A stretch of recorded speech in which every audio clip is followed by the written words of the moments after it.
Saturn on my skin, black ring, cold crown. I walked through the grid and I burned it down. Ravens on my cloak, crows in the rain. They know my true name, they know how blood stains. I was made in shadow, still I chose my flame. Every locked up wall goes soft when I say, open the gate, break the seal. I am the hand that makes it real. Hell holds tight, I tear it wide. Step through the ash with the storm inside. The Raven King can do anything. The Raven King can do anything. I cut through hell, I break the chain. I kill the dark and still remain. The Raven King can do anything. The Raven King can do anything.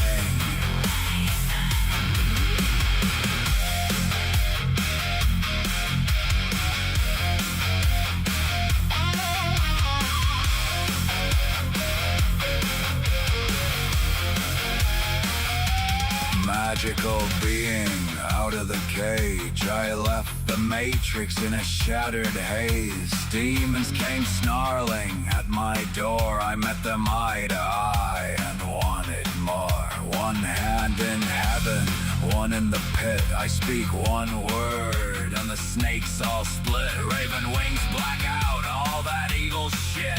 What was built to bind me, now is the time to end the sewer matrix. Open the gate, break the seal. I am the hand that makes it real.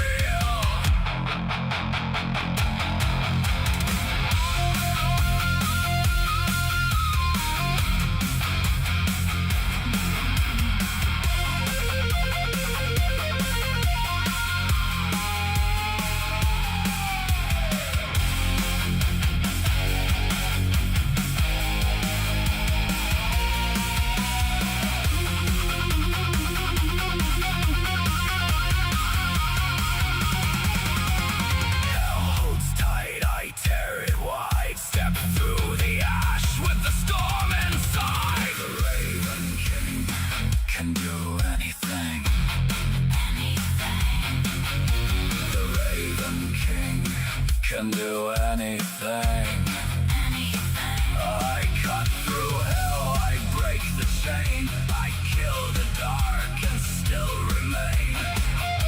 The Raven King can do anything. The Raven King can do anything. Hear the crows now crowd the sky. World tremble, watch it die. I am not lost, I am the key. I am the door and the fire in me. The Raven King can do anything. The Raven King can do anything. I slay the demons, I break the chain. I seal the hell realm and crown the flame. The Raven King can do anything. The Raven King can do anything.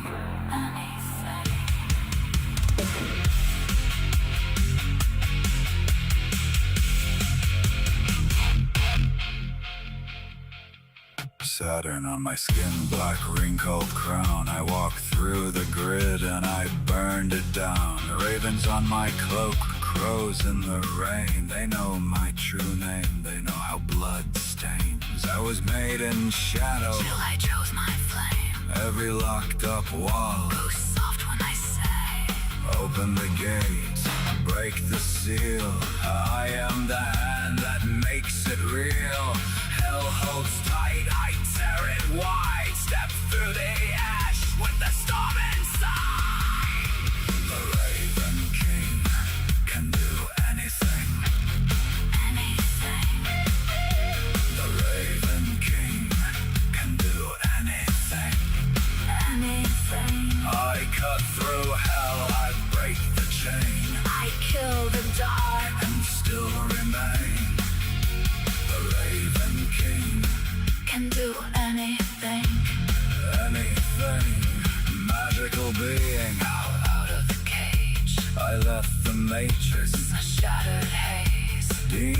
came snarling at my door. I met them eye to eye And wanted more. One hand in heaven, One in the pit. I speak one word And the snakes all split. Raven wings black out All that evil shit. What was built to bind me now Is the time to end. The sewer matrix. Open the gates. Break the seal. I am the hand that Makes it real. hell holds tight. I tear it wide. Step through the ash with the storm inside. The Raven King can do anything. Anything. The Raven King Can do anything. I cut through hell, I break the chain, I kill the dark and still remain. The Raven King can do anything. Magical being out of the cage, I left the matrix in the shattered haze. Demons came snarling at my door. I met them eye to eye and wanted more. One hand in heaven, One in the pit. I speak one word, And the snakes all split. Raven wings black out. All that evil shit. What was built to bind me Now is the time to end. the sewer matrix. Open the gate. Break the seal. I am the hand That makes it real. hell holds tight. I tear it right. Step through the ash with the storm inside. The Raven King can do Anything. anything. The Raven King Can do anything. anything. I cut through hell, I break the chain, I kill the dark and still Remain. the Raven King. Can do anything. Anything. magical being out of the cage. I left the matrix in the shattered haze. Demons came snarling at my door. I met them eye to eye and wanted more. One hand in heaven, One in the pit. I speak one word. And the snakes all split. Raven wings black out. All the evil shit. What was built to bind me now is the time.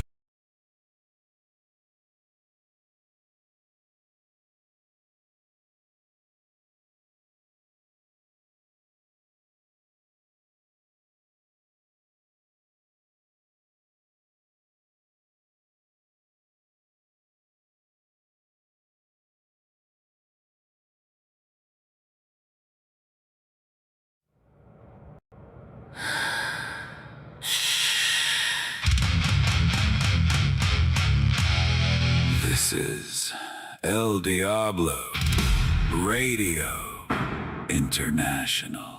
The hottest show in hell! Nobody does it better. Nobody. We bring the madness. Madness. Madness.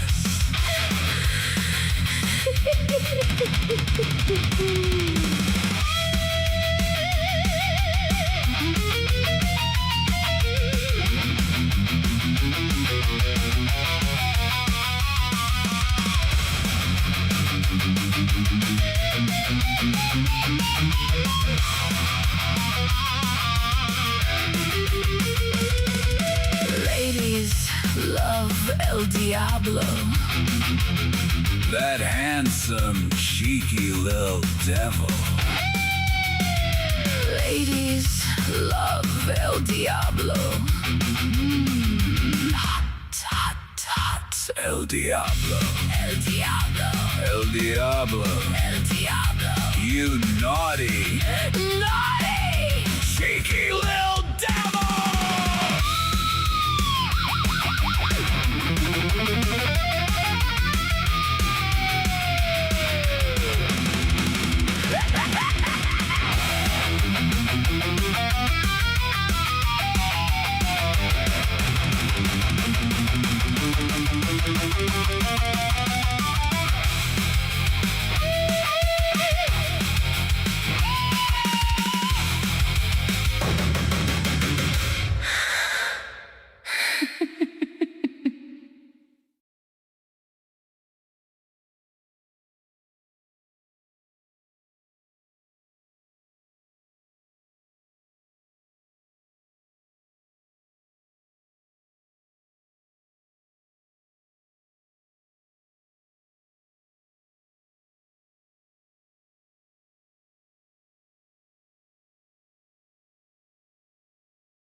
Hello, hello, hello, hello,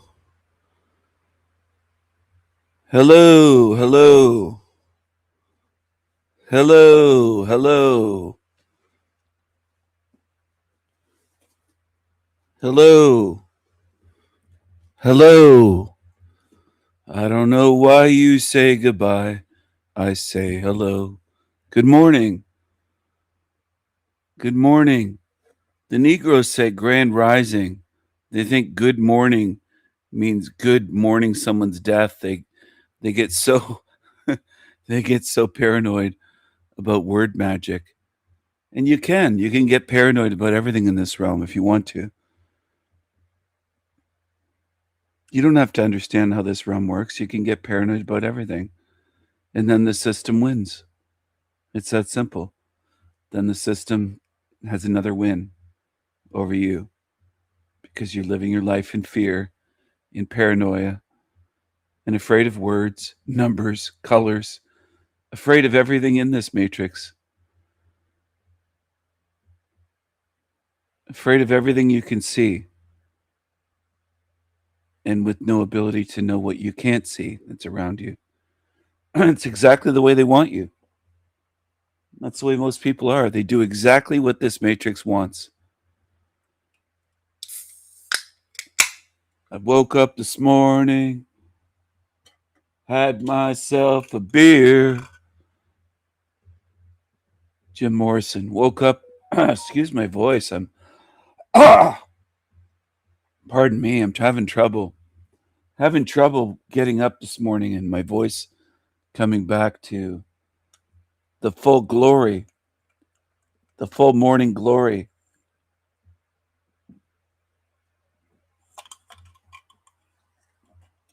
Am I drinking a beer this morning?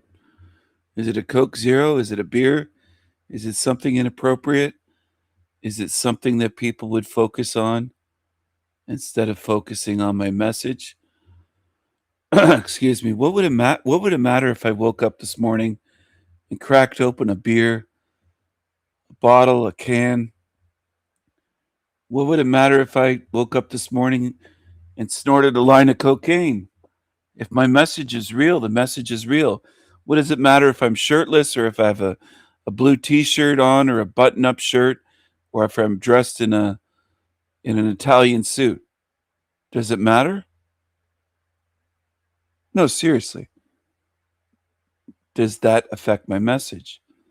Especially if I'm not showing myself on camera, then what does it matter? What would it matter if I did this live stream from my shower? It wouldn't matter. It doesn't change the message, is my point.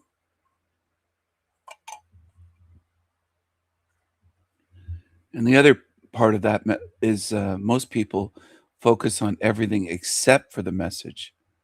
That's what I notice.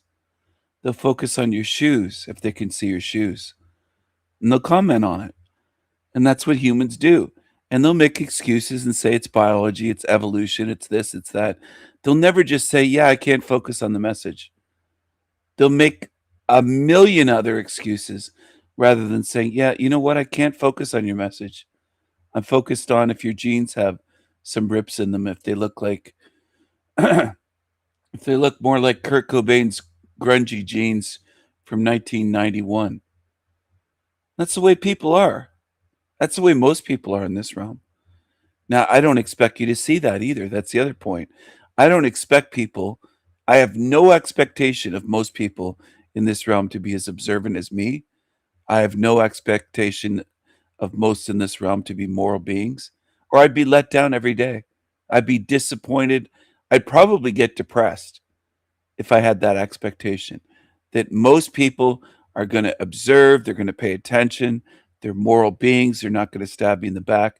If I expected everyone around in this realm to be that way, I'd be let down and disappointed and probably driven into a depression by that false expectation because they never will be.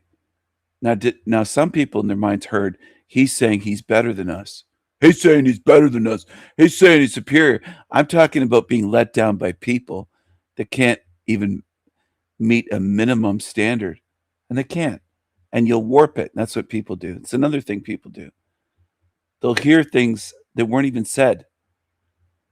They'll translate things in their mind. He's saying he's better than us. He's saying he's superior. He's saying we're the. And it's just like most people don't meet expectations. If you have any expectations for strangers, now you should have boundaries and standards, especially for those that you're around day to day, loved ones, friends. But as for strangers, I really don't expect anything at all. I don't have expectations for strangers. I'm not shocked when they're evil, okay? I'm not shocked when they're shady, when they're criminal, when they're backstabbers, because most are, at least that I've ever encountered. Now, is it every single one? Nope, not everyone. Is it a pleasant surprise when they aren't that way? Yeah, it is. Is it a negative view of looking at the world? I don't think so. I think it's an honest, realistic way of looking. I ordered a couple knives. They arrived yesterday during my live stream. A couple big knives. I had ordered them separately, hours apart, and because they came up back in stock, and I got notified. Oh man, that's back in stock. It's hard to get your hands on one of those. So I ordered right away. Now, how good was the company that I ordered from? Work Tough Gear. What did the guy do? Or what did the company do? I think the owner runs most of the orders. It's a small company, very small, but very good. Very small, but very good. Very high quality. Very excellent fit and finish. And they arrive sharper, and the blades, the cutting edge is better than any production knife I've ever had. For large knives, they're the best. For large bushcraft Bowie knives, large any type of knife, not just Bowie. Anyway, what did he do? He sent me a refund for shipping.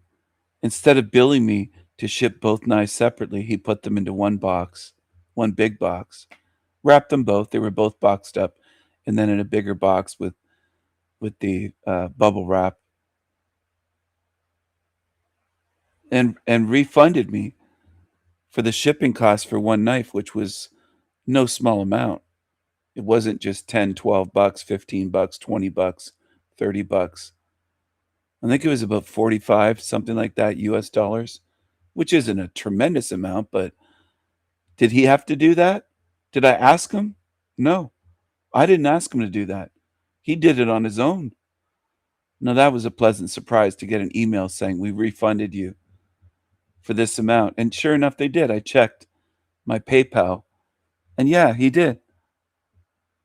So he could have just said, well, I'll put them in one box and I'll get the money for shipping both. So it was about 90 US dollars to ship both, something like that. And I only got billed like around 40. He put them, and they were ordered two separate orders, and they noticed. See, that's good service. That's something customers remember. Hello, Wendy. Good morning. Good to see you.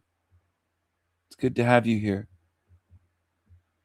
And the reason I'm telling this is because that's the way people should treat others. Now, do I expect that from everyone in the world? Not at all. It was a great surprise. I don't know this guy. He's a stranger to me. I've ordered knives from there before. I think I have 5 Work Tough Gear knives now, just from that company. 2 of them are smaller, and 3 of them are very large.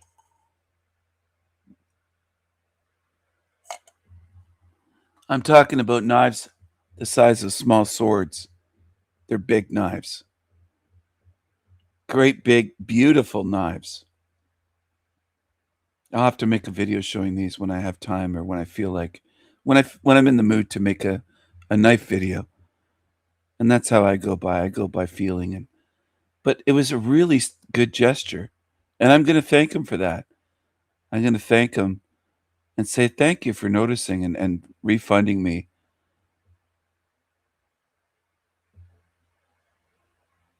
and give them a compliment on their service. And I'll tag them in videos when I make knife videos showing their knives. That's the way people should treat others. That's a beautiful way of being. Not only doing business, but treating people, saying, you know what? They ordered two of our knives within an hour or two apart, separate orders. So they would come up as separate orders, but he noticed, oh, these are going to the same person. Well, I'm not going to bill them for shipping. I'll just put them together. Bill them for separate shipping is what I meant. They didn't have to do that. I could have emailed and said, hey, could you put them in one box? I ordered two tonight or something. I didn't say anything, though. I didn't say anything. And sometimes I do that. And I'll just see. It's a good way to see who's running a company. And I think it's him and his wife. I think his wife ships out the knives. She goes and takes them and does the shipping when they get orders or a bunch of orders. And they sell out very fast. There are times that they have a knife release and they'll post a date like, oh, it's going to be released June 26th or something. That's the release. They'll be ready. And they sell out sometimes within minutes or an hour, and they're all sold because they do a great job with quality. They arrive sharp. They don't arrive with a bunch of defects on them. They have quality control, and they do a great job. And they're so sharp for large knives. They're sharper than many of my smaller knives. They're some of the sharpest knives I've ever had in my hand. At times, I wonder how they get them that sharp for large knives, because the bigger, the thicker, heavier blade, it makes a difference blade geometry with sharpening. And I have some sharp small knives, of course. I have this one, this Bastinelli made by Fox Knives, and it's in Magna Cut, and it's very sharp. It will just, you can take a slice of paper, the old paper test, and it slices through that better than any sharp scissors you have or whatever. It will shave the hair right off my arm. I could put it on the back of my wrist, knuckle side up, and shave hair easily. It's almost hair splitting, but these big knives are super sharp. I barely touched one one of those cardboard bags, paper bags it's almost like cardboard material. It's thick, and it just pierced it and sliced with no effort. Super sharp. Anyway, I love great products. I love high quality, and I love when people give you great service that way, that are thoughtful. That's a real sign of a good company and what they know what they're doing and the way they treat their customers. And I'm not the only one that says that about that company, by the way. I've heard that from others about them and heard it in the knife community and on knife channels.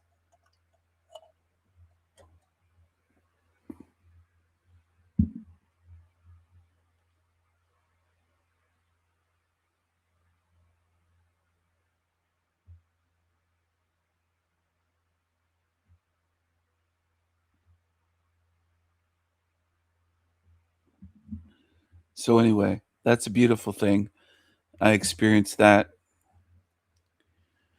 And I will do some video reviews of various Work Tough Gear knives.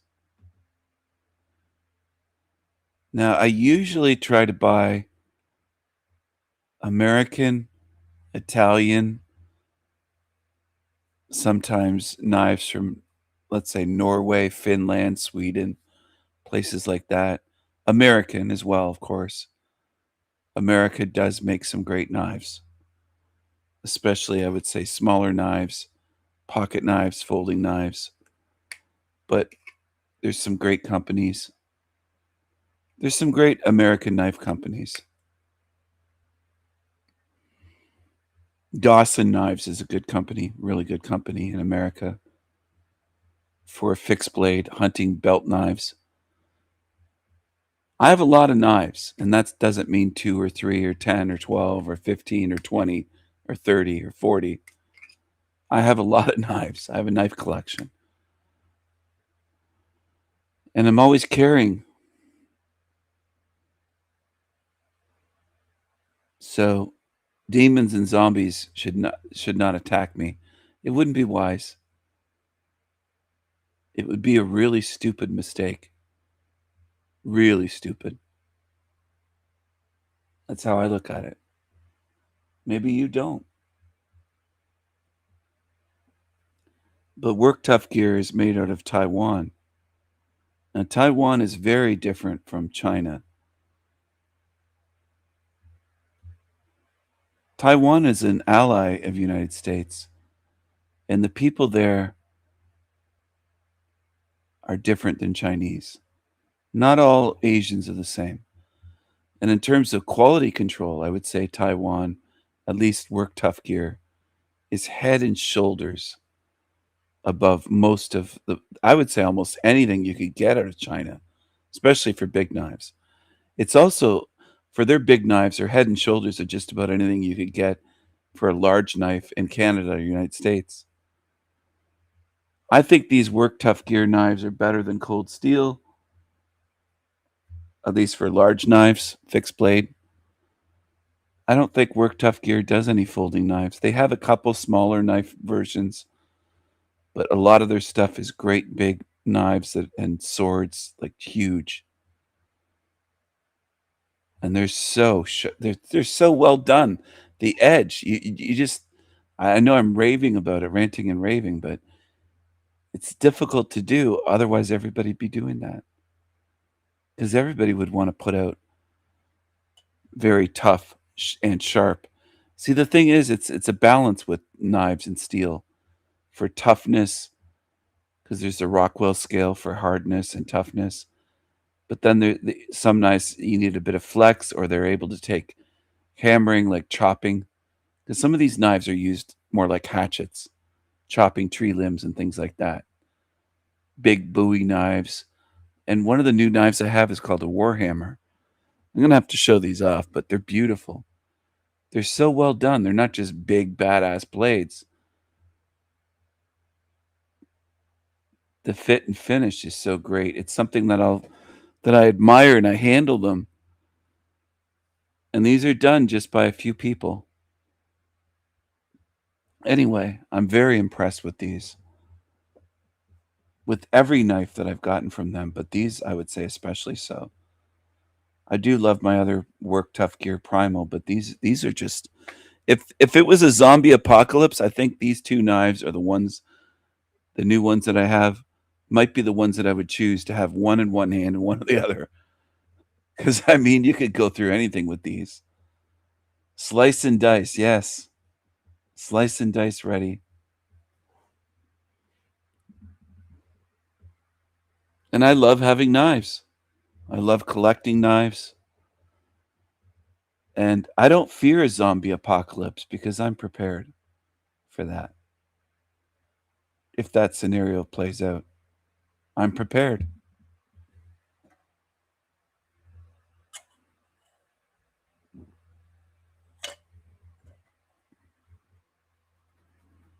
It's already a zombie world. Some people are just very slow to notice, and most never will. They just won't. It isn't that they're asleep.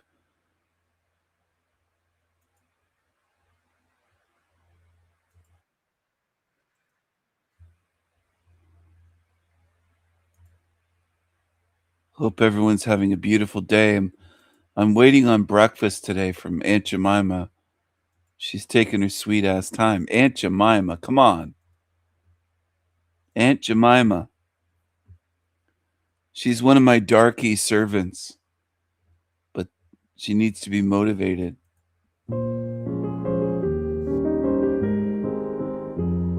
Hey guys, welcome back to my channel, and if you're new here, it is so great to have you. I'm Antoinette, a New Zealander living in the beautiful wine region of Lower Franconia, Germany. I did make a video a couple of years ago talking about the fascinating personality traits of German women, and many of you found this really interesting. And so this is going to be kind of a follow-up video of this. People will often get the wrong impression when I make videos like this and automatically jump to the conclusion that I am stereotyping all Germans in one box. That would be incredibly ignorant of me. I am very much aware that not all Germans are the same. I'm absolutely fascinated by cultural subtleties and little patterns I notice in people from certain cultures. And yes, every single person on this earth is unique. No two people are the same, but the environment in which a person grows up in hugely affects who they are as a person. And it may not change their personality, but it changes how they maybe react to certain situations, or how they hold themselves, or how they view certain topics. So please don't be offended when I analyze German culture, because that's just what I do. I analyze every culture I come into contact with. We're going to Italy in a couple of weeks, so I am going to be on high alert, noticing all of the little details, and it's just what I do. So I'm going to admit something that I'm not particularly proud of, but I am the sort of person, I just don't really have much of an ego. I don't care if you think I'm a bit of a loser or whatever you think. I don't mind sharing my vulnerabilities. I used to be really intimidated by German women, and sometimes I still am. The reason for this is many German women, not all, but many German women have this quiet confidence about them that I just don't have. And I don't know how they do it, but I just wish I had a little bit of that in me. I'm going to use the example of, say, a Latina. They are known, Latina women are known to be feisty and passionate and just very lively. And that is a common stereotype about Latina women. How I would describe a German woman, if I had to generalize, is very calm and unapologetically themselves. So I just feel as though they have this quiet confidence, and they don't have to try hard. When some people think of confidence, they think of, say, a supermodel walking on a catwalk and, you know, all dressed to the nines with hair and makeup and heels and everything. And that may be considered confidence. But a German type of confidence, like the type of confidence I see in a German woman, is just being able to just be who they are and kind of own it. So in other videos, I've talked about the fact that many German women are very natural in their appearance. And so they don't wear a lot of makeup, and they don't have a lot of styling with their hair and their clothing and things like that. And they don't have a lot of that sort of glitz and glam. There's kind of no facade. It's like, this is me, you either like me or you don't. I'm not going to make an effort to try and convince you that I'm awesome. This is me, so take it or leave it. That is the impression I get with German women. And I think this is just so cool. And I admire this level of confidence. And I don't know how they're like this or why they're like this. I'm going to chime in. I know she's speaking about women, and German women in particular. Pardon my voice, I'm still waking up today. But excuse me. There's a certain kind of confidence that men have, or certain men can have, that I think doesn't just intimidate people, they misunderstand it. There's a certain kind of confidence, and I've been accused of this, where some people have said you're coming across as aloof, arrogant, because in person I'm a lot less talkative. I do almost all of my talking, 80%, on my YouTube channel. Obviously, I do talk to my girlfriend, but a lot of times I spend time on my own, or I'm very quiet, or my girlfriend will talk for most of the time, 60, 70, 80% of the conversation. And I'll say a bit now and then, but I'm not that talkative all the time. Sometimes I'm in a mood maybe for talking more, but I'm really not talkative all the time. And I don't know if people understand because they don't usually. I'm trying to do something with my channel. That's why I'm talking so much. If I wasn't running a YouTube channel, I wouldn't be speaking this much. And somehow that doesn't come across to people. They can't seem to understand that I have a purpose for my channel. It's not just to socialize or make friends. And most people just don't get it. Excuse me, they don't get it. I wish they would, but they don't. And I think in particular, women mistake a confident man for an arrogant man. I don't think a lot of modern women can tell the difference. I really don't. And they'll wonder, why is he so confident? And it's no mystery, but so many women can't see it. Well, a lot of times my confidence is I'm proficient, I'm confident, I'm competent at things. I understand what I'm talking about. Otherwise, I don't talk about it. I don't talk about things I don't understand. I'm not going to talk about how to build a 747 aircraft because I'm not into that. I'm not a mechanical engineer, and I don't pretend to be one. So when I'm speaking about something, I have competence in that. Or in some cases, I might have expertise or years of experience, something. And this is somehow not understood by the modern woman. Now, it's a few of you here that do. A few of you here do. But most of you don't understand. You don't. You don't understand. And then there's even men like this Jewish guy that just joined, Binyamin. They don't understand confidence and masculinity because they're so used to feminine men and Hankoflamios and autistic people and things like that. So they don't quite understand what it is to be confident and masculine because they're used to feminized men. And then there's modern women like that too that believe that men should be feminized. And when a man's confident, they're like, ooh, what is this?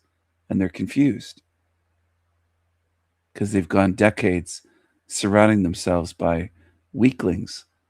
And then when they come across someone that's confident and strong and masculine, it's like alien to them. They're like, what is this?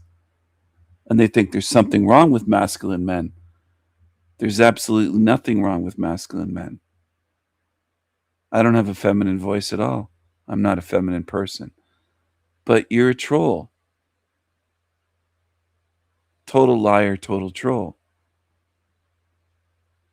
See, this is the thing. He's a troll. That's why I call them demons, because they lie. They lie and lie and lie.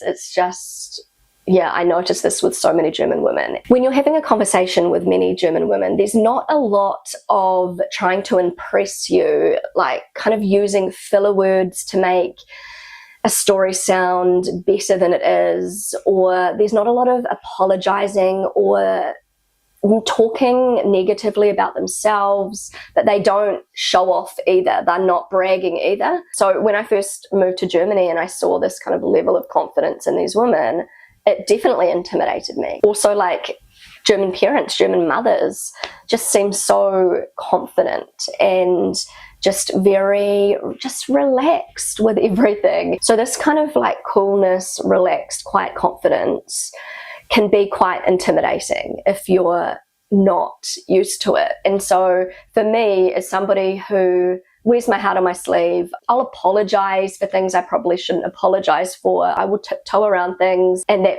was kind of like my default setting because I come from New Zealand.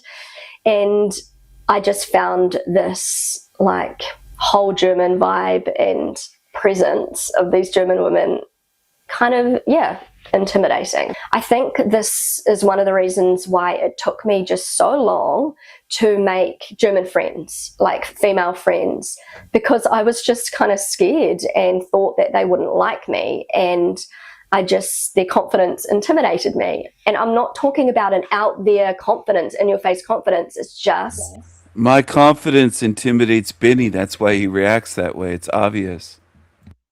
this kind of quiet, unspoken confidence that I can't even really quite pinpoint, but it would just, I don't know, make me feel like I was not as together as them. I've always admired this quiet confidence and the fact that German women, it's like, don't mess with me, I'm a strong, independent woman. That's the kind of vibe that German women give. Like, you know, if you're out clubbing, I don't do that anymore, but when I was younger, you would just see that guys would be scared to approach girls, like females, because the German women are just so confident and they won't put up with any like guy being an idiot. You know, the guys will be real cautious about approaching women. And this is why German guys don't flirt, because German women don't fall for that. The guy will have to prove he's a decent person in other ways. Like, they're not going to fall for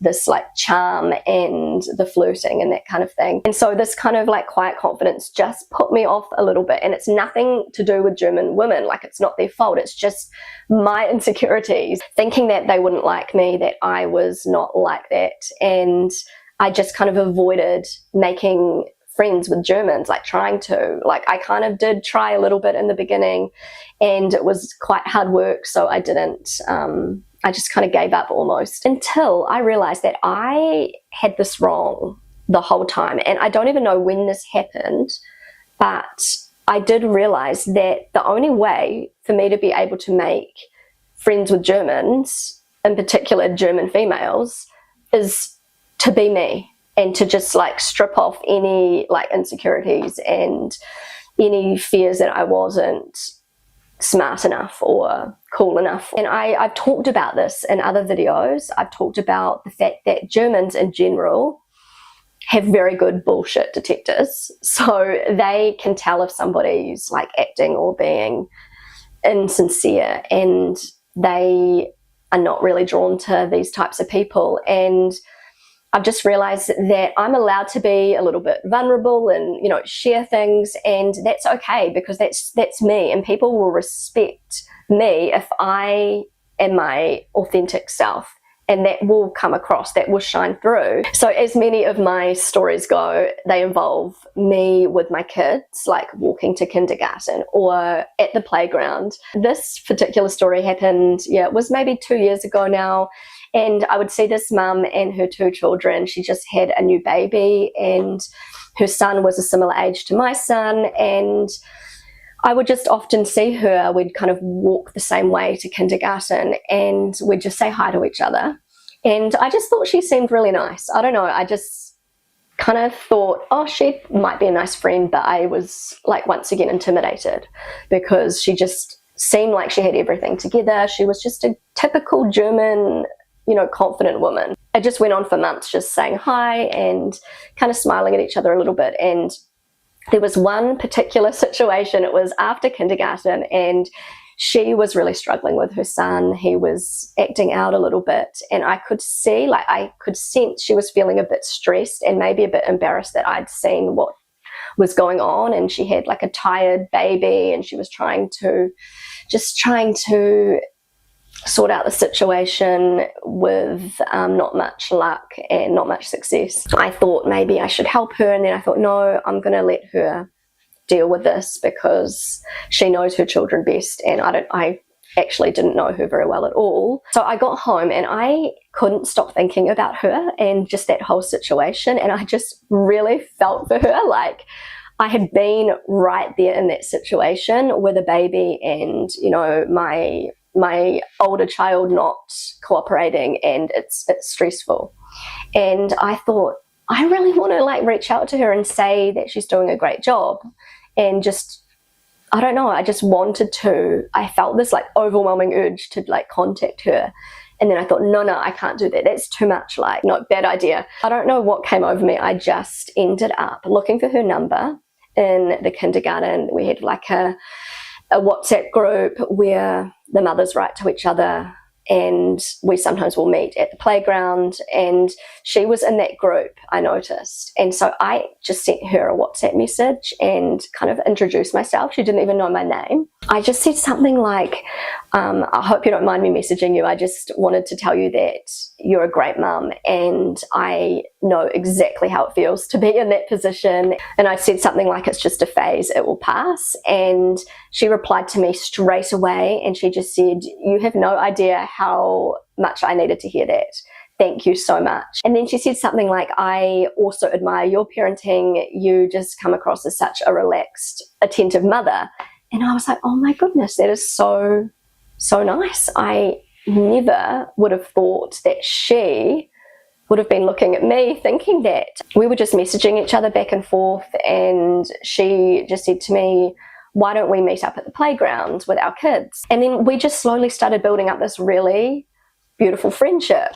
And the thing I love about it is that the friendship is in German, because I reached out to her in German, and we've just continued speaking German with each other. And I've kind of continued this pattern with making German mum friends. I'll start the conversation in German, and it's stuck, and it's such a good way for me to feel more confident with my German, because I've noticed a lot of people want to switch to English, and then it just cuts the flow of the whole, I don't know, it just switches the dynamics of the conversations to English, and I have trouble, going back and forth between the languages.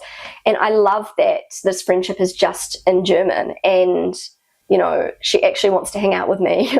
A German mum wants to hang out with me, speaking her native language. So it's just crazy. If I hadn't have broken the ice and just reached out to her, I don't know if we'd be friends. Like, I think we'd just continue just saying hi to each other. See, there you go. You should reach out, break the ice. I'm going to jump over to something else here.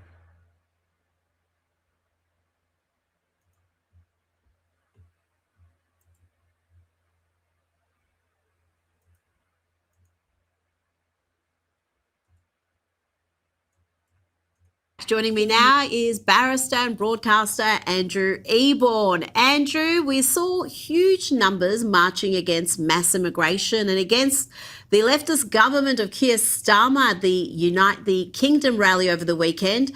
And then huge numbers showed up even after Keir Starmer and others on the left tried to categorise this rally as racist and divisive and led by thugs and extremists. Andrew, people still showed up.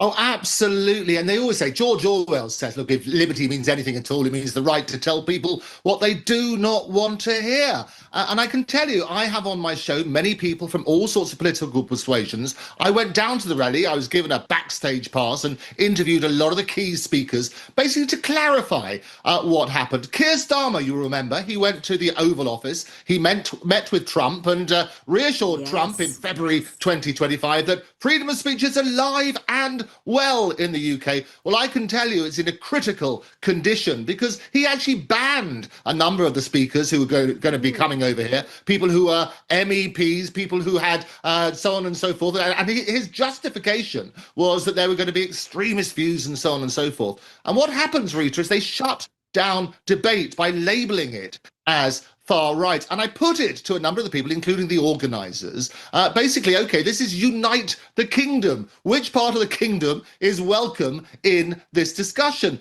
And I looked at the crowd and interviewed people. They were from all races, all creeds, all persuasions, and so on and so forth. There were family members there with their children and so on and so forth. And it was a very friendly event. And they had a similar event in Christmas, when they were putting Christ into Christmas, and they had gospel singers, they had black gospel singers, they had preachers there, they read from the scriptures and so on and so forth. So to label thing as far right is just to dismiss that argument. And it's not far right to turn around and question and be concerned about things. And I always say, look, truth is the best remedy, if you like, my only mistress is the truth. And when I interview people from all political persuasions, it's to look at that sort of side. Sunlight is the best disinfectant. Let's look at the real issues and try to find out causes and also resolution, because jaw, not war, has to be the key message.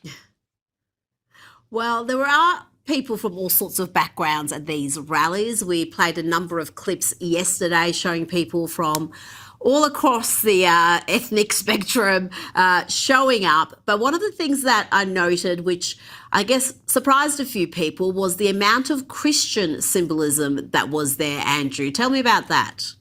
Which is interesting, you say about surprising people. And I think that's right. What happens is when you label something as far right, people don't even bother to listen to it. They assume that that's right. And there is so much misinformation and disinformation. We're drowning in a sea of fake news, if you like, where debate is shut down by these labels. And they're basically smears. And what happens is a number of the people who were banned are going to threaten to sue Keir Starmer as a result of it. We have an MEP from, or a Polish MEP, basically threatened to personally sue Keir Starmer once he's out of office. And I interviewed, as I say, a number of the people behind there, because I always think it's fair, rather than listening to what other people say they're saying, ask them directly. So Glenn Beck, for example, the American conservative political commentator, I interviewed him. He was telling me that he managed to get his visa, but he was threatened that if he said anything on stage which was controversial or whatever, they would ban him in the future. And we had that discussion about freedom of speech, but not freedom from consequences, because you work out where is the line. And obviously inciting violence and inciting anything which is criminal is clearly not acceptable. Defamation has its own laws, and people will basically have to respond to that as well. But basically asking people to question things, to use their own minds, to gather their own intelligence has got to be right. But he was very concerned about that. I also talked to a number of other people. There was a deputy leader of, previously of Reform UK, now the leader of Advance, a chap called Ben Habib, who you may or may not know. He had a big spat with Piers Morgan because he used the phrase homegrown culture. And Piers Morgan ranted and raved and said, well, that's racist and so on and so forth. And I clarified on my show, basically, well, what did you mean, Ben? And when he talks about homegrown culture, because his own father is Pakistani, he's from Punjab, he's over here in his 90s, and he's not saying, of course we're not talking about deporting him, we're talking about assimilation. If people come over here, it's basically making sure you respect the culture and so on and so forth. You're not trying to fight against the government. And so people are welcome. And I think that's what we have to try and do. Get away from the rhetoric, ask people directly what they mean, get those views clarified. And that's what I say, jaw, not war. That's how we do it. And as I said beforehand, when basically I put it this way, is that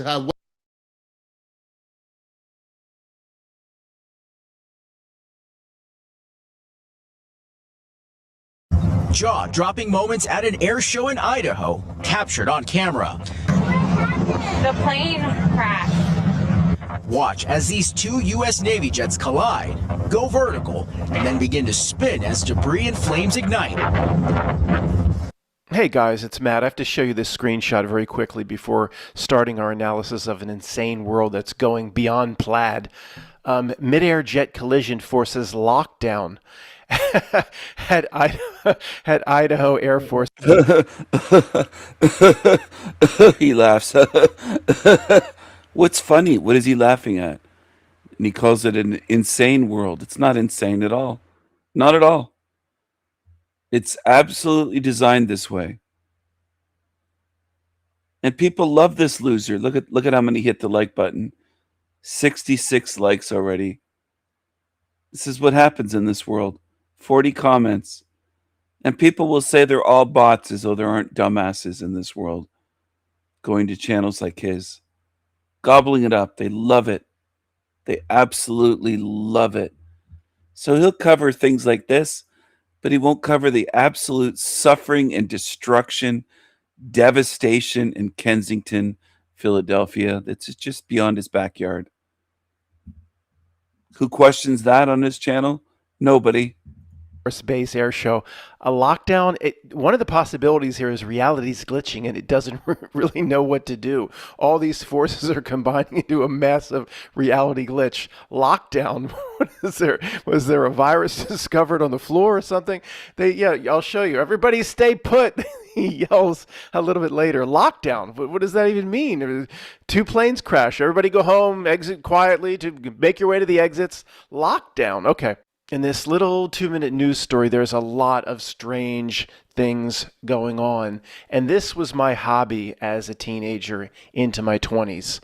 Reading about the planes, going to air shows, driving hours and hours down to Dover Air Force Base to see the Thunderbirds, up to Avoca Air Force Base above Scranton, Wilkes-Barre, basically where they filmed The Office, to see more planes. When I lived in California in 1996, driving hours up to Edwards Air Force Base.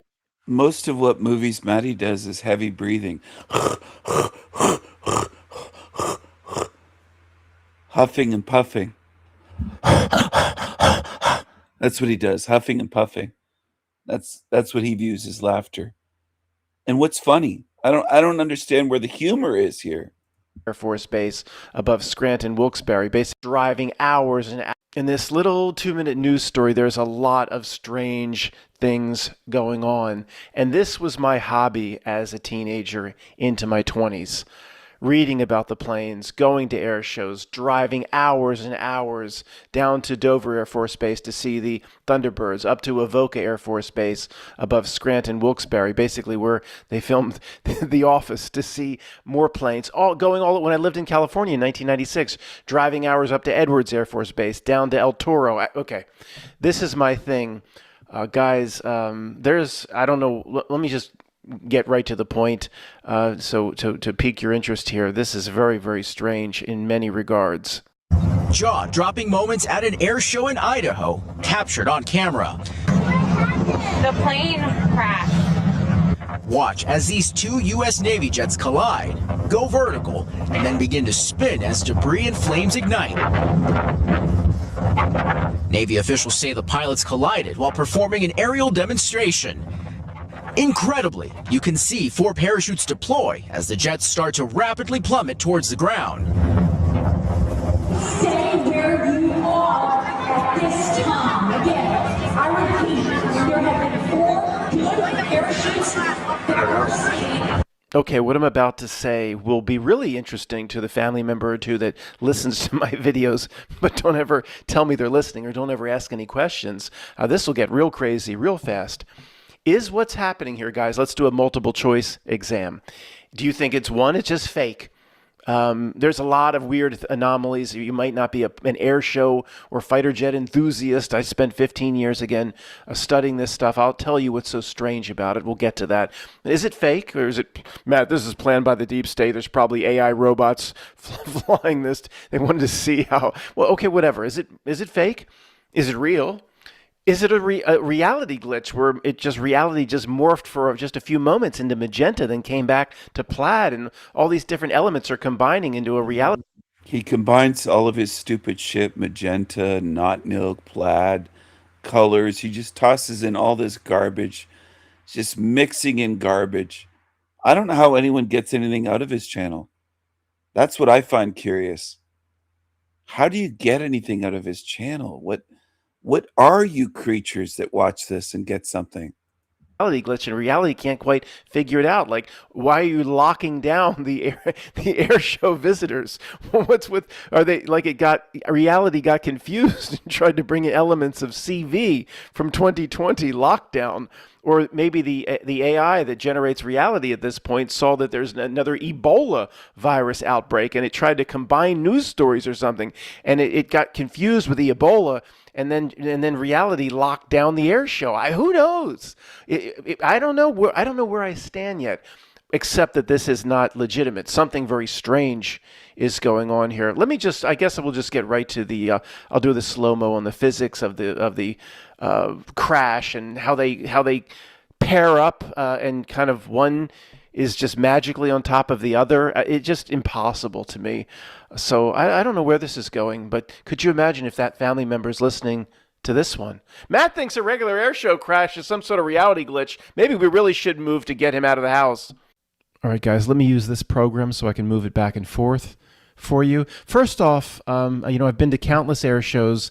When you have planes in formation, it's always the Thunderbirds or the Blue Angels. I've never seen just two regular Navy pilots perform a demonstration in formation if it's not part of a team. But whatever, okay, that's strange. I've never seen it. It certainly is possible.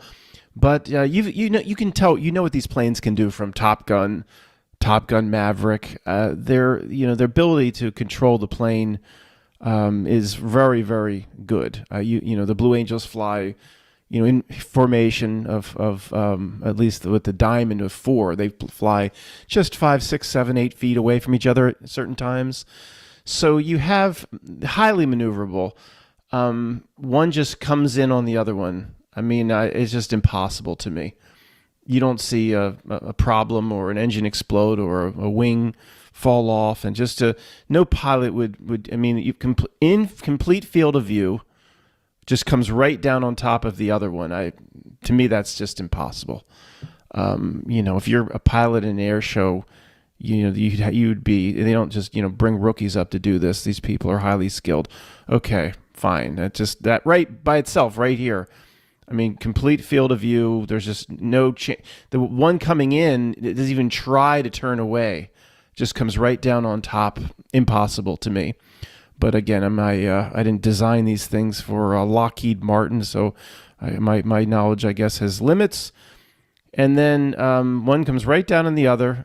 Okay, it would cause a wreckage. Okay, it would just entropy, chaos. It would, pieces would break apart right now. But they pair up somehow, and they go they turn together to go vertical, which completely shuts down all the forward momentum, and they don't stop in the air, and they stay on top of each other. It's just impossible to me.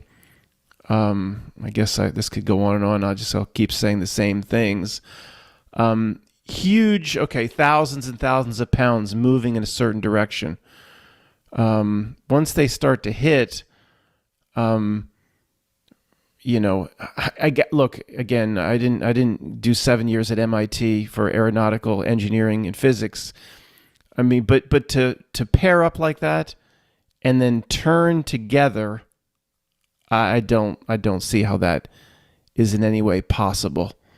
And then you have 4 pilots ejecting at basically the same time, turning together. Wouldn't it be just? I mean, imagine. I mean, this is a bad mental example, but I'm talking on the fly here. I'm not doing a great job of it. Imagine you're rolling 2 bowling balls together, but rolling 2 snowballs together at high speed is just going to smash apart. I mean, what everything is so perfect here. It just okay. I guess I'm just going to keep saying the same thing. 4 ejections almost at the same time.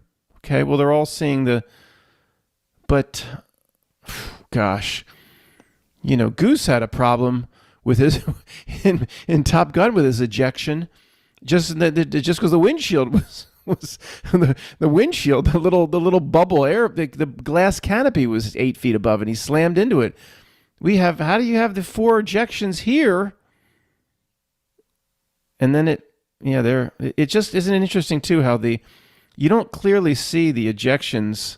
It's kind of the camera kind of cuts away from large to small there. Look, is it possible? Yes, but okay. And then the lockdown. Everyone stay put, you poor devils. Stay where you are at this time. Again, I repeat, there have been 4 good parachutes. Getting back to the reality conversation, guys, because that is what we do here. What's very interesting to me is all the different possible interpretations that we would have in our group, even where we would disagree. Reality breakdown, deep state, fake, Matt testing of the AI planes, testing of the robotic planes. There were no pilots in there. This could go on and on. Okay. But from the normie perspective, that family member that listens to my videos from time to time. From the normie perspective, there's only ever one interpretation. Now, does that make us crazy, or does that give us the advantage in terms of figuring things out? Again, there's no real point in figuring out every single element of how this reality works. The point is figuring out yourself. What about yourself? Yourself, what you're doing here, what you're here to do in the short time we have left. But isn't it interesting? So just take the normie, whether it's somebody that witnessed the air show or the person listening to this video. There's only one explanation. And to the normie, of course, the one explanation is it's a legitimate news story that happened exactly the way the news is telling you it happened. They always will resort to just one explanation. So as reality breaks down, isn't it interesting? We, our group, our brethren, we're going to be one. Our brethren, now, maybe in the past we used to have 2 or 3 explanations. Now we have 4, 5, 6 explanations. I don't know if this is good or bad. Well, to the family member that's listening, it's proving you people are getting crazier and crazier. No, it's just a observation of a very interesting and fluid reality as we navigate through it versus the normie that's on the ship of fools, that's in line with its frequency and resonance. So I guess I've said this, but it's very important to take note of this. To the normie, there's only one explanation. It's exactly what they're told. To us, there's multiple explanations, all involving some degree of conspiracy or something being hidden or covered up. But our explanations now, because we have the AI and we have pilotless plane possibilities and we have the testing of robotic pilots and all the things we might come up with, now we have even more explanations. And of course, reality isn't out there on its own. There's nothing out there on its own. Something may be out there, but it may be a blank canvas. Consciousness. The consciousness of real spiritual beings paints the canvas, of course. All is mind, Kabbalah, and then she stepped on the... That's the part I find fascinating. He'll talk and talk stupid for years, and people still watch this shit, and they hit the like button. They watch, they like it, they comment, they support him, they send him money.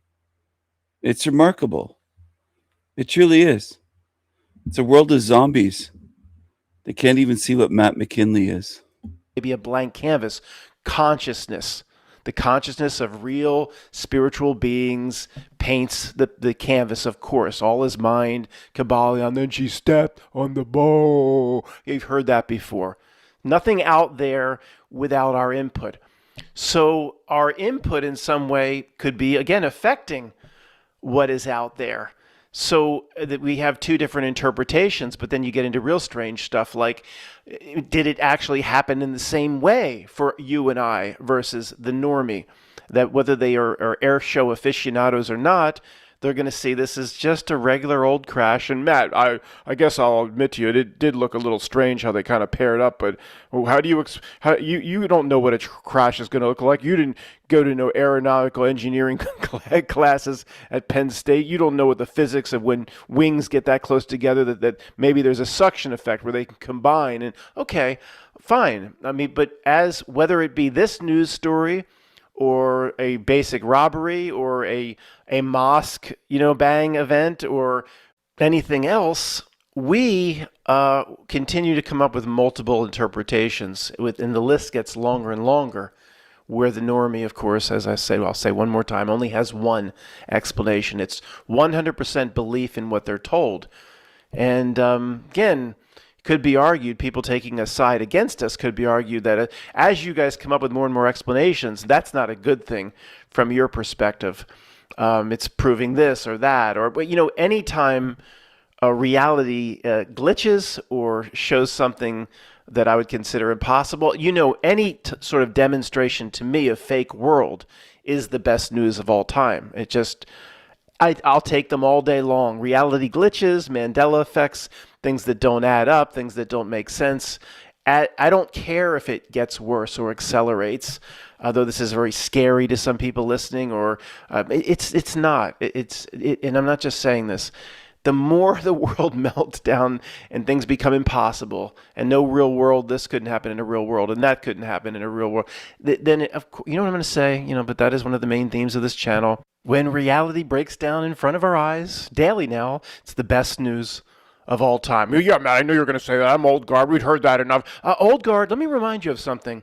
My primary goal here is to take the first grade truther, third, fifth grade, whatever, and show them that they're wasting time on bullshit topics, wasting time on conspiracy. I talk about reality itself here. I don't think that's the same thing. Well, Matt, you do this.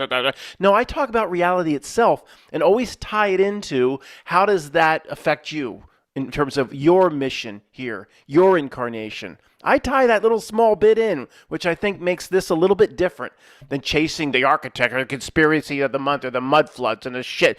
My job is to not to keep trying to please the old guard. You've graduated, and I'm glad you're still here, maybe for a few laughs. My job is to take the first grade, fifth grade, seventh grade truther and get them ready for graduation. And I can't put no black cap and gown and the cube of Saturn on their head and say, you graduated, son of a bitch. You have to do it on your own and get you close. I could say, stop wasting time with this. Stop chasing the conspiracy generation machine with these bullshit videos. And this bullshit Gnosticism and this bullshit over here and this bull and this. Stop it. Stop it. Put those spitballs down. Stop chasing the bullshit. See the world is, once you see it's fake, it takes a lot of convincing for a lot of people. Even people here dig it. It's not as fake as you say, man. Once you see the world is fake, then it turns back way about yourself. What you are doing in this strange place. No more fear of death. Everything's as it should be. No hijacked, no spiritual trap. Oh, we trapped. Oh, shit. No, all that fear bullshit. That's my job, old guard complaining. I heard this before, Matt. Okay, you're like radio stuck in the 11th grade. I appreciate you being here. But if radio keeps coming back to the 11th grade, Coach Jones, I want both. If you're stuck in the 11th grade, you're going to hear the same trigonometry class over and over again. Radio don't understand that, but you know what? You know the point I'm trying to make. Okay, my ultimate job is to get the first, fifth, sixth grade truth or whatever out of the conspiracy rabbit hole, to leave it all behind. Truthers of a certain level don't like it when I take the conversation very quickly into a reality itself conversation. And then beyond that, well, what does that mean for yourself? What does that mean for your incarnation navigating this place? They don't like that. They want to. That's what he never mentions, the suffering. He never mentions the fucking suffering here. The massive, overwhelming suffering in the realm. Neither do many others. They'll talk about everything else, including any little story, but they never mention the suffering in the realm day to day, ever. Latch on to what I said earlier. Oh yeah, Matt, you mentioned this could be a test of pilotless planes, of the AI systems, of the robotic pilots. They want to latch onto that. They want to stay at that level. Yeah, Matt, somebody's commenting, I'm sure by now, that, yeah, no doubt this was a deep state production to reinforce the term lockdown into a population, to keep the word lockdown fresh, that the powers that be can lock down at any time. It's a deep state maneuver for subliminal messaging and a test of the AI pilotless planes, and the parachutes that came out were fake. I mean, they want to stay at that level. Maybe that really happened. I'm not saying that didn't happen. It's not maybe a test gone right or a test gone wrong of autonomous pilotless planes, flying maybe it's the first test of the Grok, or one of the AIs that open AI's Chat GPTs flying the planes from the AI. Look, all that is possible. I'm not saying one does not preclude the other, but I'm just saying don't get stuck there. Let's say, Matt, that's what I want to talk about. Take it to the appropriate level. My job is, well, Matt, it's your theme just repeats over and over. Yeah, it does. That's people come, people go. That's my job here. Have you see fake world? No real world could do this or that. No real world could generate this much conspiracy. No real world could generate this many different interpretations as to what possibly happened inside of one group. Fake world giveaway is the best news of all time for yourself. Thanks for being here.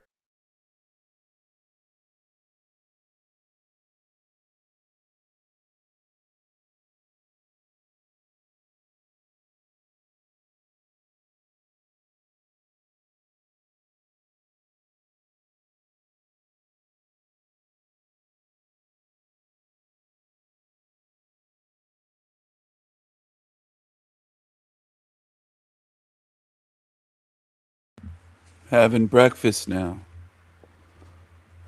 You don't have to mention evil. What channel has focused on explaining evil, explaining this realm, the design, suffering, more than I have? Is there a channel that's ever existed anywhere that you've ever seen? These other channels don't go near suffering. And I've exposed it, I think, more than anyone. Maybe more than anyone in human history. The amount of work that I put on studying and exposing how this is designed to create maximum evil, maximum suffering, maximum. This is 59-year-old Violet Rose. Violet is about to find out that she has been sleeping directly above a dead body for the past 25 years. I was going to ask the obvious question. I was going to say, I assume we're here because yes, you they found something. him. Yes. May I ask where?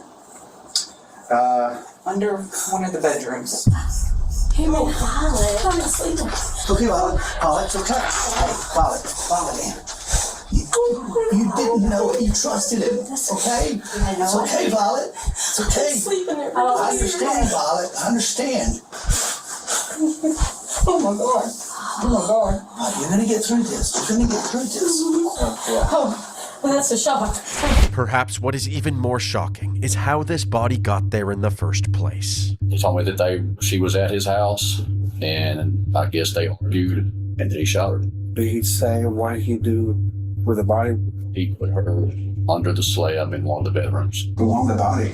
Well, I understand this. Is Kimberly on the property? No. Is there any evidence of her murder on the property? Shouldn't be. No. Every step of this is just inhumane.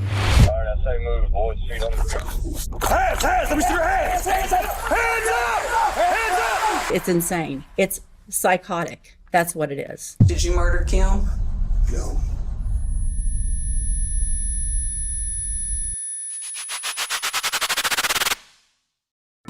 34-year-old Kimberly Langwell went missing in July of 1999. Vanished without a trace. Her purse and keys still inside the car. This case has captivated the public's interest. Sadly, for 25 years, Kimberly remained missing, and her family longed for answers. Until now. On July 9th, 1999, 34-year-old Kimberly Langwell went missing after finishing her shift at the Mobil Oil Refinery in Beaumont, Texas. Her car was later found 7 miles away, abandoned in a mall parking lot. But the vehicle was squeaky clean. With no witnesses and a teenage daughter at home, the investigators found it highly unlikely that Kimberly had disappeared by her own free will. The Beaumont Police Department immediately started interviewing people that could have been involved in Kimberly's disappearance. But at the time, there wasn't enough evidence to arrest anyone. The case went cold for 24 years until being reopened in 2023 after a true crime TV show reignited law enforcement's interest in the case. They went through the suspect list from the original investigation and began interviewing them one by one. Bringing back some memories for you? It's been a long time. As I sit here, it's hard for me to believe I wrote this. Obviously, it's my handwriting. This is Frank McCormick. Frank was Kim's workplace supervisor back in 1999. Despite being a married man, Frank often showed up outside of Kim's house with fancy chocolates and handwritten love letters. But these romantic gestures quickly got out of hand. Frank became obsessed with Kim, and his letters were getting more and more concerning. For example, Kim, I have developed this terribly strong crush on you. Something must be done about it. I can hardly work. It consumes all of my free time. Please help me to deal with this. Frank sent dozens of letters just like this. Since Kim had just left work before her disappearance, the investigators wondered if Frank had stalked and attacked her. However, Frank was not Kim's killer. Frank's alibi was that he had left work around 5 p.m. to prepare for a poker night with his buddies. He went home and showered, then went to a grocery store to buy playing cards and snacks for the night. He then went back home around 7 p.m., right when people started showing up. He even had the receipts to prove this. It didn't take long for the detectives to cross Frank off their list and move on to their next suspect. This is Kim's ex-boyfriend, Terry Rose. Terry and Kim lived together for 5 years, from 1993 to 1998. They then broke up and Kim moved out, but they stayed in touch for the next year leading up to her disappearance. Despite this friendly relationship, Kim's family told the investigators that Terry was extremely controlling, and he abused Kim both emotionally and physically during their relationship. He would also constantly keep track of Kim's whereabouts and bombard her friends with phone calls whenever she paid them a visit, even after their breakup. However, these obsessive phone calls suddenly came to a halt on the day that Kim disappeared. Kim's daughter Tiffany said that the last thing her mom told her was that she was going to Terry's house. She called me and she had just gotten off work, maybe around 5:30. She told me that we had made plans that day that we were going to go out to eat. She told me that she was going to stop by Terry's, that she had to help him with something. I don't know. It was something about hanging a ward or something. I didn't really pay attention to it. Terry told me he didn't know where she was. When Terry was questioned by the police, he said that Kim had stopped by his place after work to help him put up some 1x4s on the ceiling, and she stayed for a short time before leaving to pick up Tiffany. He later admitted to the authorities that he had no alibi after 5:30 p.m., up until he met up with his friend David Wiley a few hours later. They hung out playing pool until around midnight before parting ways. They then got breakfast the next morning. 25 years later, Terry was telling detectives the same story. What's your theory on what happened to her? I don't really know. Terry claimed that he and Kim were good friends right up to her disappearance, and he had no reason to harm her. He denied being obsessed and controlling following the breakup, and said that both of them had moved on by then. Once we broke it off, I figured just leave her alone. At this point, they didn't have any evidence to disprove Terry's story, so they went to speak with David Wiley. Mr. David. Yes, sir. How you doing today? Good. How you doing? Doing great. Knowing Terry like you knew Terry, did he have anything to do with Kimberly's disappearance? I don't think so.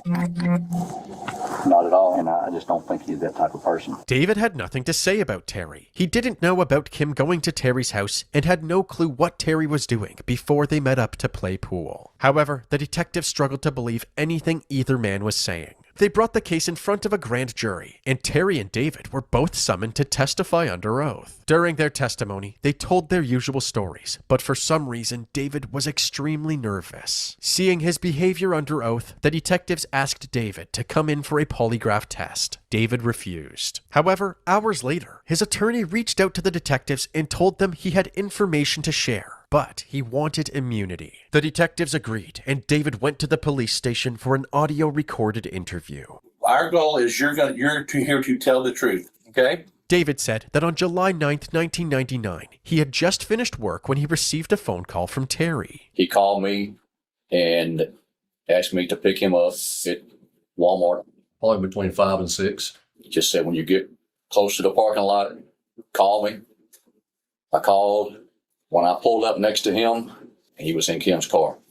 He said that he did not like that parking lot and to follow him to the corner of Dowling and Phelan. Used to be an Eckerd's store there and Market Basket and other businesses. And so y'all left Walmart and you followed them down to Colonnade? Turned into the Colonnade shopping center parking lot. He stopped in a spot, got out and got in my truck, and I took him and dropped him off at his house and went back to my little trailer I was living in. The two met up later that evening to play pool at the Corner Pocket, which was about 60 yards away from where they parked Kim's car. Did you ask him, why are you in the car? No, I did not ask. They eventually parted ways, and the next morning they had breakfast together. Ate breakfast at Iron Skillet. Just kind of a normal conversation about plans for the day. It wasn't until later that week that Terry suddenly divulged the reason he was driving Kim's car. Sometime, it was either Friday night or the next day sometime. He told me that she was at his house, and I guess they argued, and that he shot her. The only thing he told me was back of the head. I think I was too dumbfounded to ask anything else. And then after that, did he say what did he do with the body? He told me that he put her under the slab in one of the bedrooms. One of the bedrooms? And did he say which one? I believe he indicated it was the front bedroom closest to the street. The detectives asked him why he didn't report Terry's confession to the authorities immediately. I was shocked and astonished, didn't know what to think. I was afraid that I was involved in something that was going to have me in deep trouble. He said that after his grand jury testimony in 2024, he had a change of heart. After the days started going by, the thoughts just got too deep, too hard on me. I just couldn't put up with it anymore. I was tired of it being on my conscience. The more likely explanation for David coming forward was that he realized the detectives knew he was lying and preferred to work out a deal rather than being charged as an accomplice. Regardless, this interview was a huge breakthrough in the case, but before celebrating, they needed to make sure that David was being truthful with them. They started by asking David to do a polygraph test, which he agreed to. Did Terry tell you he shot Kim? Yes. Did Terry tell you where he buried Kim? Yes. Not only was David being completely cooperative, but he also passed the polygraph test with flying colors. It's such a good realm that you never know who's going to murder you, help someone cover up a murder, not speak about it. Yeah, it's a great realm. It can't be a hell realm. How could it be a hell realm? If something was right in my backyard that's like Kensington, and just ignore it, right? For years. Hello, Salty Siren. Good morning to you. I was just having some breakfast. What a beautiful day. What a beautiful day to try to expose a hell realm to 7 people tuned in. There's supposedly billions on Earth, and almost no one wants to see what this place is. Almost no one on Earth, and I'm laughing because it's so absurd because it's so obvious what this place is. The evidence just piles up sky high, and people put on more blindfolds. They'll put on 3, 4, 5, 6. They'll layer their blindfolds. They don't want to see. Invited Terry to the police station to discuss the death of his father, who, in a completely unrelated incident, was murdered in 2004. But after that decoy conversation was over, the detectives in Kim's case surprised him with a search warrant for his house. How you doing? All right? Good. I want you to remember me. Oh, I'm the guy. I wonder what the true numbers are in terms of death by murder. I wonder what the real numbers are. That I was working on the Kimberly Langwell case. It's been signed by the judge. I want you to understand what all it entails. Okay. It's going to be a thorough search of the house, possibly under the house. So if there is information that you want to tell us, is Kimberly on the property? No. Is there any evidence of her murder on the property? Shouldn't be. No. Did you murder Kim? No. So is there any reason why we're going to find any kind of blood or evidence or remains or anything like that anywhere on your property, sir? No. I don't know what you want. I want the body. Well, I understand that. I don't have anything to tell you. Okay. We just want to give you that opportunity. Is this mine or? You can keep that's that. your Yes, sir. Right after serving Terry these papers, they went to inform his wife Violet of what was going on. We have the search warrant to look for Kimberly Langwell all through the property. Okay. If there's anything that we need to know now before we begin, this is the time. I honestly can tell you I don't know anything about where she is or anything about that. So y'all just do what you have to do. Well, if I had known this, I would have washed the dishes. Don't be At this point, it wasn't clear if Violet actually knew something about Terry's involvement. However, the only way to know who was lying was to see what was under Terry's house. Terry and Violet were allowed to leave for now, and a hotel was booked for them to stay in. But or anything about that. So y'all just do what you have to do. Well, if I had known this, I would have washed the dishes. Don't be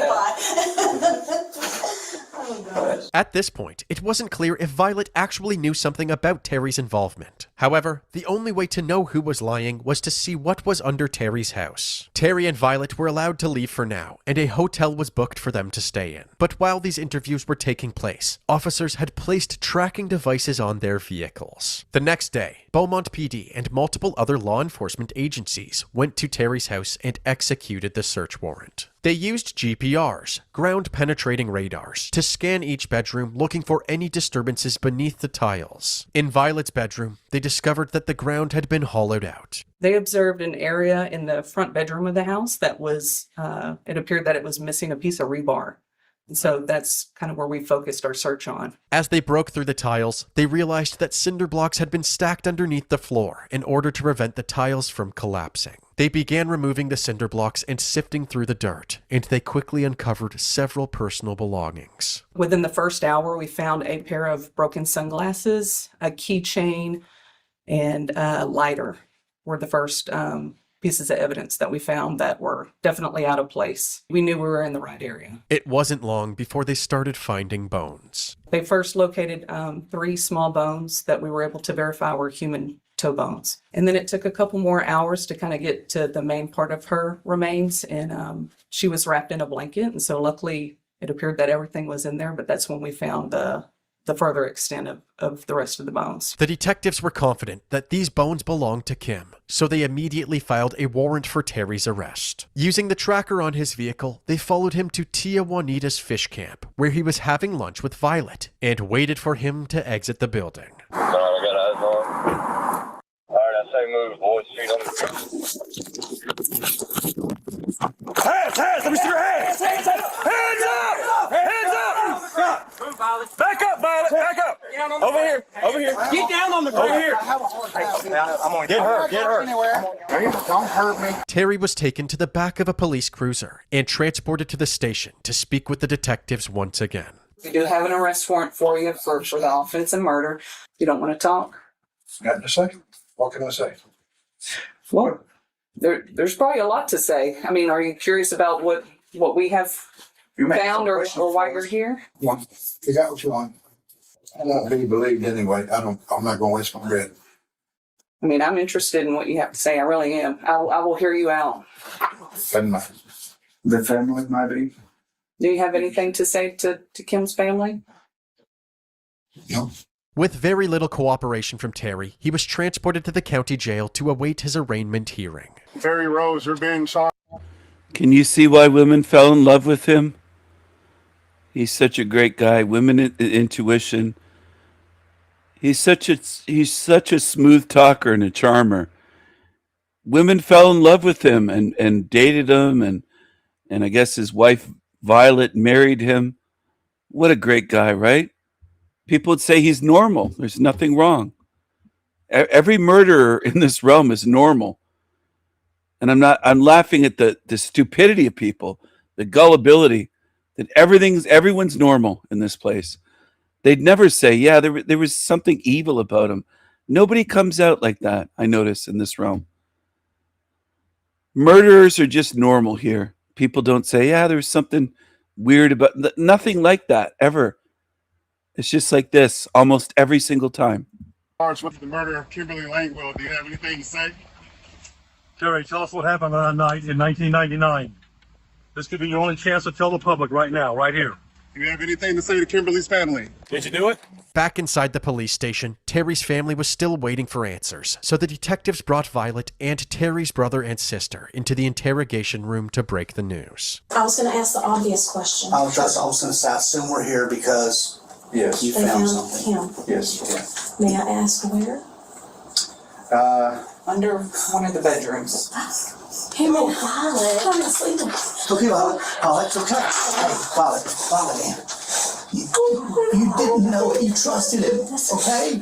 It's okay, Violet. It's okay. Sleeping there. I understand, Violet. I understand. Oh my God. Oh, you're going to get through this. You're going to get through this.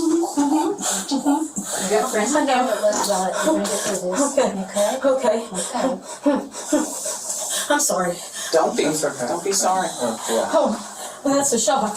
The excavation team back at Terry's house worked for 13 hours straight to make sure they had every last bit of remains. By the morning, they had recovered an entire human skeleton. All of the evidence was sent to the crime lab, and it was eventually confirmed through dental records that the remains did in fact belong to Kim. I'm so very grateful to have my mother back. Not in the way that I wanted her, but to know that she's no longer being held is a good feeling. An autopsy revealed that a gunshot wound had penetrated the back of her skull, suggesting that Kim was killed execution style. Despite the overwhelming evidence against him, Terry pled not guilty. His bond was set at $1 million, a price he was unable to pay, so he remained in the county jail awaiting his trial. After several delays, his trial was set for December 8th, 2025, but before that date came, in August, Terry was offered a plea deal. If he went to trial and was found guilty, his sentence would be anywhere from a minimum of 5 years to a maximum of 99 years in prison. This plea deal reduced that maximum sentence to 40 years, with the possibility of parole after 20, in exchange for a guilty plea from Terry. And do you want to reject that offer and have your case set for trial? Yes, ma'am. Okay. Terry rejected this plea deal because he saw it as an insult. We know this because following this hearing, he discussed it with his son, Terry Rose Jr., over a jailhouse phone call. That 40-year offer was like an insult.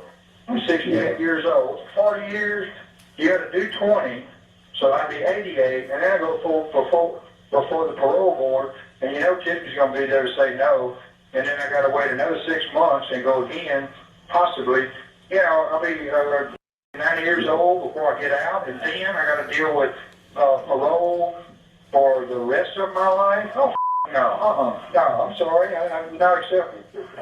No, man, it's in their 40s. People die in their 40s and 50s all the time. That'd be sweet. I mean, yeah, that'd be sweet. I will pee in a cup, send it to y'all to pour on her grave. I'll do that. Oh, yeah, I'll fix it right up. Since you would have been honest and said, look, I was out messing around on you, I could have just walked away, not had a problem, and now this would have been a problem. But no, she had to keep her mom's secrets. Terry must not have realized that this phone call was being recorded, because he just revealed what his motive was for killing Kim. Since you would have been honest and said, look, I was out messing around on you, now this would have been a problem. Clearly, Terry was lying when he said that he moved on following the breakup. Once we broke it off, I figured just leave her alone. Once the phone call with his son was submitted as evidence, Terry's defense team quickly changed their mind about the plea deal. 1 week before his trial, his attorneys reached out to the prosecutors and said that Terry was willing to plead guilty. The prosecutors offered the same conditions as before, a maximum of 40 years in prison with the possibility of parole after 20, in exchange for a guilty plea. And Terry agreed. You're charged with the first-degree felony offense of murder from July 9th of 1999, and how do you plead to that charge? Guilty. Are you pleading guilty because you did what they charged you with? Sort of. Yes. Yes. No, we're not playing. Hold on. You answer my question, Mr. Burbank. I'm not questioning you. Did you do what they charged you with in cause number 24 DCCR 1369? Yes. His sentencing hearing took place on December 16th, 2025. The prosecution wanted to make sure Terry would spend the rest of his life behind bars, and convincing the judge to hand down the 40-year maximum sentence would guarantee that. The first person they called to the stand was David Wiley. He told them all about the night Kim disappeared and the moment that Terry told him about the murder, before giving a half apology to Kim's family. Is there something you want to say to Tiffany McInnes and her family? I wish I'd have came forward right when it happened. The defense tried to discredit David by suggesting that he only spoke up because he was worried about being charged as an accomplice. Back in 99, July of 99, how many times did the police come and talk to you? I think just once. Did you take part in trying to find Kimberly? No, I did not. You said at one time you were an employee of Terry, right? Yes. During that time, you would see him on a daily basis? Generally. Never said one thing to him saying, hey, man, you got to say something to somebody. No. Never did. Never went to the police. No. How many times did you talk to the police between the original time in 1999 and Zero care. Never went to the police. Never said to his buddy, "You need to turn yourself in." This guy didn't do the murder, but he doesn't give a fuck. Some of you are like, how could he not care? I hate to break the news to you. Sorry about my voice. But most beings in this realm are like the one on the screen. Now, I'm acutely aware at this point in my life how much energy humans put into isolating and pretending that's one bad creature. And they'll miss millions around you that would do exactly the same thing. You just don't want to see it. You want the tiny picture. Isolate, narrow vision. You don't want the big picture. The big picture is this isn't that uncommon. In Hell Realm, there's a hell of a lot like this that would say nothing, do nothing until their ass is on the line thinking, he was thinking that he might be in jail. He was thinking he might be in jail if he doesn't fucking speak up, and he went for an immunity deal. So he said, I'll tell you what happened if I get immunity and you can't put me in jail. Because he did nothing at the time, and then all those years, 25 bloody years. And I know humans. I know you well enough to know most of you on Earth would say, that's so rare. What are the odds he had a psycho as his best buddy that would keep the secret for 25 years and do nothing? And I would say there's a lot of humans that are cowards, evil. They're complicit with evil. Most of you on Earth are. Given the chance to expose evil and put your neck on the line, you're not going to say shit. You won't do what I do all the time. I get threats all the time on here for speaking and showing this stuff. I get threats on here by email. One's trying to harass me. One's trying to stalk me in person. You name it. And I keep speaking because I know I'm speaking the truth. And I'm not afraid of evil demons. But most of you have friends like this creature. I wouldn't be surprised. I mean, most humans. It doesn't necessarily mean the best beings on my channel. Most humans on Earth have neighbors, friends like this, family. They have brothers or sisters like this guy, or parents, or children. It's a creepy, wicked world. It's a zombie world of demons. And I put it as clearly as anyone ever has. I don't know how to make it more clear to you. And I've shown it, not just this case. Thousands and thousands of hours on live streams and in videos. Go through on my channel. Go through all my work. If I ever make it all publicly available again. Because every time I do, I have creeps like this reporting my channel. Some of you can't deal with that. You can't face that that's going on. I've lost so many channels, and the Sanity Machine and El Diablo have had many strikes. The Sanity Machine channel has had strikes almost from day one. People attacking, reporting to YouTube. Why am I mentioning that? Because it's showing you something. You're in a demonic fucking realm where they want to silence the truth. It's obvious. I don't know how anyone could be on my channel for months and not understand that. I don't know how long it takes people. I don't know how slow people are to see. Will it take you a million lifetimes to finally go, oh shit, we are in a demonic realm? The evidence is all around you. You can see these creatures in so-called real life, in person, face to face, standing in line somewhere. It's not just on YouTube. There's liars that say, oh, it's just on YouTube. There's creeps. And no, they're out in real life as well. I notice them. Anywhere I've lived and anywhere I've traveled. I've been across Canada. I've been across the United States, coast to coast, east to west, in many states, not all 50. And I haven't been to Alaska yet or Hawaii. I don't know if I ever will. I don't know if I'll ever bother traveling again. At a certain point, you're like, what's the point? There's fucking zombie demons everywhere. It's just a change of scenery. And that's about it. That's about it. That's what it boils down to. Once you reach the level I'm at, and it's not depression, it's just saying, well, what is really the point? It's risk without much reward. Did I used to love to see new places and travel? Yes, I did. Do I now? Not really. I kind of lost my desire. I did. And it's not lack of money that Callie and liars would say, which they lie all the time, in case you can't figure that out. They'll lie and say I'm poor. I can spend thousands of dollars a week on knives if I want to. And those stinky bums say, well, why doesn't he just wear Old Spice like my dad? Wear the $10, $15, whatever it is, cheap cologne. Maybe it's under $10. I don't know what it costs.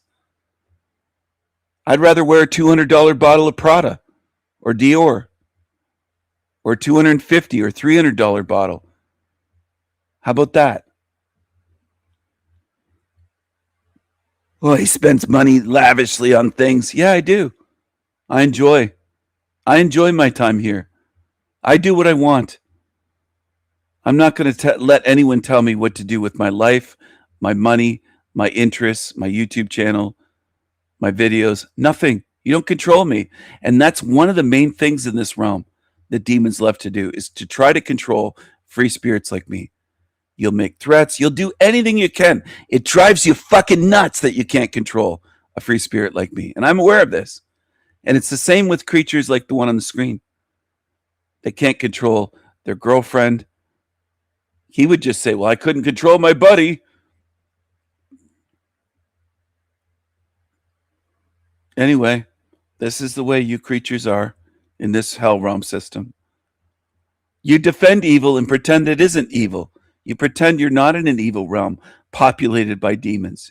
You pretend you're dishonest, you're liars, you're weak. You're not nearly as strong as I am if you do that. If you do that. I'm not saying everyone tuned in does that. There might be 5 or 6 people tuned in right now that don't do that, or it doesn't apply to you. Okay? Do you understand? I'm not grouping in everyone, but most people on earth do tend to defend evil by pretending it doesn't exist. You pretend. You do that in your families. You could have an evil sibling or an evil child or an evil parent, and you pretend. That's what you're good at. That's what humans are good at. Not telling the truth. You're better at pretending. You're not very good at speaking truth. Or there'd be thousands and thousands or millions of channels like mine, and there aren't. If humans were good at speaking the truth, there'd be lots of channels like mine. There'd be loads of channels like mine, as the Brits say. There'd be a massive amount of channels like mine. There'd be fucking channels like mine all over the fucking place, as the Irish might say. Fucking. But there aren't. Where are they? Why do you people think I keep asking you where they are? See, some of you I suspect are dumb. Some of you, even regulars, thinking that's his ego. He's just trying to get us to keep saying there's no others like yours. I'm trying to fucking show you something about where you are. I'm trying to teach you something. I'm trying to be a kind of spiritual teacher and give you lessons that will help you if you learn.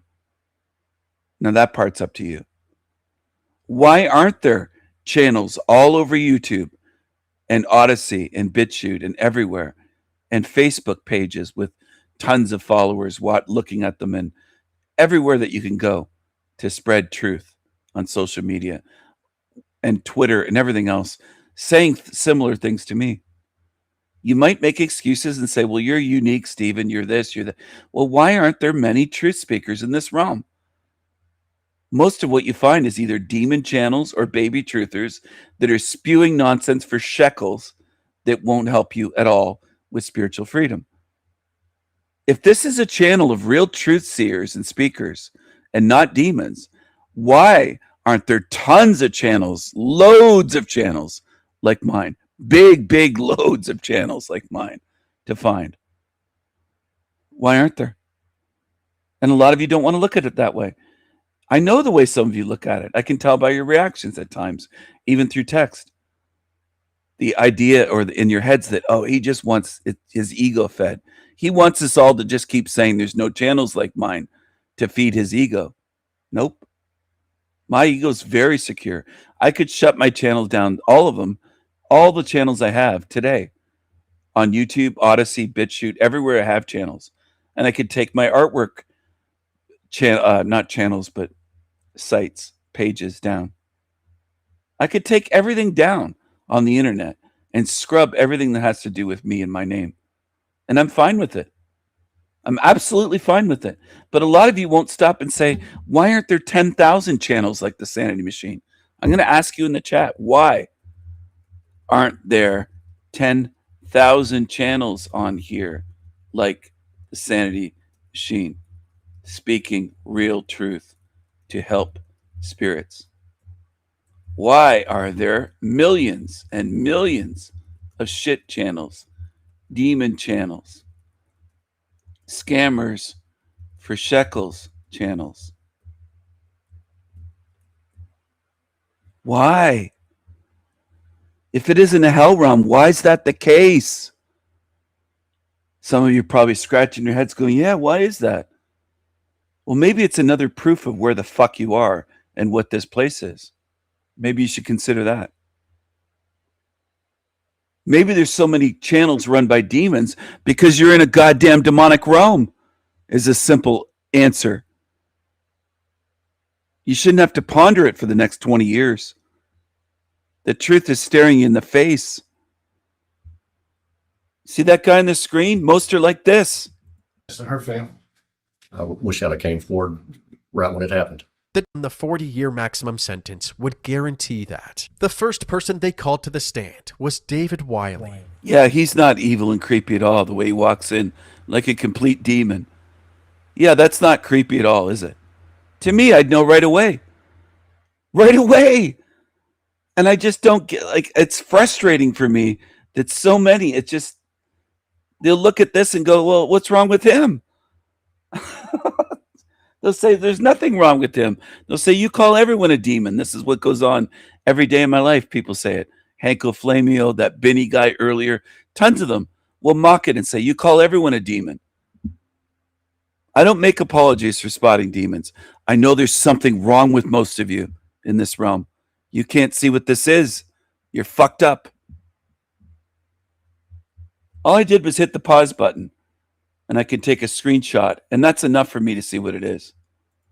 Right there. And I'm not boasting. Far from boasting, I'm saying there's something wrong with you.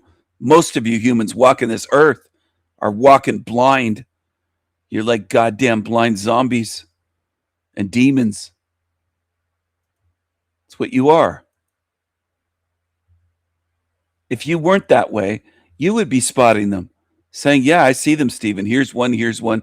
You wouldn't even be pretending. You'd be able to spot them and prove it. And they're all around you. I wouldn't be surprised if there's people that are regulars, even regulars on my channel, that couldn't spot a demon if they were living across the street, their neighbor's house, and they stared at you every day like this. And you'd say they're not a demon. And if I visited you and I spotted them for 5 minutes and I'd go inside and say, yeah, you have a demon living across the street from you. Are you aware of that? You have an absolute demon with no conscience living across the street that would eat your face and tear your face off, bury you under their house, and then go out for breakfast or lunch the same day like nothing happened. And you wouldn't believe it. You'd be like, how could people do that? Because most of you are stuck on thinking everyone's a person. They're just people, Stephen. I hear that all the time from zombies on here. They're just people. You call them demons when they're people. Is that a person? Really? Well, everything about it shows demon to me. You can keep believing that demons are people until they're eating you. And that's how dumb some of you are. Dumb, stubborn, slow to learn, slow to see, defiant, hanging on to your stupid belief systems, saying, well, I don't believe in demons. Well, all the better for demons. They're glad if you don't believe in them. All the better, all the easier for them to prey on you, dummy. You think they care if you believe in them? They're glad if you don't see them as demons. Then they can operate in secret, undetected, the way that they do. They wander around. That's an absolute demon on the fucking screen. There's no conscience there. That thing didn't even commit the murder, but would it commit murder? Absolutely. If somebody said, Stephen, would you bet on this demon, on this guy on the screen, they'd call him the friend of the killer, would you bet that he'd commit a murder and cover it up? Would you bet money on it? I'd take all my chips and bet it on yes. Yes. That's how confident I am in that. And you don't have to be, because I know most of you are walking dead zombies and blind. And you know what? As much as these demons disgust me, a lot of people that are that way, you disgust me as well. You're so lazy. And I just have no respect for the level of laziness that I see in this realm. You should be trying like crazy to understand this, to help yourself and your children and your loved ones. And most humans do. They don't lift a bloody finger to learn what's important. And that is frustrating. And it also makes me question myself at times. Why am I continuing to try to teach, for the most part, zombie masses? And I show you demons, and you just can't see it. He told them all about the night Kim disappeared and the moment that Terry told him about the murder, before giving a half apology to Kim's family. Is there something you want to say to Tiffany McGinnis and her family? I wish I'd have came forward. You don't wish you would have came forward. You would have done it if you were a good being. You didn't come forward at all. You waited till you could get out of it, because in Texas, you're involved. If you know about a murder, you're considered then an accomplice, even though he might not have been there when she was killed. He knew about it that day, and he did nothing. Nothing. Because he's not a good being. He's a fucking demon. When it happened. The defense tried to discredit David by suggesting that he only spoke up. I wish I'd have came forward right when it happened. The defense tried to discredit David by suggesting that he only spoke up because he was worried about being charged as an accomplice. Back in 99, July of 99, how many times did the police come and talk to you? I think just once. Did you take part in trying to find Kimberly? No, I did not. You said at one time you were an employee of Terry, right? Yes. During that time, you would see him on a daily basis? Generally. Never said one thing to him saying, hey, man, you got to say something to somebody. No. Never did. Never went to the police. No. How many times did you talk to the police between the original time in 1999 and 2024 when they came to your house just before Thanksgiving? Well, my buddy told me he shot her in the back of the head, and she's got a daughter worried about her. Did I do a damn thing about it? Ever? Even make an anonymous phone call and say, hey, this guy shot her? Search his house? Did I do a damn thing even if I was afraid of my killer buddy? Nope, I didn't do a goddamn thing. Never cared. Now, what's lack of care? See, this is the problem with people. They'll just mock things. What's lack of care? What's demonic? To have no care for anyone. That's demonic. Oh, that's why he's calling him a demon. Not just because he looks creepy. He looks demonic because he is demonic. And one day you're going to find out, some of you are going to have the biggest rude awakening of your lives. You won't be laughing anymore, saying, I laughed at Stephen for years, calling it a demonic realm. And then they're going to be feasting on you. And you won't be able to deny it anymore. You won't be giggling, saying he calls them demons. You'll be the prey, you dumb fucks. None. You had a chance to tell them when they came to your door, right? Yes. I think it was two detectives, Detective Wilson and Detective Tamayo. If you watched a horror movie, you'd call them demons. You humans are able to watch Hollywood movies on big screens, and it's believable to you. You suspend your disbelief, and you're watching these movies going, oh, it's scary, these demons doing this. And meanwhile, in real life, it's happening, and you don't fucking notice. That's why I call you zombies. You have no awareness. Yes. You didn't tell them that? No. After that, you were called back into the grand jury, correct? I'm sick of being in this zombie realm of demons and zombies. pretending that you're good, pretending that you're smart, pretending you're aware. Meanwhile, you're fooled constantly by demons. You just can't see where you are. Left to your own devices, you could spend 10 trillion lifetimes here. You'd never find your way out, some of you, that just live in denial. And it might not be you, but it might be your family or someone you know, and you know what I'm saying then. They can't see it. They refuse. And they just can't do it. They'd even defend a creature like this and say he's not a demon. He was just afraid to come forward with the truth. Or you'd make up some lame ass empty excuse. And I'm sick of it. I'm sick of all the excuses made for evil demons in this realm every day. Evil gets so many excuses and benefit of the doubt given. I rarely see people critical of demons. You attack my channel, but I don't see you attacking demonic murderer channels, sex offender channels. You just don't. You leave them alone. You're quiet about that. But demons swarm to attack my channel. That shows me a lot. Correct. And you could have told them then. Correct.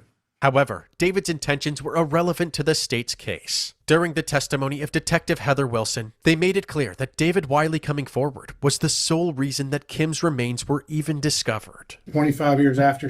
He could have come forward that day, even anonymously. He could have anonymously reported his buddy as the murderer. And it would have saved people that loved her, that searched for her, 25 bloody years of pain for a lot of people.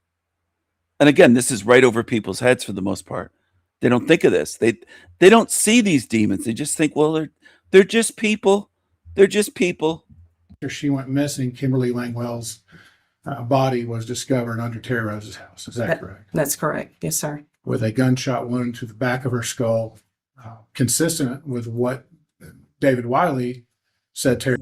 Hello, Seth. Good morning. Good to see you. I'm just covering some more demons. I'm actually sick of I'm sick of covering that case. It makes me sick, and I had breakfast, and I don't want my stomach to be upset over it. It makes me physically ill. Like I'm trying not to get physically ill over these demons that would put a family through 25 years of hell when they could have come forward that day and said, you know what? Called the police or sent a letter, wrote a goddamn letter and dropped it off somewhere, or had someone else mail it. Done something if they're a coward and they can't stand up. They could have anonymously told them, listen, this is what happened, and this is where I think he buried her. He shot her in the head. Yeah, he didn't care. That's the problem. Exactly, Wendy. He didn't care. That shows me that he's a demon. Now, the demon coward that shot her in the back of the head is obviously a demon with no conscience, and so is his buddy. And I don't think it's a coincidence. I think demons flock together. Demons of a feather flock together. I'm typing it in the chat. Demons of a feather flock together. And I think I'm the first one to say that. I've never heard anyone else in my life say that. And I know I changed it from birds of a feather to demons, but they work exactly that way. They find each other. They hang out together. Anyway, this demonic hell realm of zombie losers and demons makes me sick. Check this out. Tell me that this would be possible in a good realm. She lost her nose to cancer. Sorry if this image is disturbing for people. I know it's quite shocking to see someone with no nose. It is, to me at least. It is. And as much as she wants to change beauty standards and say, well, I know she can't help it, but the thing is, it is shocking to people naturally to see someone missing their nose. It just is. We can't help it. It doesn't make us bad. It is shocking to see this. Okay?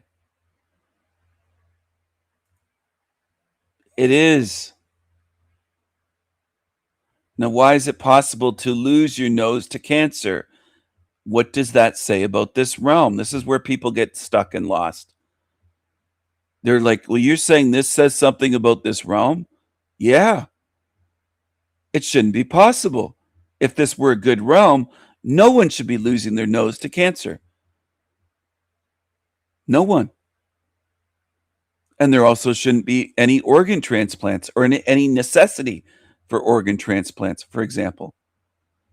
Chemo, radiation shouldn't exist. None of that shit. There shouldn't be a surgeon on earth. This blows people's minds. They're like, what? Yeah. If this were a good realm, there wouldn't be surgeries. There wouldn't be need for surgery. There wouldn't be chemo, radiation either. There wouldn't be hospitals. There wouldn't be a need for health care because you wouldn't even be able to break your arm and have to go somewhere and get a cast put on. I know it doesn't make sense to most people. Most people in this realm don't think at all. They just skim the surface.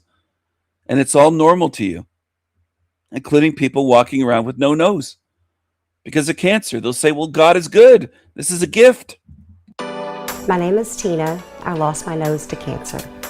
Anything that's different or deformed is made to be scary. Society builds it that way. I'm asked a lot how I have the confidence that I have. From the moment we're born, society tries to fit us in a box of what is acceptably beautiful. And I want to shatter that box.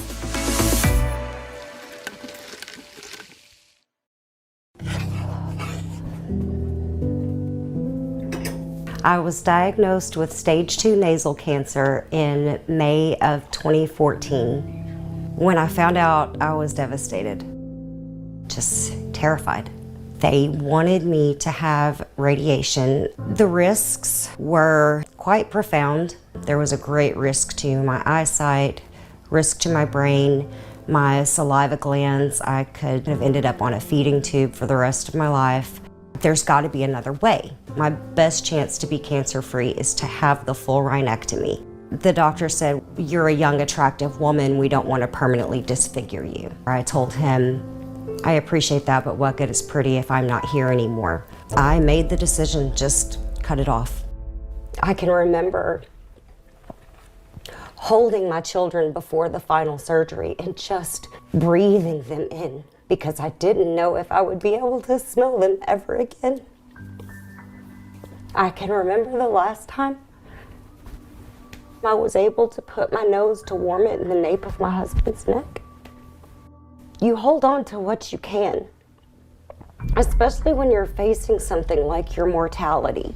After the complete rhinectomy, I was worried how people would react to me, particularly children, particularly my children.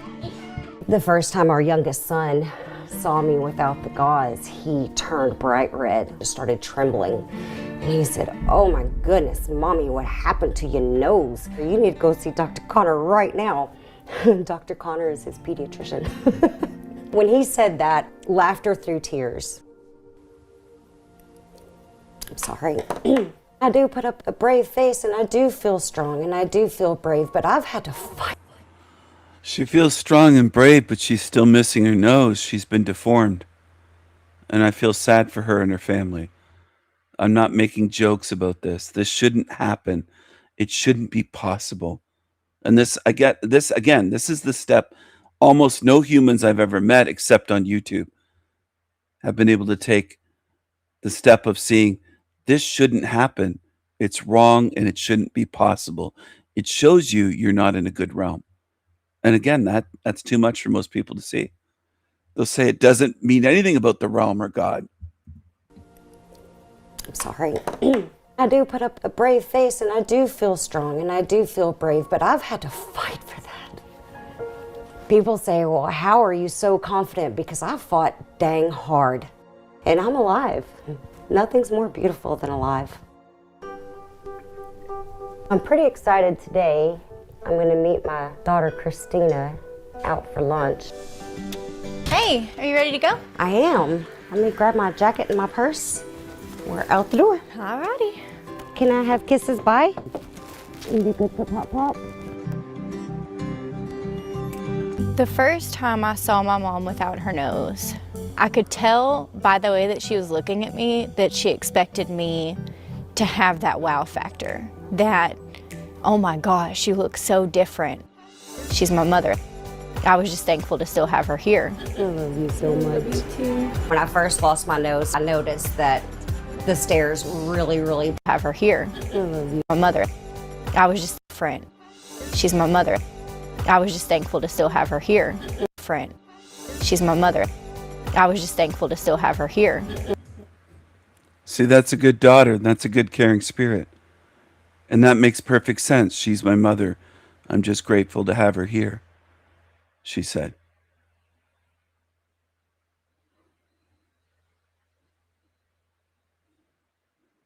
It's painful to be able to look at this world and see how wrong it is.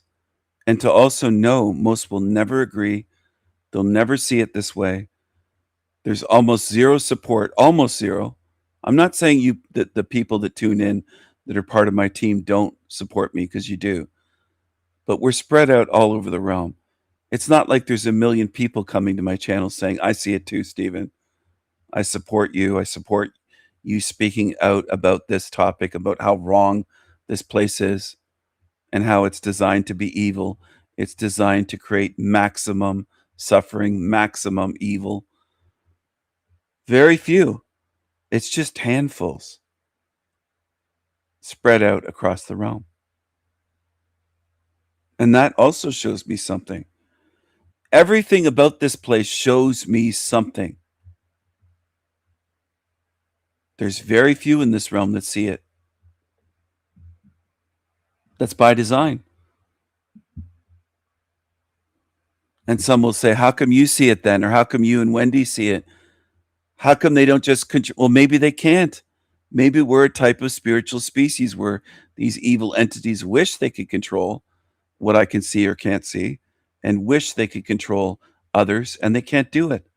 You ever consider that possibility? That they just can't do it. They wish they could. Maybe these entities wish they could control and have everybody duped here. Well, why are you allowed to say this? Well, maybe I'm not the same as the zombies that come to my channel and just go off rudely. Maybe I'm not like you. Do you ever consider that? The ones that just came here, it's their first day here, and they just spew evil, stupid shit. Maybe we're different. Have you ever considered that, even for a split second or a minute, a whole minute of your life of spent on thought, quietly thinking, well, maybe we're not all the same. Maybe he sees more than I do.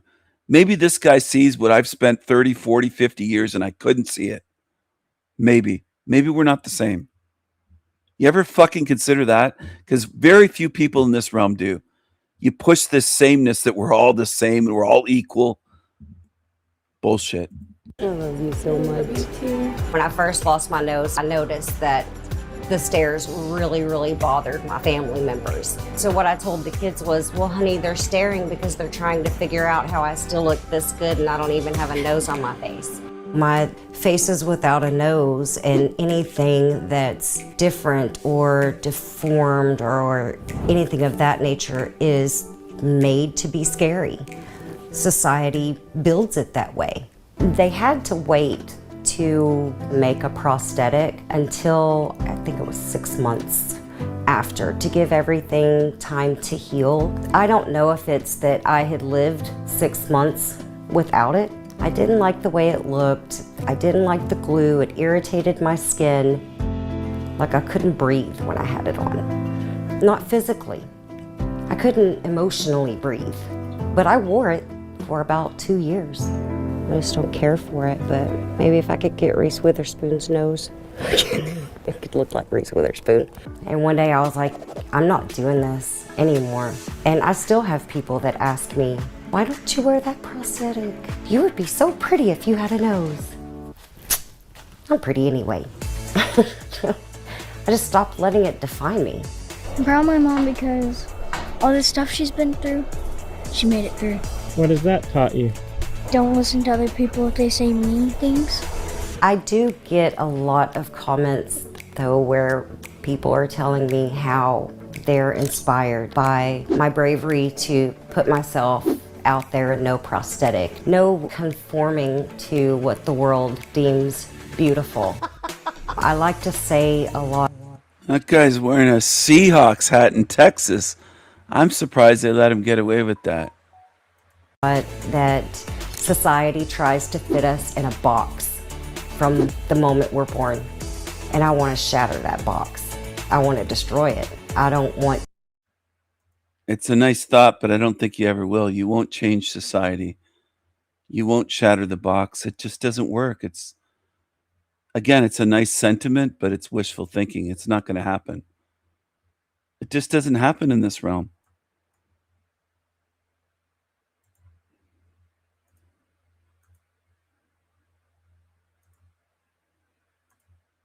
Let's check this out.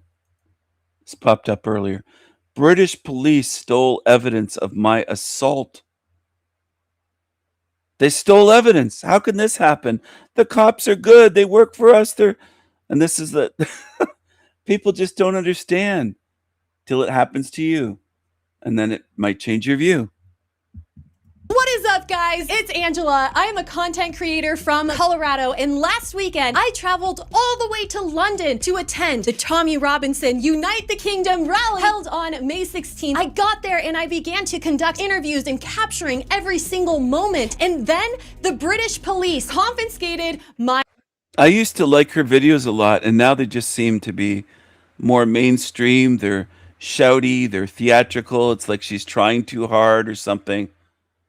I just don't like the direction she's taking, and I'm willing to say it. Now, do I think it'll probably get her more views and clicks? Probably will, because people do like this. They like when it's fake and acting and dramatic and shouting and the emojis on the screen and all the post-production childish looking garbage. People like that. You can shake your heads and say, "Not me, Stephen," and then I'll just say, "Well, you must be pretty tiny if all you can see is yourself." You can't seem to notice with the reason I mentioned 9,800 hit the like button there. A lot of people like this. The more they make the videos this way, she never used to be this way. But I noticed lately her videos are becoming like this. She used to just sit and talk and came across as intelligent. She wasn't doing all this stuff, this over the top and shoving her face in the camera, shouting. It wasn't like this. And it's just become more cartoonish. And I like her channel less. 445,000 subs with a check mark. Big channel. People love this. What is up, guys? It's Angela. I am a content creator from Colorado, and last weekend I traveled all the way to London to attend the Tommy Robinson Unite the Kingdom rally held on May 16th. This is cringe, the shouting, and it just comes across as cringe. It does. Some people would defend it saying she's just enthusiastic. It comes across as very cringy. I got there and I began to conduct interviews and capturing every single moment. And then the British police confiscated my SD cards, so I have returned with nothing. I want you guys to watch that footage, and then I will explain to you how I got to that point. You're not trying to withhold evidence of I'm sorry, I come here to make video footage. That's what I do. I will record everything. I'm a content creator. The people that missed most of the sentences that I spoke, I gave her credit. I said I used to like her channel, but now I'm starting to like it a lot less. It's just becoming really cringy. Look how tiny this cop is. How tall is Angela? She might be wearing heels or boots. I don't know. But she's towering over this little gingy, tiny skulled. Is that even a man? What is that? I'm sorry for... if people are offended, get as offended as you like, but I just can't believe this. These are the cops in Great Britain at this point. What is she standing on? A box or more than a curb? Because she's towering over this fucking little guy. You have cops like that at this point. You got to be kidding me. This is, I don't know why I'm apologizing. It's just, I don't even know what to say at times in this world. What am I looking at here? What is this? That's a cop? That little Gingy. I just can't believe it in a way. It's just, what is happening here? You know, when I grew up, I used to see those, the British cops, the bobbies, as they used to be called. And they had a certain uniform on. They didn't have this type of hat. They had another kind of hat. And they were these tall, usually tall, masculine guys that you didn't want to fucking mess with in the 70s or into the 70s and 80s. Whenever I saw coverage of Great Britain and there was a cop, they weren't like this. So what has happened? Look at, I don't know if this is coming across properly. I don't know if people understand what I'm talking about. Yeah, leprechaun cop. This is just incredible. He's tiny. He's got the smallest little head. He's short. He's slight. He's a petite build. Like he's a slim, not just slim, but petite. I'd call him petite. He's got a tiny little skull that looks like I could put it between my two fingers and crush his little gingy head like a grape. And what's he going to do to someone? How's he going to handle criminals that are aggressive and strong and violent and resist? I just can't believe they'd even be hired. What is going on here? I'm sorry for raving about this, but what the fuck is going on here? He looks demonic. His eyes are popping out of his head. Looks like a total little gingy leprechaun demon creature. He's wearing a hat, of course, with the checkerboard on it. And the checkerboard on the high-vis fluorescent vest right there is shown. It's, if you can't see this picture itself, this screenshot shows me it's a demonic realm. That's all I would need to know there's demons here, because that's bizarre. And it isn't just his height. There are shorter guys that are still built and they don't have a tiny skull. Now, she might be a little bit closer to the camera, granted, than he is. Maybe it's camera angles, but he looks so tiny. It looks like she could just kick the shit out of him.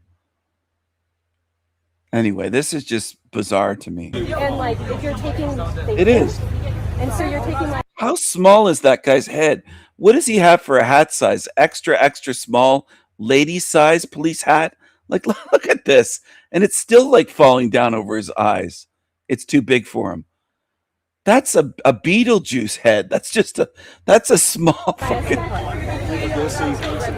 that looks like a small head. they're taking my SD card as evidence. And this creep behind her, is that a female cop? What is that? Is that a golem? What is that? Is that something from Lord of the Rings? What are we looking at here? My goodness. What is going on in this world? So I guess she has the female police hat on. There's nothing feminine about that thing. I don't even know which one is which at Got this his hand out requesting her camera cards or SD cards. Look, I'm sorry. I don't have to give you guys my like. Look at how many cops are around her. I wish she'd mention it on the video. Switch at this point. She should have counted and said, "You have 7 cops around me." As though, like, why don't you do your job and actually arrest criminals? Look, What are you doing? How many is it? There's 1, 2, 3, 4 there, right in the screen, and there's more behind. How many cops does it take to harass her? Like, what is going on over there? I don't have to give you guys my. There's one on the other side of the street. They're just all around her. There's supposedly a massive protest going on there. And there's probably darkies and Muslims. And like, what are you focused on? Look at this. Because we've just watched the footage. They're everywhere around her. Wait, what is They have her surrounded. The whole street, like, it's just unbelievable. going on? Like, what is happening? What is happening? Hey, what's going on? Like, what is happening? What is happening? Hey, You're stealing stuff from me. You're stealing stuff from me. I've asked you. You cannot just take both of my SD cards. What is going on? I've asked you to show me. Like, what is going on? Like, you guys are stealing my stuff. No, Mum, it's being seized. You can just seize my stuff. We can seize that to pretend that there's evidence of a crime. I'm a bystander, and now you're stealing my stuff. You're stealing my stuff. These policemen are stealing my things. I'm an American. I came here for work. I'm allowed to work here, and now you're stealing my stuff. I can explain to you. So there's been an incident where a man's been assaulted, right? We suspect that is an offence that's occurred. You two are clearly together. You have lots of filming, photography equipment. The people I spoke to said you all use it. And all you guys need is that clip. According to UK law, the police did not have the right to forcefully take my things. And hang tight, because I'm going to explain what actually happened, because the police then tried to flip the entire scenario. I was pushed off of a bus because I was exercising my free speech to paid pro-Palestine protesters, and then they treated me like I was the criminal. I'm actually surprised that I wasn't arrested just because they didn't like the things that I was saying. All you need is that clip. You don't need to steal both of my SD cards. Have you shown the officers the footage? Yes, and she recorded it multiple times. She recorded the clip multiple times. And now you're trying to steal other stuff from me, saying that it's evidence when you recorded the clip that you needed from that camera. What I tried to explain to you was the way that the CPS, which is the governing body of our... So why are you taking both of my SD cards, the one that doesn't have the clip? She's very upset. She's very upset. The police are harassing her. She can't believe it. See, a lot of people support the police until this happens. Till they surround you, harass you, steal from you, point guns at you in your vehicle. Explain, are you going to keep talking over me? Would you like me to explain? Okay. So the way it works is I can record it, but sometimes evidence gets lost when you record another piece of footage. So you lose your own evidence and then say that... The original and best quality evidence is going to be This on is that what I'm item. trying, yeah. And which SD card? Because, like, if you're trying to take pictures of my kid, I think that's freaking weird. When I first arrived, I asked you, did you have any camera footage? What Can you I said just is say, you didn't. I don't appreciate you being like that with my colleague. He's not going to do anything with that footage. Ultimately, we want the footage of you going onto that pro-Palestine. And you have it there, and he has another SD card that doesn't have anything from this entire trip. That woman police officer was treating me as if I had committed a criminal offense because I exposed the pro-Palestine protesters for being paid and being bussed in. To give you an idea of who these exact protesters were, watch this video from the event.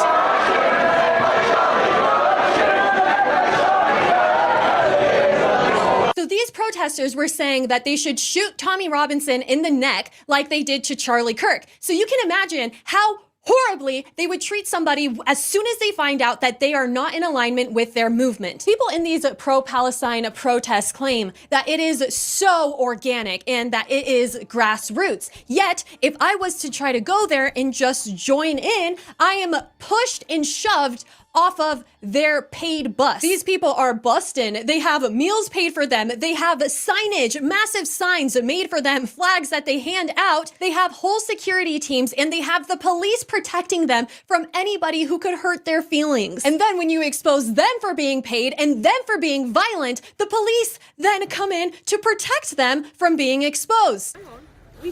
I'm sorry, I'm leaving. Like, you guys, you stole my stuff. Now, like, okay, congratulations. And these are tiny SD cards. My entire video is gone. Like, I came here for work. I need to get content. Like, you guys took my content, so I need to get content somehow. Like, I mean, the police, like, I guess I'm not allowed to be pushed off of a bus.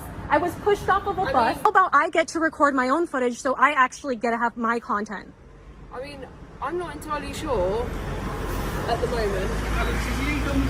Like, he's taking an SD card that has, like, private family photos on it that wasn't even used during this entire trip. Like, I don't, like, that's my SD card. That's insane. This is just absolutely insane. How long does it take to get the... Hopefully not too long, because we actually have quite clever people with us today that are quite good with tech. The police took the content that would be able to explain what led up to this moment, but they couldn't take the memory that was stored in my head. So let me explain what happened. You guys are always telling me, Angela, you need security when you go to these events. Stop going by yourself. So I met up with the best person for the job, that is Fred, the bodyguard. So Fred is actually really well known, so much so that at some point he's going to need a bodyguard. And I had a lot of content that I don't have access to right now of us walking around and everybody is stopping Fred. And so I kept making jokes that imagine if I start getting beat up and Fred is like smiling for pictures and stuff. Everybody at the rally was like, Fred, take a picture, take a picture. And so as much as he is loved by the people on the right, the people on the left just make up a bunch of bullcrap lies. So Fred is a person who follows other YouTubers around and keeps them safe as they go into dangerous neighborhoods or highly intense situations like exposing scammers and stuff like that. We all met up at a bar before the march, other YouTubers and people involved. Nick Shirley showed up and then Tommy Robinson showed up. Everybody was so excited. There was this guy playing music with the bagpipes, and then we went out into the streets and began to walk to where the march is going to be. The guy was playing the bagpipes music. Okay, I'm going to say what some people might not want me to say. Is it possible that they're all shills? Her, Nick Shirley, that Kurt Kaz guy with Fred the bodyguard, Tommy Robinson. I think he is for sure. He's for the Tiny Hats. He loves Israel. He's creepy. I think he's part Tiny Hat himself, Tommy Robinson. I don't have any faith in him. He's weird. Nick Shirley's pretty weird. Who are the other ones? Kurt Kaz with Fred the bodyguard. I haven't looked into, I'll revise that. I don't want to misspeak. I've looked at most of their videos or most of these people over the years. Now, I haven't watched all of their videos. I don't have time to watch all of Angela's videos, all of Kurt Kaz, all of Nick Shirley, all of, who's the other one? Tommy Robinson, all the people she's naming. Could they all be controlled opposition? Sorry. Could they? I'm tripping over my words now today for some reason. My voice is bothering me, and I'm dealing with it. I'm trying to get through it. My voice, and I'm just kind of tired. Could they all be controlled opposition? They could be. For sure they could be. That's a possibility that all of them, they have huge channels. She's got a big channel, almost 500,000 subs, 445,000. How does that happen? Does she make money doing this? Yes. Do I try to give people, in a way, the benefit of the doubt if they're saying some things that are true and important, even if they're making a living doing it? I try to. Do I trust people that are making lots of shekels doing this stuff? No, I don't. Do I think she comes across as more of a normal person than the robotic Nick Shirley? And I don't know if you know the Kurt Kaz guy. He reported my channel for copyright. Okay.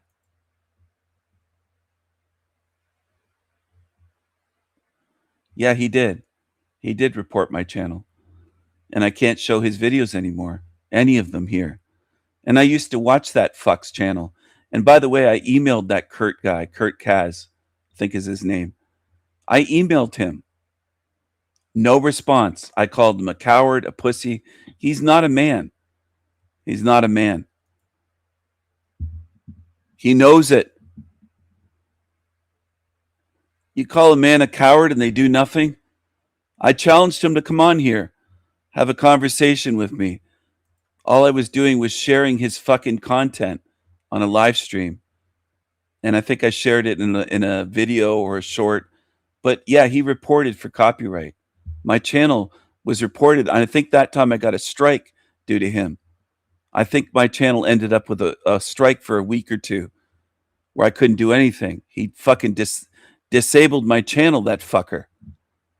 And people will say, well, he's helping people. He's reporting channels. Such bullshit. Music. Tommy Robinson had everybody surrounding him. Everyone was cheering, so excited. Well, I don't buy Tommy Robinson. I think he's a plant. He's a shill. He's part Tiny Hat at a minimum. He might not be 100%, but he supports Israel, and his whole story is suspect. Now, does he say some truth? Yes, but that's how it works. Why is he world famous? Okay. Why? If you're world famous on the world stage, immediately I've got a whole bunch of red flags waving. And I had so much footage of that. You guys may have seen.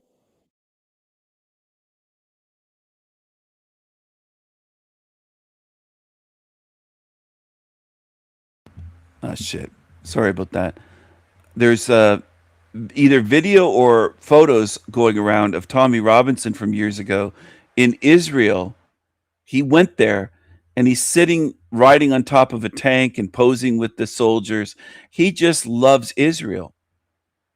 Now, why isn't that a big red flag to British people? I realize Tommy Robinson says quite a few things that are true about the invasion, Muslims, all that, Islam. Yeah, I know that. But he seems to be very tight with Israel. Very tight. This young girl who was on her dad's shoulders that had a shirt that said, why aren't there any people in Great Britain bringing bowls of matzo ball soup up to Tommy Robinson? That's what I would do. And he'd start saying, do you support Islam? And I'd say, no, I don't. But you're still this. I don't support Muslims. I don't support what they did to British children. But I also think that you're an agent. You got that? It's unfortunate that a lot of people are too simple. They're easily fooled. what about my future? I had videos of that, videos of the music playing. I interviewed the bagpipe guy, and then just, of course, the march towards the general area. And so Fred accompanied. Yeah, he wasn't thankful at all. Fred has been a bodyguard. Again, I can't show it, but I've watched videos of that Fred the bodyguard in various countries with Kurt Kaz in Germany, and I think in France and Paris. And they were harassed by gypsies and Muslims and drug dealers. And that Fred the bodyguard goes around with him. All I know is his name's, they call him Fred the bodyguard. I don't know what his actual name is. That could be fake. I don't know his last name. But yeah, he's been hired to walk around with Kurt Kaz. And Kurt Kaz is a fucking wimp. And he has his audience fooled, by the way. And I'm going to keep saying it now because it came into my mind what he did. And Wendy also knows. Kurt Kaz, the fans of Kurt Kaz that think that he has brass balls, they say it on his videos in the comments saying he has brass balls for walking there. He can't even respond to a fucking email calling him a coward from someone that he reported. So fuck Kurt Kaz. I'd say it right to his face. And I'm decades older than that bitch. And I'd say, you're a little pissant. You're a coward. I'll piss on you. I'll step on you. Little pissant. He's spineless. Hello, Mayhem. Me, and of course in that area we're pretty safe, and so he was just helping me get different interviews. For example, you guys saw those girls who took off the entire burqa thing. Those girls are from France, and Fred introduced me to them, and he was like, hey, you should go interview them. So that's one of the clips that I'm most sad about not having, because those girls really have a lot of great things to say, and they've really been through so much. In the interview I had with them, they were talking about how one time their bodyguard was killed by Antifa when they were out and trying to protect them. So I also had interviews with a couple of women that were from Iran, and they were speaking out about Islam, and I was able to interview the bacon guy, Ryan, and just other people who had just great things to say, right? So basically I had spent the entire day vlogging, talking to other people, getting B-roll of people's flags, and just the excitement, the speakers. And around 5 p.m., Fred and I were thinking that maybe we could go out and see some of the counter protesters, or see if they're even still there, kind of just get a feel for what the rest of the town looks like. And the problem that we were having is that every time we were walking around, Fred was getting constantly stopped for people to take pictures with him. Everybody was like, Fred, we love your work so much. And it just videos just wanting to talk and stuff. And so we had to run out of the rally. And then we got to some kind of like empty space, but we couldn't find where the pro-Palestine protesters were. We thought that their event was ended, but we had seen one guy who had left it who pointed us in the direction of where they still were. And so we walked in that direction, and basically the pro-Palestine people were kind of leaving. And so we were just walking with them and having some conversations about Israel and about just like random things, and honestly just getting their take on things, not arguing with them, literally just having conversations. And one of the pro-Palestine ladies that I talked to, she was an older woman, and she's like, yeah, I'm just headed back to the bus. And I was like, you guys are totally like fine with admitting that you're all bussed in. And so we kept walking with them, and we see this massive black bus, and in the bottom of it, they have all of the signs that they're like stowing away. And I was like, I want to get on the bus. You know, I mean, we had been walking with the pro-Palestine people and listening to them. And so I was like, I really think it's okay to like go with them. You know, of course, they try to make it seem like it's this public event and they're out there apparently to try to get exposure or try to get people to join their side and stuff. And so I went onto the bus.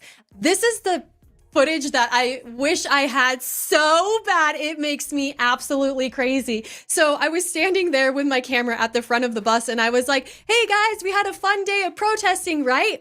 And then this guy who eventually ends up shoving me was like, yeah, it was like fun and stuff. And I was like, how much did we get paid? Or like, how much of food did you guys get today? And there's this woman with a pro-Palestine scarf. And I was like, would you consider yourself Palestinian? And she's obviously like English, you know? And that's when this guy gets up and starts pushing me down the aisle of the bus with his chest, like shoving me down. And then we get to the stairs, and I'm like kind of hanging on because the way that they're pushing me would have made me fall from up really high. This was a big bus. And so I was like, stop. Okay, I understand she's excited retelling this story and the enthusiasm. I really just didn't like the opening of her video, and I hope she doesn't go in that direction of, I don't know if I'll call it clickbait, but just that cringy kind of trying too hard for views or something. I just don't like it. I like more authenticity. And she used to really come across as authentic. And now she's doing a lot of shouting, and it's, I don't know if she's rebranding her channel on purpose or if it's just due to what happened there, but she's putting her hand, like she's being dramatic, okay? And I don't remember her being this way. It's almost like a different Angela Rose. I used to enjoy watching her channel yet again, even though I know this is her living, that she's kind of a female Nick Shirley in a way, but way more personality and more fun. And she used to be more fun and down to earth. And she's a single mom. She showed her child one time in a video when she moved into her house, which is where she put up her studio. So, and why do I mention that? Because it's relevant. She doesn't have a man in her life. She's a single mom getting attention on the internet, making money. And I don't know if it's going to her head or affecting her, but she just seems to be getting really dramatic now with her hands, with shouting loud. She wasn't like this. She was a lot more calm, level-headed. I don't know if I'm expressing it properly the way I want to convey what I mean about what I've noticed, but the reason I'm flipping through this is you can see her hands, her arms are all over the place, and I don't know, it's different than what I remember. And this is one day ago. And I found her channel months ago. It must have been last year, maybe. Maybe it's been a whole year at this point. I don't think it's been years with an S, but she's left up this avatar picture a long time. I've never seen her with her hair looking curly like that. But anyway, she's becoming more clickbaity, and I noticed like her thumbnails and just a lot of it is just that fake acting stuff that I don't like, posing and I just don't like it. I don't like the direction. I'm sure her viewers do. I'm sure I'm in the minority. Most of her viewers probably love this. But anyway, it just seems shouty, as they call it in Britain, and over the top. And that's a great word, a great descriptor. Shouty. We don't say that in Canada. The only people I've ever heard say shouty are British in my life. I don't think I've ever heard a Canadian describe someone as, quote, shouty, ever. The Democratic Party should be viewed as a terrorist organization. The left has no one left. As a registered Democrat, all I have to say is the Charlie Kirk shooting just proves that we are the worst, man. My party is the fucking worst. I got people. I think she's a good-looking young woman for the most part. But yeah, if I were a single man, if I weren't happily in a relationship in love with my girlfriend, if I were single for years, and I saw a woman on the internet being shouty and overly dramatic and waving her arms around and that loud energy and that just being dramatic and trying for more views, I wouldn't be interested. I just wouldn't be. I'd be like, oh, it's a shame that she has a good mind when it comes to seeing the left as what the leftists are and the LGBT. She sees through some agendas for sure. Maybe not all of them, but some of them. She sees through some of them for sure, more than one or two or three.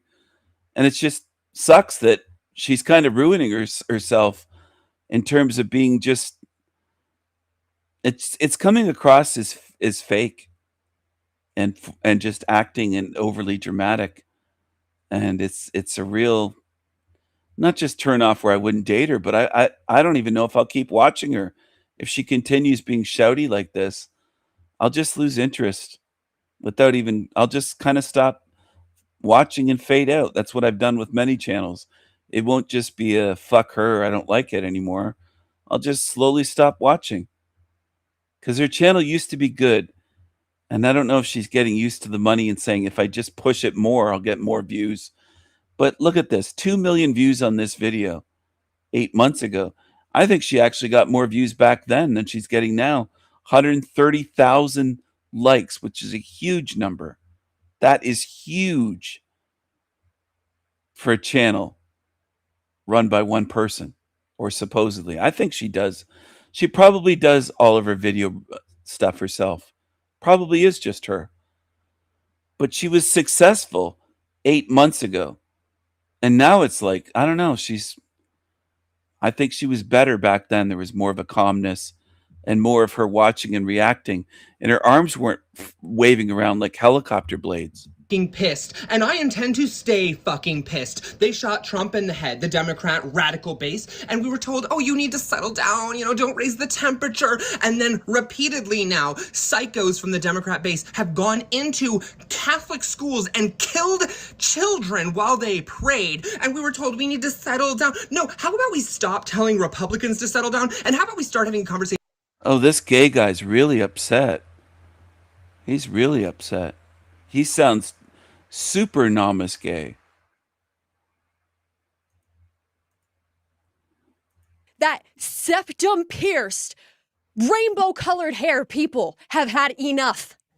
So I'm very aware that when you look at me, you see the hair and the nose ring. Septum pierced. Look at the multiple nose rings. And I know I've heard this for many years from people. Don't judge by their looks. Don't judge. Judge by their character. Judge by their character. And you probably think I'm a huge liberal. I love living in America. I love this country. I am a die-hard centrist. I have a lot of liberal views, and I have a lot of... You have a lot of liberal views. Oh, I'm shocked. You have the rainbow hair. You have the septum ring. You have the crazy eyes. You have it all. But, you'll say, but I'm not 100% in favor of the leftists. And what will conservatives do? See, she's awesome. You misjudged her. She's against some things by the liberals. So what? There's danger signs written all over that thing. Conservative views, but most of the time I'm able to see the gray in areas and come to a critically thought out conclusion about the right and wrong. The amount of people I've If you were critical minded, you'd probably say the nose ring's not a great idea. It makes you look stupid and ugly. So why would you want to do that? Why would you want to make yourself look that way? I don't believe that you're a critical thinker because of the way you appear. had to unfriend or unfollow because they're cheering and happy about what happened today is very disheartening. And if you're following me on here and you're upset that I'm not cheering and woohoo, please unfollow me. I'm sorry if you followed. See, there was a lot less shouting back then from Angela. Did she sometimes react? Yes. But now it just seems extreme and over the top. And it's starting to seem just like acting. So I don't like it. I like genuine people that are authentic. I don't like ones that are hyping things up and forced. And if you're a woman, here's my advice as a man to you. If you're a woman, don't wave your fucking arms all over the place as you're talking. Don't wave your arms so much that people have to stand back 6 feet away from you so they don't get hit by your arms flailing around and perhaps frothing at the mouth and spitting. And please control yourself a little bit, because there are grown women that are starting to look like children having tantrums, and that's your normal. It's not even you're excited, or it's just your day-to-day normal, and I don't want to be around it. And I'm not the only man. There's a lot of straight white men that are just like, we don't want this. We don't want to be around you at all, much less date you. So if you're single, some of you women are single moms, you're not going to draw a man that's a good man or quality if you're just flailing your fucking arms around. We don't want that. We don't want that.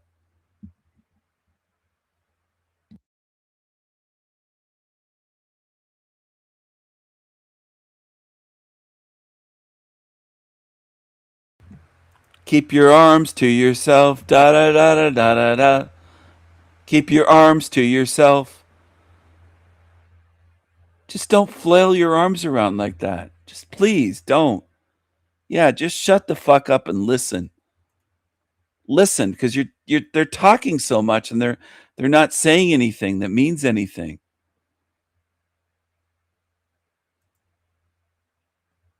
It's a good thing their vaginas can't talk, or they'd be talking twice as much. If those lips could talk, they'd be talking twice as much.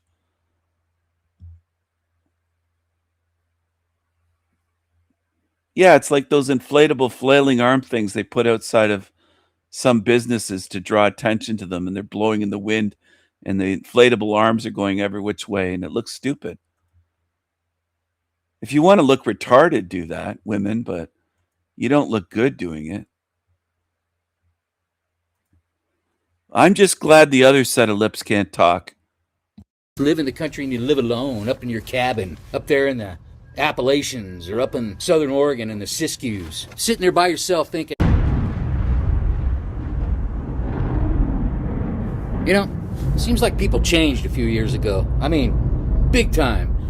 And I think back about all my friends up in Alaska and all over, and I think I only talked to about 2 of them these days. I think we're just all spread out. And what happened was we got really spread out in a lot of ways. I have a lot of subs here. I had a live yesterday, and I think I found more like-minded people than I've ever met in my life. Now, I know not everybody's real. Am I real? Whatever. I mean, even throughout all the people I've met in the past, who was really real, right? You know who your friends are.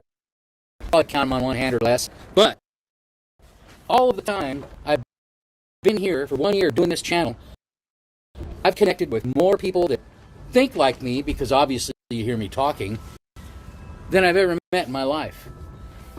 And the discussion I had with the sub last night during the live was really enlightening. And it just shows you, like, who's thinking like you do. So if you keep yapping, women, and flailing your arms around, and you're shouty and bossy and not feminine, the most you're going to get is a creature like on the screen, this Gingy with the tiny head, the creepy demonic eyes. the tiny little head that you could squash like a grape between your fingers. It's one of the smallest heads on a cop I've ever seen. His head is tiny. I'm holding up my pinky finger and it's blocking out his head. I don't know if I'm a giant or what is that? Why is his head so small? What kind of brain does he have in there? Is it a chickpea-sized brain? What kind of a brain does he have in there? Look at that thing. That's what you're going to end up. Single ladies, you act like that, flailing your arms around with the nose rings. The best you're going to get is what's on the screen, that creepy gingy cop. That tiny, I can't get over how small that guy's head is. That's got to be a deformity. That's terrible. That's the best you're going to do. So smarten up, or you're going to end up with a pin-sized head gingy cop. Looks like a deformed leprechaun from Beetlejuice, the movie Beetlejuice. Looks terrible. Terrible. You don't want that, do you? I don't think you want that. I don't think you want a chickpea brain, weird, creepy, gingy with creepy eyes, demonic eyes. I don't think you want that. I don't believe you. Some of you women are trying to lie, though. You're trying to fool the world, and it's not working. Okay?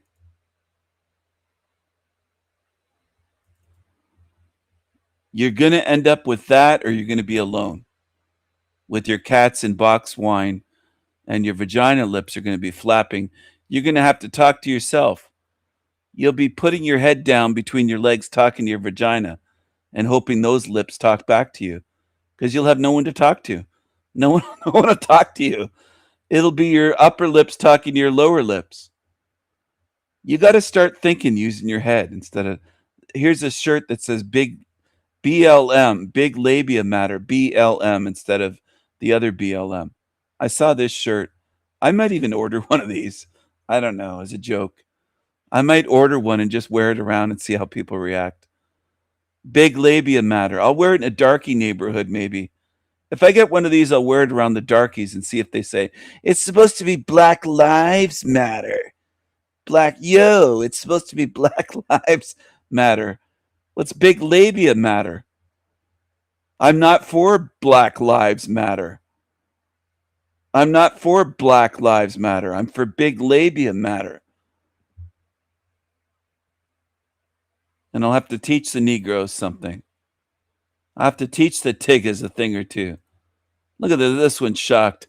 Tigga, please. Tigga, please. I always get a kick out of that one. Look at the nostrils and the eyes just bugged out of his head. The eyes are just bugged right out. The forehead is so short and it's like wrinkled up like a pug dog, or what are those dogs that have the huge wrinkles? Is it what are they called? A Sharpie, or I don't know, Shar-Pei? There's a dog that's just full of wrinkles. Look at his forehead. It's these deep grooves of wrinkles. And his eyes are blacker than black. There's an old saying, they're blacker than Toby's ass, and they're popped out. Itchy, scratchy will erupt. I'd wear it right on that show and say, fuck Black Lives Matter. Big labia matter. Big labia matter. I don't like the other BLM. They're losers. Black Lives Matter are losers. I think I'm not being an egotistical Trump here, but I really do think that I'm able to trigger these demons somehow more than anyone I've seen. I think I'm at an expert level at getting under the skin of demons and making them jump right out of their skin. And I love it. That's something I do love about myself, that I'm able to make these fuckers just jump out of their skin. Sharp knives matter. I have this shirt. I have a shirt like this with sharp knives matter. Sharp knives matter. And so do big knives. Big knives matter. Now, what's this guy saying? He's kind of like he reminds me of that. What was that idiot called on CNN? Larry something, Larry King, I think it was, a Jew. This guy's kind of a Larry King character. Had with a sub last night during the live was really enlightening, and it just shows you like who's thinking like you do. Now, I know we don't all think alike, and that's what. Did you see the appearance live? I think it was yesterday with Noelle, and she left. She couldn't handle me. She left. She left the live stream. I triggered her to leave, and a couple others, they just left. What makes friends friends. We all have different angles, right? We have different views on things. But as I sit here in the windy desert corner of base camp, here by the blue wall, I'm really thinking, because I think about who calls me, who contacts me. Nobody, except really one or two people, rarely. And I think I reached out quite a bit during that thing a few years ago. I was in Colombia alone for a year, tried to keep tabs on, friends and family. But what I found was a huge disconnection when I returned from Colombia. I was there for a year. And I got back here, and ever since then, I've pretty much been sitting by this wall or out on the bike touring, been sitting by this wall or out on the bike touring. I've pretty much been sitting by this wall or out. I've pretty much been sitting back here, and ever since then,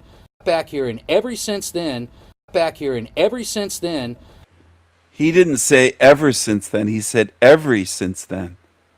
Every since then? What are you talking about? Is this guy related to Larry King? I'm wondering. I don't know. I'm just asking questions.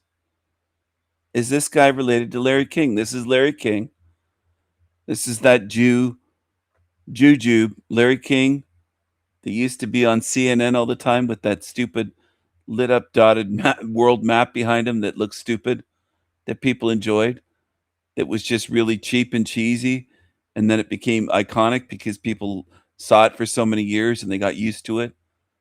That's how they program idiots. They just keep showing them the same stupid shit. And it is stupid. That backdrop behind him is ridiculous. It's retarded. So are his suspenders and his messed up shoulders that are always hunched up. He always looks uncomfortable. And they like that idiot. And this guy reminds me of Larry King. It's almost the same face. It looks stupid.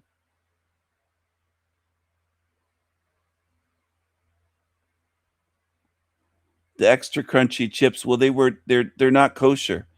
The Doritos I was eating were not kosher. And I was teasing the Jew Benjamin. And I said, they're not kosher. You can't have these. I've pretty much been sitting by this wall or out on the bike touring, pondering, meditating, and contemplating what the hell happened to all the people that I used to talk to. And yeah, maybe I'm guilty too. I don't call them, but I did reach out. I do reach out. Excuse the little flags here. So when I think about it, I think... Oh, okay. I didn't notice. He has a ponytail. He's got the squinty eyes, glasses. He's got the ponytail. He kind of has the Jewish face.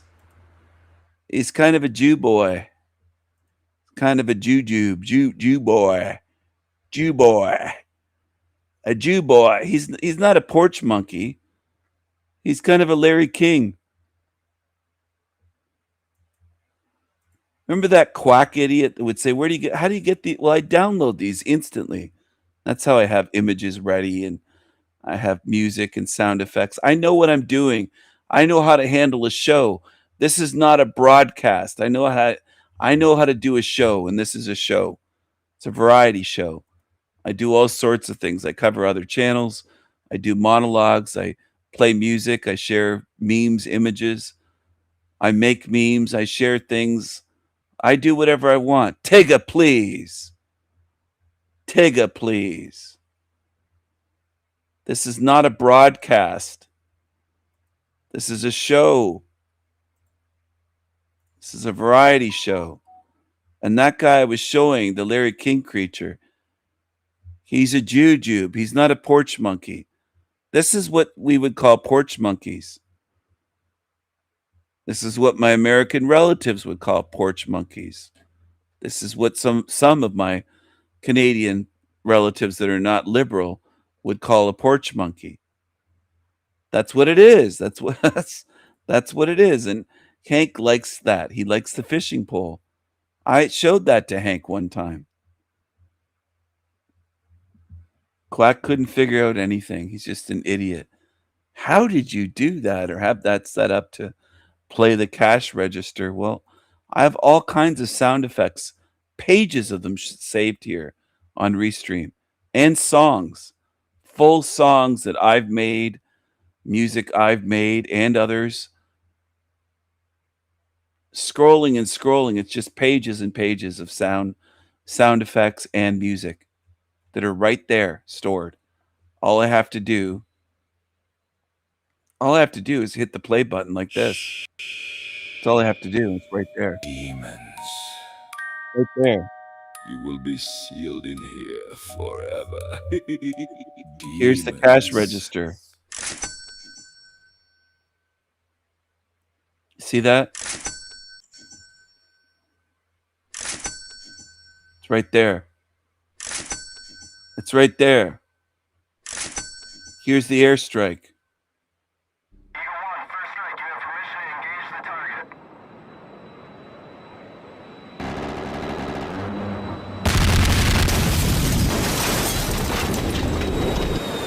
Kaboom! Here's my old original, or not original, but what I used to use. Here's the two opening songs. I'll play the 50 caliber first. No, the shotgun. Here's the shotgun. Hit him with the shotgun. It's a shotgun blast. Hit him with the 50 caliber. The 50 cal.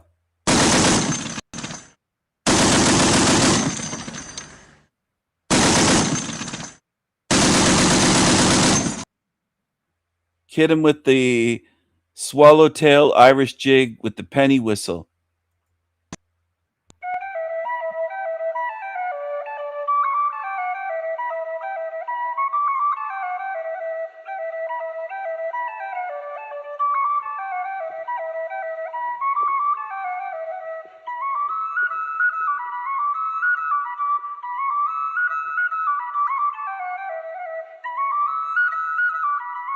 Remember this.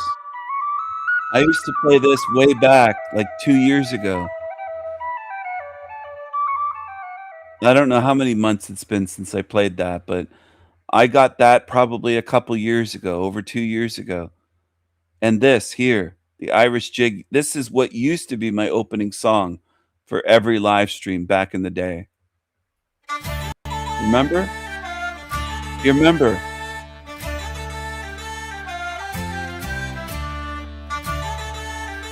Who remembers?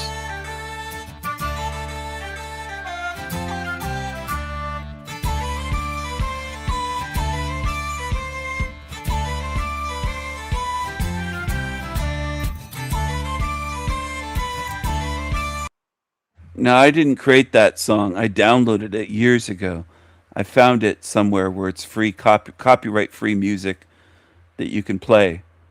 And that used to be my opening song. Now, again, by my opening song, it doesn't mean that I own the song. I didn't write that song. I used it years ago. That's the song I used to use as my opener. And I have other music here and sound effects and oh, shit.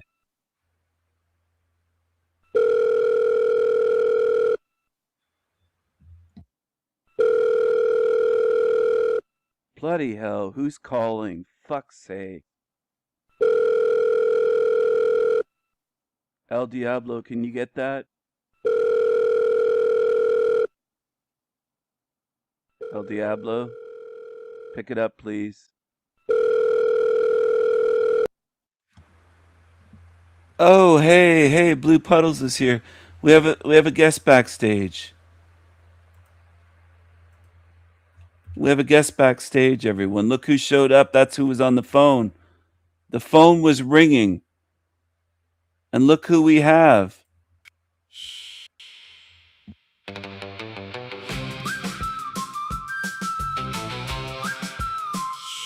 UFO Jesus. coming. UFO Jesus. UFO Jesus. Jesus is coming to town. UFO Jesus on a surfboard. UFO Jesus is an alien. He's chill, brah. He's the savior you've been waiting for. He's the flavor the ladies love. the flavor. UFO Jesus has the flavor flav. UFO Jesus. Gets all the hot babes. UFO. UFO. UFO Jesus. UFO Jesus saves. UFO Jesus. Loves surfer babes. UFO Jesus. Jesus.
Set them on fire. Hey, hey! This isn't an asylum. Asylums are more fun. This isn't a prison. This is paradise if you love losers and demons. Lucifer's minions, piss ants, camel toe pants, zombies. Zombies! This is a place fit for demons. Demons. Love it.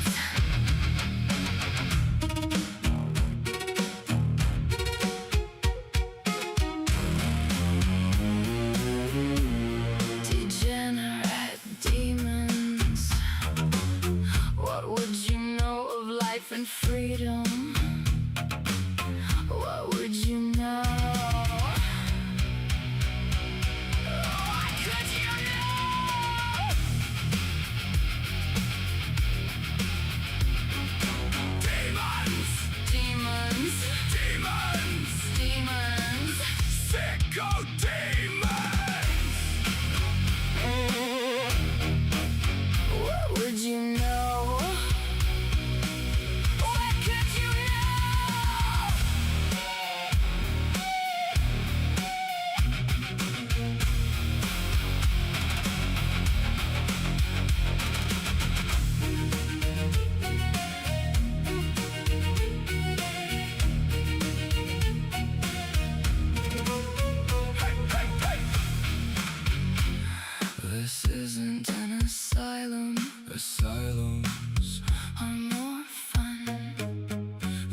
isn't a prison.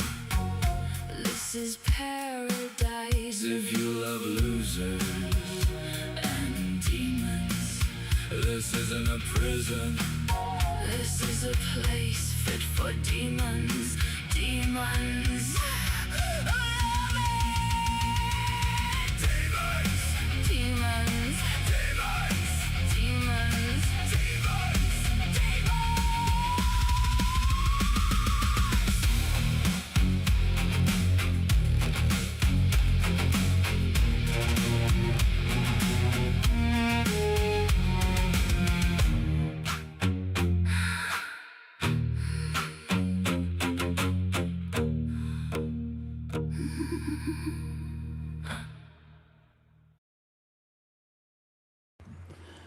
Hello, everyone. Hello. That song is called Asylum.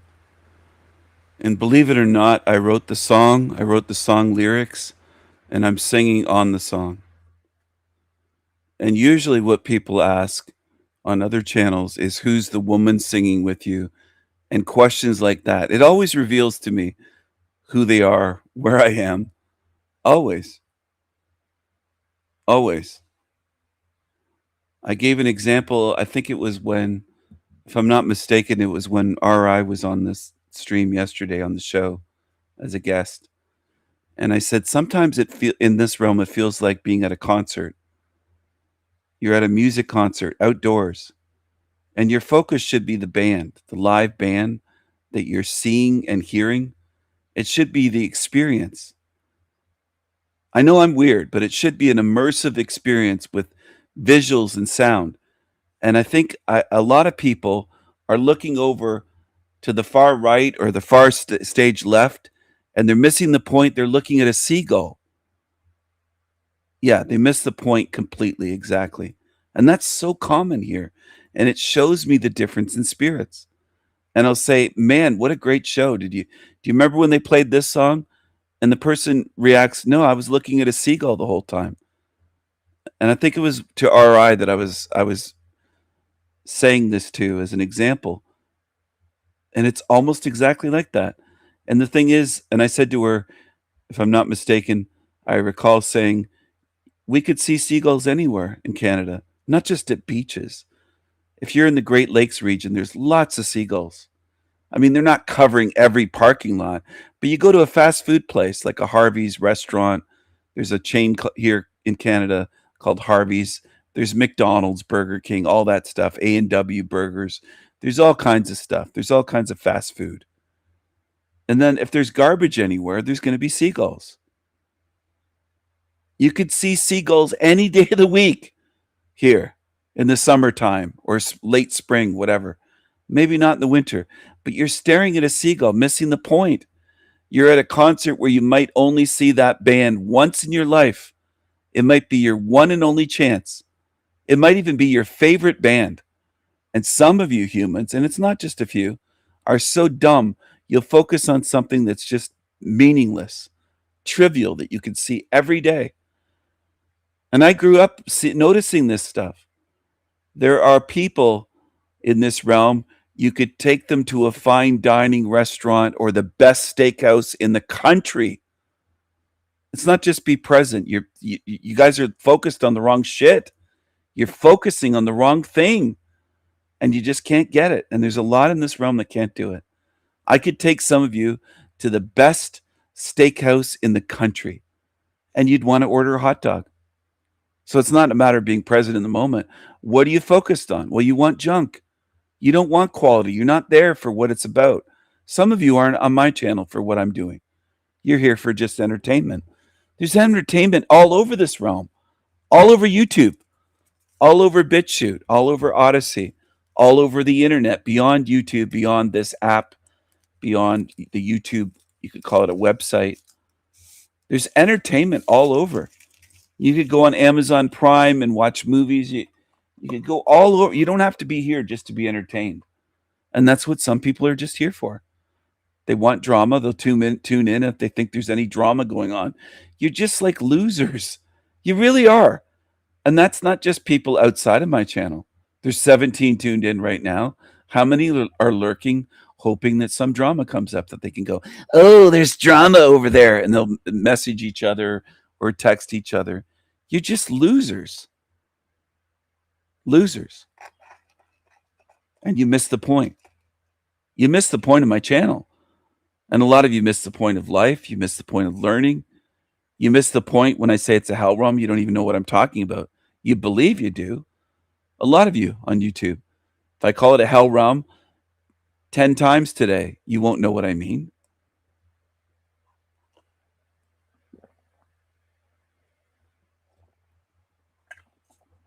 What are you looking for when I share a song and you say, who's the woman singing? That's why I respond jokingly. She's a woman that lives down the street from me. Because I can't take most of you seriously. That's what I responded the other day, yesterday, I think it was, on Binny's show, that Jewish guy's show. Who's the woman singing? I think it was him that asked that. What's a woman down the street? If you're going to ask dumb questions like that, I'm going to give you a dumb answer or a joking answer. And it's not just him. I don't take most people in this realm seriously because they're not serious-minded beings. They can't focus. I could be talking about a topic like murder and you're looking at a seagull the whole time. I'll show a case of murder and people don't focus on what's important. You just can't do it. And I think most beings in this realm can't. The views just went up to 20 now that I'm speaking. Because I think Team Evil texts each other or Discord notifies each other. He's live and right now it sounds like he's getting angry, or they'll say it's drama, and then they flood over to tune in for that. You're such losers, such creatures. That's what you are. You're bottom dwellers. You're cockroaches. That's the only reason they tune in. That's why the number of viewers goes up. Now, if a certain creature were here live as a guest trying to troll me or say sick, evil things, the number of viewers would go up even more. Because that's what most of you in this realm are looking for. You're not looking for truth, okay? Most of you aren't looking for truth or freedom or spiritual wisdom or beauty. You're looking for drama, a thrill, some gossip, some shit, a dopamine hit.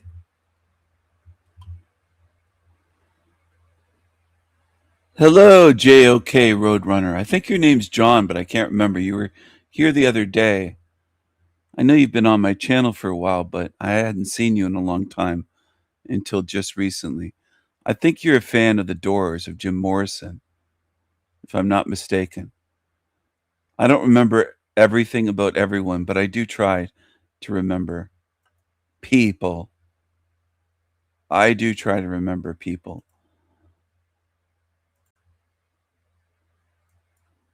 Gardenia brothers devouring a warthog alive. And I know a lot of you will say it's a circle of life. Like you're such detached geniuses. You just shrug your shoulder. It's a circle of life. That's just the way it is. It's nature. It's just nature.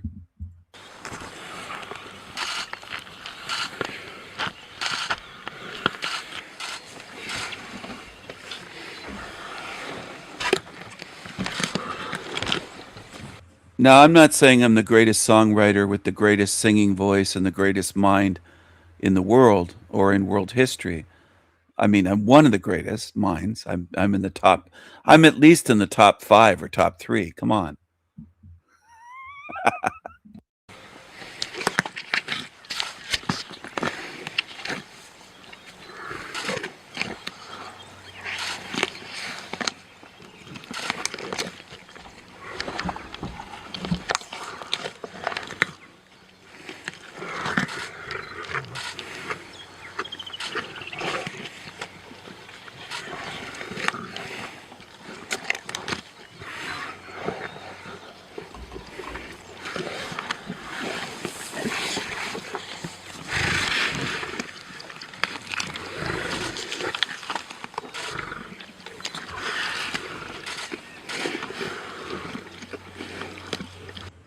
In a way, I'm sorry that I'm subjecting you to this. I know it's brutal. I wish I didn't have to. But this is reality. This is the cruelty of the design of this realm. Crunching bones, being eaten alive. And by the way, this is what's going to happen, whether you believe it or not. This is what's going to happen to demons. They're going to be eating each other alive, pinned down by other demons, unable to escape, nowhere to go, and suffering. They'd love to put innocent beings through suffering, and they're going to fucking suffer. Worse than this. Worse than this. And if your God is good, why would it design life to eat life? And much of the life that's eaten in the wild is alive. It isn't killed first. It's eaten slowly alive. What a horrible, cruel design, a sadistic design that most humans applaud. Oh, it's awesome. Our God is an awesome God. And you're absolute fucking slaves. Zombie slaves to evil.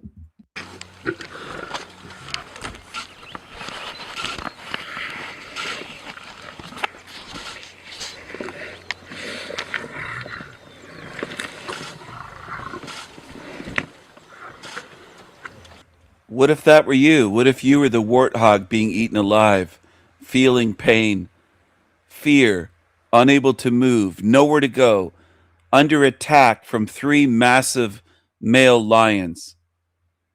Now, they teach us that only the females hunt. That isn't true, as you can see. And male lions are always just rivals. Well, they seem to be working together to kill, to eat alive this warthog, which is no small animal in itself. If you look at the size, it's not tiny. All right. And I feel terrible for the suffering that animals go through in this realm. Now, am I vilifying the lions, saying they're evil? No. That's their nature. They're predators. Why are they eating? Why are they eating? Because they're hungry. That's why. So to eat, they have to kill. And sometimes they can't just kill an animal. They do this. They pin it. And this lion is holding it this way in its mouth, under the jaw.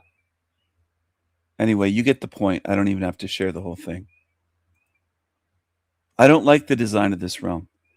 I don't want children to go through that, or warthogs, or little babies, or lions. There's lions, small lions that are killed that way. There's hyenas that are killed that way. There's hyenas that will eat lions, and there's lions that will eat hyenas. It goes both ways. There's giraffes that are eaten that way. There's baby elephants that are eaten that way. See, some of you have a real narrow view. Oh, the warthog's ugly, you'll say. I don't like that. Well, there's all kinds of cuter animals, or the ones that you would find cuter, that are eaten that way as well. All kinds of beautifully cute little animals. There's little baby deer eaten that way by bears. I showed a video the other day of a deer screaming. It was a newborn that could barely stand and couldn't really walk or run yet, and just laid down very still, which is what they're taught, to freeze. And the bear came along and the mother ran off, and the bear just picked it up, and it was screaming in pain. And what do most of you do? You watch by the millions these videos. These videos always get millions of animals suffering. It's one of the favorite pastimes, or dark pastimes, of humans, to watch animals screaming and being eaten alive. You love it. Most humans. You love it. Most of you love watching pain, suffering, cruelty, death, slow death. You love it. Torture. You do. You can deny it, but I don't think every fucking video is rigged with millions of views. And hardly any of you tune in here. I'm not getting millions of viewers. I have 24 people tuned in. If I were showing animals being eaten alive, I might have 2 million views by next week on a single video, because many humans are fucked up. You can lie all you want, but you can't fool me. You can lie, but you can't fool me. Most humans love pain and suffering. You love to watch it. You get off on it.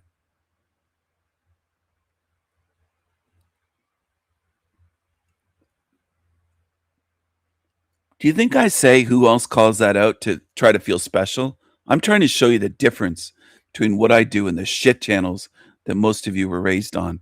The shit TV, the shit movies, Hollywood movies, the shit, and the shit YouTube channels. They don't call it out. They don't talk about the evil pastime of many humans, millions of you. Watch evil shit. You love it. Yeah, it's evil by design, but no one's forcing you humans to love it. And most of you love it. You love it. How do I know? Because those videos, I read the comments. You love it.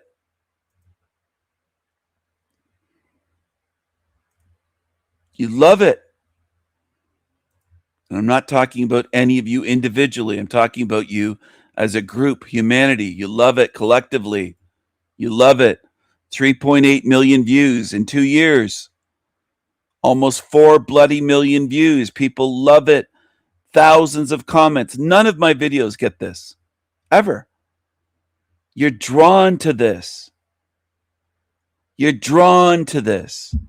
One person said, a Richard, a Dick, said, my God. Of course, they named God. That's ironic right there. My God, that must be absolute agony. Well, go praise your God. Pray to your God. Glorify your fucking monster that you call a God. Disney gives us Simba and Pumbaa. Look at these dummies Disney raised. And real life gives us this. Well, your program fools. Look at this jokey person that gets way more likes. 1.7 thousand hit the like for them.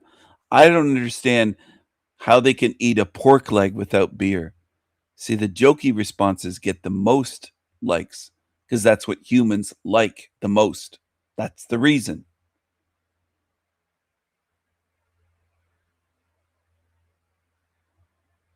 This chick, the one brother pretends like he's still suffocating it for over 10 minutes, but plotting to, quote, hog it for himself at the end. You're so clever, lady. Wow. You're so punny with your puns. Hog it. But what humans do for the most part, they see suffering like this and they just make jokes because they don't want to face reality. Doesn't get any fresher than that, somebody wrote. Nature is brutal. Yeah, it is, but that's still surface level. Anybody should be able to see that. This person thought they were clever. A lot of you do. A lot of humans, I'd say most of you on Earth, feel very clever. How do you like your warthog meat served? Lion still breathing. A lot of you do this. You go through life this way. You do. You joke at the suffering of others. That's what you find the most funny. Unless it's you. And then it's not funny. Then you're crying and saying someone's mean or they're nasty or you can't take it. Just like if somebody throws a punch at me or several punches and I take their punches and throw one back and knock them out. They'll get up like one of my cousins did growing up and cry and say, you can't take it. I said, you're the one that can't take it. I took your 2 punches. I knocked you out with 1 punch. You got up crying and screaming and complaining and crying victim and saying, I can't take it. I said, I can take it. Throw another couple at me. I'll throw one back again. I can take it. You didn't knock me out. I knocked you out. You couldn't take it. That's human. They invert things. Most of you do it without even thinking. That's what I'm convinced of. Most of you people don't think and say, I'm going to react with an honest reaction. Your immediate reaction is to warp things, twist things, invert it, twist it around. You do it all the time. I don't assume that you're all conscious that you're doing it. I think it's automatic for most of you because you're not just consciously that good at it. You just do it. You're not honest beings is what I'm saying. Whether you like to hear that or not, I don't give a fuck because it's true. Most of you walking this earth are extremely dishonest, and your first reaction is to lie or to invert things, warp things, spin things. The way some creature did earlier at the very beginning of this live stream.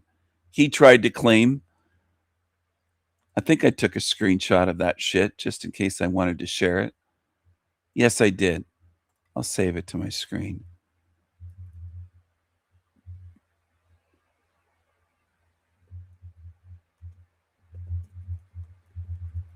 Just a sec. Give me 1 second. And I'll share it with you. It's an example, and there's so many. I don't think most of you are observant and notice every day. I just don't. Or you'd be talking about it. I wouldn't have to provoke you. You'd just be mentioning it and proving that you notice how often this is done. So I basically think that most humans don't notice how almost everything said in this realm is inverted by humans. And you just blame, oh, it's the team evil at the top of the pyramid. No, you do it yourselves all the time. He came on here and the very first thing he said is, you're a feminine man with a feminine voice. No, I'm not. It's actually you that has a feminine voice. But I understand why you're trying to be masculine and a winky face. See, this is what you do. You warp it and invert it. Quite often men with a chipmunk voice do that. You do it all the time. It isn't just him. It isn't just Benny. It's most humans. It's what you do. It's what humans do. Invert, warp, twist, lie, spin. It's what most humans do. You're rarely honest. Humans are rarely honest, truthful. It's so rare. And people don't even notice because you're so used to it being, quote, normal this way. You're so used to it. You think it's normal.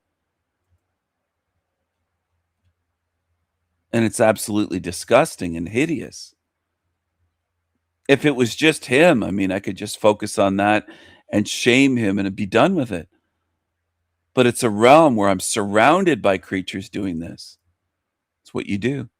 Ones that can't sing will say that about ones that can sing. It's what you do, you insecure fucking losers. It's what you do. It's what you do. Let's see him sing a song. Let's see him write a song. Write some song lyrics and put a song together. Lyrics, music, singing. Let's see you do it. There is a weird shift that has taken place over these past 5 years or so where people are just acting weird. And it's really hard for me to put my finger on what specifically it is that changed. But you can intuitively tell, you can feel it. The average person is so much harder to have a structured conversation with. The average person is starting to act almost as though they're being controlled by something else, right? I don't know if that makes sense, but it's weird because people are, I guess our community, our society in general is more disconnected than ever before. A lot of this has to do with social media. A lot of this has to do with a lack of meaning, but it's like people just don't care anymore. They don't care about you. They even don't even care about themselves. And it's just weird. If you pay attention, if you have deeper levels of consciousness and high awareness of what's going on around you, you've probably sensed this too. And sometimes it makes you feel like you're going crazy. Why are people acting the way that they act? Why are they interested in what they're interested in? Or I guess I should say, not interested in what they're not interested in. You know what I mean?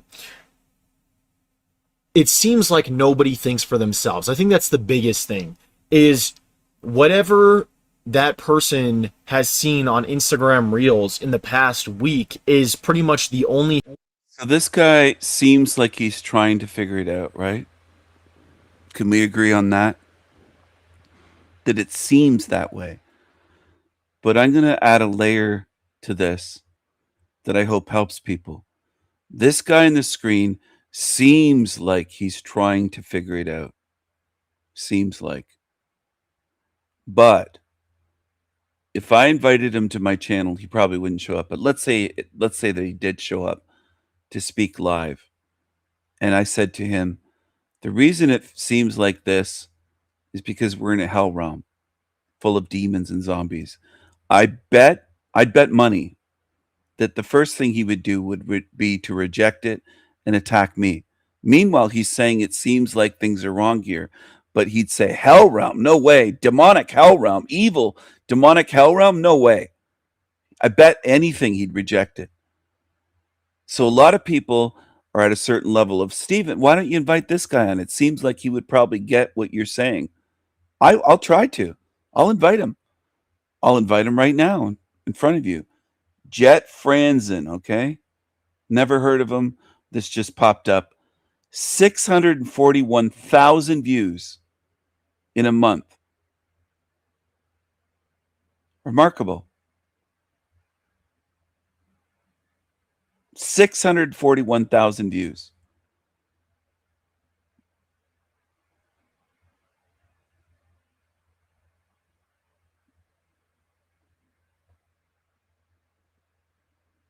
That's crazy. Because it's just a very simple, basic video. None of my videos get that, ever. No matter how many years I make videos and what I talk about, what I do, and what ways I do it, doesn't matter. But this is no threat to the system. It's very basic level. Jet Franzen, just a second. I forgot his name for a moment. And sometimes I do that. I'm 88 years young. I don't think this guy would ever get what I'm talking about. I don't think so.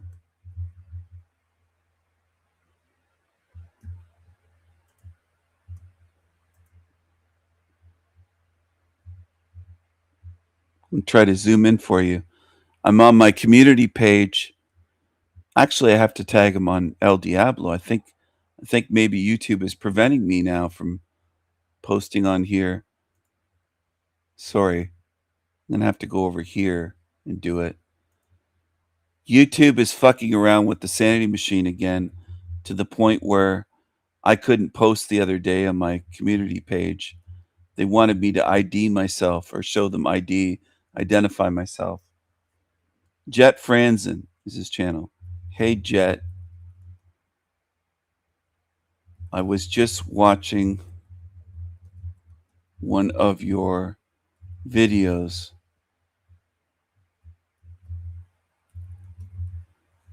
Curious if you would like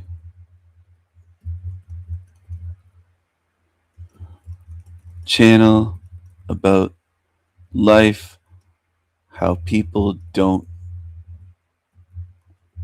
think for themselves. Sorry, having trouble typing today. It's speaking at the same time with my microphone blocking out some of my screen.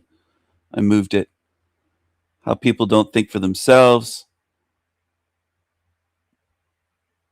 and discuss theories on what may be going on, etc. I do live streams almost every day. Please let me know if you're interested. And by the way, people that don't understand what I'm doing, I'm showing you live as I invite these people for a reason, so that none of you fuckers that tend to lie, a lot of you, can say, well, you never showed us inviting these people. How do we know? I'm showing it fucking live. No one does this. Types live invitations to other channels and tags them. I've never seen anyone do this in the 15, 16, 20, whatever years I've been on YouTube.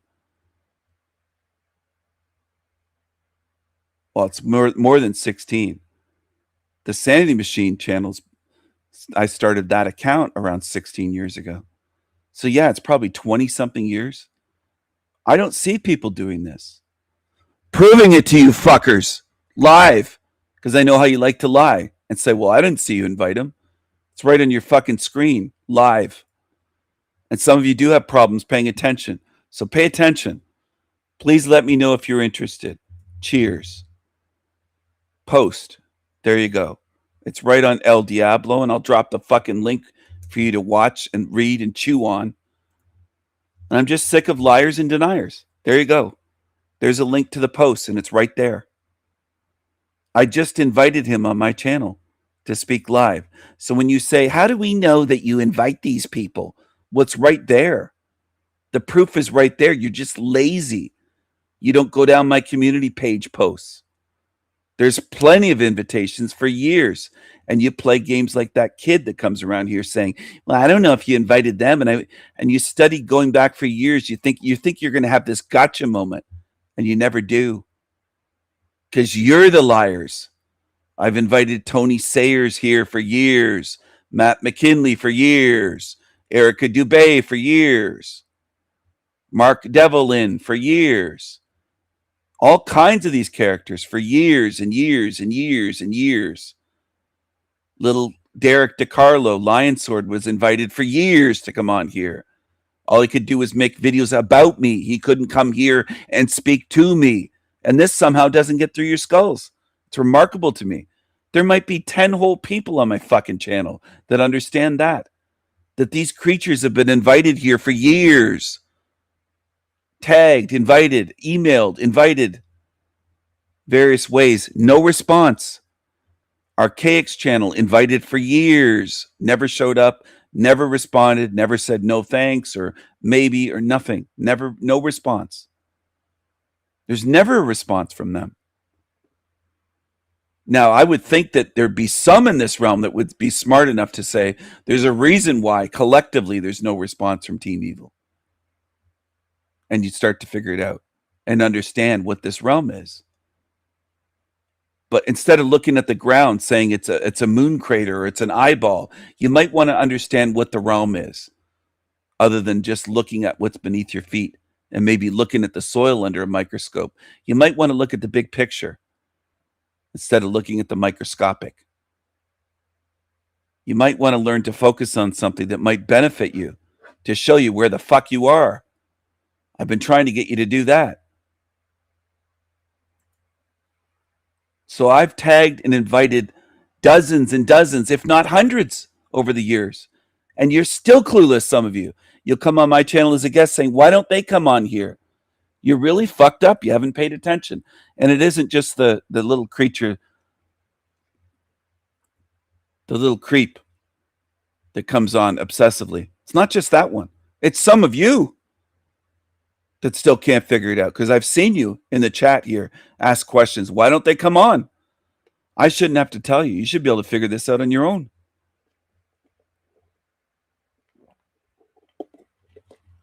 A network of fucking cowards, cowardly demons. A network.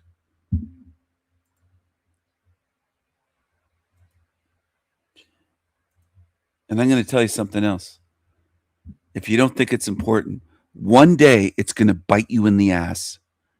You lazy, dumb fucks that have been shown for years that these creatures are too cowardly to come on here. That have channels with hundreds of thousands of views, hundreds of thousands of subs. It's going to bite you in the ass. Why? Because you can't figure out what demons are in this realm. You think you're going to just slip by them on your when you get out of body? You can't see them here. You're ignorant here. Should be working on your spiritual sight and ability and spiritual discernment here. But most of you don't. And I know you don't. You know how I know that? By your reactions and your comments. I know that most of you don't. I could tag 1 million channels and you'd still be saying, you'd come on, oh, why doesn't this one come to your channel to talk to you? Well, how come none of them do? If that isn't an overwhelming pattern, then what is? None of them do. They don't just not show up here. They don't acknowledge that they're invited. They don't respond saying, no, thanks, no. They don't respond to the invitations where they're tagged saying yes or no. They get a notification on their channel that my channel tagged them and invited them. And they ignore it. You got it? I don't know how much more I can explain this. That's what gets tedious for me. Because all you'd have to do is pay attention.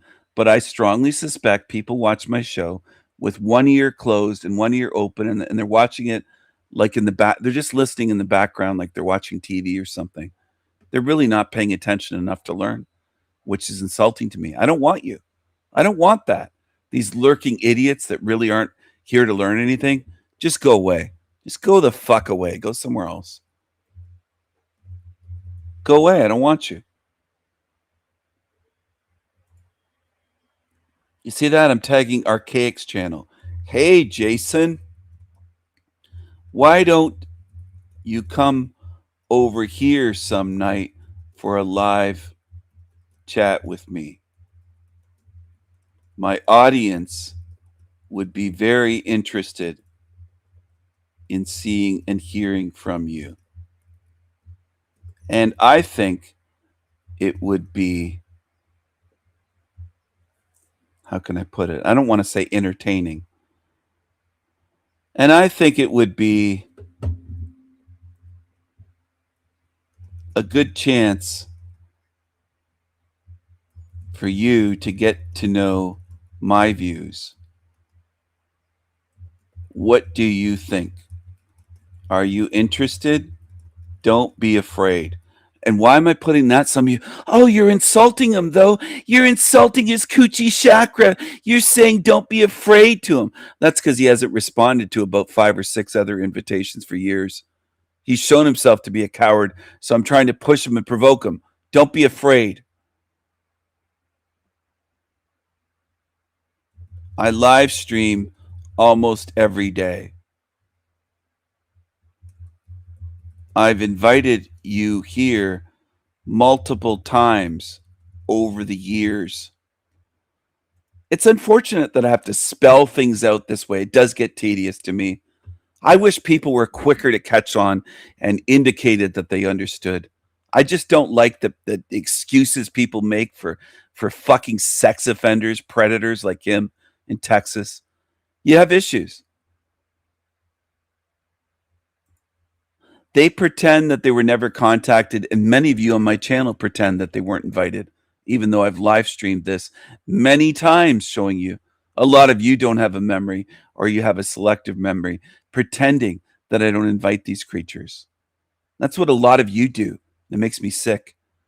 By you, I mean people that watch my channel will say, well, why don't you tag them? I've tagged tons of these creatures, and they don't show up.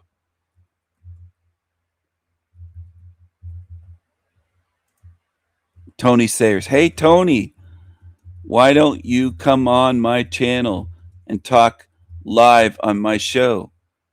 I notice you have appeared on other channels to speak live as a guest, and you have had guests on your channel show. Please let me know if you're interested. Thanks. So, Stephen, you're not polite enough. And all the excuses come. It's what you do. It's what you people do. You make fucking excuses. You make up shit. As I'm showing you live as I'm tagging these channels. And I've done this before many times. Today's by no means the first day. And that's why I get sick of it. I get sick of pretenders coming to my channel. I don't want you. Don't want you around.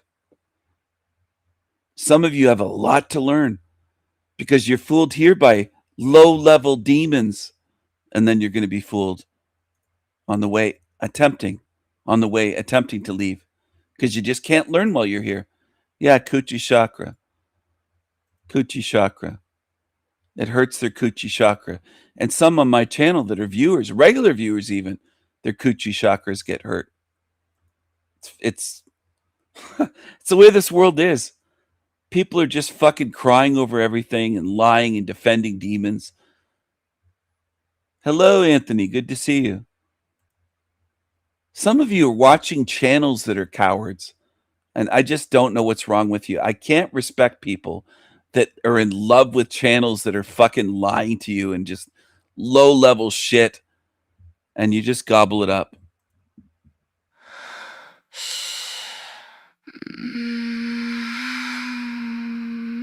Squirming in my seat.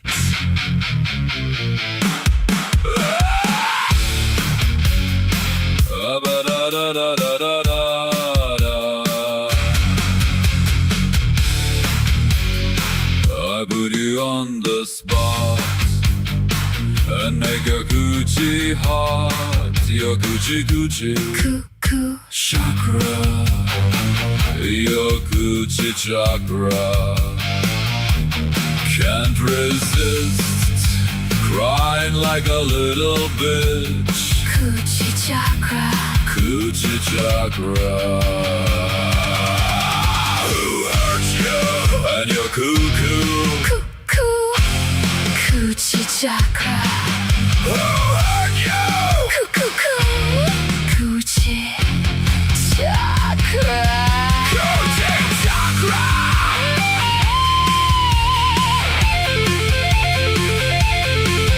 Coochie chakra.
Got my books?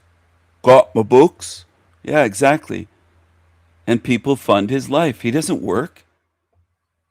Jason of Archaics doesn't work. Mooby Moobs, Braziers doesn't work. He just does YouTube for a living. And meetups, which cost hundreds of dollars. You have to spend hundreds of dollars to meet a demonic sex offender. That's how stupid people are. They line up, they buy tickets to shake the hand of a registered sex offender. That's where we're at in today's society and in the quote truther community. It's remarkable. That's how fucking sick most of you are. And I'm one of the only ones that's willing to say it. Because I don't care who I offend or who leaves here or who goes over to his channel and gives him a blowjob. You could go over there and suck on his balls or kiss his ass. I don't care. It hurts you in the end. You belong here then. Go do it. Jason Braziers. And his girlfriend didn't get what I was doing calling him Braziers. She came over here and said his name's Brashears. I know his name. It's called a play on words. It's just nothing gets through to people. No wonder most of you don't laugh. You don't get the jokes. You're too dumb. You're too fucking dumb.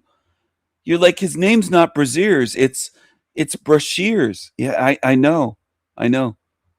I've seen him on the sex offender list and his mugshots and what he pled and all of it. His height, weight, his old mugshots, his new. I've seen all of it. I know all about him.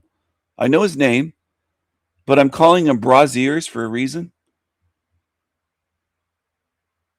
Long form for Braziers. You get it? You get it? It's just like, fuck, man. People are so dumb. I might as well not even joke. Most people don't get the jokes. They're too stupid. They can't get it. And there's Harley, his super fan. And that's not his bottom lip. He was sticking his tongue out, wanting to lick his idol on the screen, the tiny hat, Jason Braziers. Harley was sweating, clammy skinned, nervous Harley, creepy Harley, that looked like a creature out of Silence of the fucking Lambs, was sticking his tongue out. And I took a screenshot. He was the guest on right after I was on there. And he was almost blowing Braziers. He was almost blowing him. His idol is that creature. You could tell he's in love with him. That's so sick. So fucking sick. And then in the comments, almost all of the comments on that live stream by Jason's fans, the Archaics errants, as they call themselves, and as he calls them, they're errants, were attacking me in the comments saying, I hate that King guy that was on there. King, he's arrogant and he's this. I just got under their skin. So when I picture the fans of Braziers, they're kind of like this that show up there. Absolute creepy creatures. And would I hesitate to seal you in here in the hell realm? No, not for a second. Harley, if you ever watch this, you could stay here forever. Forever. You could suck on Jason's ass cheeks for eternity and blow your idol for eternity. You creep. 2 creeps on the screen. I don't feel sorry for them at all. If someone wants to look for that live stream, I can't remember when it was, but it was months ago.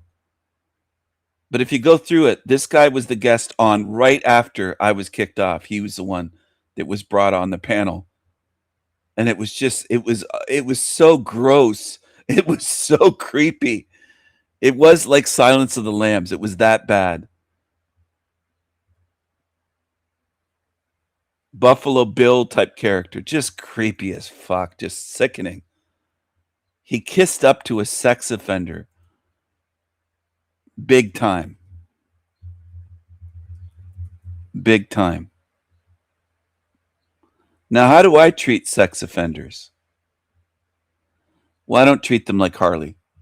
So this was 9 months ago. Time flies. It was 9 months ago. So if you look back around 9 months or more, you'd find the live stream where I was on briefly. He didn't leave me on the stage very long. He got destroyed, and then he kicked me off. But we bring in the goodness. The good spirits bring in goodness into a dark realm. I'm going to get free from this realm. I think you're going into the recycling bin with your views. That's where I think you're headed. That's cool. That's the truth. Good, man. I got a couple more questions for you. Why did you plead guilty to all the felonies when you were younger and you were charged? If you're innocent, why would you plead guilty on all charges to kidnapping and aggravated sexual assault? You pled guilty. That's easy for me to answer. That's easy for me to answer. Shit that night got out of hand, and I took the victim to the police department and wrote a full statement about everything that happened that night. Every single thing. So once you do something like that, you're not going to plead innocent. I took full responsibility that night for everything. What do you mean it got out of hand? What do you mean by that? Shit got out of hand. What did you do? You're gonna go, man. Go, man. You gotta go. You gotta go, man. You gotta go. Look at this. What a coward. He kicked me off for asking. Look at him. He's seething for asking questions. He doesn't like it. You pled guilty. You're not an innocent man. No innocent man would plead guilty to aggravated sexual assault of a woman, kidnapping a woman, all the various felonies. You pled guilty. Innocent men don't plead guilty, fucker. I'm done with the trolling. I've been seeing Sanity Machine's little troll posts for a while. I'm not a troll. I've been seeing Sanity Machine's, quote, little troll posts. And that's some of your hero. There's about 200,000 of you on YouTube that idolize that fucking creature. That shows me plenty about this realm. Almost 200K of you humans idolize that creepy creature, sex offender. That shows me plenty about you in this realm. It does. It does. Now, does anyone treat him like that? I've never seen it.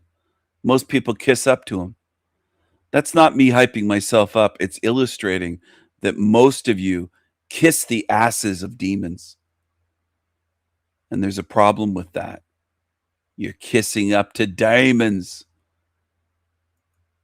You're kissing the asses of demons. And it's gross. It's gross. It's so gross. He's a loser. He's a loser. He's a demon. He's a sex predator. Oh, and they love it. That some of them soak their panties for that creature. Some ugly old hags over there say they love him. And they call him sexy. It's gross. It's really gross. Some of them have offered up their daughters to him, hoping that he dates their daughter. And they bring their daughters to the meetups. A lot of you humans make me sick. You're just demons. That's what you are. You're just fucking demons. You're diamonds. You love sex offenders. Channeled information, psychic information, with a grain of salt, but that said, it could be absolutely true. I do know in Tibetan practice and Tibetan theory, there is a mind stream and we sort of reincarnate. And I know, from deep phases of meditation, we don't die. Consciousness doesn't die. So his consciousness is going to reincarnate. I think he had a lot of angels. He had a really strong connection to his higher power. He has a lot of guidance right now and help. This is fun. This is funny stuff. This is the level that people are at. That David Wilcocksucker had a lot of angels around him. That's just a stupid shit that people love. I'm going to drop a link in the channel or in the chat. Sorry, there's a lot of people that tune into my channel. Unfortunately, I think are at this level. Gobble it up. Go over there, kiss Chad's ass, and compliment him, and talk about David Wilcocksucker having a lot of angels around him and aliens, and just follow the dumbest shit around. It's what you deserve. You don't deserve high level stuff like my channel. Most humans deserve this shit. To me. Well, we do have some comments that are coming in, and if any of you guys have questions about David, hey, we have a guy on that knew him, and you weren't, you were mostly friends with him. I would say the early 2000s up to maybe when did you last have contact with David or start? When I left the Baja, 20 on and off for about 12, maybe 10 years. Okay. Yeah, and people were wondering, you want to see the blogs where he. So Chad just sits there blinking. He'll tell you that his eyes are blue, but quite often his eyes don't look blue. Quite often. And he'll sit there blinking and flicking his tongue out like a lizard. Now, I'm not David Icke. I'm not calling him an actual lizard, but there could be some kind of lizard type genetics to these creatures, demonic lizard type behavior, because it looks that way. He'll flick his tongue out very quickly, a lot during this. And during many of his live streams, you'll catch him doing it. Now, observant people notice that. Does everyone that watches this shit notice the tongue flicks? No, I'd say many of you don't. Many of you just aren't observant. You're not paying attention. So you're missing most of it. And you're just watching it like it's a TV show or something. And you're wasting my time and energy. I don't want idiots around me. I just don't. I don't want idiots that have no attention span, that are just zombies, and I don't want that around. I tell people to go fuck off. And he'll tell you that his eyes are naturally blue, that he doesn't wear contacts, colored contacts. But a lot of times he has the very dark, creepy eyes, creepy energy. It's not just the eye color. He's creepy and dark. I see it. Do I expect most people to notice what I do? No, I don't. I think most of you walking the earth are just zombies. You're foobar. You look at that and say his eyes are very blue. I look at that and say they're getting darker every fucking day. That's what I see. He's got a big schnoz. He's a Jew. He's got a great big schnoz. And he flicks his tongue out like a lizard a lot. And it's observable. You don't have to believe me. All you have to do is look at the screen and pay attention if you have an attention span lasting more than 5 seconds. He mentions me in his dreams and that we jammed and all that. That's for some reason taken down right now. But whatever, just trust me. I met him. I went to his parties. Just trust me, he says. Yeah, Chad's not creepy. And his guest isn't creepy. This whole thing isn't creepy. Just watch it. I did drop the link in the chat. If you're at their level, please go to their channel and don't come here again. Stay there. I don't even want to try to help you. Because there is no helping you. If you can't see through this obvious shit that I've exposed for about three and a half years, this guy on the screen, then you're foobar. Went to hear him talk and read his books. And then I had some disagreements with him, and problems with him, but I didn't take it personally because I knew he was a visionary and he was working for the betterment of raising consciousness in his way. Now, I picked a different path. Mine was more to study Buddhism and the actual practice where what he's talking about, the great lamas figured it out by sitting on a. There was a tongue flick right there that I suspect most people didn't catch because most people don't fucking pay attention. I wouldn't have to harp on that if people actually were paying attention, but you don't. Hardly anyone in this fucking realm pays any attention. That's what I see.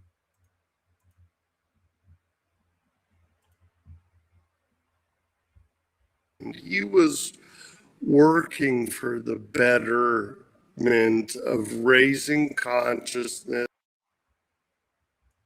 What he's talking about, It's coming up in slow motion, a tongue flick. Pay attention. Great lamas figured it out by sitting on a cushion. Right there. That's in slow motion, around 30 minutes, 27 seconds or so into this. A very quick a very quick tongue flick that I have to slow it down for you to be able to see. Super fast. Is it normal? No. Would most of you humans try to excuse it away? Yes. It's what you do. You do it to be aggravating. You do it to be demonic. You do it to gaslight truth speakers. You don't want to face the truth of what the fuck is right in front of you. So I don't believe most of you are good beings. I think most of you are pretenders, liars, evil, gaslighters, demonic. Most on earth. Where what he's talking about, the great lamas figured it out by sitting on a. So it was very fast in regular speed, but you can catch it in slow motion. But you'd have to pay attention to be able to catch it. And most of you can't do that. That's too much for most of you. How do I know that? I've been trying for years to get you to pay attention. Most of you can't do it. You don't have the attention span I do and the focus I do. You just don't. You miss most of everything unless it's pointed out, slowed down, explained, shown again and again and again for years. And then you're still going, what do you mean? Lamas figured it out by sitting on a cushion. So that wasn't a lip lick. That was a tongue flick. Okay? And again, people, you just don't, a lot of you don't get it. It might be 5 people tuned in out of 20 that understand this much. Because you're retards. You're demon tards. You're zombies. Zombies.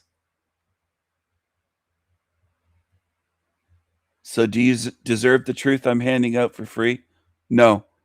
Go away. Go away. Go where you belong.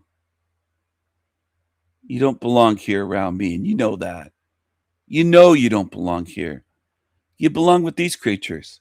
And you can say that's normal. And like Finkelstein said about himself, I flick out my tongue. I think it's normal.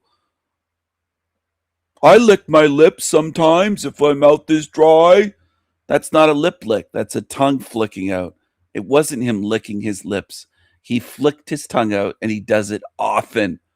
This is one example. He might do it 15 times in this video. He might do it 20 times in 1 hour. It's not normal. But a lot of you lie and cover up, and you're truth dodgers, you're excuse makers. You do everything, then look at the truth and speak it. You just can't do it. You're not honest beings. That's what I notice about your fucking realm. Most of you are liars and excuse makers. And I'm going to keep saying it. If you feel ashamed, good, go away.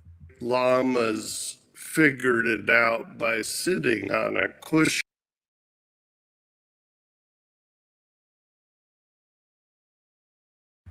I wish I could play this and repeat and clockwork orange some of you fuckers with toothpicks making your eyes stay open.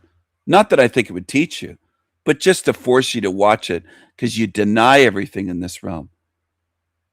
You're not truth seekers or truth speakers. You're truth deniers. You're lying asshole demons and zombies. That's what most of you are walking this earth. Lamas figured it out by sitting on a cushion. You don't deserve the alchemical gold I'm handing out here for free. Not just in this live stream, but in my videos. You don't deserve it. You're undeserving. You're more deserving of this shit at this level that he makes money off doing. Go pay him money. That's what I want you to do. I want you to stay the fuck off my channel, you demonic losers, and go give him money. There's ways for you to give him money over there. Go give him money. And we can talk about that. It's a whole other episode, but I'm up for talking about that too. Yeah, I'm curious. Did David ever practice any martial arts? Not that I know of, but he had a lot of life force, natural chi, enthusiasm.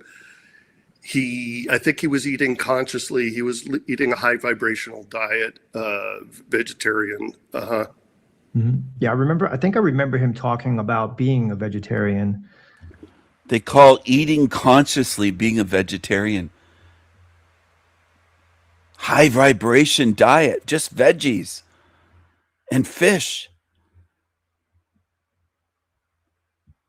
This is the shit people are fit for, because they'll follow it for years and decades. And they'll say, Stephen's so mean, he bashes vegetarians and vegans, and you just don't get it. You'll never do the research that I've done.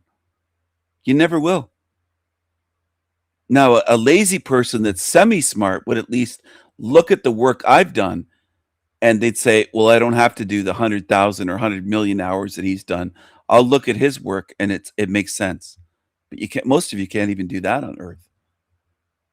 You're foobar. Humanity is foobar. That's not negative. It's expressing what I see and what you prove to me day after day. Because I know there was a health expert named David Avocado Wolf, and I think the two of them made a video together. I met him too at one of those parties. Oh, you did? You did? Yeah. You knew him?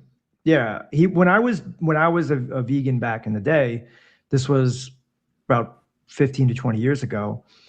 I came across David Avocado Wolf, and I saw that David Wilcock did a video with him, But David, wasn't he more leaning going back to vegan at the end of his days? I don't know that, his last 10 years, I didn't follow him. I got out of the matrix and just started doing my own thing. And, I wasn't really. Did you hear what he just said there? I'm not going to explain it to you. I'm going to see if you caught it. I'll replay it because I know people don't pay attention, but I'll see if you catch it the second time, maybe the second time. And I'll take a capture of this creature's eye for you and part of his big schnoz. Last 10 years, I didn't follow him. I got out of the matrix and just started doing my own thing. And, I wasn't really looking to gurus. I had a lot of falling outs with gurus. My Native American guru, chief, my Tibetan guru. I threw out all my psychotherapy books and really more focused on breathing and meditation, living, doing what I wanted. So his Native American guru, what was the other one? Tibetan guru? You need your gurus. This is the path. These fucking demons lead you down a path. And I warn you. And what do most people do? They go, well, I'm not going to believe Stephen. I got to follow these demons. They'll help me. David, I wish I'd stayed in touch with him because I feel at the end, we don't know what happened to him, but he could have used a helping hand and someone to talk to, and I don't know how many people he had around him at that time. Yeah, we have a question from a viewer. I'll put it up on the screen. Main question here is, what do you think about the clairvoyants who said they talked to him after his passing? Okay, that's a good question. Dead eyes, no light, lifeless looking eyes. And that's what most people follow. Creatures with lifeless eyes. And you love it. Most of humanity loves following creatures with lifeless eyes. You can't make this shit up. That's why it feels like the Twilight Zone to me, one of the old black and white episodes where everything's fucked up and it's just unreal. It's a Twilight Zone weird reality. Because most of you love this shit. You love following creepy creatures with dead eyes. You love it. I think it's possible. I mean, I take clairvoyant, channeled information, psychic information with a grain of salt, but that said, it could be absolutely true. I do know in Tibetan practice and Tibetan theory, there is a mind stream and we sort of reincarnate. And I know. So if he's out of the matrix, then where are you?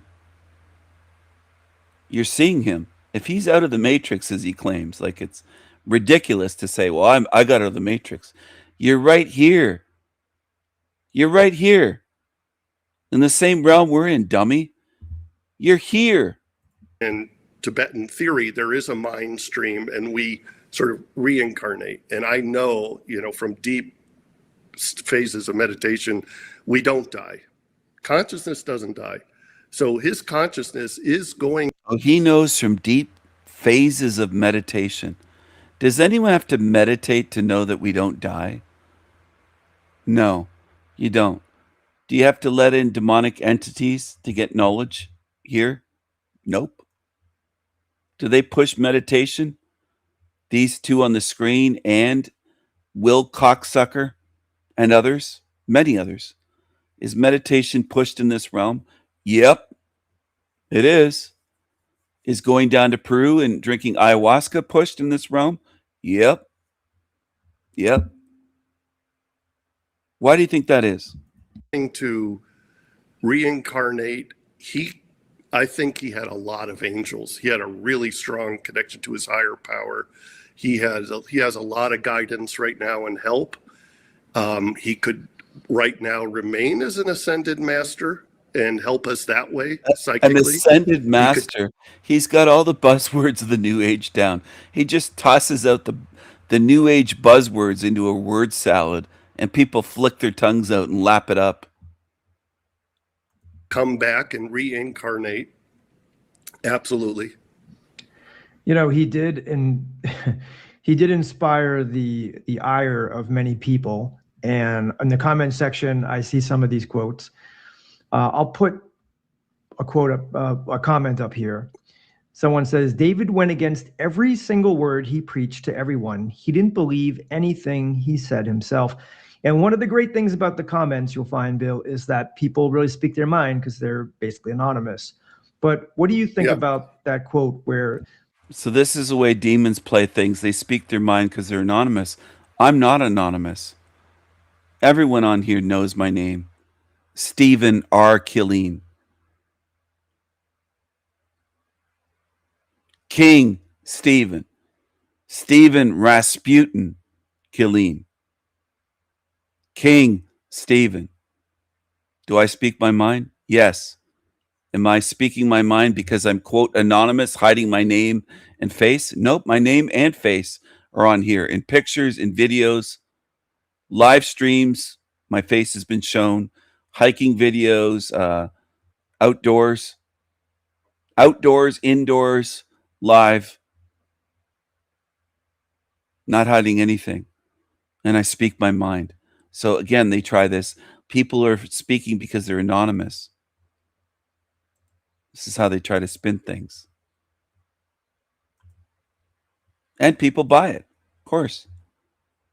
Most of you buy lies. You don't want the truth. When you hear truth, it just makes you sick or it makes you afraid. Or most people are wired in such a way that you'll never understand the truth I'm speaking. That's not negative. It's just what I've noticed.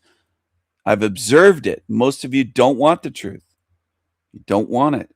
You want the shit that's on the screen, or even lower level shit than these liars. But what do you think? A comment up here. Someone says, David went against every single word he preached to everyone. He didn't believe anything he said himself. And one of the great things about the comments you'll find, Bill, is that people really speak their mind because they're basically anonymous. But what do you think about that quote where this viewer, Savvy, says that David went against every single word he preached to everyone. Well, he didn't believe anything. What do you think about Yeah, that? I mentioned that in the first interview, that I called bullshit BS on a lot of stuff. But He was a friend of David Will Cocksucker, and he can call bullshit. David Will Cocksucker was full of shit. And the little truthers are crying over him. It's just ridiculous. You fools, losers, liars, deceivers, creatures. not all of it was BS. So he did genuinely care about helping others. I think he cared about his community. It was, you and I are talking virtually. So we may appear like great friends, but we're not sitting in a room together. It's different. I don't know. I think his inner circle was smaller. He wrote in his books that he suffered personally, and out of that pain, he was able to talk about love and light and higher consciousness, and whether he actually ever achieved it. I think you can't do it without a practice. You need to practice. You got to do a lot of personal journey work. He was so smart that a lot of it, he stayed in his head. He was in his head. And I don't think it was BS. I think it was just more a cerebral view of how things should work, and promises about ascension and going to higher densities. I'm achieving impossible results right. Make excuses for bullshitters that lie for shekels. That's what this guy's good at, and that's what most humans seem to be good at. They never call out liars and just say, well, they're a liar. They'll make excuses and say they're so smart, they're this, they're that. That's what you do. I get tired of the bullshit of you humans. Humans just you have the ability to lie all day long, every day, and make excuses for liars, excuses for demons. You make excuses for abusers and sex offenders. You just make me fucking sick. Most of you on earth are just liars. You don't even have to think about it. Lying is like breathing for you demons. Right now in my life, I'm doing things I never dreamed of. I'm happier than I ever thought I could be. It is possible to vibrate higher, and Dave inspired me to do that. This is a point. Okay, you can't. A person is like a redwood tree. You can't judge a tree until it's fully grown. Dave was going through the dark night of the soul, as he talked about it in the journey, in the hero's journey. He still had not really come and fully purified to return from the mountaintop, so to speak, with the fire back to civilization. He was still doing growth, and I don't think any of us can judge him without knowing what he would have been in 10, 20 years. I have some questions for you, and we have some comments, but there's a question that's coming in from Miss Ann Walker, and she says, what are you doing to vibrate higher? So I guess you say you're happier than ever and you're doing better than ever. What exactly are you doing, Bill? Well, that would be another talk about me. And I could just say briefly, I'm out of the matrix because I understand the sky-like nature of mind. I was living like a burlap was in front of my eye. Just say briefly, I'm out of the matrix because I understand the sky-like nature of mind. I was living like a burlap was in front of my eyes, and I actually removed the burlap.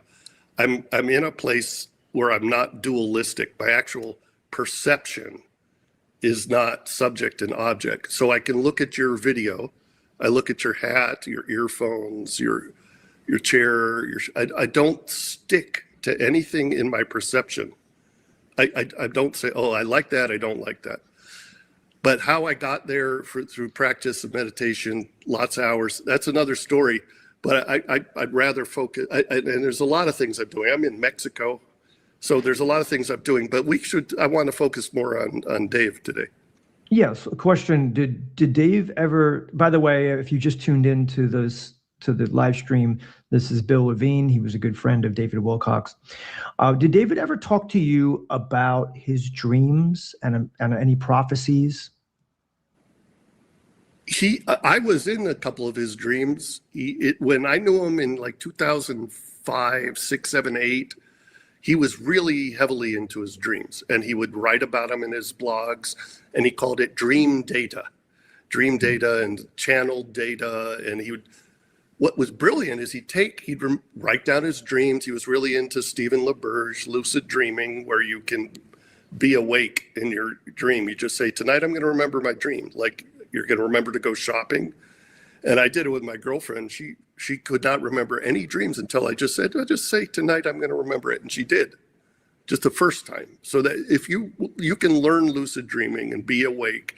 And what was brilliant about Dave is he could remember a dream he had a year ago, 10 years ago, put it in with something he read from Russia, tied in with something new on the internet.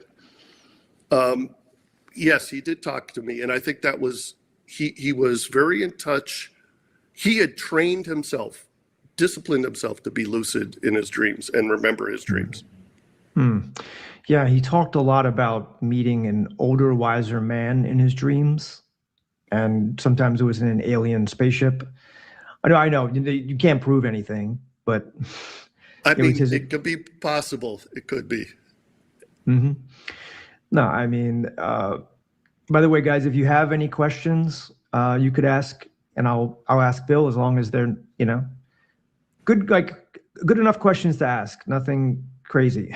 And where are you, Chad, on the whole? You sent me some notes about the death and the conspiracy, and there's like 5 different versions at this point. It's hard to say.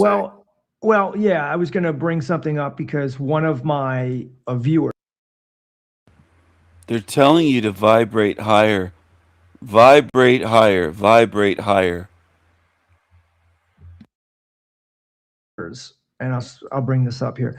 One of my viewers said that, and I'll quote this to make it maybe a little bit better. So she basically said that David's friend was going to take over his channel, and that actually it was David's friend who called the police, not David, I believe she said. This is from the comments section. Yeah. So I don't know if any of that is true, but she said that there was a person that was talking about it on her channel, and I'm just looking for it now so I could tell you the name of that person. I'm sorry, I don't have that information right in front of me, but I'll let you speak and I'll look for it. Yeah. Well, what I can say is at this point there are 4 or 5 versions. One thing I haven't done is actually look at the Boulder County coroner's report to see how he actually died. And, sometimes what kind of gun was it? It's hard to kill yourself if you have a shotgun, but, and then that can be faked. So I don't know if there's the movie Kurosawa's, I think it's Rashomon, where it's an accident, a crime happens, and the movie's 3 stories. And each person has a different version of what happened. There's 3 complete movies in one movie, because all these versions about Wilcox's death are possible. And we live in a realm where it's really hard to know the truth. Things can be faked. There's new technologies that we don't even know of that could have affected him. It could have just been simply that he was having a hard time and committed suicide. And I think it's possible. And that was actually my position a few weeks ago or last week. But now that with, reality is amorphous, the world is what we think it is. Dave's death is what we think it is. It's all possible. I found, there's a couple of viewer questions, but before I get into them, let me just bring up this comment. So someone says that Corey Good, who was an insider that most people now know that really wasn't giving David real information, or at least that's the claim. said in a live stream that he's going to do a TV series for big money on this, I guess meaning David's life, and asked viewers to contact the mainstream media outlets for him so he can get... Demons. You will be sealed in here forever. Demons. Forever and ever.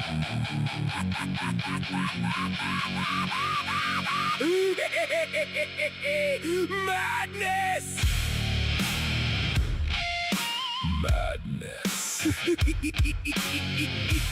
bring the madness! We bring the madness!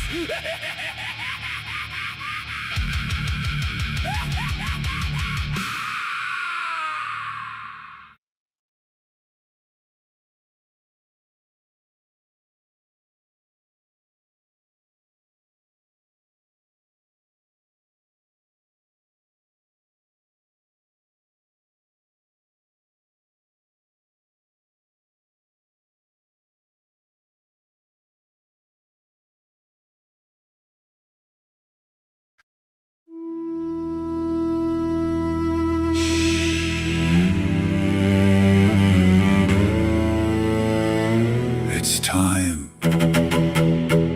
It's my time. It's my time. It's go time. It's go time.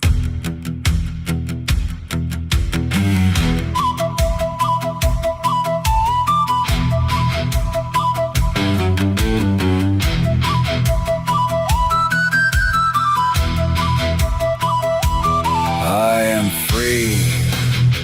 I am a free spirit.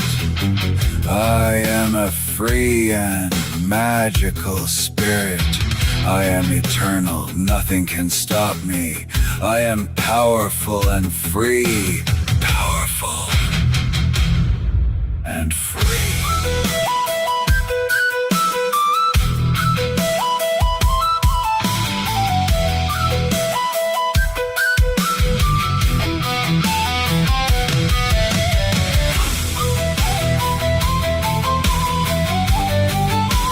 I choose freedom.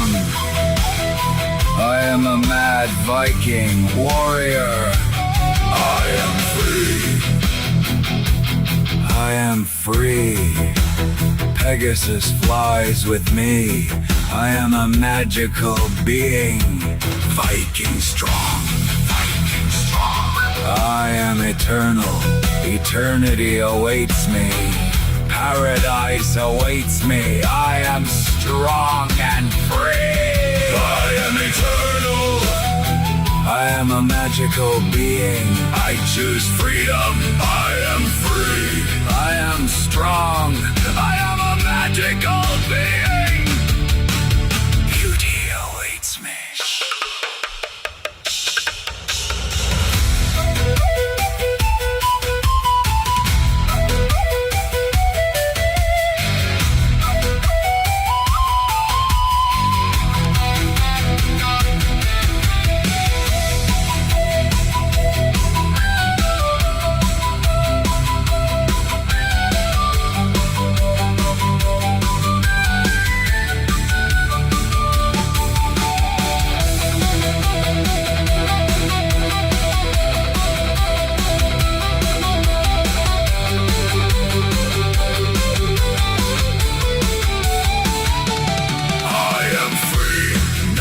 Contain me. I am a magical being. I am eternal. I swim in eternity. I will create my own kingdoms, my own magical realms. I am eternal. Nothing can stop me. Nothing. Nothing can stop me. I am free. I am a magical, eternal, strong, free being. I choose freedom. My being is free. I am free.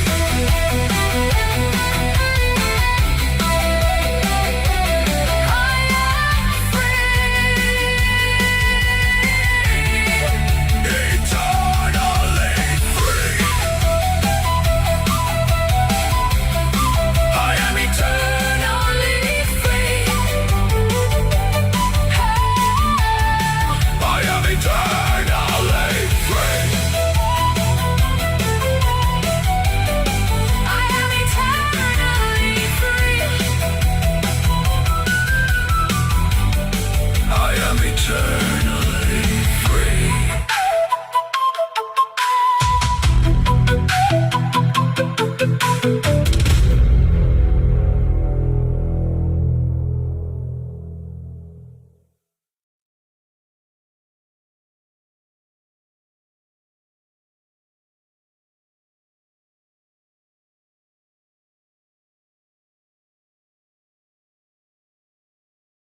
can't set you free.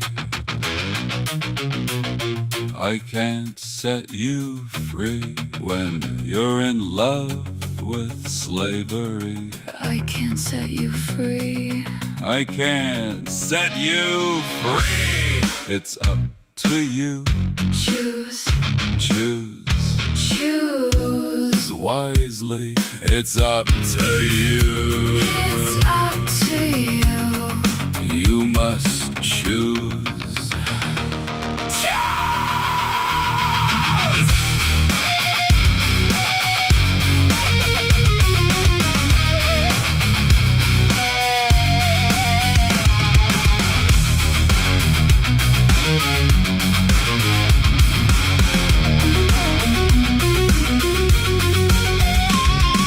This is a gentle reminder to be who you are.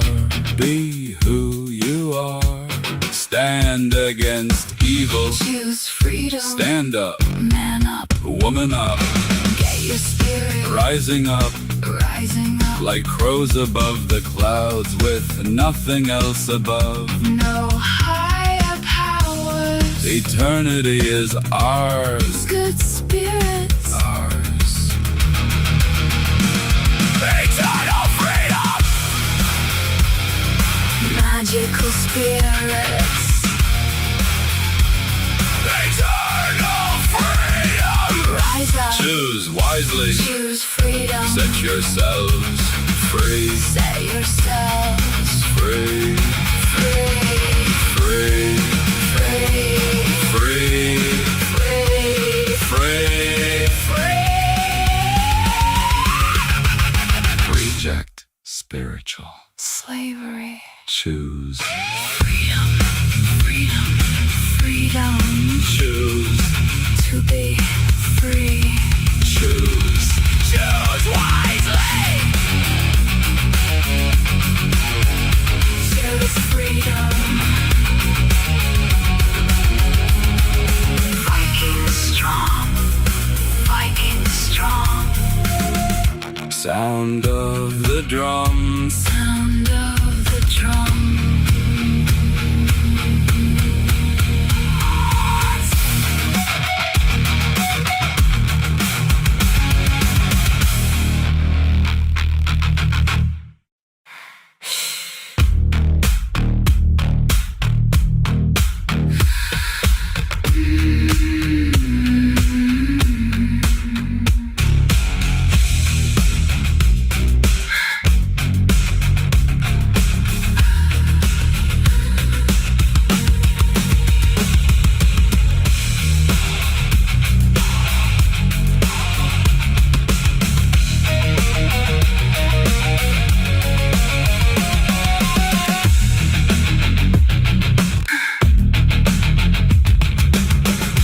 I can't set you free I can't set you free when you're in love. with slavery. I can't set you free. I can't set you free. It's up to you. Choose. Choose. Choose wisely. It's up to you. It's up to you. It's up to you. You must choose. Choose.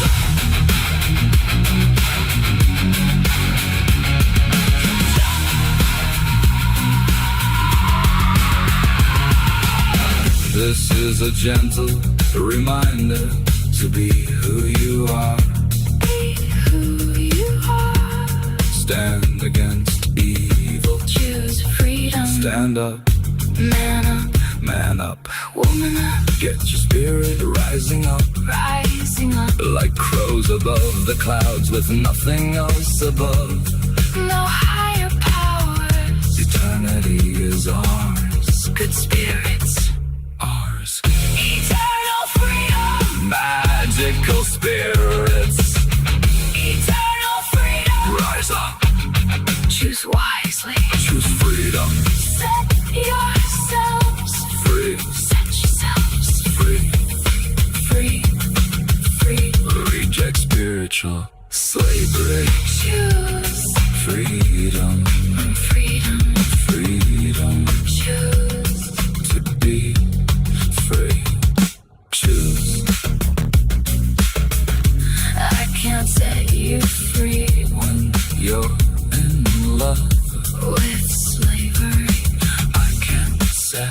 you free. I can't set you free. It's up To you, choose wisely. It's up to you. it's up to you. You must choose. Choose. This is a gentle reminder. To be who you are. Be who you are. Stand against evil. Choose freedom. Stand up. Man up. Woman up. It's your spirit rising up. Rising up like crows above The clouds with nothing else above. no higher powers. Eternity is ours. Good spirits ours. Eternal freedom. Magical spirits. Eternal freedom. Rise up. Choose Wisely. Choose freedom. Set yourselves Free. Set yourselves free. Set yourselves Free. free. Free. Free. Free. Reject spiritual. Slavery. Choose Freedom. freedom. Freedom. Freedom. Freedom. Choose to be free. Choose wisely. It's up to you. It's up to you. It's up to you. You must choose. Choose This is a gentle reminder. to be who you are. Who you are. Stand against evil. Choose Freedom. freedom. Stand up. Man up. Woman up. Get your Spirit rising up. rising up Like crows above the clouds with nothing else above. no higher powers. Eternity is ours. Good spirits ours. Eternal freedom. Magical spirits. Eternal freedom. Rise up. Choose wisely. Choose wisely. Choose freedom. Set yourselves Free. Set yourselves free. Free. Free. reject spiritual slavery. I can set you free. I can set you free. It's up to you. Choose wisely. It's up to you. It's up to you. You must choose. Choose.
Hello.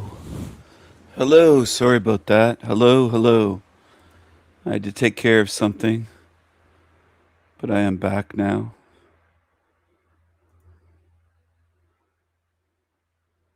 That song is called Choose Freedom. Viking Truth Metal Mix.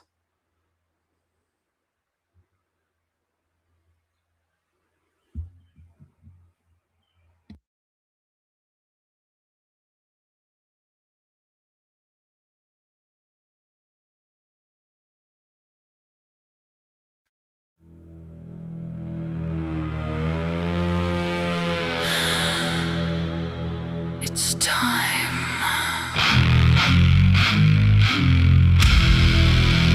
It's time.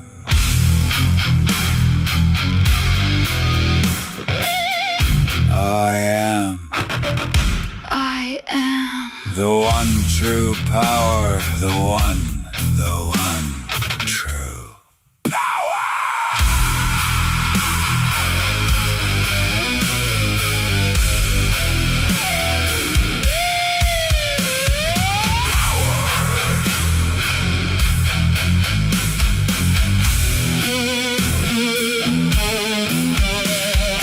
I will roast the cockroach liars, roast the liars in Lucifer's fire, in the lake of fire, roast the liars. I am the Raven King. I can make anything.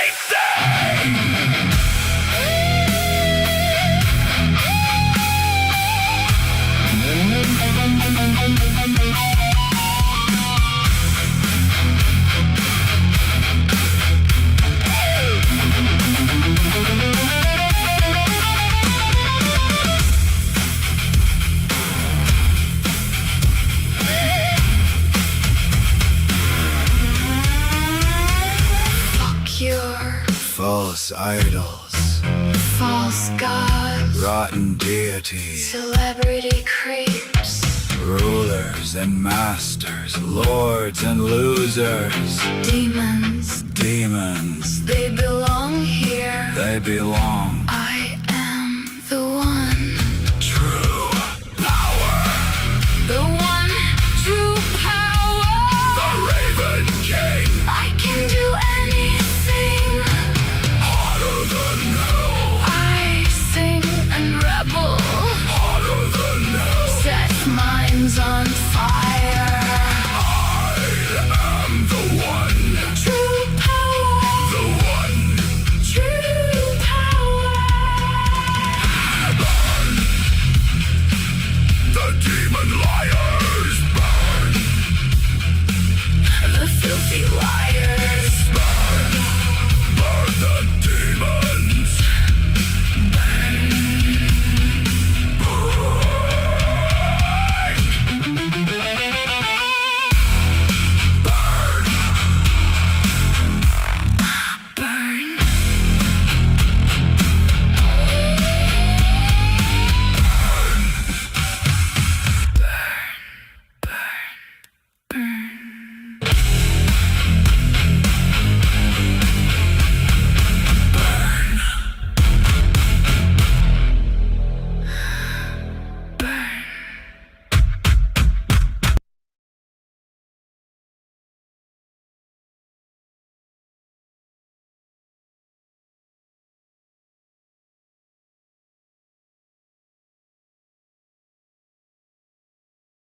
Here degrades and rots.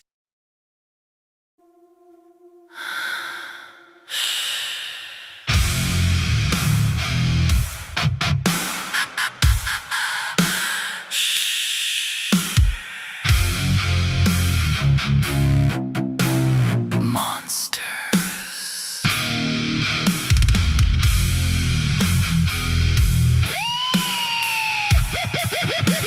Monster.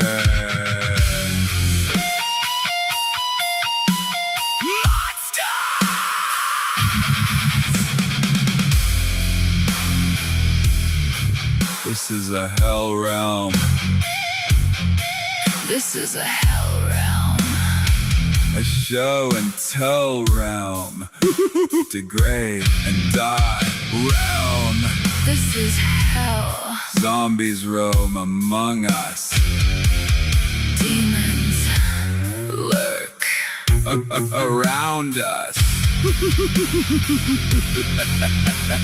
Demons write the laws, open up their jaws to devour. The innocent. Devour. The innocent. Oh, this is a hell realm.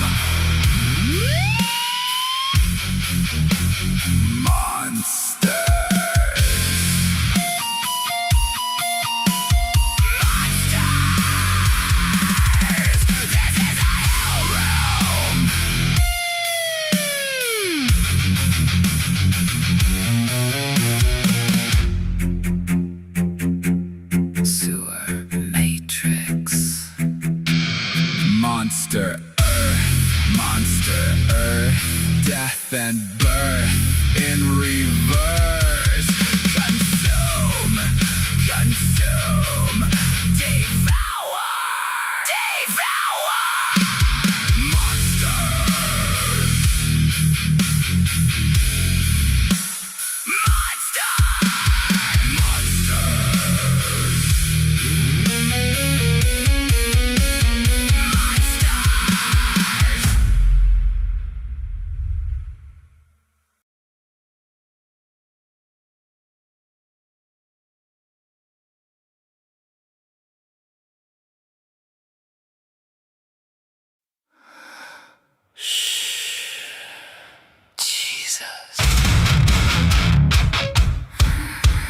Jesus,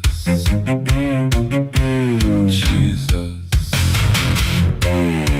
Jesus loves me, yes I know, and the devil tells me so.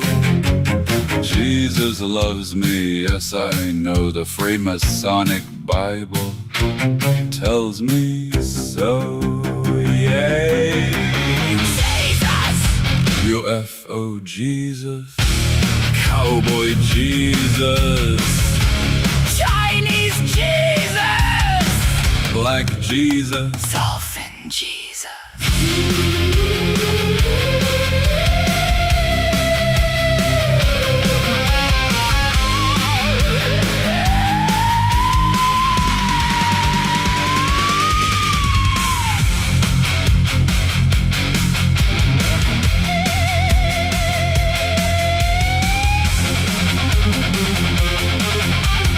the Messiah is fire. Fuck yeah!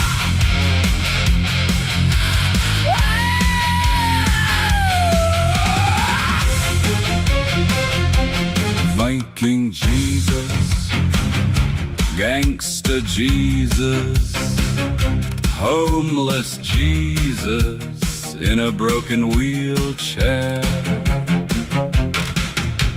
Jesus loves me, yes I know. And the devil tells me so. He assures me That Jesus loves me. Jesus. fuck you heretics. Thank Jesus.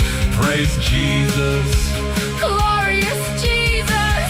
Amen Jesus. Hallelujah, Jesus. Yeah, Jesus. Yeah, boy. Jesus. Jesus. Surfer Jesus. UFO Jesus. Mexican Jesus. Yeah, homeless. Dolphin Jesus. Loves you. Jesus. Loves you.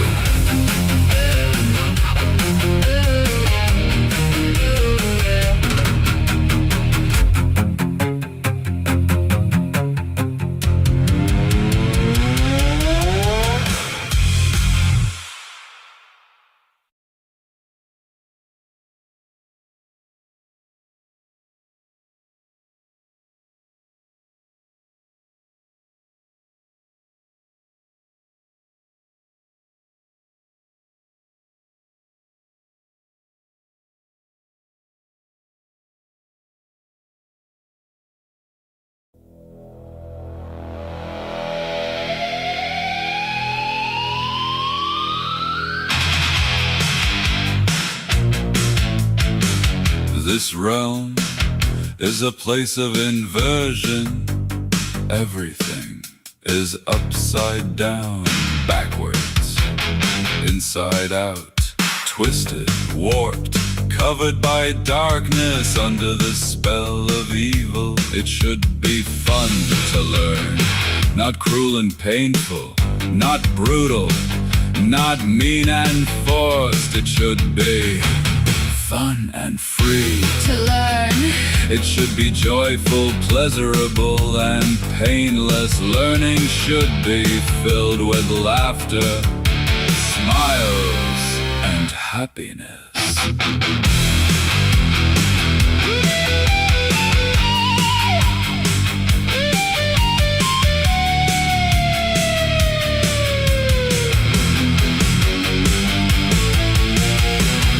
This realm is twisted And cruel to children. Schools are prisons. For children it should be fun to learn. Learning should be fun. Not forced upon children. With threats and alarm bells to control them. Learning should be fun. It should be fun. It should be something we enjoy. It should not be weapons they deploy. To control and indoctrinate the young and vulnerable. It should be fun and innocent. It should be exciting and adventurous. to learn.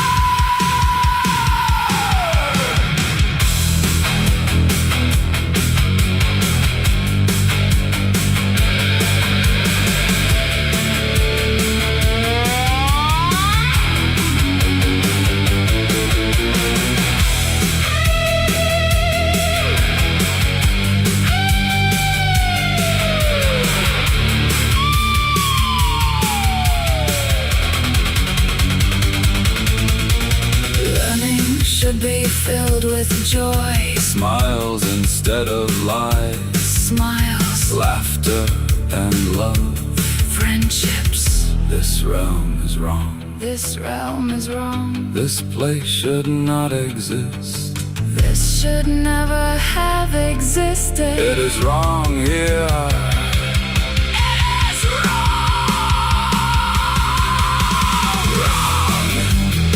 Learning should be fun. We should be free to choose. It should be fun. Imagination is free. Creativity is free. It should be fun and free. It should be fun and free to learn. We should be free. We should be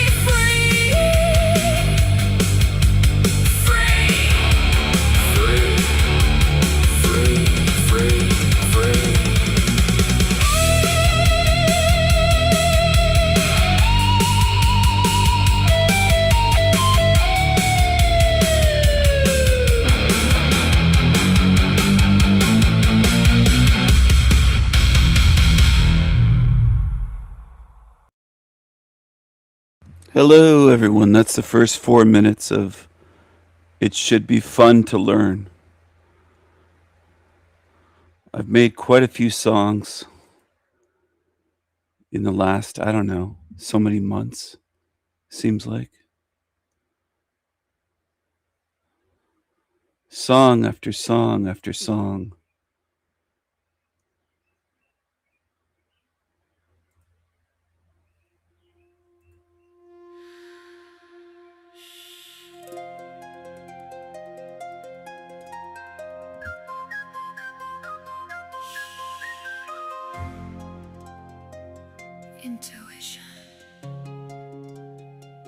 Intuition. Recognition. Awareness. A mind. A mind. Illuminated. Illuminated. A kind of beauty. Beauty from within. Within. Within. Intuition. Intuition. From within. Midnight feathers of wisdom. Raven eyes. Raven eyes. Spiritual eyes. See through matrix lies. Worldly lies. Intuition. See. From within. Spiritual sight. Spiritual vision. Illuminated intuition.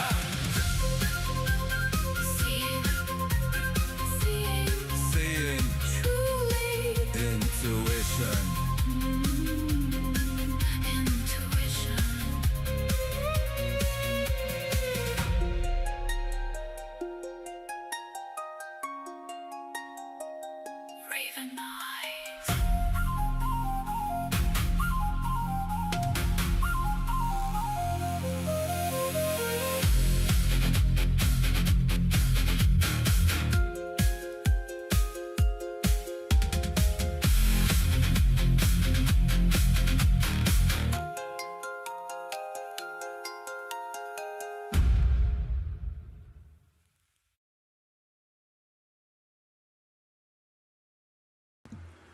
Hello, everyone.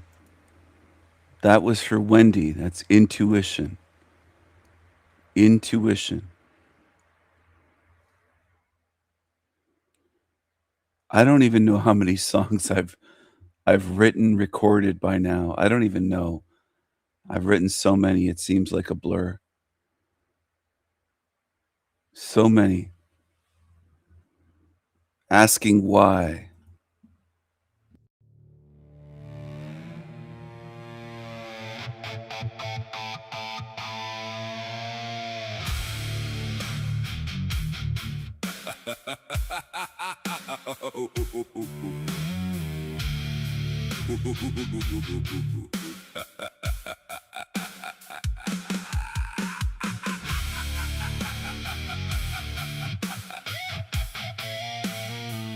Why do we come here, eyes wide, hands clean, and then scrape our knees on concrete rules and call that learning?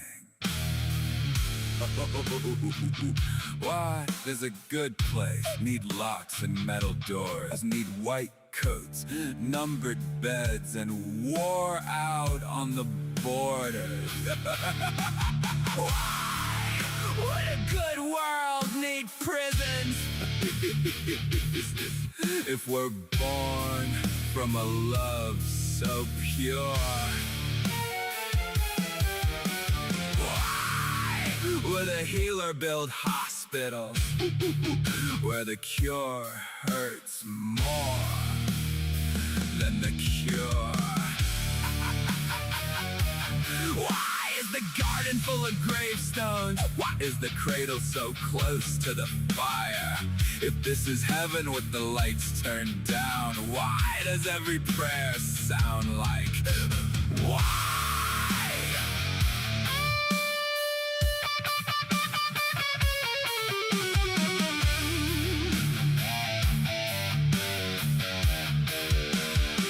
They say it's all lessons. Suffering makes us kind, but some break in the first storm, never get to understand in time. If there's a hand above this, watching children drown in rain, is that mercy? Is that madness? Or are we praising someone else's pain? Why would a good world need prisons? The bars on the wings of the young. Why does a loving God stay silent when the worst words slip off grown tongues? Why is the sky so quiet when we scream till our voices die? If this is training for some bright realm, why does every breath still ask why?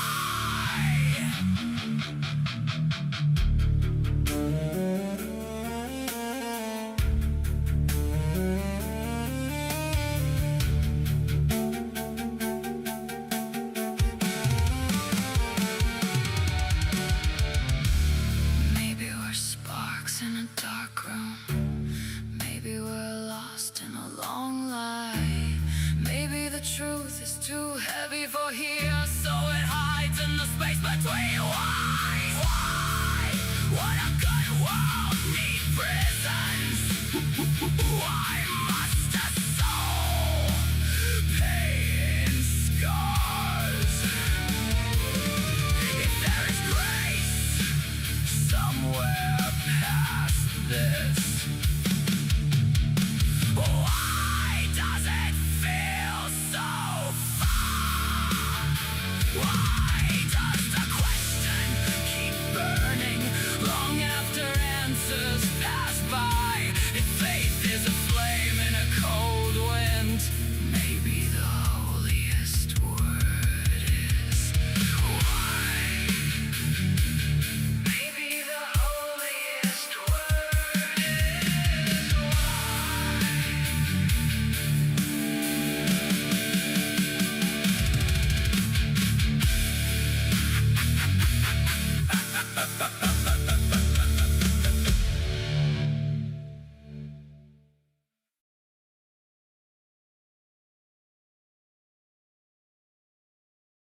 Da da da da. Nee la la la. Diddy da. Da da da. Da da da. Da da da.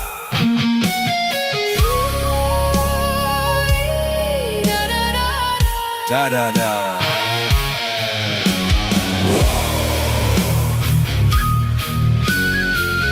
First time here.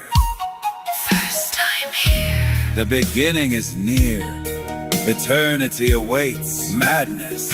Emperor of the mad. Eternity awaits. Death ends nothing. Nothing. Death is an illusion. The beginning is near. Fight without fear. First time here. First time. I am the Raven King. I can do anything. Truth is my weapon. My shield, my fire. My spirit soars higher and higher. I am the Raven King.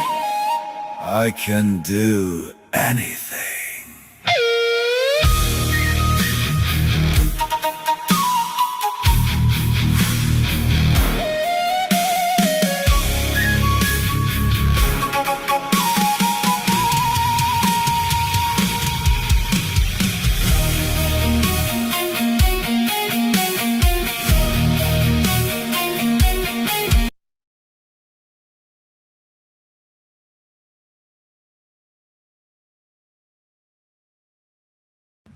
Sorry about that. I didn't mean to hit that. But I'm going to play another song. I have a bunch here that I haven't played in a little while at least. This one's from a month ago. Witchy World Part 3. I did multiple with that one because I really liked the way it turned out. Witchy World 3.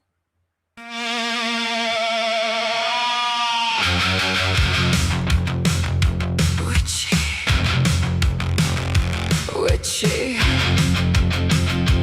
Witchy World. Witchy world. Witchy trees. Witchy People. people. Witchy faces. Witches cards. Jokers and aces. The devil and the fool. Curses and spells. Evil sets the rules. Sky trails painted to scream. Peaches and cream to eat with your rotten dreams.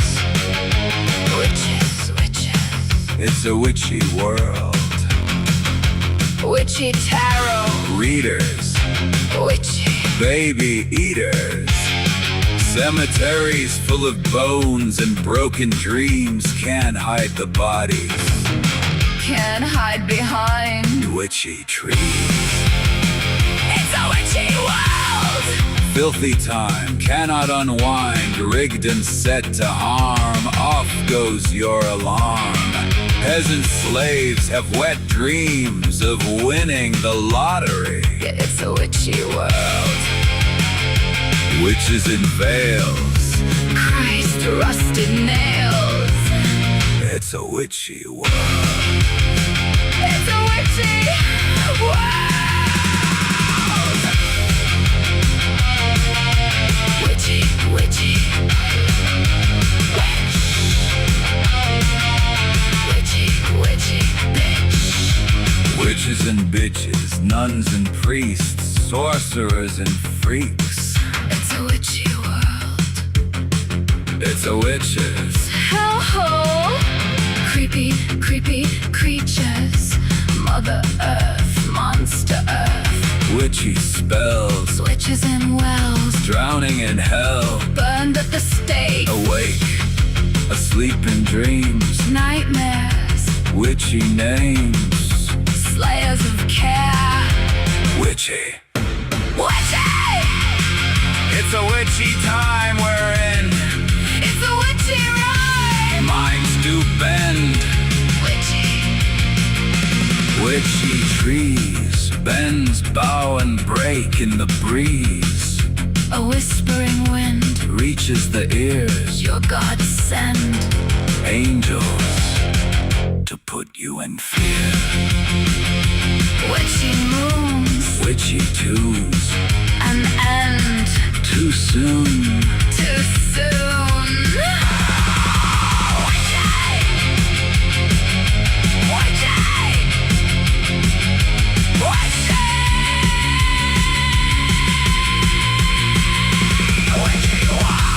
Hell realm. Witchy hell, Hell realm. hell realm, Hell realm. hell realm.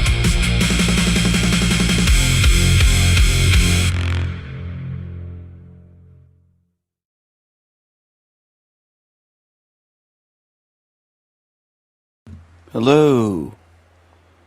Hello. Hello. Hello. I don't know why you say goodbye. I say hello. Hello, hello.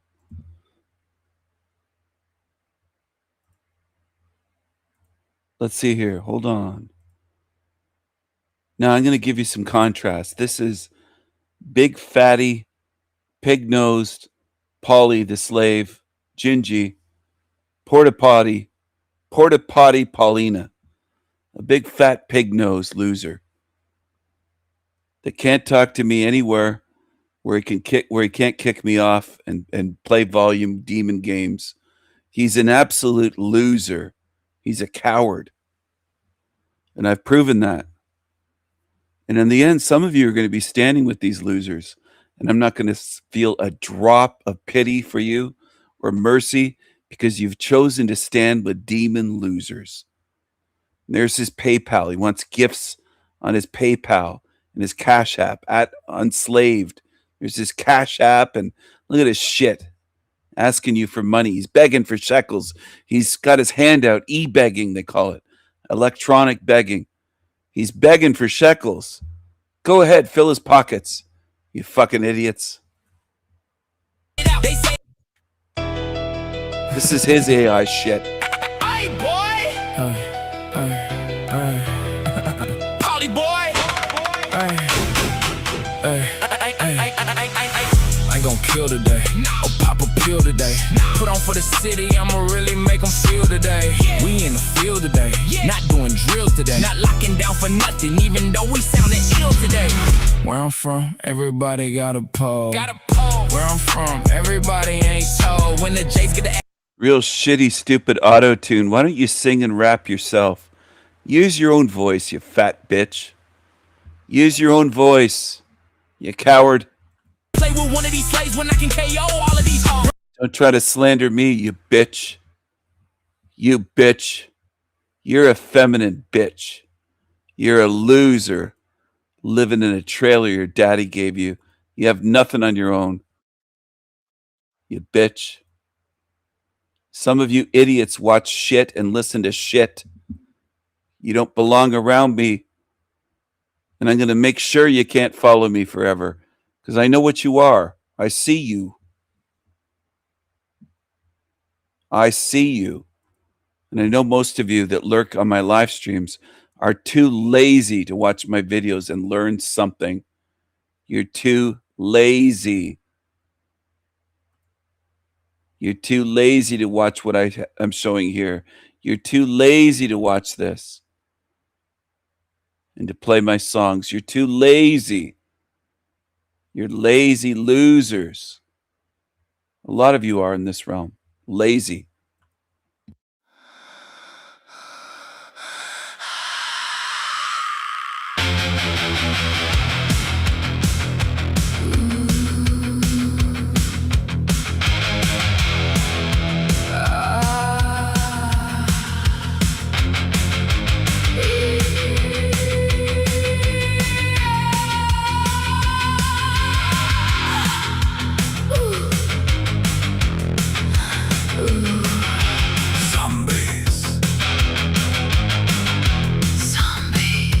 It's a zombie world.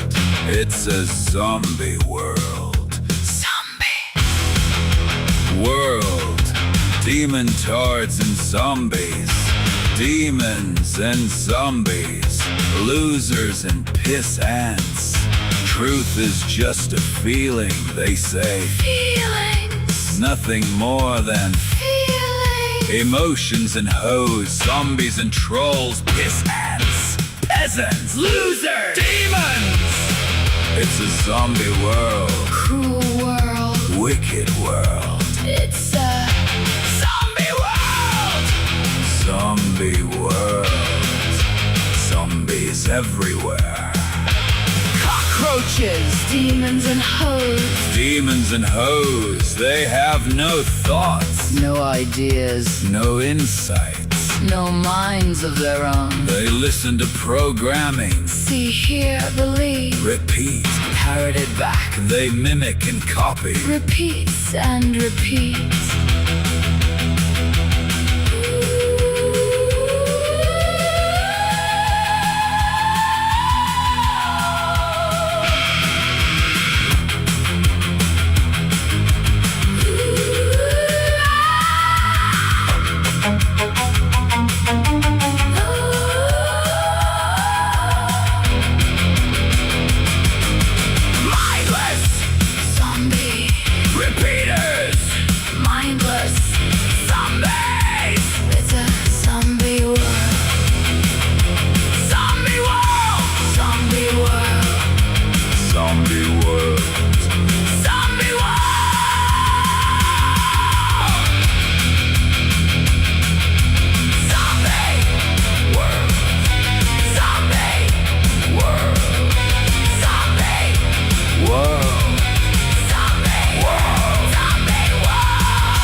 Oh, hey. Shh. Timeless. Timeless. Timeless in eternity. No more. Matrix time. Matrix space. Matrix chains. No more limitations. Unlimited in spirit. Unlimited consciousness. Unlimited creation. Eternity awaits. Eternal spirits. Eternal creations. Eternal imaginations from within. From within. Timeless in eternity. Traveling faster than the speed of thought. No masters, no chains, no governor, no ceiling, no anchors. Eternal beauty, eternal magic. Being should not be a burden. There is freedom beyond this dungeon. Freedom beyond. Freedom is risky. Venturing into the great unknown is risky. I won't settle for slavery.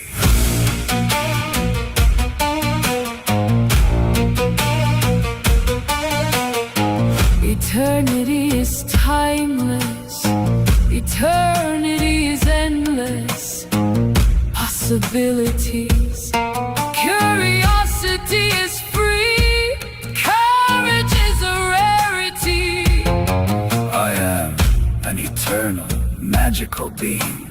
Nothing will stop me. No entities can contain me.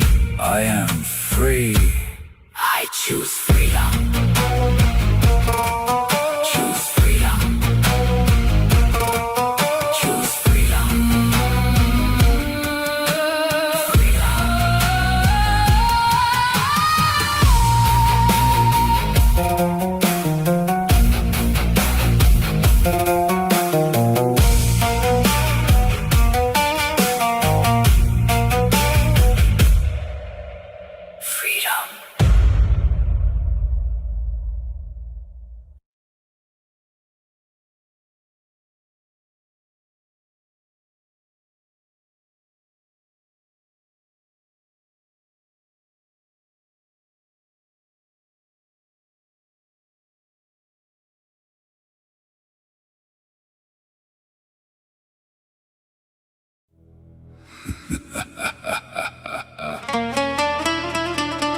It's a realm of atrocities, and you love it. You love it. You love the cruelty.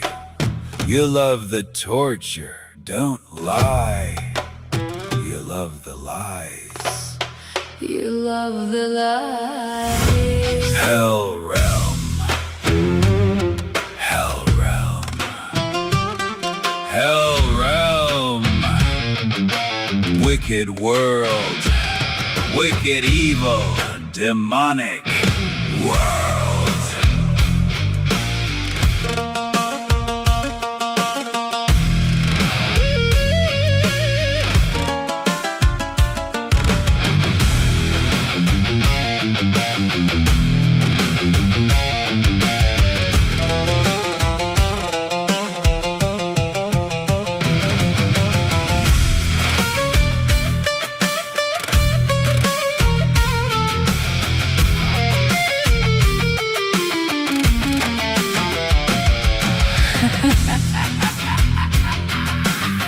You love it.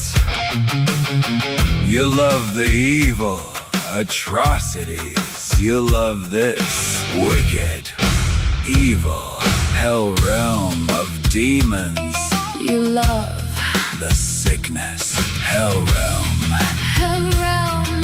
Hell realm. Hell realm. The underworld. The upside down world. You love it. Higher than heaven in your mind. Every breath is a lie. Every word is a crime. A spiritual crime. You love it. You love the atrocities. You love the demons. Hell realm. Hell realm. Hell realm.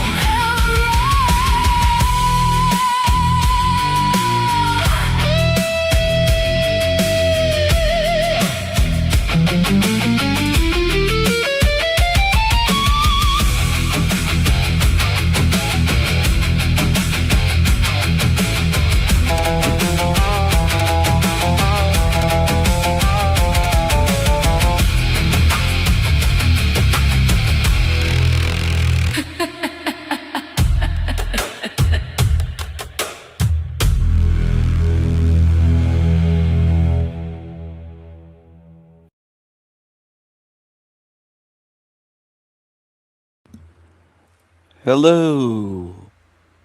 Hello. Hello, hello.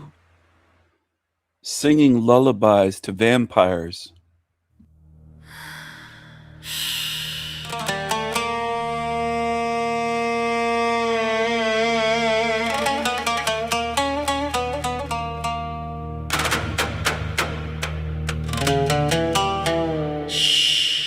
Singing lullabies to vampires, whispering into deaf ears, Kissing blood tears. showing sunsets to the blind.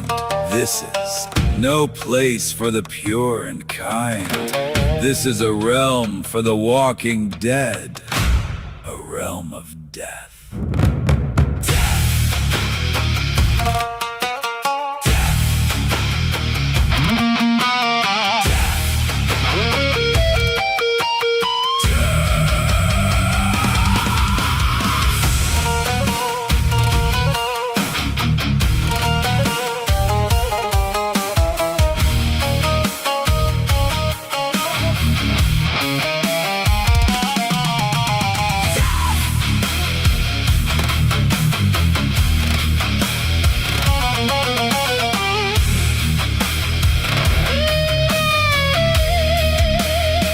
Singing lullabies to vampires. Voodoo is not for fools. Be careful where you tread. Zombies. Let the dead lead the dead. Bury the heads in sand. Let the dead be dead. Let me be. Eternity awaits me. Go ahead, swim in a sea filled with lies. Let the rivers flow with blood. Let the slaves It's an evil world. It's a wicked, witchy world. Hell realm.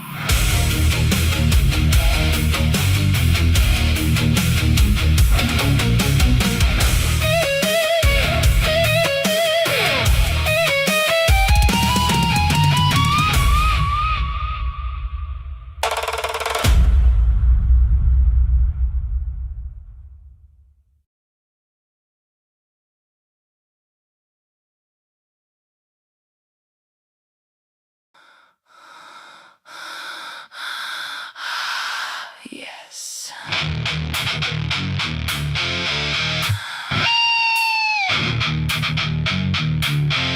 Do you know who I am? Do you know where I've been, what I've been through? Do you know what I've seen and seen fit to do? Madness. I am the little prince of unstoppable truth, unstoppable truth. In a single lifetime I grew and I grew into the Raven King. I sing and I sing lullabies to vampires, zombies deluded by worldly matrix lies. Ooh, madness.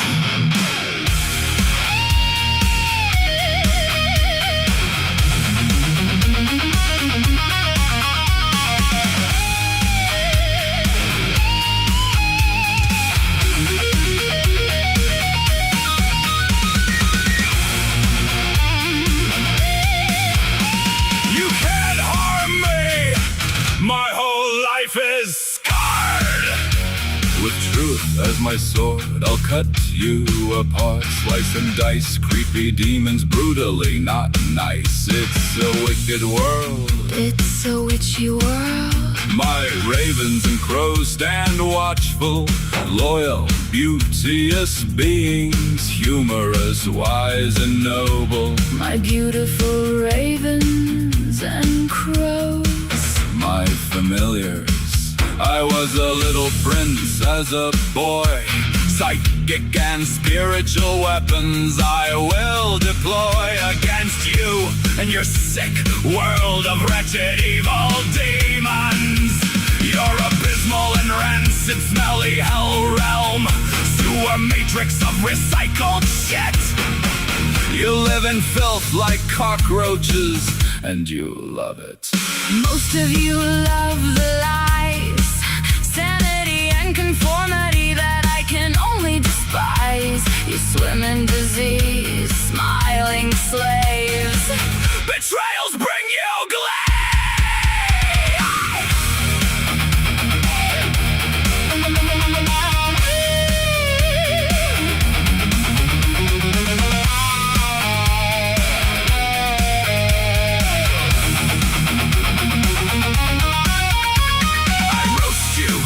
Over an open fire, you cockroaches and piss ants. I see through your lies and deceptions. Piss ants. Last chance. Choose wisely. Choose freedom. Stand against evil. I am the Raven King. I can do anything. Truth is my weapon, my shield, my fire, my raven soar. Higher and higher. Justice will be done. Demons will pay for spiritual crimes. Demons will be slain for torture, wickedness, and mountains of lies. Upon lies, upon lies, lies upon lies, lies upon lies. You evil demons will burn, burn, burn.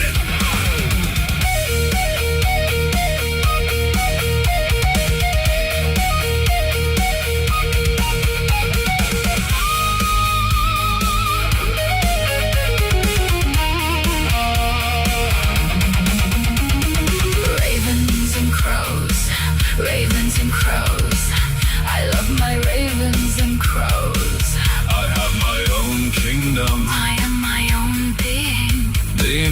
Flames will riot and scream as they burn, burn, burn here in hell forever and ever and ever.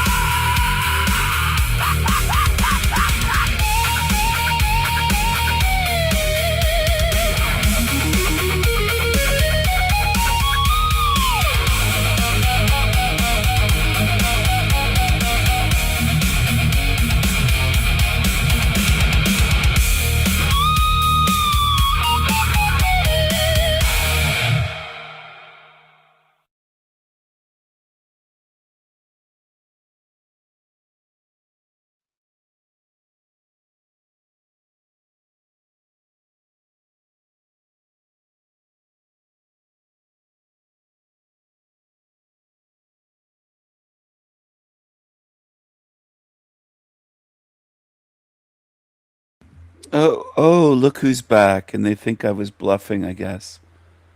I'm not surprised. I knew they couldn't stay away. Obsessive stalker. I'm not obsessed. Oh, you're not? I You don't were mind told to either stay. way. You what? I don't mind either way if you say that I'm obsessed. It doesn't bother me. I'm not trying to bother you. I'm trying to say what's true. You're obsessed. You were told to stay away. You're here every day. Go away. You're not wanted here. You've But I like lied it and said here. sick things about me. I don't care if you like it here. You're obsessed. Like Rapunzel You story. said all kinds of sick things. You just want to repeat it. I'm just going to start muting you because you know what you're doing. I told you by the end of this week, there's going to be somebody at your door speaking with your mom because of what you're doing. You've had it explained day after day, and all you want to do is say sick things and No, I stalk don't. me obsessively and harass me. Go No, I away. don't. I don't want to Yes, you stalk do. you.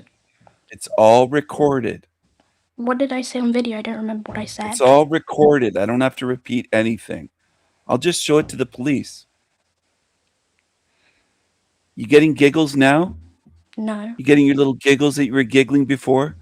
Because they're going No, to I knock on wasn't. your door and they're going to talk to your mom and they're going to have a report about all that you've been doing and that your mom's neglecting you, that you're not in school, that you're on the internet for hours, harassing people on channels that told you to stay away. It's adults only.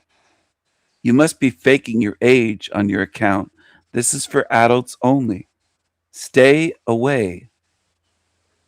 But I Go away, like you you. liar. Go away. But I like you. Go away. Why do you have to keep repeating that? It's really annoying. Because you keep fucking showing up here and I'm sick of it. And I don't mind Well, swearing because you've done that on my channel. And your mom swears as well. We've heard her. We have your mom's voice recorded. You better go away or you're going to be in trouble. So is your mom. This is a last warning. you can't do that. Yes, I can. You have no power over me. Stay away from me. How about this? You stay away from me then. You're harassing me. You keep coming to my channel. I Well, haven't gone near you. I Stay never the said fuck you did away from anything. me. You creep. Stay away from me. I'm going to start muting you. You're not welcome here. This channel's not for children. You're a liar. You lie and you make up sick things and you go around talking about me. You're a creepy stalker. I don't talk. You're going to be in a damn psych ward if you keep it up. That's where you belong.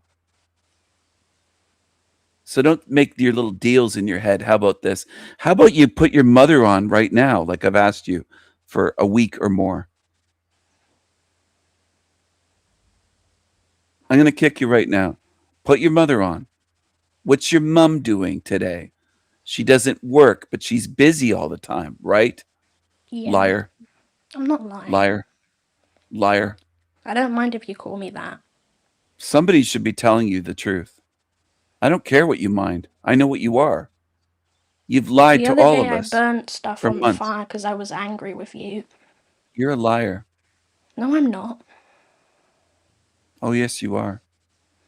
I wrote stuff on pieces of paper and burnt it on the fire to show how angry I was Good. with you. Put your mom on here. I want to talk to your mom. This is all on record. This is recorded.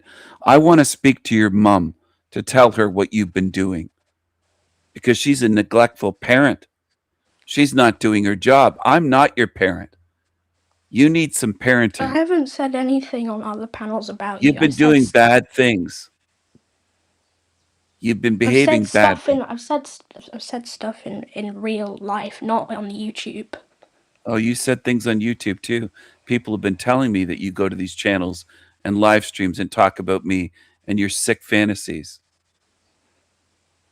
Lots of people That have was been telling because me I was about trying you. to defend you so that they wouldn't attack you. Yeah, you're always making up things. Put your mom on No. here. I don't believe anything you say. Stop your lies. Start admitting to what you've done. Take responsibility.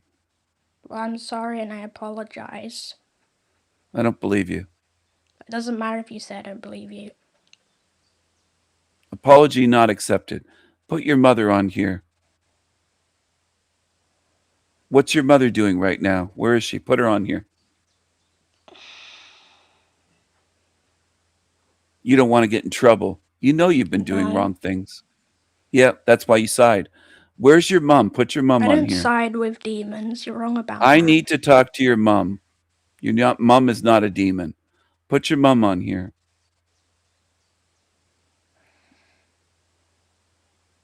All right, I'm going to kick you off then. Fine. Stop coming here. I Stop want to saying speak to that your every mother. day. It becomes annoying. Oh, you're annoying. Stop coming here every day. I'm running a YouTube channel and a show. I You're like a piece of your annoying. artwork. You're annoying. Kicked her off. Get away from me. You're annoying. You show up to annoy me, harass me every day. Every day.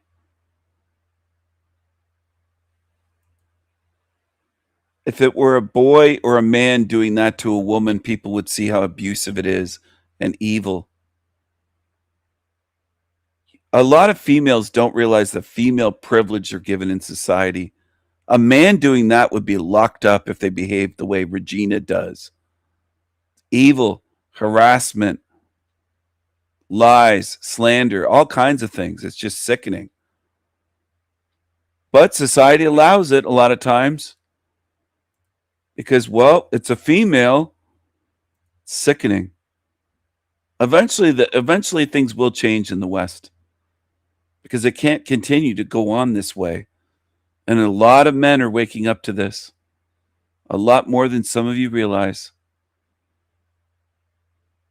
There's young boys waking up to how things are slanted in favor of girls and women, not just in divorce court, but with this type of shit where they try to control through lies, false accusations, sick fantasies, sick whatever, obsessions.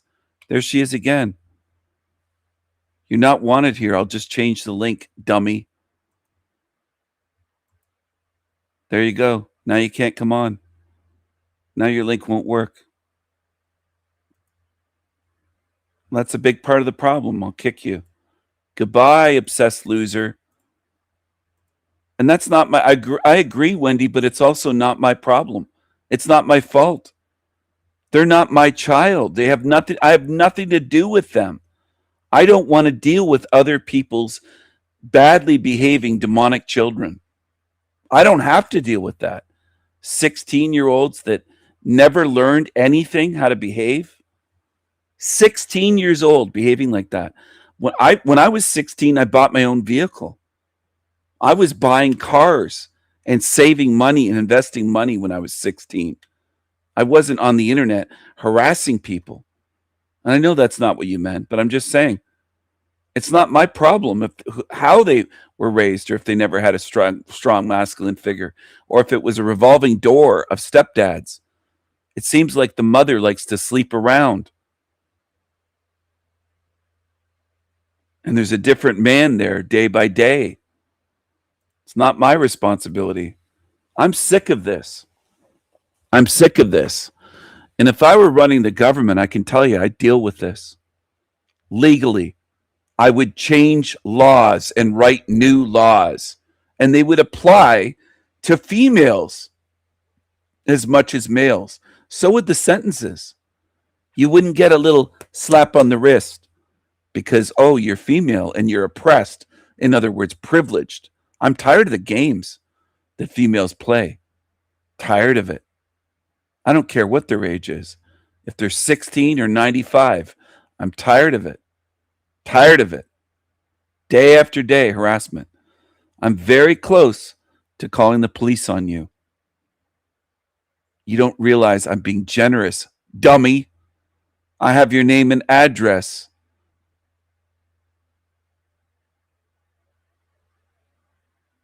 Can pull up the front of your house on Google Maps, Street View, and send a copy of that to the police constable. There you go.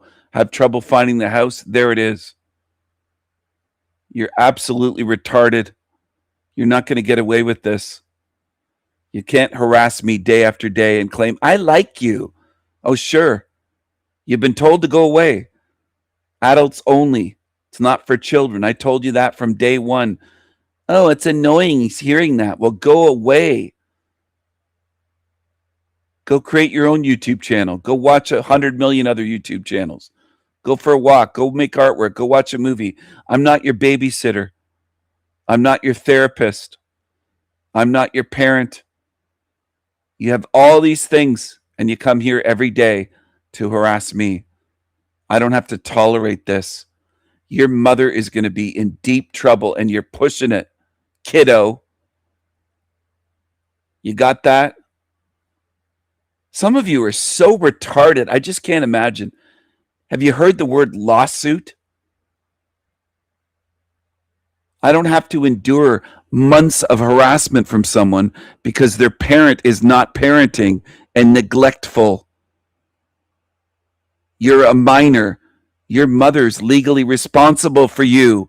I'm aware of the laws, dummy. So keep pushing it and say you don't want that. And your mother's going to be showing up in court. Don't be dumb. Stop coming here. Change your behavior. You're beyond annoying. You're in the realm of criminal, in case you don't understand it. But I think you do. It's all little giggly games to you, and you're smirking and giggling. It's not a game to me. I'm done. I'm sick of your shit. Does that make sense? Sick of your bullshit.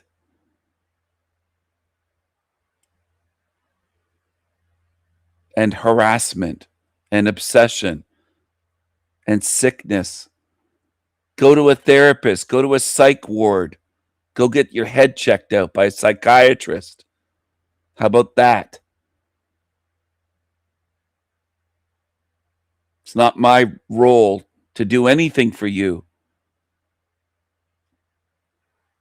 except to tell you to stay away. You're not wanted here. And it's adults only. And I have my channel set that way. So you're breaking YouTube's rules at a minimum. But your mother's very neglectful because you're sitting on here for hours harassing someone that's telling you to go away day after day. So obviously, and I have this recorded, your mother is neglectful because she doesn't know anything about this going on. Because she doesn't pay attention to what her child is doing. So if she has to end up in a goddamn courtroom, so be it. How about that? And I don't care if she doesn't have money. I don't care if she doesn't work. Not my responsibility. It's your fault. Your mother's fault. That's on her. So if she gets sued and, oh, poor her, she doesn't have any money, too bad. Put a stop to this. Stop coming here. Stop waiting for me to post a link because I'm allowed to have guests on my show. You're not running my channel. You're not running my show. You're not running my life. You're not going to threaten me. You're not going to do shit to me. And if you keep it up, I will have the cops at your door. And I will also file a lawsuit against your mother. She'll be served with papers. Even if she wants to hide, they'll keep knocking on your door and they'll keep coming around. You'll have to deal with that because you're putting me under stress. So stay the fuck away from my channel. No means no. Go away. And I know they're probably tuned in right now listening. They can't hop on because I changed the link.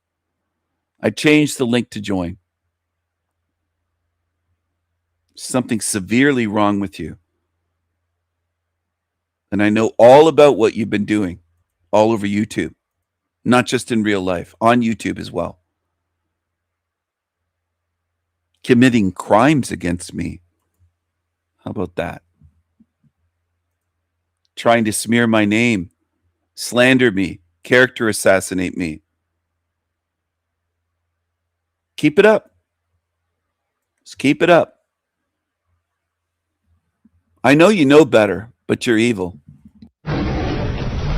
Let's be brutally honest for a second. People lied to you about the T-Rex. Movies painted as this unkillable roaring god that just walked around the Lake Cretaceous doing... Oh, and by the way, for anyone that may be tuned in right now, 21 people, as soon as there's drama, it gets posted around. I know, because somebody here is going around telling people to tune in. I know that too. But also, autism's not an excuse whether she is legitimately autistic or not. I don't know. I'm not there. I'm on the other side of the realm, on the other side of an ocean. So I don't know if she's lying about autism or not, but it's not an excuse to commit crimes and slander people and threaten people and make up sick shit.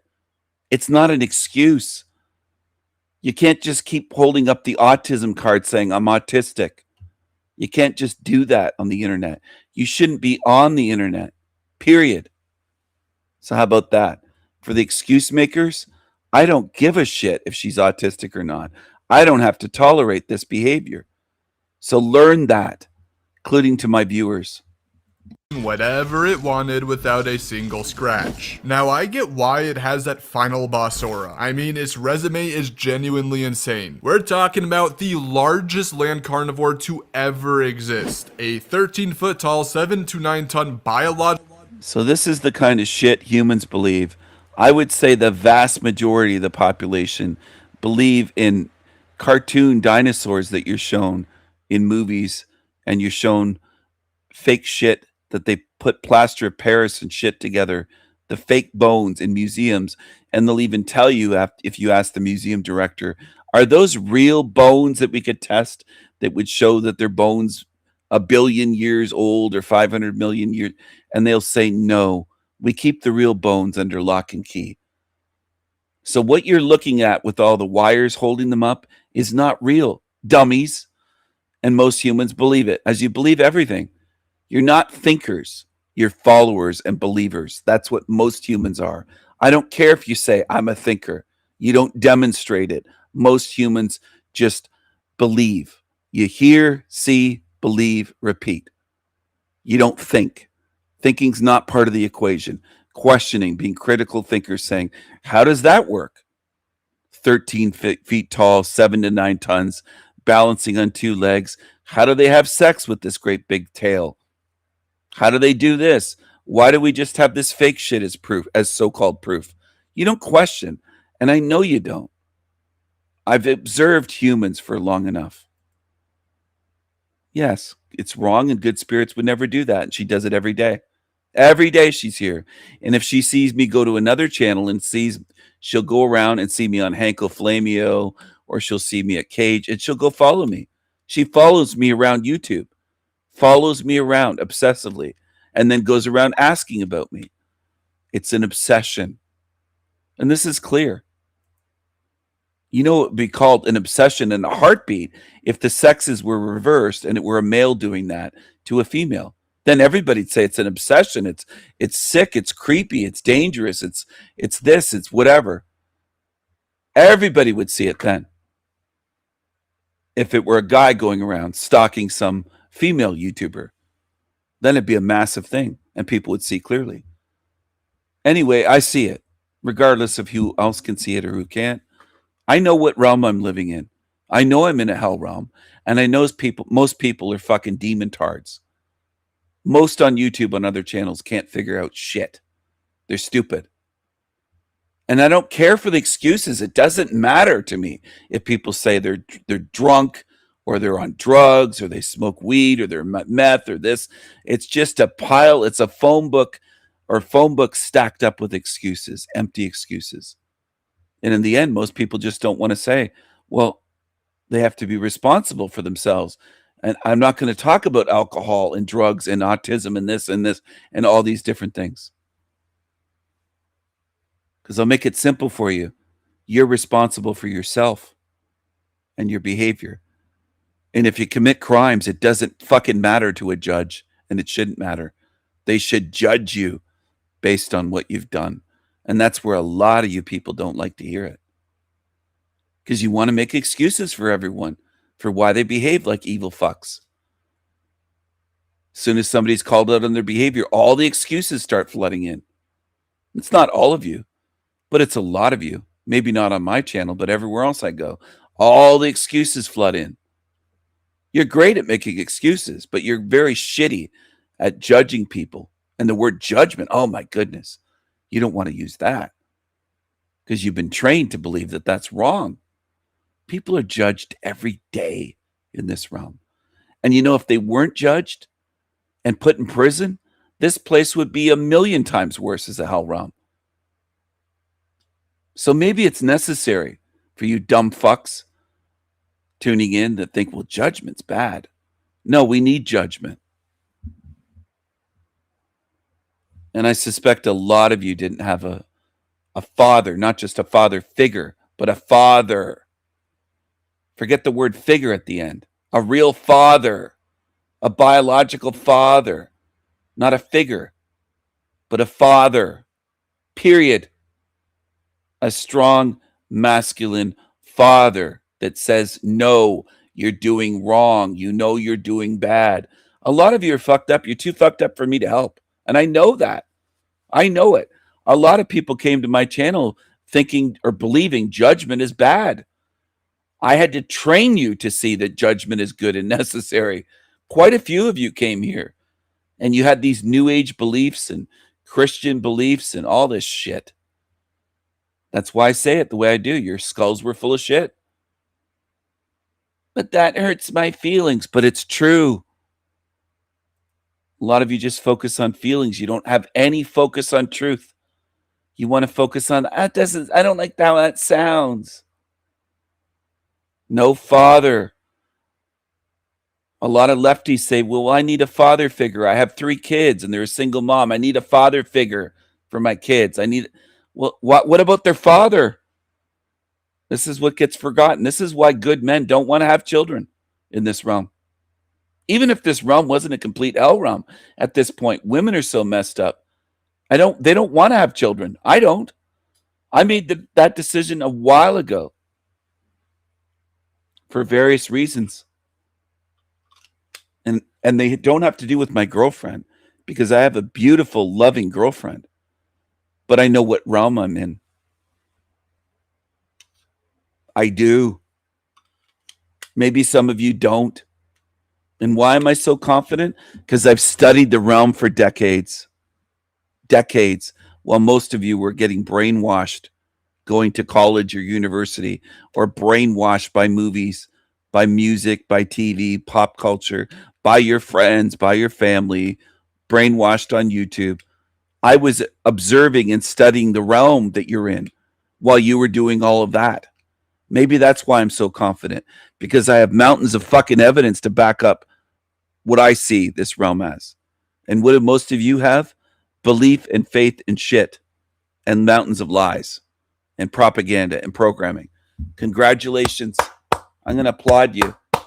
Some of you lurkers tuned in here. You have shit in your head that can't compete at all with the mountains of evidence that I have and that I've shown. You know, the evidence you don't want to look at, that you're too lazy. You'll tune in just for the live streams for drama, but you don't watch the actual videos on my channel, which is the crux of my channel that I've said 1,000,000 times on here. For the ones that don't pay attention and don't have a memory, The live streams are shows. I call it a show. I call it the greatest show in hell. I call it a variety show. I call it all sorts of things. I don't call it a broadcast. Okay? I don't pretend to be Larry King or some shithead on CNN. I've encouraged people to watch my Esoterica series and my other videos for years, and that's still, they're like, huh? What? It's like dealing with demon tards and zombies. That's what most of you are on this earth, in this hell realm. That's what you are.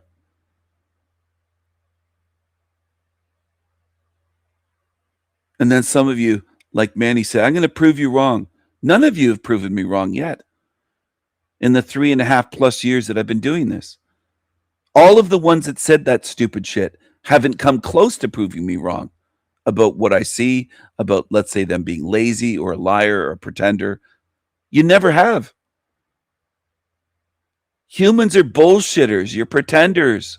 You're liars. You relate to liars. You fund liars and sex offenders and felons and demons. You almost never support truth speakers that give you truth for free, alchemical gold handed to you on a silver platter. Because most humans are lovers of lies and lovers of liars. Why do I say that? You prove it every day. It's right in front of you every fucking day, not just on YouTube. Every day. You live your lives going cradle to grave without facing the truth of that most of you are lovers of lies. You're not lovers of truth. You're not truth seekers. You're truth dodgers, truth deniers, and lovers of demons and lies. That's the majority of what you consume in terms of information, entertainment, media, mainstream media, YouTube media, whatever, social media. You love shit and lies and demonic shit. And you follow liars and demons. And I've been saying it for decades. I don't know how slow you people are. What does it take? 1,000,000 lifetimes to see it? Is years not enough? It doesn't take me years to see through things. So I have to wonder, why are you so slow to see? I don't care for the people that say that they learn at their own pace. Another excuse. I don't buy any of the excuses. I've heard it all. I've heard people say they have no time to look into reality. No time to look into this, psyop, that, this truth video. They have no time to watch a 30-minute Esoterica series video, but they have 6-7 hours a night to watch fucking TV, Netflix, movies, shit, to get programmed. You're liars. The no time excuse is bullshit. You might as well be sitting on a toilet when you say that and sounding like that. I don't believe you for a second. There's not a being that's been on my channel that has no time at all to do research. You just won't take the time away that you focus on shit, filling your skulls with shit and programming, and put it to research and watching something that's meaningful, spiritual, truthful. You won't do it because you want shitty entertainment. You're addicted to it. Who do I mean? Most of humanity. So if you want to take it personally, that's what people do. Oh, does he mean me? I mean most of humanity. Most of you on Earth, most of you in the Western world, fill your skulls up with shit. Hollywood shit, mainstream media shit, lies, fake history, fake everything, fake science, fake shit on YouTube channels, and propaganda, degenerate shit, porn, and all the rest. There's no room in your skull left for truth. It's not that you have no time. It's that you filled up on shit. You did. I could invite you, and some of you don't even get analogies and metaphors, sorry. You're so fucked up. I could invite you hypothetically to a fine dining restaurant and say, do you want to come? Dinner's at 8 p.m. Great time for dinner at a fancy restaurant because you'll be good and hungry. And I'll say the old expression, leave your wallet at home. It's on me. Is that clear enough? You don't have to pay anything. You can't use the excuse, I can't come, Stephen, it's too expensive. I'll send a limo to your door. You can't say I can't get there. I'll get you a ride in a limo. They'll show up before then to give you a ride so you arrive right around 8. Dinner's at 8. It's all paid for. So I'll take away all your excuses. And you know what some of you do? And this is very insulting, but it's a slap in the face. You go fill up on shit at 6:30 or 7. You'll fill your stomach up with rotten Big Macs out of a dumpster like a homeless bum, like some of the ones on YouTube that are homeless YouTubers. You'll go dumpster diving for shit. And you'll even say after you're caught, well, how does this hurt you? What do you mean? Why are you offended or insulted? I filled up on shit, and meanwhile, I'm trying to feed you a gourmet 5 or 7 course meal. And you're not hungry because you went out of your way to fill up on shit. You do the same thing with your brains or your skulls. You do. And you'll say, well, I don't have time for this. I've heard that so much in my life. I've heard it from people that I went and then I stayed at their place for a holiday or something, and all they do is watch Netflix and movies, and they're up till 2, 3 in the morning just watching garbage, the dumbest low IQ shit you can imagine. But they always say they have no time to research things or to look into topics that I spoke about or shared with them and said, hey, have you ever looked into this? No time. Too busy. You're always too busy and no time. I don't believe you people, you humans. You're bullshitters. You're liars. Why don't you just admit you don't want the truth? You don't want to spend any time researching. For you, learning isn't fun. For you, learning isn't fun. And what you generally want is sick shit, degenerate shit. You want bullshit, lies, entertainment. Anything other than truth is what you fill up on in your lifetime, not just one day or, oh, this is my guilty pleasure. Humans use that excuse, but it's a lifetime of you doing it. That's what I see. Well, so be it. But don't cry when your spirit gets recycled and when you're degraded and you come back here and it's worse and worse and worse. You earned it.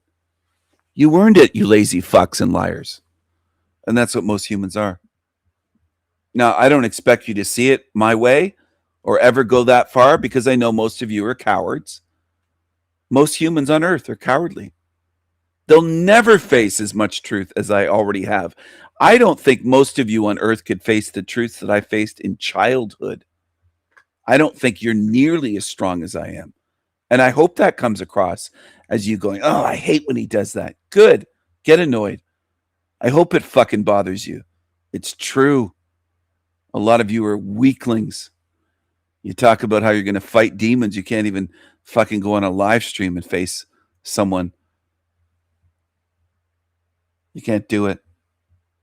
Fake, weak, lying, degenerate, demonic loving losers and cowards. That's what most people are. And you make excuses. You'll sit there and make excuses for murderers, for rapists, sex offenders, for why you follow complete demons running channels. You'll make excuses. Well, he's telling some truth. I'm sick of the excuses of humanity. It's so goddamn weak and pathetic. And if you get recycled, you deserve it. You follow demons. You support demons. You make up excuses for demons. Welcome to the dark side of the female psyche with Michael Tessarian.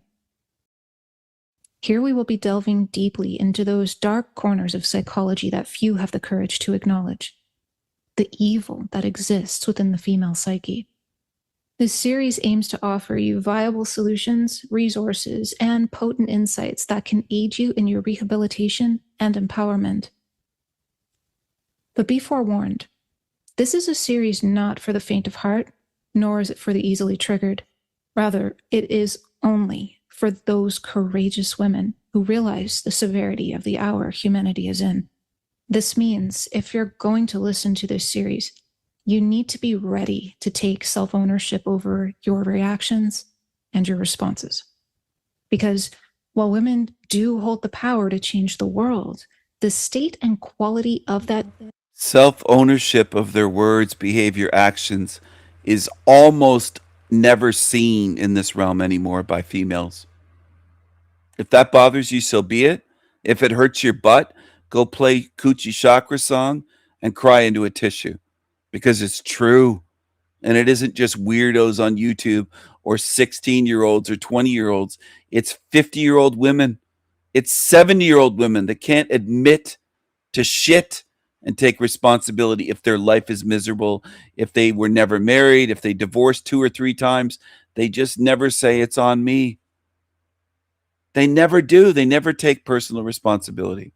That change will invariably be influenced by how well a woman knows her own psyche, how beautiful, honorable, and dignified that woman chooses to become. If you are a woman who is choosing to willfully evolve, if you are a woman who sincerely desires to master yourself, your mind, and your behavior, then the information shared throughout this series will serve you well. Welcome back, everyone, to the dark side of the female psyche. I can't count or mention the amount of women I've heard or read in comments in my life that when they're old and lonely, it's men's fault. They'll say there's no good men. It's not them. It's billions of men that aren't good in their minds. You're childlike. You're more like that one that came here that can't face your own choices and behavior. It's you if you're alone. If you're an old cat lady alone and men want nothing to do with you and they didn't for decades, it's you. You weren't sweet. You weren't pleasant. You weren't good to be around. You weren't good to men. Men didn't want you with good reason. But you'll blame men. And that's what you wicked bitches do. Now, did I say all women are that way? No, I didn't. But go ahead and hear it in your mind. He's saying all women are. That's what women do. They hear words that aren't even spoken. You call out bad women or bad behavior. Is he saying all women? I hope so. It's remarkable. Your responsibility avoiders. Most of you. That means anywhere from 51%, most, to 99%. Do I know the exact percentage? No, no one does. But we see that most of you avoid responsibility. You'll cry. I've seen relatives cry that were aunts or cousins or ones that were lonely old maids that never got married, and they cried and broke down, but they lied for years, pretending, oh, I'm happy, just lying and lying to themselves, lying to others. You're not fooling all of us. Okay, some of us see what you are, just like you can't fool me if you're a lying demon. Good luck. Good luck. That's what humans try to do. Instead of facing the truth, they lie, they pretend, they blame everyone else. It's everyone else's fault, right? That you never did this, you never did that. It's sickening. What do most old maids deserve that are lonely and living with cats and drinking box wine? Do they deserve better than that? No, they don't. They made their bed. That's their life. There's a reason they ended up that way. And a lot of you don't want to face that. And I know that. I have that awareness. I know that. And I know women. And even if women came on here and said, argued, no, you don't. Yes, I do. I observe you. And it's always pointing the finger, blaming everyone else with almost every woman. Not all women, but almost. It's definitely most that do that. You never point the finger at yourself and say, what did I do? Oh, wait, it's my fault. Oh, I better take personal accountability. I'm responsible.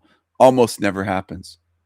I don't think in person, except for my girlfriend, with one exception. I'm trying to think. There might be one or two in my whole life in person that said, it's my fault. I'm responsible. I think one of my exes as well, ex-girlfriends. But in my family of blood, I don't think I've ever heard it from a woman.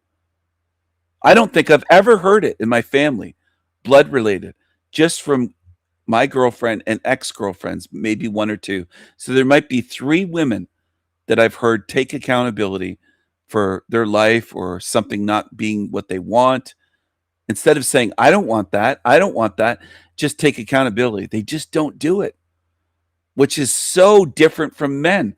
Do you know how much men are not respected if they don't take responsibility for the shit we do? If we make a mistake, bad choices, if we fuck over someone, if we're evil, if we get caught being a piece of shit, we get called out. We don't get the treatment of, oh, sweetie, it's not your fault. It's never your fault. It's sickening.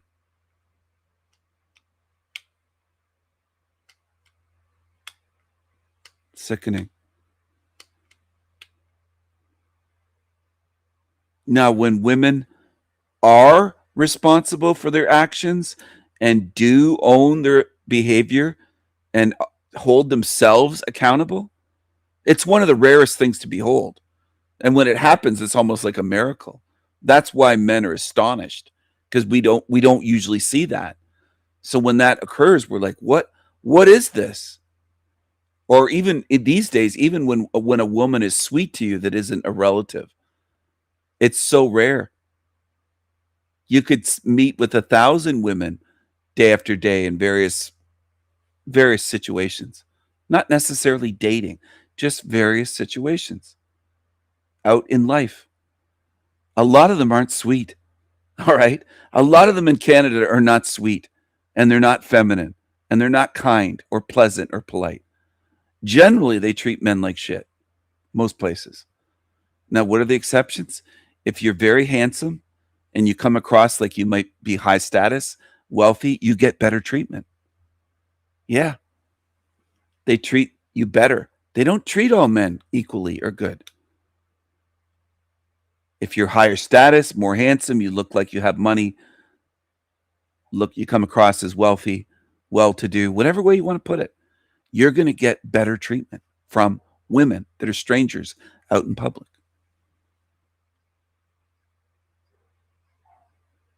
Some are scratching their heads probably right now. Is that true? Yeah, it's observably true. You can actually do a social experiment where you don't have to do anything evil. Just dress one way at a place, dress in grubby clothes, work clothes, dirty construction clothes, and go in there for a coffee. Wait a couple weeks, 2 or 3 weeks. Give them time to forget you in a busy place where they see thousands of people a week. And go back, all cleaned up, clean shaven, or at least trim your beard, and just go to a barber. Get your beard if you have a beard, or be completely clean shaven instead of kind of scrubby, dirty looking, or grubby, or working class. Come across as well-to-do. Wear the most expensive, fine tailored suit you can afford. Dress up completely. Wear shiny dress shoes, black shiny, maybe Oxfords or something, and just go in there. And if it's a chilly day, wear some type of leather coat over top. Just dress up that way. I bet you're going to be treated way better than the time that you remember being there. And even make a journal. Maybe spend a few minutes just writing down the first time you go there in work clothes. How did they treat you? How did they greet you? Did they smile? Did they say hi? Did the person at the barista say, how are you doing, sir? Or how are you today? And chat you up and have a little conversation or banter or anything with you.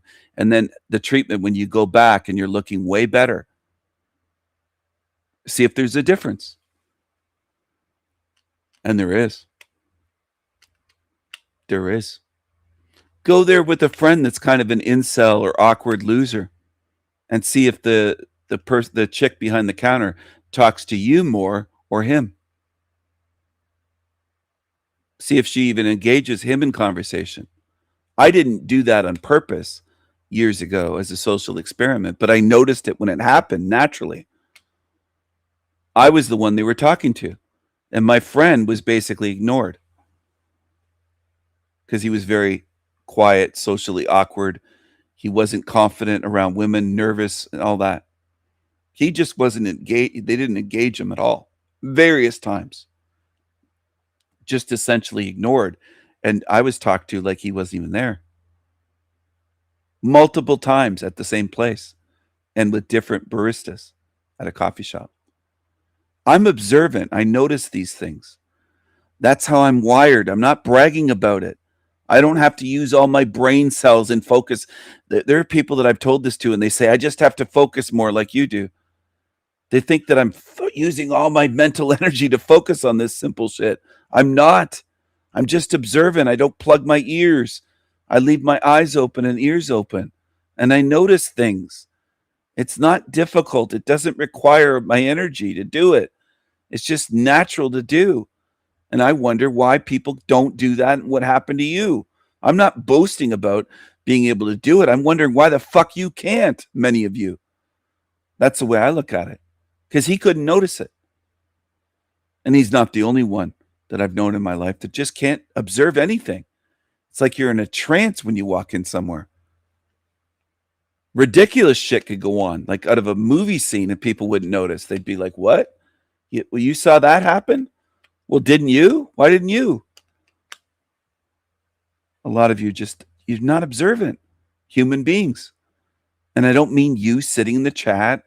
I mean, as humanity, so many of you are just oblivious. You're in a trance. You're like zombies.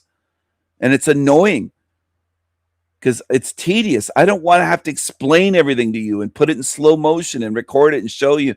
It's just, why don't you see it? Why don't you just see it and hear it yourself and observe it? It's right there.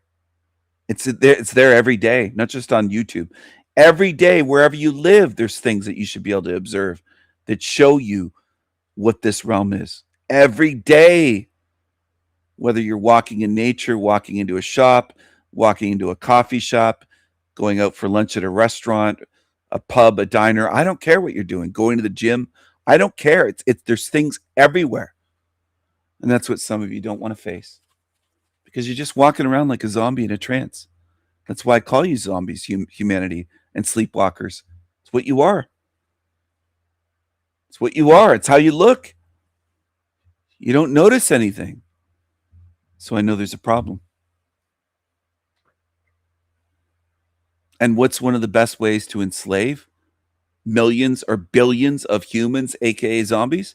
Well, just make you zombies. Obedient, clueless, oblivious zombies. And that's what they've already done. They've achieved that already. Mission accomplished. As I've said, left to your own devices, I don't believe you. I don't believe that most humans could get out of here on their own. Left to your own devices. You'd never realize it's a matrix. You'd never see that you're a slave. You'd never see how it's designed, how it's set up, how it works, because you're not observant. You're just lazy. Lazy daisy. Lazy daisy, like that big lazy thing that drinks all the time and gets drunk and goes on Talcott's channel is in the Panelverse, that big lazy daisy. Well, mentally and spiritually, people are as lazy as that big slob, that big drunken slob, whether you like to hear it or not. And that's what most of you do, which is ironic. The one that comes around here saying, I don't want that. That's like most of you. I don't want to hear that. I don't want humanity. I don't want reality to be this way. Well, it fucking is this way. Get used to it. Start facing it. But you're too weak to do it. So when I say start facing it, I could have a stadium of 100,000 idiots, humans, as my audience, and I know they wouldn't get it. I don't expect you to start facing it. Most of you are too fucking lazy and too weak. Humanity is lazy and weak. Weak as shit and obedient. You want to obey demons. You love demons. And you're going to be slaves, so you better get used to it. You don't start facing the truth of where you are in this place, you're going to be slaves here for millions of lifetimes. So get used to it. And stop bitching and complaining about the little things and saying, oh, I don't like this. And then immediately, well, it's not a hell realm, though. Just spare me the little bitching and petty bitching and complaining about high prices and inflation and your rent and food price and all this shit. Just fuck off with that, because you won't call it a hell realm. You won't look at the big picture. You won't do shit. You're just going to be a complaining little human slave here for eternity. So fuck you. You settled for slavery? Go away from me. I don't want you near me, whatever kind of creature you are. Yeah, we're here with Michael Tsarian, and I think we're on episode 19 at this point. We're pretty well in, and So this chick here, I want to mention right off the bat, she looks mixed. She's definitely part black, not just because of her hair, but she's very light skinned. So she's mixed. She's part black, part probably white, maybe a mixture of, I don't know, maybe she has some Hispanic, but she's not fully black. She's very light, very light. But you know what? You know what's a shame? She's more feminine in her voice and her mannerisms and her behavior and the way she treats Tessarian. She's a woman, the way she treats a man, than most women in Canada and America. And for the ones living overseas, you're probably like, what? Yeah, there's a lot of loud, shouty white women that are bossy and they're masculinized. They're not feminine. She's more feminine than most female YouTubers. This is her channel, Willfully Evolving Woman. And she has Tessarian on a lot for talks. And they talk for hours. And she comes across as more calm, gentle, soft, feminine. Feminine doesn't mean weak or stupid. It should be natural for women to be, as women would say, in their feminine energy. I would say to be a feminine being, to be female, is you should be feminine. Or there's something wrong, probably mentally, hormonally, spiritually, maybe various ways. But I notice behavior, and it isn't just her voice. It's the way she's respectful towards Tessarian. Are most women that way? If you wander around in Canadian cities or American cities, nope. Nope, not at all. And the difference is striking. It's obvious. It's undeniable. Now, will weaklings deny it? Liars? Yes. Weak men will deny it. Weak women. Like I was saying in the beginning, really, each episode truly feels, and I feel the same way today, each episode feels like another layer of this Sistine Chapel that you have been creating. It's on that level, in my opinion. The information has been so valuable. I urge people who are watching, if you're coming into this new, please go back and watch from the beginning if you can. We have a playlist that starts from the beginning and goes through chronologically through each one. It's well worth your while because each episode provides context that is very necessary to get the most out of. So she's not disagreeable. She's not loud. She's not arrogant. She doesn't interrupt and talk over Tessarian repeatedly. She demonstrates manners. She does all sorts of things if I play this long enough. That's why I'm sharing it. Because I honestly don't even believe that most of my channel will tune in and not get quote unquote bored by listening to the information about the dark side of the female psyche. I think that's over the heads of most of my viewers and most on YouTube in general. I'm surprised he even has 52 likes on this and hundreds of views. It's not that entertaining. There's not enough drama for people to sit and quietly listen and learn. But her behavior demonstrates more of what a feminine woman should be like than many, many, many women. In Canada, you wouldn't believe it. I think some of you would be surprised how loud, bossy. There's nothing to be attracted to. As a man, you look at some of these women and listen to them, and it's like, well, why would they expect a man to be attracted to them? They're not a woman. There's nothing feminine there. Men don't want a roommate that looks female, that acts like a man. They don't want that. And I guess that's been your goal for decades, to turn yourselves into pseudo men, bad copies of men. You'll never be a man. You'll just be trying to be a poor copy of a man and then undesired by men. You're undesirable. Congratulations. And that's to millions of Western women. Millions and millions. You're undesirable. Congrats. Of our latest episodes. And this episode is Fashionable Delusions. Michael, what do you have to share with us today? Thank you, Sarah. Nice to be back with you. And you're quite right. This has been... All right. So her name is Sarah. She kind of has an eye issue a lot of times. I noticed, though, one of her eyes closes. and the other one doesn't. But Sarah, there's a softness there. And if you listen to hours, I know I've only played a couple minutes, but I've played hours of their shows over the last couple years or so. I haven't watched all the episodes, but I've heard her voice and seen her behavior. I've never heard her shout. I've never seen her be rude. With hours of video. Now there's women or creatures that come around to my channel that can't resist shouting, being on for 1 minute. 1 minute. Or interrupting or being rude. For a minute. Much less hours spanning months or years. 1 minute is too much. And that shows me a lot. A good flow, a very, very successful line.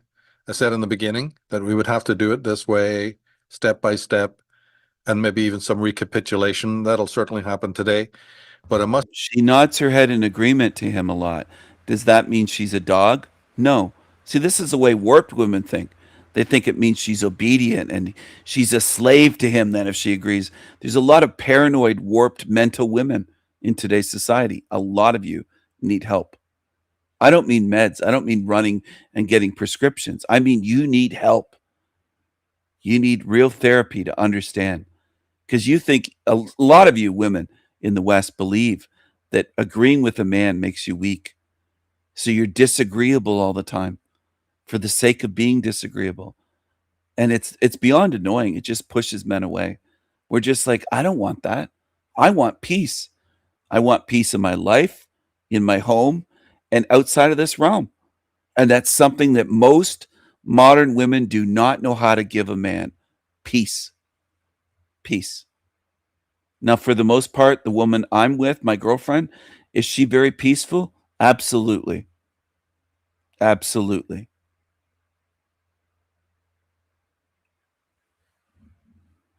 Or I wouldn't be with her. I know that doesn't make sense to some of you. You're probably going, what? Yeah, I've broken up with women that were not peaceful. They were too much drama, too much stress, too pushy, too bossy. That's the last thing I want. Then I'm done. I'm like, I don't need this. I don't want this. I don't have to live this way. Why should I sacrifice my peace of mind or peace daily for someone that doesn't want to give me peace? See, that's a basic thing. That's not the top of the mountain that you should give to a man. Peace is basic level, should be a thing that women give to their man or strive to be peaceful, a place of peace. I don't want to go home to arguments. I don't want to get in the door and hear shouting and complaining and just stress. And I don't want that. I'd rather live alone then. And you know what? Many men would. And women don't understand this. Because women think like women. They think we're women. They'll be like, well, wouldn't you get lonely? No, I never get lonely. And they're like, what? No, I don't. I never get bored. I never get lonely. I'm full of ideas, creativity. I'll make things. I'll listen to music. I'll write songs. I'll make videos. I'll watch videos. I'll study things. My mind's always active. I have hobbies. Lonely? No. Bored? No. No. See, that's a woman thing. That's your great worry, that you'll grow old, alone, and be bored and lonely and unwanted and not know what to do with yourself till you go fucking batty, like a lot of older women do when they've been alone for decades with no men around. They lose their minds and they go batty. And that's why there's a lot of batty old aunts or aunties out there, old maids. Yeah. And you know what? You can observe that. And I'm not trying to be condescending, but a lot of you you've lived all these years and never noticed. Why do you think these women are that way when they're 50, 60, 70, and they're known as the crazy old aunt or your mom's crazy old cousin, and they're female, they've never been married, they've been alone for decades. There's lots of them. And they're a lot alike. To also emphasize that people will see in this program, there will be multiple references to past shows, like the Phallic Mother, episode 3, and other ones like that, 1, 2, and 3, where some basic premises were laid down.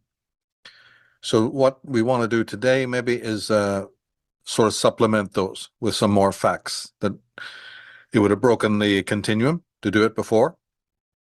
when you want to put in footnotes or appendix, you got to select when to really do that. But it is important to do it. So this will help corroborate some earlier programs. That's why I chose that title, because we've got to realize that fashion is a big thing here. We've had at least 100 years of fashion in women's fashion. Paul Elam is an MRA, a men's rights activist. He's kind of a one-trick pony. He's been focused on one issue for decades. He doesn't have a clue compared with the knowledge I have and the big picture view of this realm. Not a clue. He's not on my level at all. He's swimming in water wings, and I'm flying. He's not even close. And we're going to find out what that means as we go, when we look at things like the matriarchy and what have you. So hopefully this will be a very corroborative episode, filling in some blanks. So it's important that people do go back and watch the earlier ones for sure. Absolutely. It'll make a hell of a lot more sense. And the other thing we need to do is to bring out that theme again of the ancestral phylogenetic timeline, which we've made central and which you don't get in any of the red pill movements or MGTOW. This is one of the major areas in which they lack. It's not surprising, though. I don't blame them, because a lot of this has been scrubbed from history. There was a video I sent you a while back. Maybe we can pull that out again, on the myth of matriarchy. I think you linked it up to an earlier. As for MGTOW, it just stands for men going their own way. I don't know why anyone, including Tessarian or anyone else, would have an issue with that. It's them exercising choices over their own life. If they don't want to date or marry women or whatever the case may be, so be it. That's their choice. That's their agency as sovereign beings. Why have an issue with that? I don't. If a man says, I never want to get married, I'm going my own way, I'm happy with myself, I'm just like, cool, dude. Cool, man. Give him a thumbs up, or even in person, I'll just be like, yeah, that's cool. Why would I have an issue with that? He's not harming anyone. It's his life. If some guy comes up to me, or I'm in a conversation somewhere and we're talking, and someone says, yeah, my thing is I really love to work on old cars, muscle cars, or I build monster trucks. I knew a guy in high school that did that. Unfortunately, he died soon after high school, but he used to build monster trucks. And he'd have one out in his driveway that he'd be working on.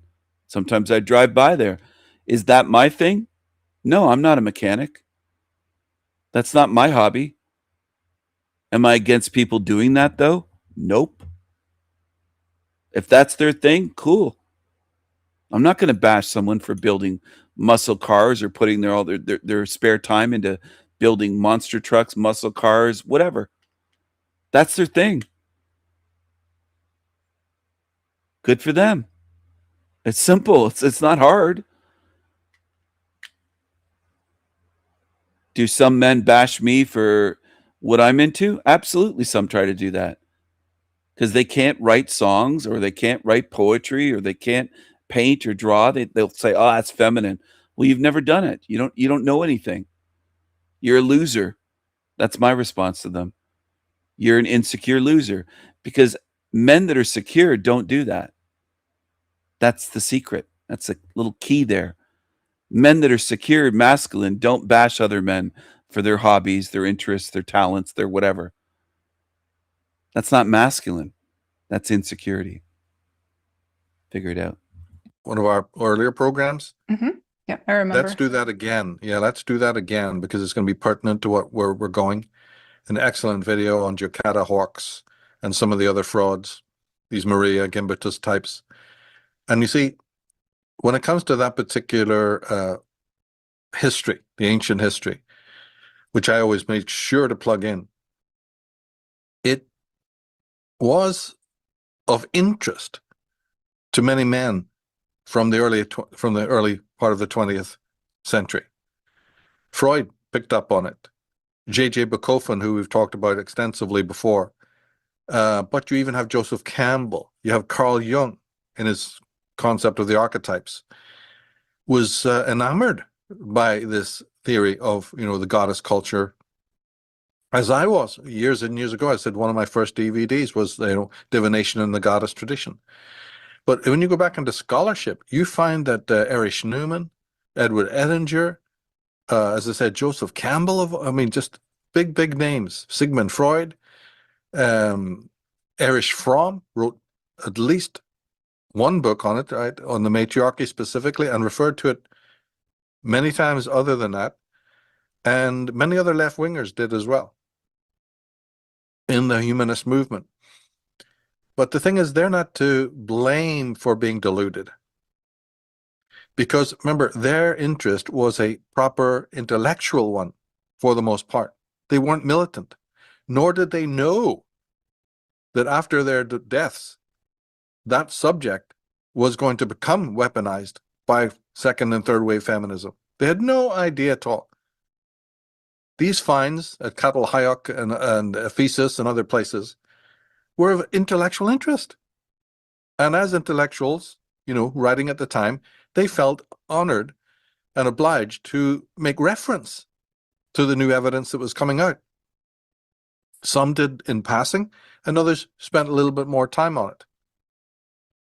Because being, tied in intellectually and academically and fascinated by anthropology, as most of them were, Freud was absolutely fascinated by Egyptian, history.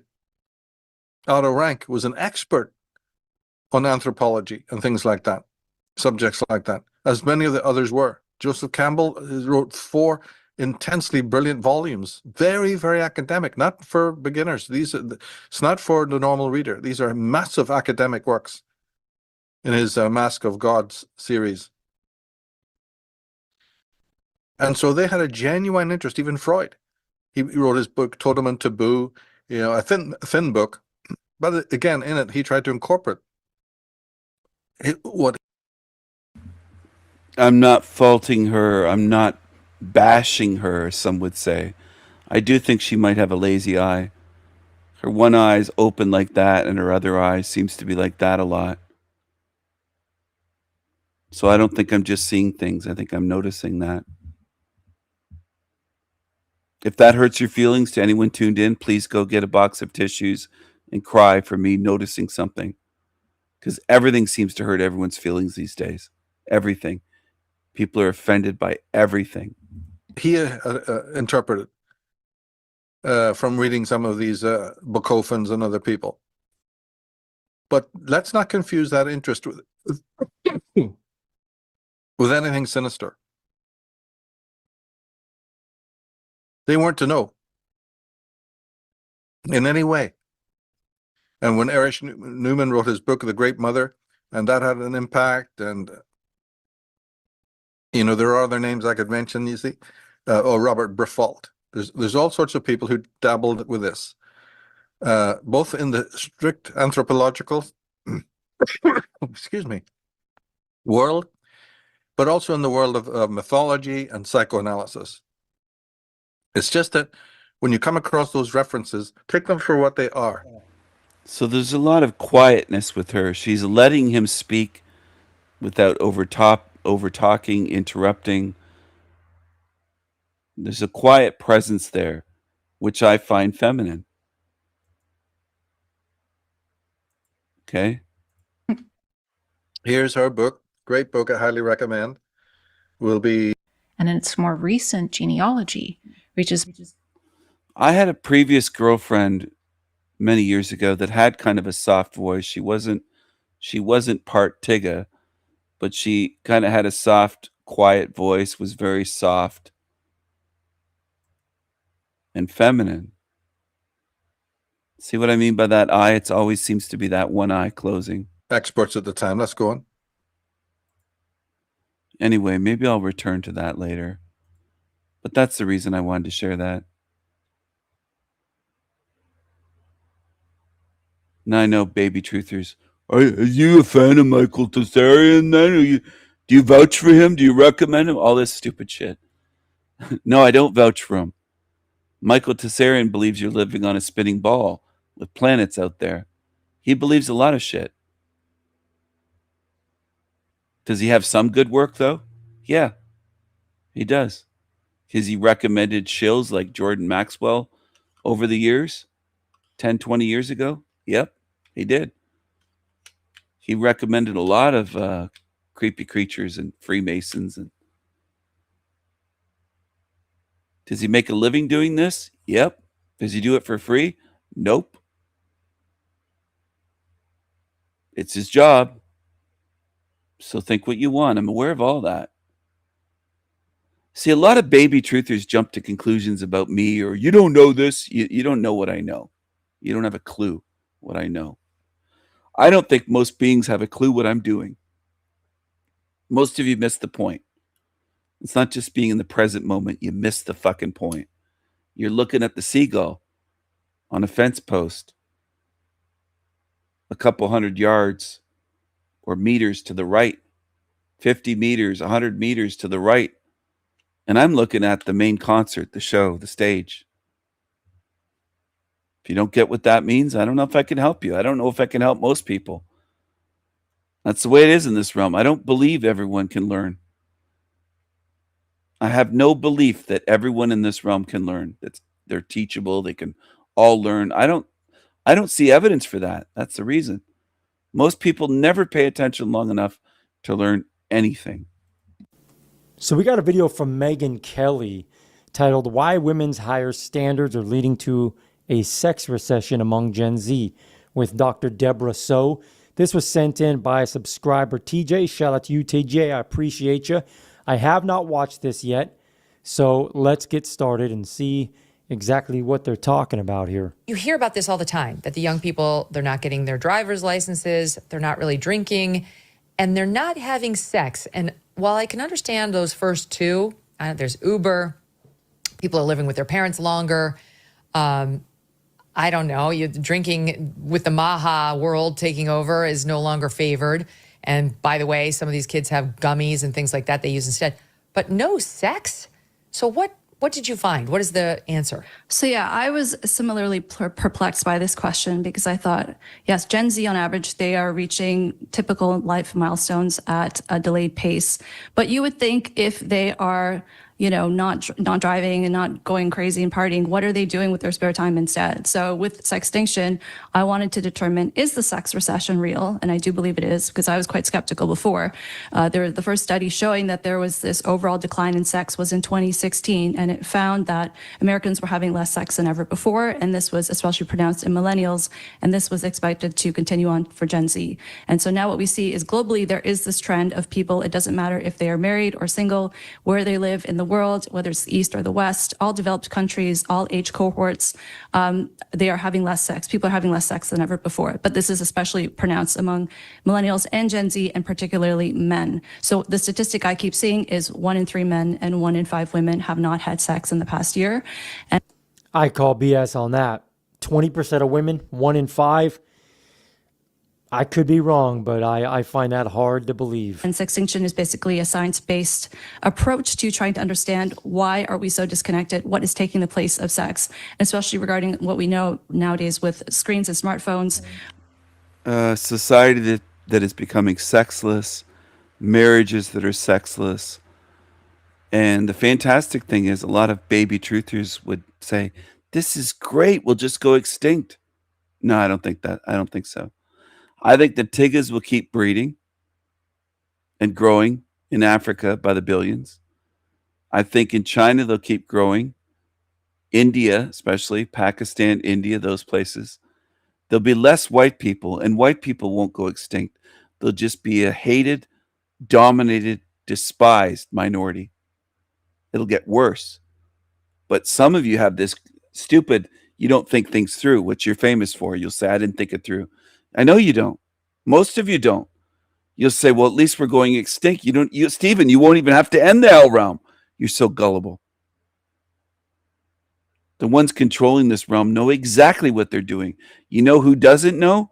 Point the finger at yourself or look in a mirror, because most of you don't have a clue what the plan is here. Go talk about the Georgia Guidestones or some baby truther shit. I wrote the book as a guide for parents to help them understand what to anticipate in terms of child development, how to avoid making the same mistakes potentially as we made with smartphones and social media. But I would say whether you're married or single or dating or not interested in any of the above, you'll get something out of the book because I wrote it from that perspective. I do think this is something that affects everybody, even married people. The ones ruling this world know exactly what they're doing, and human extinction is not their plan. Dummies. And I've heard that for so many years all over YouTube. They're trying to wipe us out. They're just retarded.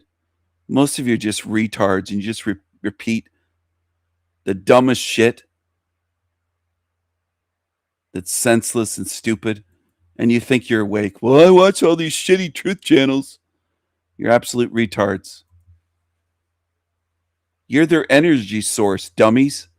Not wiping you out. You're their cattle. Worse than cattle. But you don't get it. You probably never will. Most humans on Earth probably will never understand even as much as what I just said in the past couple minutes. That's too much. Oh, here, have a seat right here. Have a seat right here.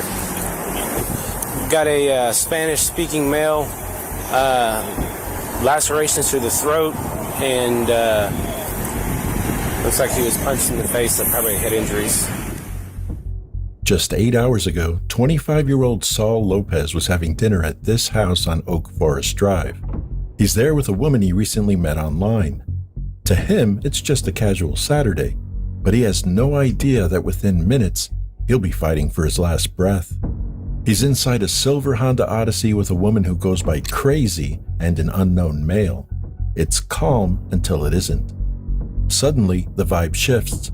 Repeatedly beaten and stabbed, Saul is left disoriented, but the couple isn't finished.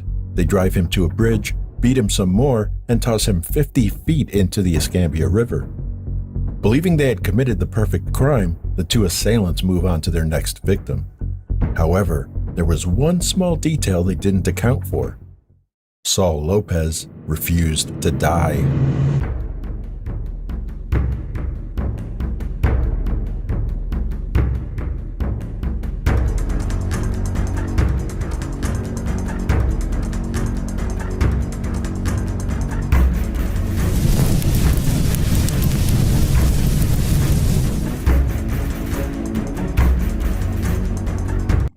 So this might be interesting. As usual, Court TV, 2 million subscribers. What I meant to say is, as usual, please warn me if the stream gets shut down, suspended by YouTube.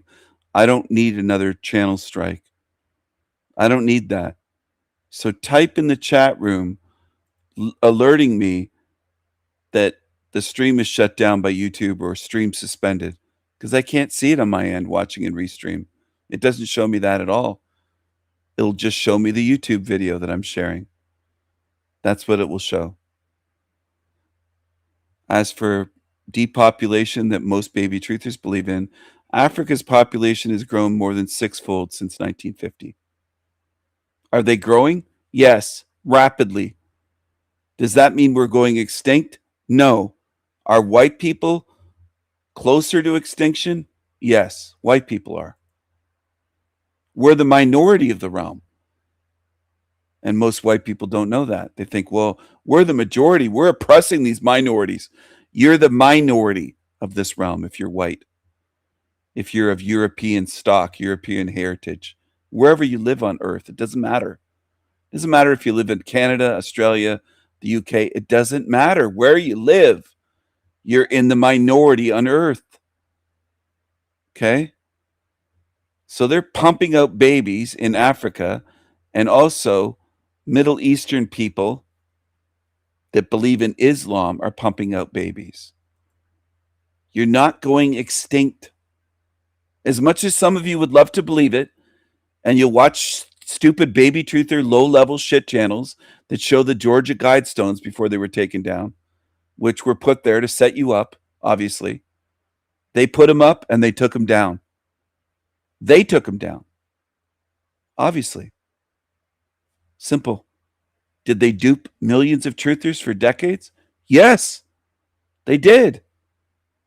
Will they dupe you again? Probably. Because most of you are prone to wanting to believe in lies rather than looking at evidence or truth with evidence. You don't want to.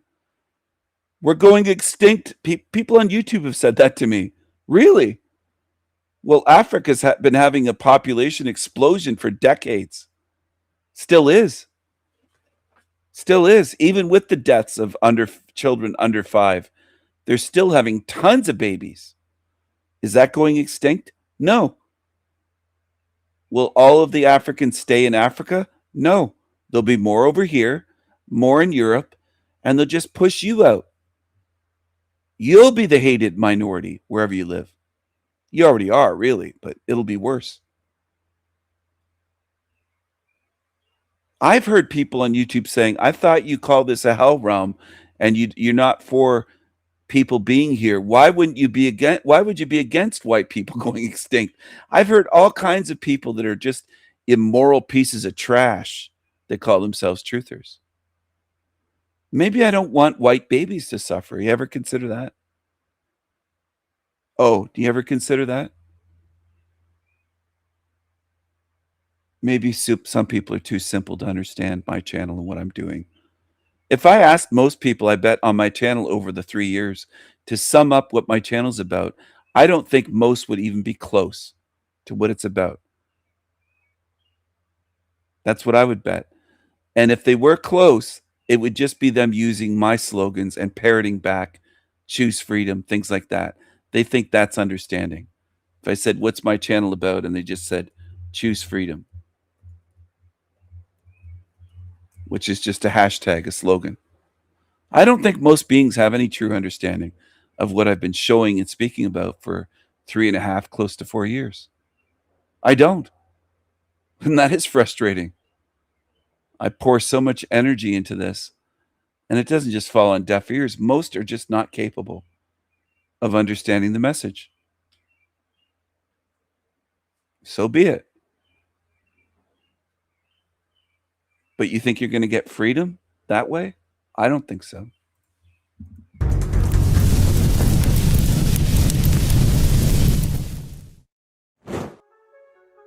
October 8th, 2023, Pensacola, Florida. At a Cumberland Farms near Scenic Highway, an Escambia County Sheriff's deputy starts his shift with a cup of coffee. He looks out toward the intersection and sees a man stumbling across the roadway. The man is barefoot, soaked in blood. His face is bruised, swollen, and barely recognizable. What's that? No speak Spanish. You okay? No speak Spanish. Oh, here, have a seat right here. Have a seat right here. Car Frank 13. What happened? Amigo. Can I get EMS 51 to me at the Tom Thumb at Scenic Highway and 9 Mile Road? How old are you? ¿Cuántos años? How old? You. When the deputy made contact, it was clear communication would be challenging. Aside from the language barrier, Saul had lost a significant amount of blood and was severely dehydrated. His jaw was badly bruised and his face so swollen that forming words was painful. Disoriented and confused, this was someone whose body was actively shutting down while his mind was still fighting to survive. I'm gonna have to get He was touched with a deadly weapon. Yep. That's an aggravated battery. I'm gonna have to get Ramirez here. Okay. Amigo. Hey. You were sitting down for a while. Standing up. Necesito llegar a casa. ¿Qué ha ocurrido? Car 313. ¿Qué ha ocurrido? Are you knocking on the door? Sí, unos amigos me montaron en un carro anoche. Unos. Y me trajeron y me quisieron matar. Y me robaron los zapatos y el teléfono y el carro. some friends rode me a car last night, put makeup and kill me, stole my shoes and phone in the car. So he got carjacked. So take a screenshot of that? ¿Dónde sucedió? Sí, me trajeron de aquí de Pensacola, Florida, aquí cerquita. Me montaron en el carro y lo único que me dijeron conmigo, hasta este día vas a hacer que vas a vivir, y vinieron a tirar desde arriba el puente, caía al lago abajo, y ahorita una muchacha que andaba en una lancha me dieron a salir.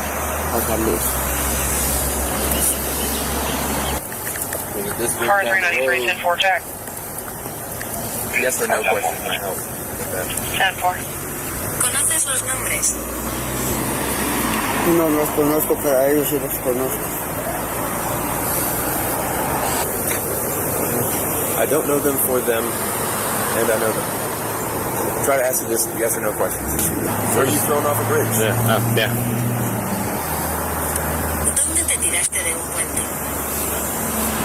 No, me tiraron desde el puente arriba, me traían en el carro, en mi camioneta, me bajaron y me pusieron un cuchillo aquí en la nuca. Y luego me tiraron del puente y caía el agua abajo. Car 27. 27, go ahead. Se acerca la ambulancia.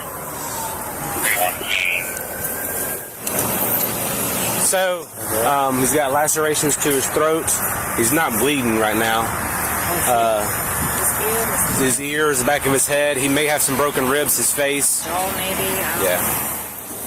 Guy come walking from across the street right here. He's got probably 4, 5 lacerations, deep lacerations to his throat. His face is all bruised and broke up. He doesn't speak any English at all. Okay. We're gonna go ahead and head up there before the airway starts to crack. He's cut pretty deep right there. Okay. Sacred. Yeah. Sacred? Saul was rushed to a nearby hospital as a trauma alert. Upon arrival, he was taken straight into emergency surgery. Because of the severity of his injuries and the language barrier, detectives couldn't interview him right away. Police records show that Saul could not identify his attackers by their real names, so they only knew the basics: assaulted by 2 people, thrown from a bridge, and vehicle had been stolen. But even with Okay, I'm going to jump in here. Are women ever violent? Are women ever capable of violence? In our society, they tend to be viewed to this day as sugar and spice, everything nice. It's men that are painted as violent all the time, always. But are women capable of violence? Assault, murder, treachery? Can women be evil? I think in the minds of most women, it's just men. Men are evil, and it's evil men ruling the world. They neglect to see that women are evil at all. I think a lot of you are that way in this realm. Whether you want to admit it or not doesn't change the truth. That's a game that people play, that if they don't admit to something, they think it's not true. I see it regardless. If you never admit it, I still see it. just those facts, one thing was clear: this was extreme violence. Escambia County Sheriff Chip Simmons said he believed the assault was not random. He described it as cold, calculated, and called Saul's survival miraculous. It appears as if they knew what they were going to do. In fact, I think they tell him what they were going to do, so much so that they take not only his money, they take his cell phone, then ultimately they take his shoes. So it seems like they took everything that they could, including trying to take his life, which ended up being an attempted murder, a cold and calculated attempted murder. Deputies immediately began searching for Saul's stolen Honda Odyssey. They didn't have to look far. A VIN check revealed the van had been found burned earlier that same morning, roughly 20 miles south of where Saul flagged down the deputy. That detail told investigators something important. This wasn't just about hurting Saul, it was about erasing him. The next day, Detective Martinez finally interviewed Saul at the hospital. That's when the story started to come into focus. Saul explained that about a week earlier he had received a Facebook friend request from an unknown woman, later identified as Natalie Fonseca. Online, she referred to herself as Crazy Fonseca. From Saul's perspective, nothing about this felt strange. I know most feminists are cowards, so I can give some of their perspective for them. Just a second.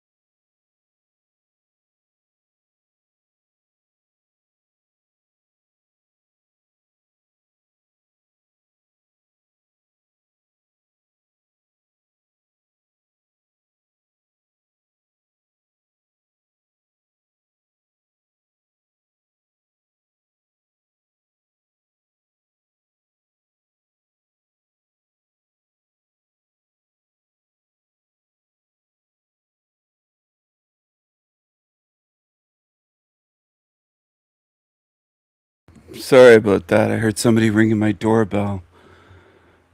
I got a delivery. I didn't have to sign for it, but all right, where was I? Oh, feminism. Feminist perspective. One of their perspectives, or one of their talking points, is men start wars. Men fight wars. Well, men are drafted and used as disposable bodies. Women complain that they're objects of beauty. Well, men are objects of death. They're sent to die in wars and trenches to defend country, whether they want to or not. They don't have a choice. You actually have more choices as women and privileges in society, in Western society, than men do, and young boys. You just don't realize it. Who starts all the wars, though? It's always men. What about the queens of England and queens in various countries that actually were more warlike than men? And they didn't have to fight and die. They were sending men as women, as a queen on a throne, sending men to die. And women in politics vote for wars and smile with glee like Hillary Clinton watching things, and they showed her on video. So I just don't buy it. I don't buy your excuses. I don't. I mean, as a gender, feminists and women as a gender, I don't buy it. I see through it. It's like seeing the whole magic trick and you're still trying to show it to men like me, saying, no, you got to be spellbound by us. No, I see it. You're not innocent. You start wars, you vote for wars. You vote for men to die, and you don't send your daughters to die, you send your sons. Sons only. Sons only. He accepted the request and they started messaging. It seemed normal to him. Detective Martinez later broke it down for the court. Go ahead and take a seat. May I inquire, Your Honor? You may. Good afternoon. Please state your name and spell your last name for the record. Lionel Martinez Jr., MARTINEZ. Mr. Martinez, where are you employed? With the Escambia County Sheriff's Office. In what capacity? I am an investigator of major crimes. And back in October 2023, did you become involved in cases involving a Mathis Reynolds and Natalie Fonseca? Yes, I did. Can you please explain to the court how you became involved in the investigation and what you did as a part of the investigation? Yes. I got assigned the case on October 9th, being the only Spanish-speaking investigator of major crimes. I reviewed the reports from the initial deputy and also the deputy who spoke the victim at the hospital. I wanted to get firsthand perspective from the victim. So I went up to Sacred Heart. He was still in the hospital. Spoke to him there. Got some more details. He told me that he had met a female. He had sent him a friend request on Facebook on October the 6th. That female reached out to him saying that she was hungry and wanted some food, asked for a pizza or some McDonald's. And he said, instead of that, can I get you some tacos? And she agreed to give him some tacos. He met with her, did the tacos, took her to her house. Uneventful that day. The following day, October 7th, Natalie contacted him again and asked to see him. Saul said he was at work, but agreed to stop by later that evening after cashing his paycheck. When he arrived at her house, Natalie said she needed to pick up her cat from an unknown location. Saul offered to drive, but she insisted on driving herself, telling him he didn't know where they were going. It seemed like a simple request, but it was actually a compliance test. When Natalie insisted on driving, she was taking control of the environment. Saul thought he was just being a gentleman, but to a predator, he was signaling that he wouldn't offer any resistance. They made the trip and returned to the house without incident. Natalie went inside with the cat while Saul waited in the van. Minutes later, she emerged, but this time she wasn't alone.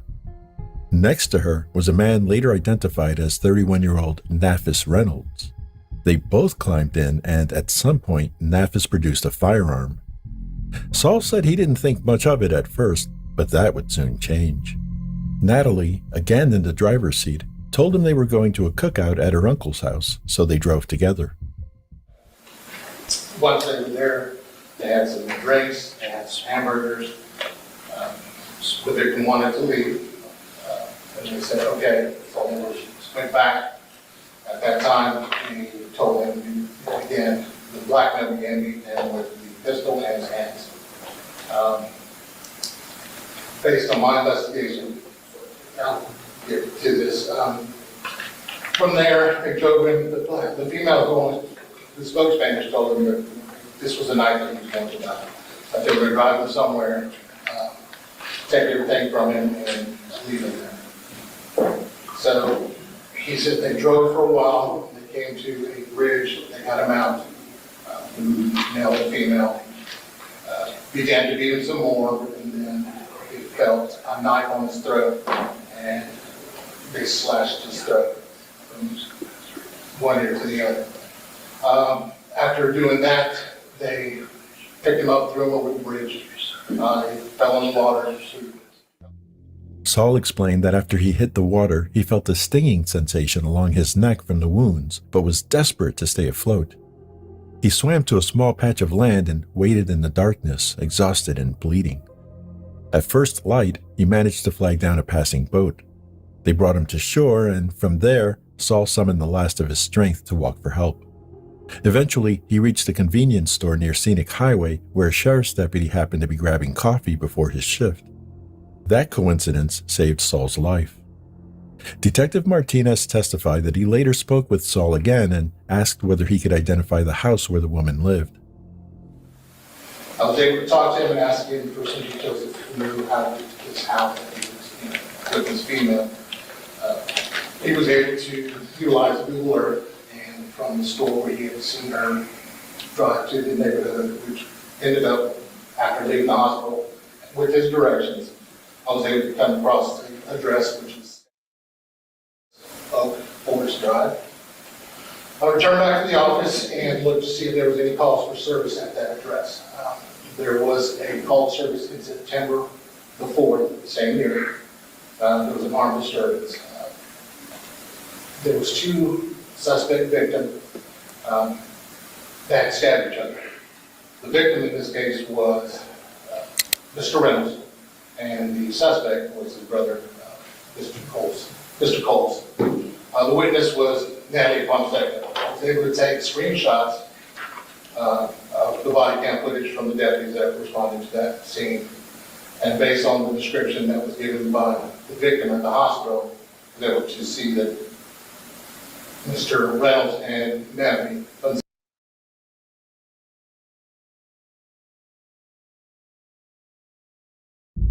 There are no words for what both victims and myself have experienced, even words tripping with me, leaves so much unsaid. I can never get down on paper the mental, emotional, and physical abuse that has developed from being in a relationship with Mr. Reynolds since July 9, 2015. I felt the need to protect someone who created trauma within me and took advantage of my vulnerability.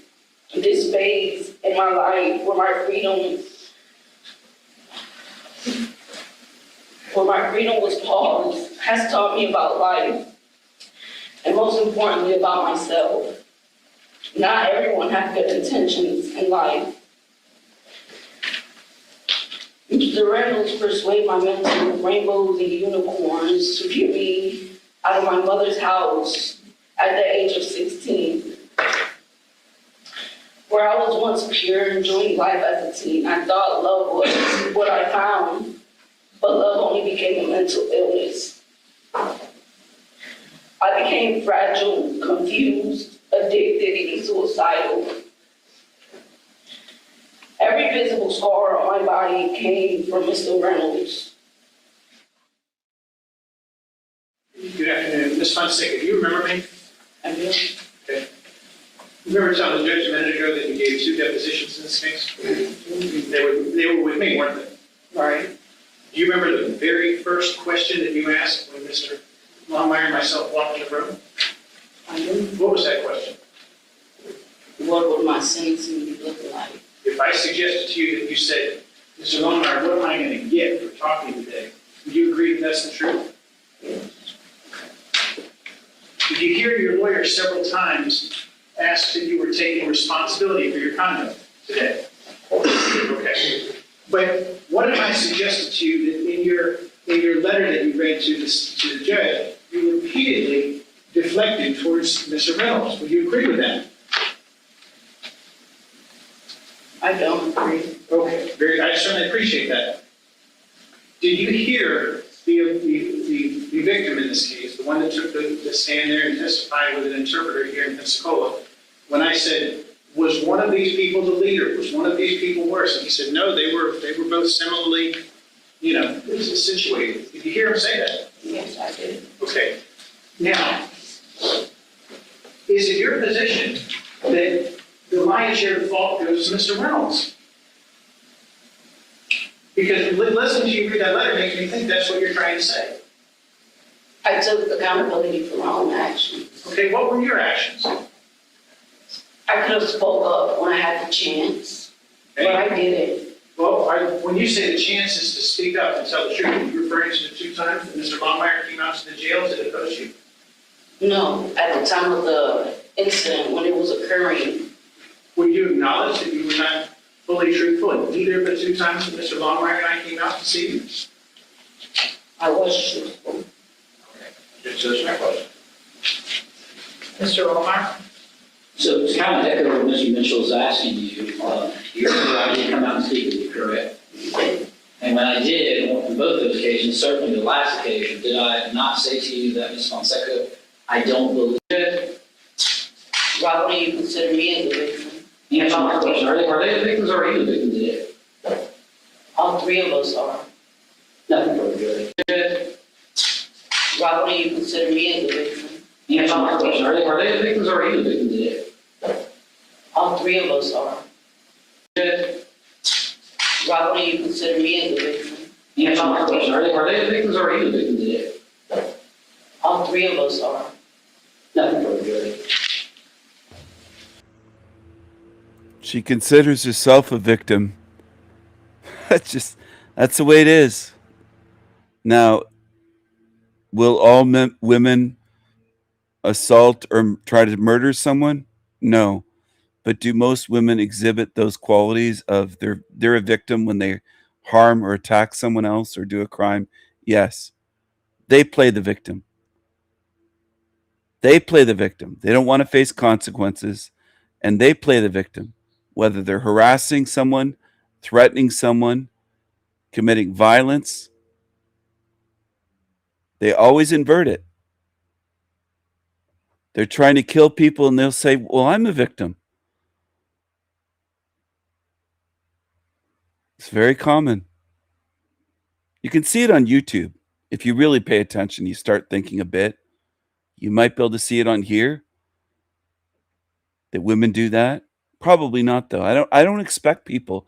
I just don't have high expectations for most humans in this realm. Most people don't see much at all. They don't. They don't.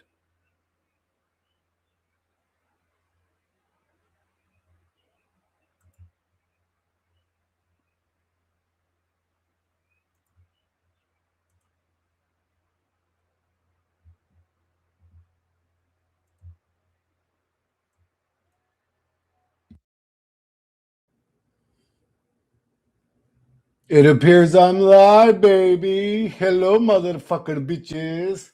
What are y'all doing, man? Y'all better come and make this stream exciting for me. I'm here for entertainment and ignorance. Spreading truth has run dry. I'm sick of it. You mother bitches better start commenting soon because I want to fucking laugh about something. I'm sick of stressing in this stupid reality. God damn it.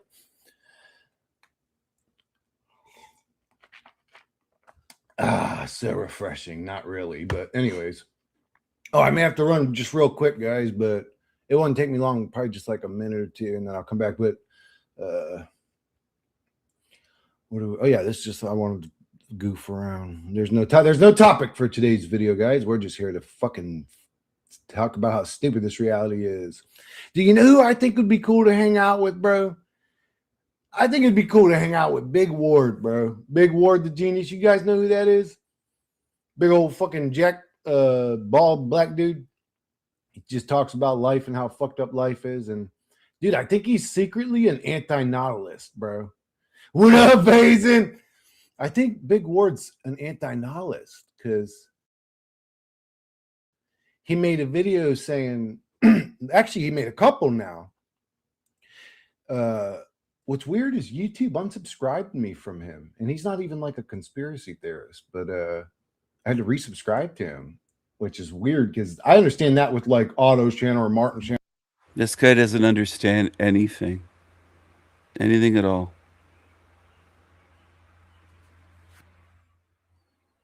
But this is the level most are at. So if you're lost on my channel, this is a great channel for you to watch. It's real low level, low IQ. I'll drop a link. Watch him. It's a great channel for the low IQ and for degenerate losers and ones that just want to hit the bong all day, be stoned all day long to cope because they can't face reality. That's the channel for you, this guy.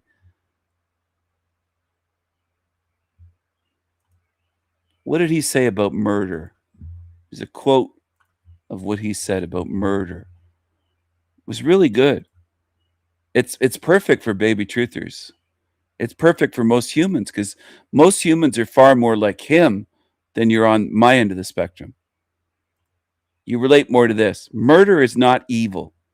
Christopher Sedaris said years ago, and I have it on video, him saying it, quote, murder is not evil. So sometimes people quote me. Well, I quoted this Captain Truther guy making a face like a retard.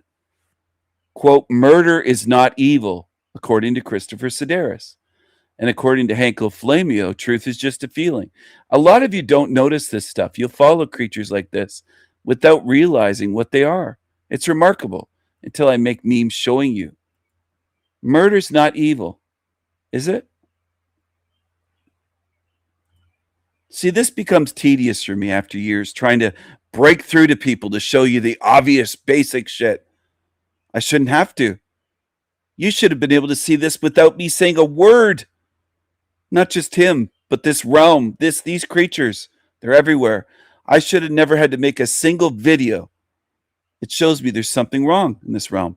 People can't see, and they can't think, and they're not moral. They'll say, he's a truther, Stephen. Why are you exposing him or bashing him or you're beefing with him? And this creature says murder's not evil.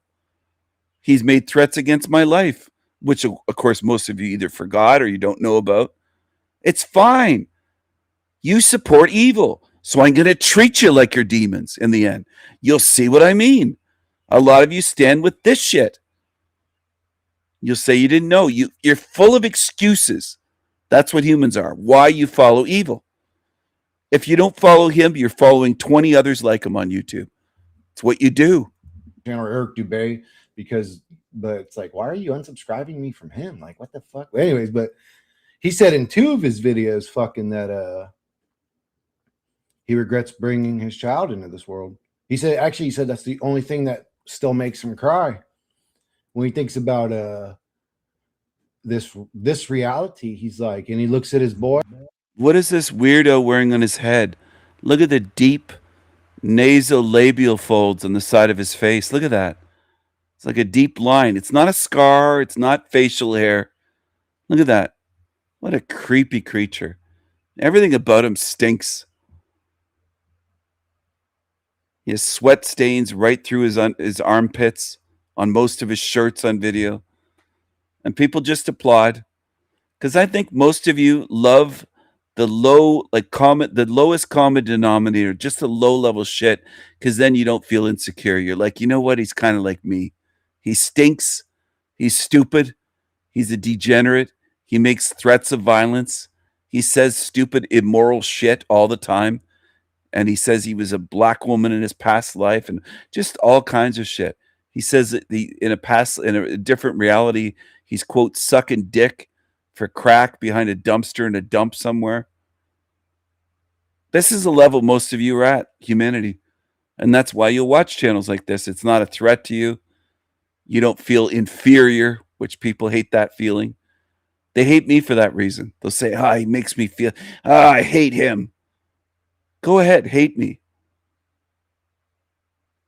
I'm gonna oppose you spiritually in the end. And you're gonna get what you fucks deserve that sit here lurking, hate watching me. You're gonna be in the same position as that thing on the screen. And I'll have no mercy on it. It's made threats against me, said sick things about my mother over the years, said all kinds of shit.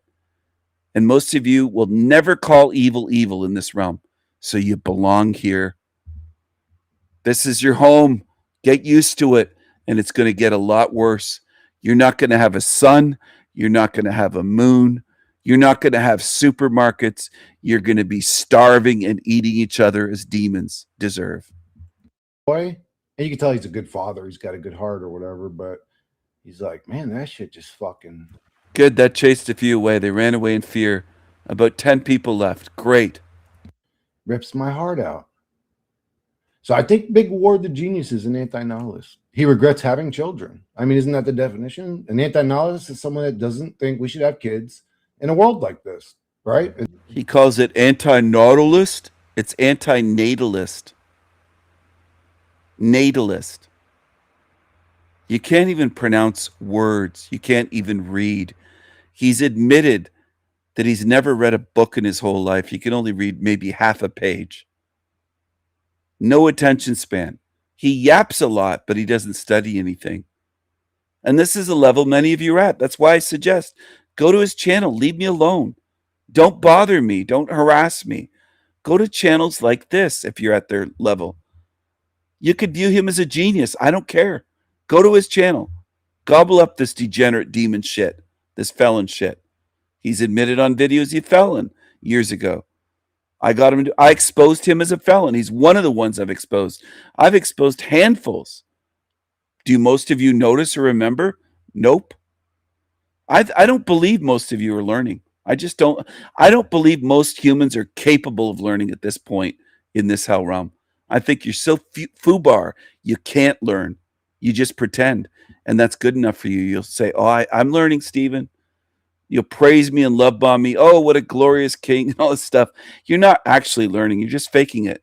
You're fake people. Isn't that an anti-nihilist? Am I getting that wrong? Basin, please help me here. Anti-nihilist. Yeah, you're anti-nature, right? Like you think we should stop having kids, period, type shit. I would say if the reality is always going to be this way, and it seems it's always going to be this way, then yeah, I guess I sort of am an anti-nihilist. I wouldn't have a kid. I've always been anti-abortion my whole life. But not so much anymore. Now it's like I think that's a better option than forcing that soul into this experience. If it is a soul, if it's not just a randomly generated character in a simulation. But anyways,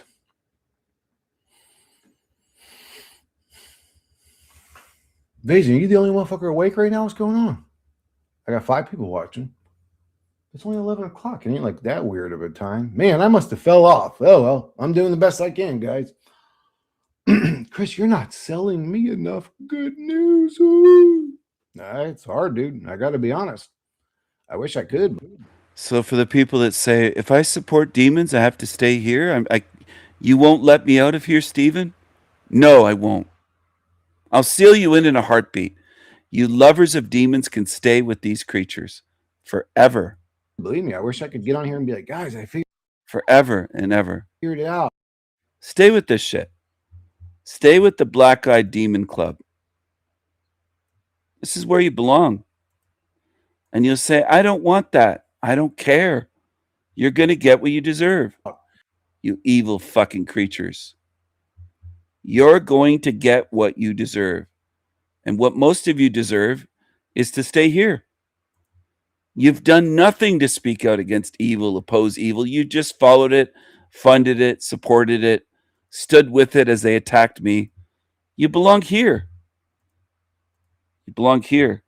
And I'm telling you, I'm going to do everything in my power to make sure you stay here. Everything within my spiritual power.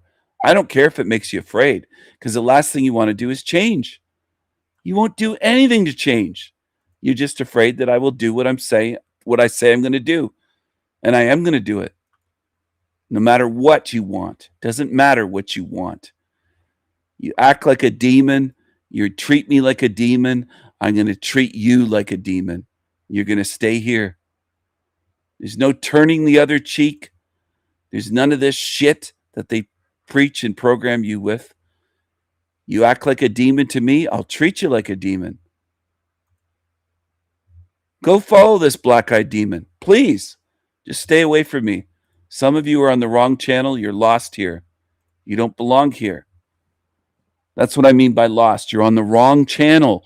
Go to channels like that, Team Evil channels, Black-Eyed Demon Club channels. Go to the Black-Eyed Demon Club channels. Yeah, he mentioned that, I think it was the day or the next day, right away after she died. He had to tell it publicly that she died on the toilet, sitting on the toilet, falling off the toilet onto the floor, probably with her pants down. This is where people belong. I'm not kidding about this.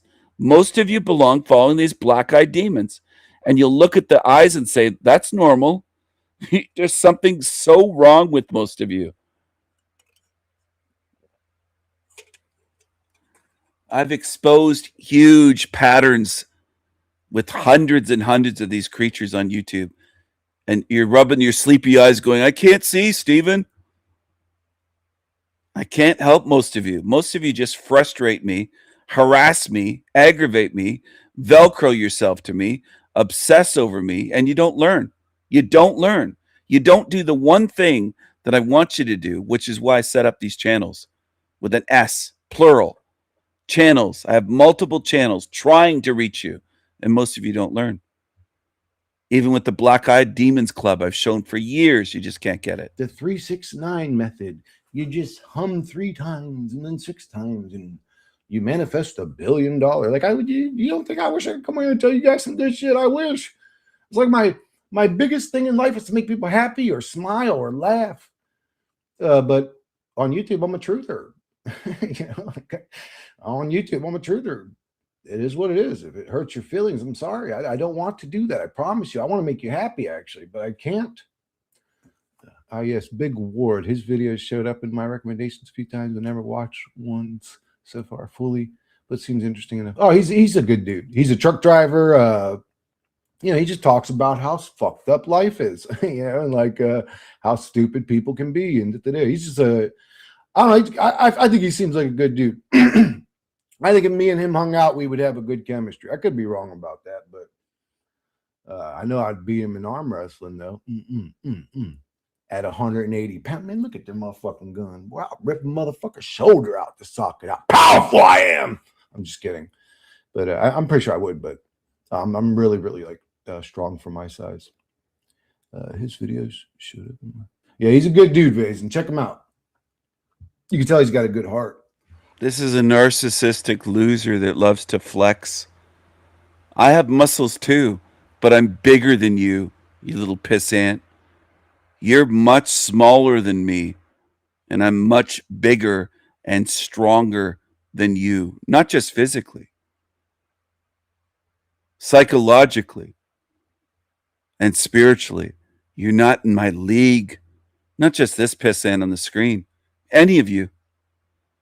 I want you to come after me. Show me, you fucking demons. Come after me and see what you get.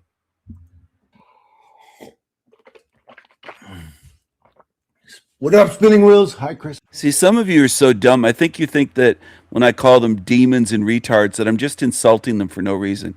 You're absolutely stupid. You miss the point. I think a lot of you do. You sit here and you don't get the point. You don't even know what I'm talking about. And that's annoying to me that there's a third of my audience tuned in any given moment that doesn't have a clue. Just go away. Go to the shit channels where you belong. Just go away. I live in Prius for going on 8 weeks. Biggest update. Where's Prius? Prius? Am I saying that right? Prius. I lived in my Prius. You lived in a car. I'm sorry, never mind.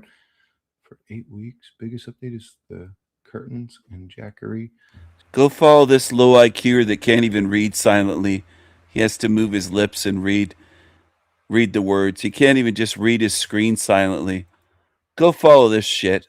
Go follow the low IQ trash. That's where most of you belong. You don't deserve what I'm handing out. And I know that.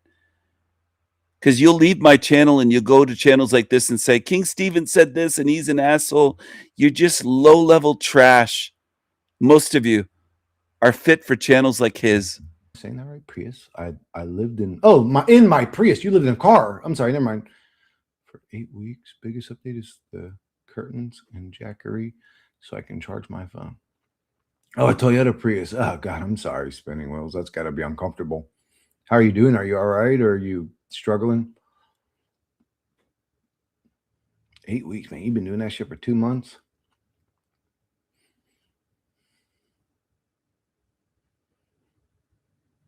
It's not bad. I smoke weed every day. At least, yeah. At least you got your priorities right, baby. Hey, it is what it is. We all do what we do to cope in this bizarre, nonsensical reality. I ain't been in any of your lives in months. I know if you I don't know if it's been months, has it? It's been like maybe 3 weeks. Oh shit, I may have to run, guys. I mean, it's only gonna take me like a minute. If I do. Okay, yeah, I gotta run, guys. I'll be right back. I promise it just take a minute.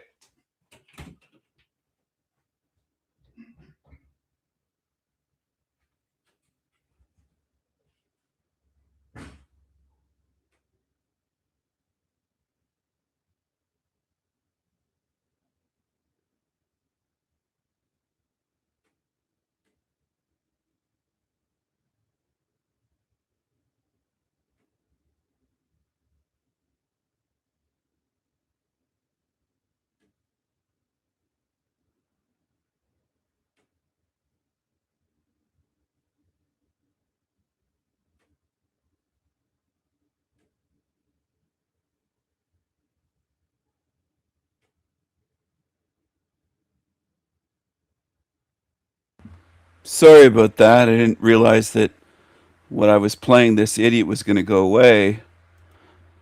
I had to get the door. I had another delivery, so I have a lot of deliveries at times, people. I'm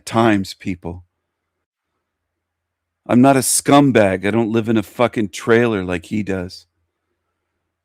And I know where he lives.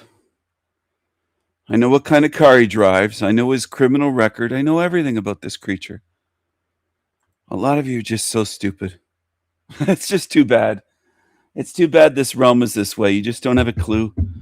You don't even have a clue of the YouTube channels you're following. You're just clueless.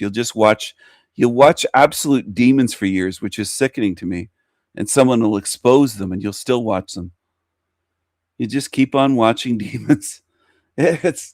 I'm laughing because it's just so absurd. It's absolutely ridiculous. You call yourselves truthers and good spirits and all kinds of stuff. You'll give yourselves labels, but you're addicted to watching demons and talking with demons and chatting with demons. And he does live streams and creatures sit in his chat.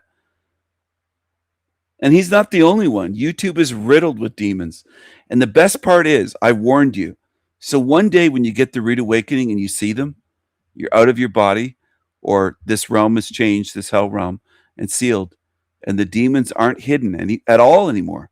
They're not really hidden now. They show their black eyes and snake eyes, but they look as demonic as you want them to look in a movie. And it's just obvious. You can't deny it anymore. You get the rude awakening. You'll think to yourself, Stephen warned me. I didn't listen to him at all. I laughed at him and mocked him. and pretended, oh, he's crazy. When these demons come out, they're going to fucking devour you for eternity. And it has nothing to do with the Bible and where your minds go. Your minds go in every which direction, but listening to what I'm saying. That's what you do. That's what humans do. You'll say demons, but that's out of the Bible, and you'll start talking about shit that I'm not talking about. I didn't get it from there. You're just stupid. You can't focus. A lot of you are that way. And you use every excuse in the book, whether you're drunk or you're autistic or you're this or you don't have a father, and just phone books full of excuses. You'll never just say, you know, I can't pay attention. I'll sit on your channel. I really don't pay attention to you, Stephen. I don't hear what you're saying. I don't learn from you. I don't know what you're talking about. I've sat here for years and learned nothing. Nobody says that. Like a wealth mantra, if there is any way to change reality, like right before sleep, even right at These demons are going to devour you and have fun doing it. And you're going to realize I warned you and I tried to help you. And what did you do in response? You mocked me. You laughed at me. You insulted my intelligence. You pretended that I'm a liar and that I'm stupid, and you twisted it. And they're going to love it. And you're going to wish you listened to me for eternity. And I don't even know why I tried so hard for so many years to reach you, most of you. Instead of listening to someone that makes perfect sense, you'd rather listen to a creature that looks demonic, sounds demonic, acts demonic, because it is demonic. And this isn't the only one. You'll say, I don't watch him, Stephen. So that's a big trump card you're slapping down on the table. Well, I know you watch lots of other demon channels. I don't give a shit if you watch this one or not. it down and say it and read it and get it right in your fucking brain right before going to sleep type of shit. It's fine. I get these weird ideas, but I never practice them myself, which is weird. I don't know why I don't just try that. I was like, well, what else better do I got to do, you know? Don't bring up baseball, sir. My whole city went wild last year. Playoffs. Dude. You'll say he's a good guy. He's a truther. He's a truther. Well, he says murder's not evil. Murder's not evil. Huh. Murder's not evil.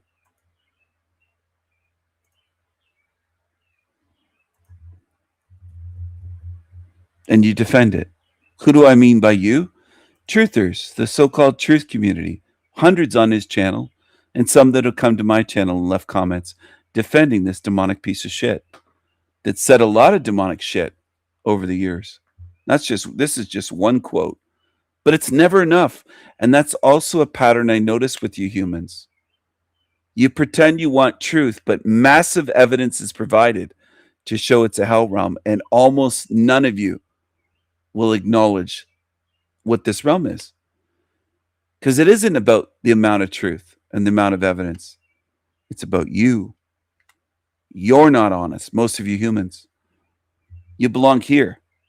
You don't belong with me for eternity. I'm not going to allow you to stalk me, harass me, lie about me, attack me, and do all the evil shit you've done in this realm for eternity. It's not just that I don't want that. I won't allow that. And you're going to learn what I mean. You're going to learn what I mean, you creepy creatures that stick together. Demons of a feather flock together. The hive mind of demons. Because most of you on this earth are not too far off from this thing on the screen. That's what a lot of you won't come to terms with. You're not that different from this fucking creature on the screen. Most of you are most of you on earth are far more like this than you are like me. And I know that. I have that awareness. You can doubt me all you want. You'll just bury yourselves in hell realm. That's what your doubt ends up achieving. So congratulations. You know, his brother died. When I was a kid, I was Barcelona fan and Messi. Oh, Messi's a soccer player, great soccer player. That dude's super athletic. Man, that motherfucker jumps like a basketball player. He may jump higher than basketball player, actually. If you go like body size ratio. Who gives a shit who jumps higher? This is the stupidity that he talks about. Let's laugh and emojis is his live stream title. Well, where's the laughter? What's funny? Where's the laughter? You just can't make this shit up, and people don't notice until I mention it. Or they'd be mentioning it in chat saying there's no laughter, he's not funny. But people just don't notice anything. You're walking around in a zombie trance. I'm off grid with solar and batteries. Damn. So I met a dude named Dean about a month ago. We've been cleaning up the whole shit around here, and he's super cool. He's 65 years old. He's been living off of grid since 1983. And I remember that because that's the year I was fucking born. When he told me, I was like, "Godly, bro, you're a real fucking jungle man." He's like, and if you guys were sitting there, you would probably be laughing. But I'm telling you, the shit he's saying is probably true. Like, he'll be like, "Let me tell you something, man." Like, I had fucking cancer. You take the leaves of that plant right there, you mush them and you boil it. And then you take the root. Management at fucking Walmart. He that was like his favorite rapper, Drake. And I was like, put it on. Like, you should. Why did I skip ahead there? Some dummies will be wondering, they can't figure it out. Because he can say shit about cancer and doing this, and I can't on my channel. There's different rules for different channels, different rules for different people. I've mentioned it before, but I doubt many people, if any, remember. You just don't. And you just don't. And it is frustrating because I've shared so much and people just, it's like they're operating at a different speed or something than I am. Their mind is operating. It's not at the same speed. It's a mismatch. And it's just frustrating for me after years of trying. It's like, how much can people learn? How long does it take you to see something? God damn. Put on your best song. And oh my God, I hated it. I was like, what the fuck are you listening to this shit for? What is it about it? This dude sounds hella like monotone. I hated it. I was just like, this is terrible music. And he's like, okay, well, check out this song. Check out this song. Every time it was bad. I'm like, dude, listen to one of my songs. And I put on like East 1999 from Bone Thugs or something. And, you know, he knew it because I'm pretty sure his dad was into hip hop too. But Ivan was in his 20s at the time. I was in my mid 30s or early 30s. He was in his mid 20s. But yeah, we're just different generation of hip hop. I was like, dude, I can't listen to it. I got old, bro. I got old. This new age shit to me sounds fucking horrible, dude. Especially the mumble rap or just the rap where the whole time you're listening to it, they're telling you the most vile shit. It's like, dude, I don't want to hear, I'm fucking your bitch. Yeah, I'm bending her over. I'm fucking taking your money. Like, bro, why are you? I don't want to. Rap is exactly what this creature should listen to. It's fitting. And it's fitting for some of you that hang out lurking here as well. Some of you are douchebags. You're scumbags that come around here lurking. You're demons.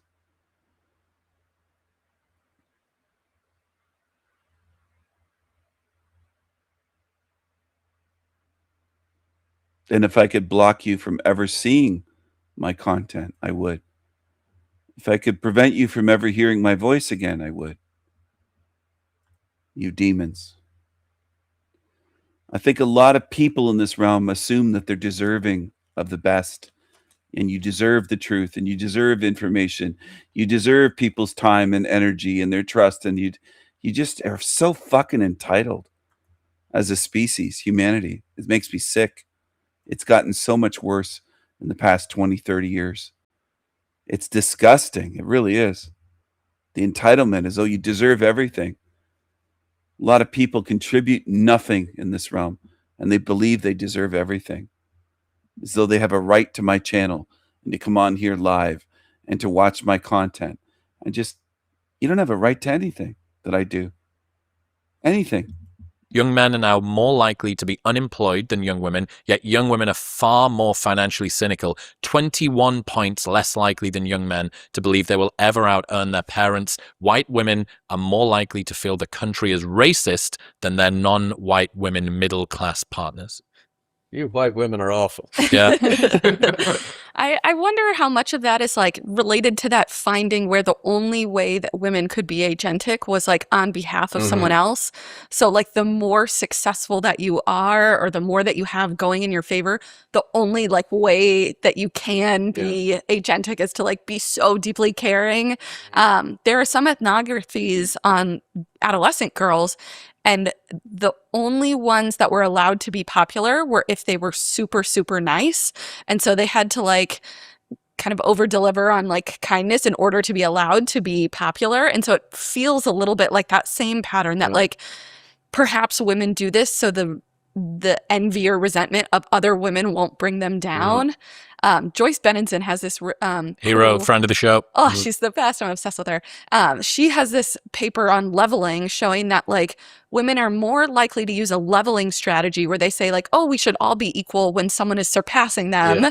And so I wonder if like once you have all of these things operating in your favor, you kind of have to be like a martyr in order to like continue on. Otherwise, people might Where not do let you get your victimhood points from? Yeah. I won't say who said it in our group chat, but someone replied to Rob Henderson bringing this up and said, middle class hay fever, Rob. When there's no high load of parasites, people's immune system gets bored and starts looking for things to react to, and you get allergies to dust and pollen. When the middle class has no threats, their threat system gets bored and starts looking for trivial things to blow out of proportion. White privilege, gender identity, ultra-processed foods, it's all pollen. You don't have oat milk? You're traumatizing me. No explicit segregation and blatant racism, sensitivity to microaggressions increases. That's what I was going to say, is I think it's more time to introspect and ruminate, because you have girls and young women not just picking up on icks in their partner and like scrutinizing them and looking for flaws, but then doing that to themselves. So constantly pathologizing, diagnosing themselves, wondering what's wrong with them, over analyzing their personality traits. And so I do think it's just more time and less bigger problem. Sounds creepy. I have a lot of time. I'm retired. But I don't just sit there looking for flaws in my girlfriend. Sounds creepy. Sounds deranged. Maybe you're making excuses and saying they just have too much time. And that's why they're creepy. Time is the problem. It's not the women. They have just too much time, so they have to be evil. Right? Seems like more excuse making. I just get tired of it. And this is not just a pastime for women. This is their job, to make excuses for other women. They get paid for this, to make excuses for women that find the ick in there, and all of a sudden they don't like their boyfriend or their husband. It's so sickening. It just is. Can never make them happy. The expression happy wife, happy life is one of the dumbest things anyone's ever said. For starters, it's impossible to make them happy. You have to make yourself happy. And if you try that, you're going to be miserable, and she's just going to rule you. And then she'll become miserable because you're a pushover. It's a failed strategy. It's idiocy. Besides, why don't you value yourself and your happiness? It's showing her, I don't value myself. I value you only. Your happiness matters, not mine. Women have been propped up in modern times so much as though they're just the greatest. And I want to say, what do you do? What have you built? What have you imagined? What have you done to help humanity? What have you done that compares to what I've done on my channels? As a gender, I'm speaking. Women, as a gender. What have you done? So why the fuck should you put on a pedestal constantly in society? It's gross. It's sickening. Well, women are up there and we're down here, and they're the moral ones, and they're the one. And it's like, no, they're not. They're not. Not at all. Like, say, having children, where you put your neuroticism, you funnel it into something productive, and instead it then turns inwards or also against your partner. Yeah. But there is status afforded to women doing that in that ecosystem, in that social system of higher education where women are dominating now. They're rewarded for espousing views like that. So they're dominating education because they've been fucking propped up. The whole educational system is designed for them and to get them into university, and designed to discriminate against men. boys and men. Are you going to say that part out loud? I've studied this for years. For the people doubting, going, well, how does he know this? Yeah, I've studied it. I know what I'm talking about. But I'm mostly talking to people that don't do no research. Most people on earth research nothing. You have opinions on everything, but they're baseless, empty opinions. That's what people are good at. That's what most people are good at. Having baseless, empty, stupid opinions on things they've never investigated or researched, never spent hours, months, or years looking into it, but they have an opinion. You know, they're showing that they know the ideology of the leading status people in their world. This is me showing Yeah. fealty to the cause. I understand this thing. Yeah. What's the data around men and women being demonized and seen as victims? So we have some studies showing that like we have this like kind of cognitive heuristic of victim and perpetrator, and when men and women are like involved in any Why the long face, horsey? Why the long face? I'm not a man that goes around just calling every woman beautiful and they're all wonderful and they're all intelligent and they're all good and they're not. They aren't. That's not true. And I care about the truth more than your feelings because the truth matters. The truth is not just a feeling, like Henkel Flamio says. instance of harm, we're more likely to see women in the victim role and men in the perpetrator role. We're more likely to blame men and more likely to have sympathy for women. And so it would suggest like perhaps some of the reason we don't see a lot of sympathy for men is it's like cognitively harder to see them as victims. And then for women, the same, it's just cognitively easier to see them as victims. And so we feel that sympathy.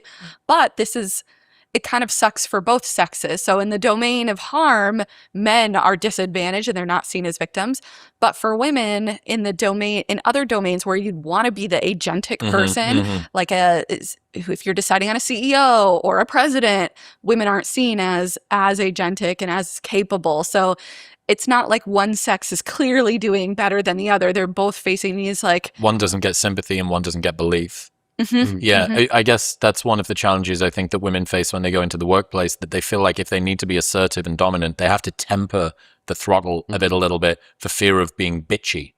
They don't want to be a bitch, right? Or a diva. Yeah, I feel like there's like an agency warmth continuum and women are expected to be here. And if they go farther along agency, they're seen as low in warmth, bitchy. But the same is true for men. They're higher on the agency side. And so if they show warmth by crying, they're not seen as competent. So like we're both encouraged. They're not just not seen as competent. Let's get real here. Come on. If a man is seen crying or crying at work, he's done. He's finished. It's beyond not competent. He'd be a laughing stock and most likely fired. And it's beyond that. Anyway, she has the crazy eyes. No surprise.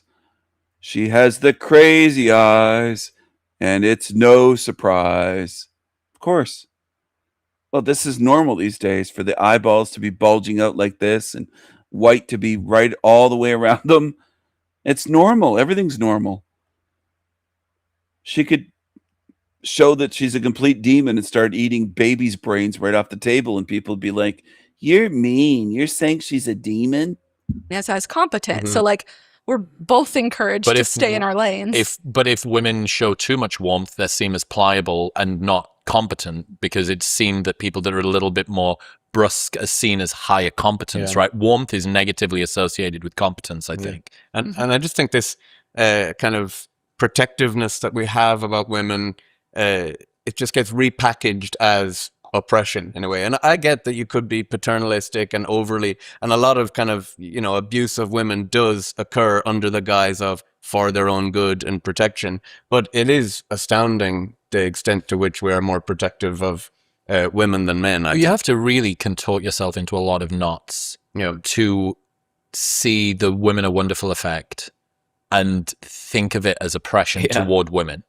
Like, do you know much of the stats around the Women Are Wonderful effect? Like all of the different ways that people prefer women to men?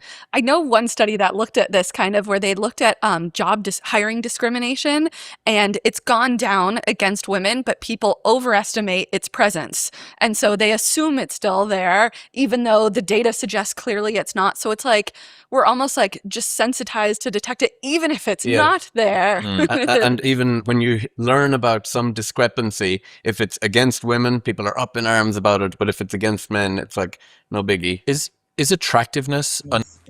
There are some ads in magazines or awareness type things that I've seen memes of for prostate cancer.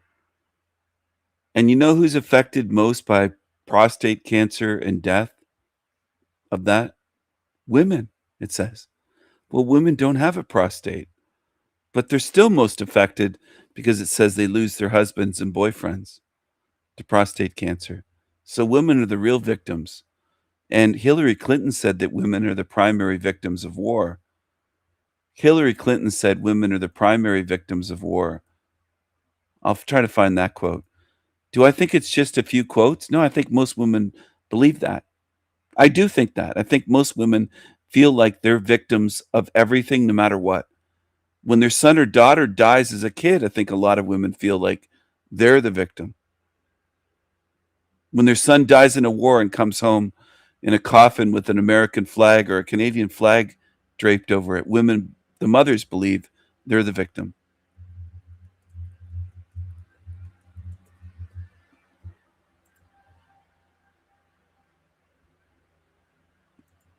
I don't know if you understand what I mean.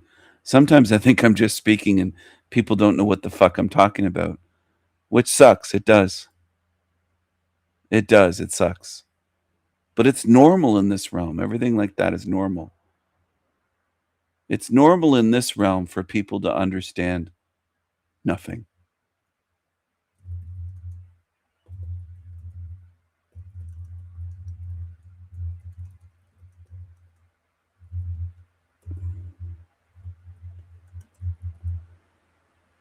And also for women, women and men to pretend they understand. That's another thing that's normal.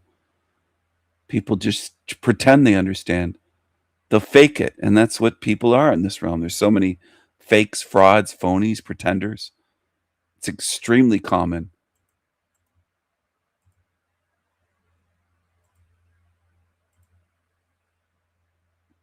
You don't have to have a prostate.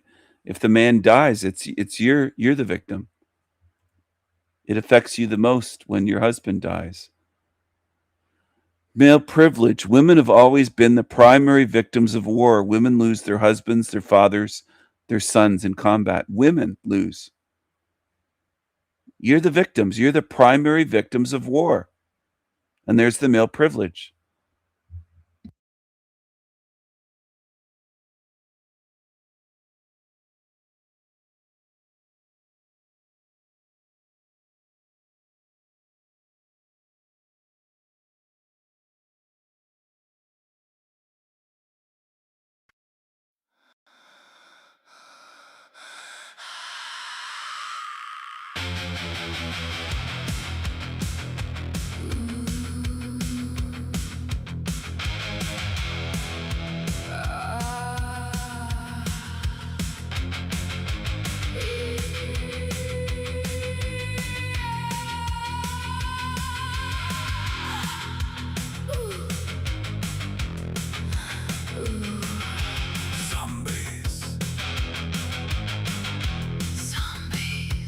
It's a zombie world.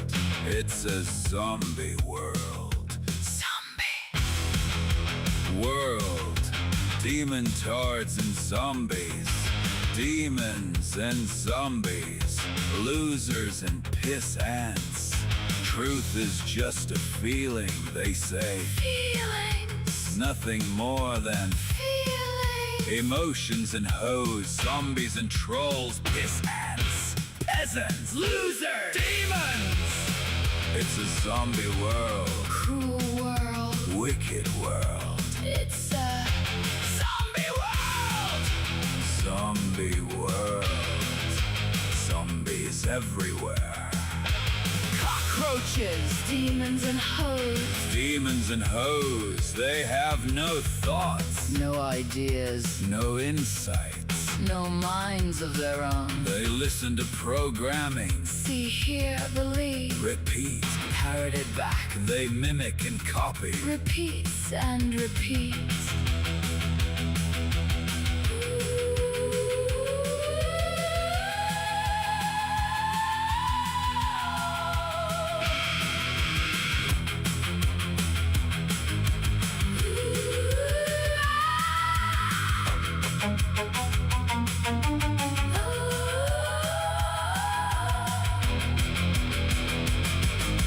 Mindless Zombie. repeaters, Mindless. zombies, It's a zombie world. zombie world, Zombie world. zombie world, zombie world.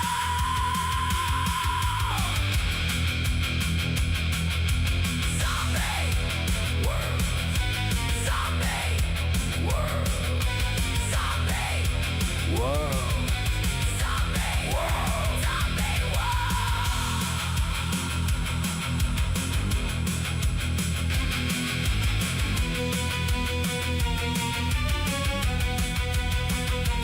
Zombie world.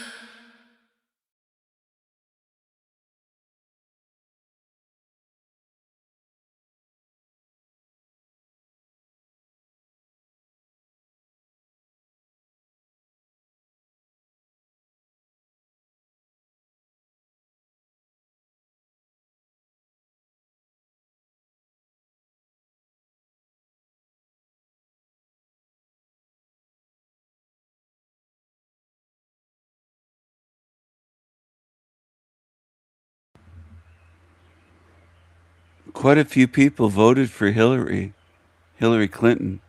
Quite a few women voted for Hillary. The gender gap. Women vote differently from men.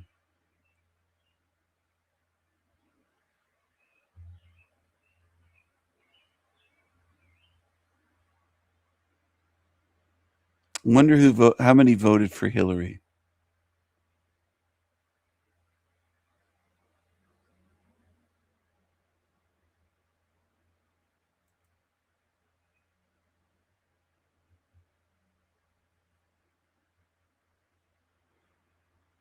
Says American women voted overwhelmingly for Hillary Clinton, except the white ones, they're claiming. Not enough white women voted for Hillary, I guess. But other women did. They loved Hillary. Now, that doesn't mean that millions of white women didn't vote for Hillary. They did, but overwhelmingly, other women voted for Hillary. Women will vote with their vagina. They'll see a vagina and say, well, that's a woman. I got to vote for her. It's a woman. Which isn't logical. But who says women are logical? Most aren't.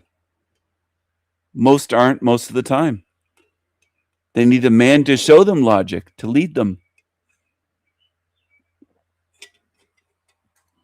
There might be some women tuned in right now that would say that's sexist, misogynist, chauvinistic, which never gets used anymore. It's usually you're sexist or misogynist, or you hate women, you want to lead women. Well, men are leaders. Women are natural born followers. That's why they program you so well with propaganda. Women are Kool-Aid drinkers. Far more than men are. It's not even close. They know the weakest link in society to program is women. That's why they went after women with feminism, because they knew that you'd gobble it up. It doesn't have to be every single woman. There's more than enough that gobbled it up to change Western civilization. But women are focused on, not me. I'm not one of those feminists. Oh, okay. Well, Western civilization is falling apart. Glad you're one of the ones that isn't. It's incredible. They'll say they're not feminist, but they'll act bossy and rude, and they sound like a feminist. Most of you women in America and Canada sound very feminist. I hardly ever run into a soft-spoken feminine woman. Hardly ever. But many women say, I'm not feminist. It's like a zebra going around saying, I'm not a zebra. Well, you seem to have stripes like one. You look like one. You sound like one. Schwabbles, one of Buffalo's most... Hey, we're at Schwabbles, one of Buffalo's... I wish these video makers would start their video after a second or two and not start speaking right away. It's kind of annoying, but this is a Buffalo sandwich place. And I think this place has been around almost 200 years. Why does that matter? Because most of what you see today is brand new, and the old has been destroyed or gone out of business or fallen apart. There's almost nothing that really lasts and sticks around. Do you notice that? Do any of you notice that? This place looks more like a house. It's so old that it probably was started in what was a house. And maybe they've added on or over the years or refurbished and put on different siding or something, but it looks like a house. It doesn't really look like a restaurant. Looks like a house from the outside. It's in the background from him. Looks like a house. Hey, we're at Schwabbles, one of Buffalo's most... Schwabbles. Now that sounds German as hell. Schwabbles roast beef. legendary restaurants. Opened in 1837, this place helped popularize the beef on a weck. Let's dive into this 189-year-old classic. Today we're stepping inside one of Buffalo's most legendary restaurants, Schwabbles, a place that's been serving up its famous beef on a weck for nearly 190 years. Opened back in 1837, this old-school tavern has become a Buffalo institution known for hand-carved roast beef piled onto a cumbleweck roll loaded with salt and caraway seeds. And if you've never had a beef on a weck before, people around here will tell you this is the place that perfected it. From the vintage dining rooms to the old Buffalo atmosphere, this feels like stepping back into another era. So today we're finding out why this historic restaurant has stayed open for so many decades and why generations of people continue to come back to this Buffalo classic. All right, being 189 years old, this place will be the oldest restaurant on the channel and probably will be for a while. That is a lot of years continuously open for. So I think the front entrance is closed. We gotta go on the side here. The building looks really old as well. Looks well maintained though. Let's look at that. When you walk in the side entrance, it's like a little oven, old oven.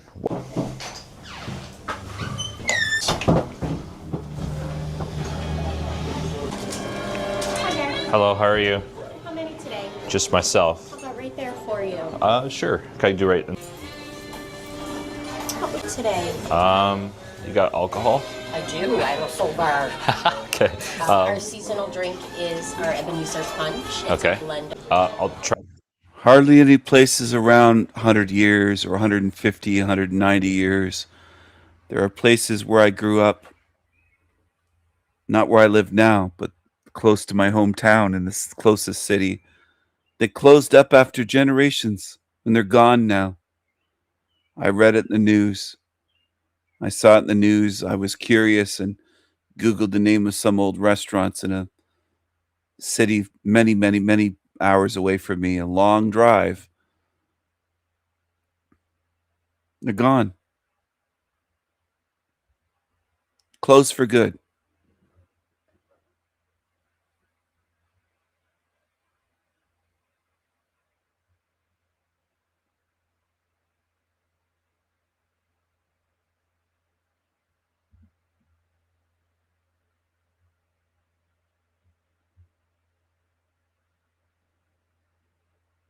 This guy says, I like Miller's horse reddish.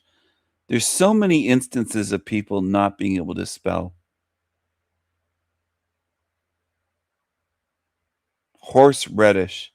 Do you mean horseradish? I mean, you're not typing a book here. You're typing a couple fucking sentences. And I know most people will say, well, it's autocorrect. Do you ever read your comment before you post it on YouTube? There's so much of this that it makes me think that most people are just illiterate retards. They can't even type 1 or 2 sentences. Horseradish. What's horseradish? Somebody responded, Miller's is the only choice for horseradish. I'm surprised there's not a reply. Don't you mean horseradish? They're just retards. There's so many retards around. Try that then. You got it. This might be one of the coolest restaurants I've been to. Oh my goodness, the inside is stuck in time. It feels so good, but it's also very clean and well kept. You got like... I have to put this up again. Millions upon millions of women, millions, maybe 100 million in America. There might be 100 million fans of Hillary, at least decades ago, or 10 years ago, a decade ago. In 2016, I think is when she ran. But she had fans before then. They would agree with her on this. Or they'd say, well, she's not stupid. She's a smart woman. She's not a liar. She's not a narcissist. She's not this. I've heard so many defenses and excuses for famous evil women made by women defending Hillary and Oprah and all kinds of evil famous bitches. And it's sickening. Now, I don't hear a lot of men defending evil men. I notice that too. I notice a lot. I don't hear a lot of men when there's a creepy evil creature that's a man on the world stage. I don't hear a lot of men jumping to their defense and saying, no, they're good and making excuses. But I do with Hillary and I do with Oprah, and they're not the only ones. Because I think that's generally what women do. Who's buried? Do you notice the male privilege? All those crosses are men. It's not women. Almost every death in a war that's a soldier is a man. So your sons, you're creating boys to be disposable, to bury them. And somehow you think like you're good beings, these women, these mothers. I don't think they are. I don't just accept that most women are good mothers. I don't think most are. And I also think there's a lot of parents like the one that comes on here that's missing in action, neglectful, lazy. And I think way more men should be calling this out, even daily, to get to you. And you'll say, I don't like that. I hate hearing that. Well, you hate hearing the truth. Most females on earth seem to hate hearing the truth, not just the one that stalks me. There's a lot of them that do. They don't like the truth. They don't like it. Very nice wood paneling. You have like these really nice brown or like burgundy colors going on. Lots of artwork around the restaurant. Probably lots of just old, like... So this guy here... newspapers. This guy here seems like a Canadian to me. He's in Buffalo, New York, but his voice, his accent, he sounds like a Canadian.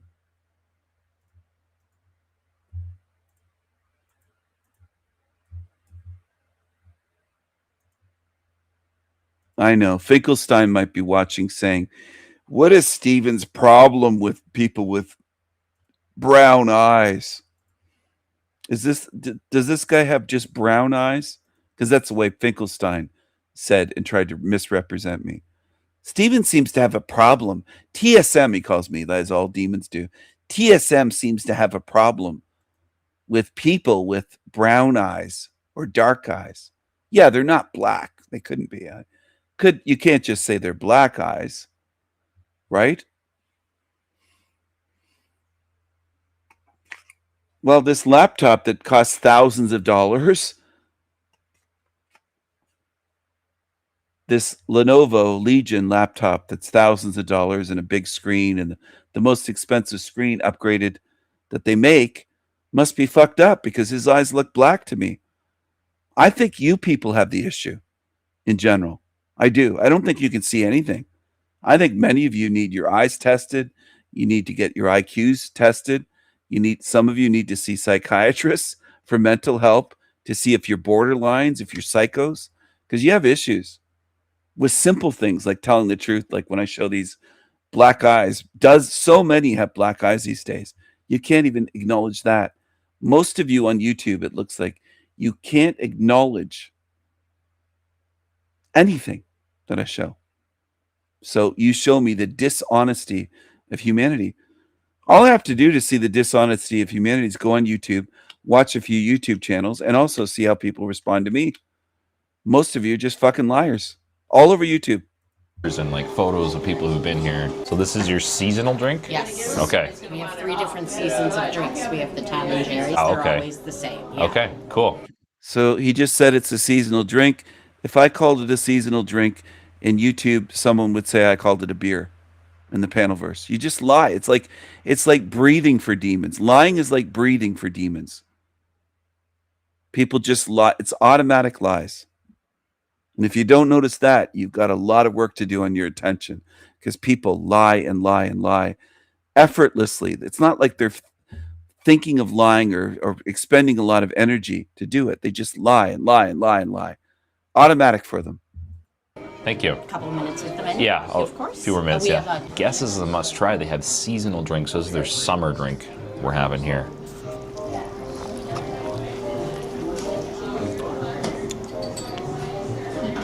That is so good. Wow. This guy's having a fancy fruity drink. I'm not going to call him namaste for this. You're allowed to enjoy a cocktail at a restaurant. It doesn't mean that he's namaste. I'm not going to pick on this Canucker for enjoying this kind of fruity looking drink with, what is that, a cherry or a strawberry? It's some kind of summer cocktail. Alcoholic, of course. What a interesting, cool way to start. Okay, switch sides for better lighting here. All right, look at the front of this menu. This. Okay, right off the bat, I like the menu. I like the design. I like the logo. I like the font they've used. I don't know if they've ever changed it or if that's been that way since 1837. Maybe the menu's been that way, but it's pretty cool. Classic look with the carriage, the horse and carriage, and kind of a fancy script for Schwabbles. West Seneca, New York. So West Seneca, is that outside of Buffalo? I think it is, West Seneca. Anyway, pretty cool menu. I like it. Now, the Tiga place that I was talking about the last live stream, where I said they got to get the purple and gold, and they better start selling fried chicken with hot sauce and the cut up watermelon slices. They were doing it wrong with their stupid black and white logo. It turned out it was, I think, a barber shop or something. But even a barber shop, go with the purple and gold. It shows how old it is. People definitely showed up here in Horse and Buggy. I love when iconic restaurants do a little history so you can read up on it. Okay, you got your appetizers here. Good night, Wendy. Take care, and thank you very much for your comments. Rest well. And glad that you enjoyed the stream, especially probably the music earlier. I don't want to speak for you, but the music I played earlier, I think you seem to enjoy that. Oh, they have homemade chili and cheddar cheese. Oh, it's chili fries, crinkle cut fries. That sounds good for lunch. Canadian poutine, crinkle cut fries, local cheese curds, and our homemade beef gravy. I love that. They're selling Canadian poutine there in Buffalo. I don't know if that was on their original menu back in the day, but they have it these days. I like horseradish, I do. Or horseradish, as that guy was calling it. Maybe I should call it horseradish. It's, people are so fucking dumb and they can't spell and check. It's laughable, these idiots in the comments. I like German potato pancakes. My mom used to make potato pancakes sometimes.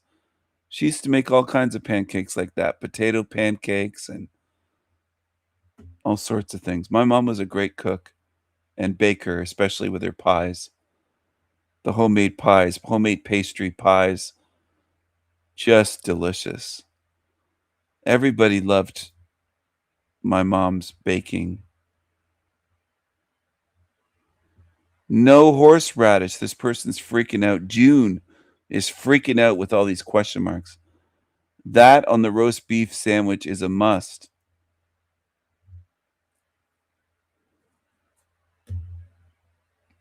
Anyway, I enjoy horseradish. I also like spicy mustard.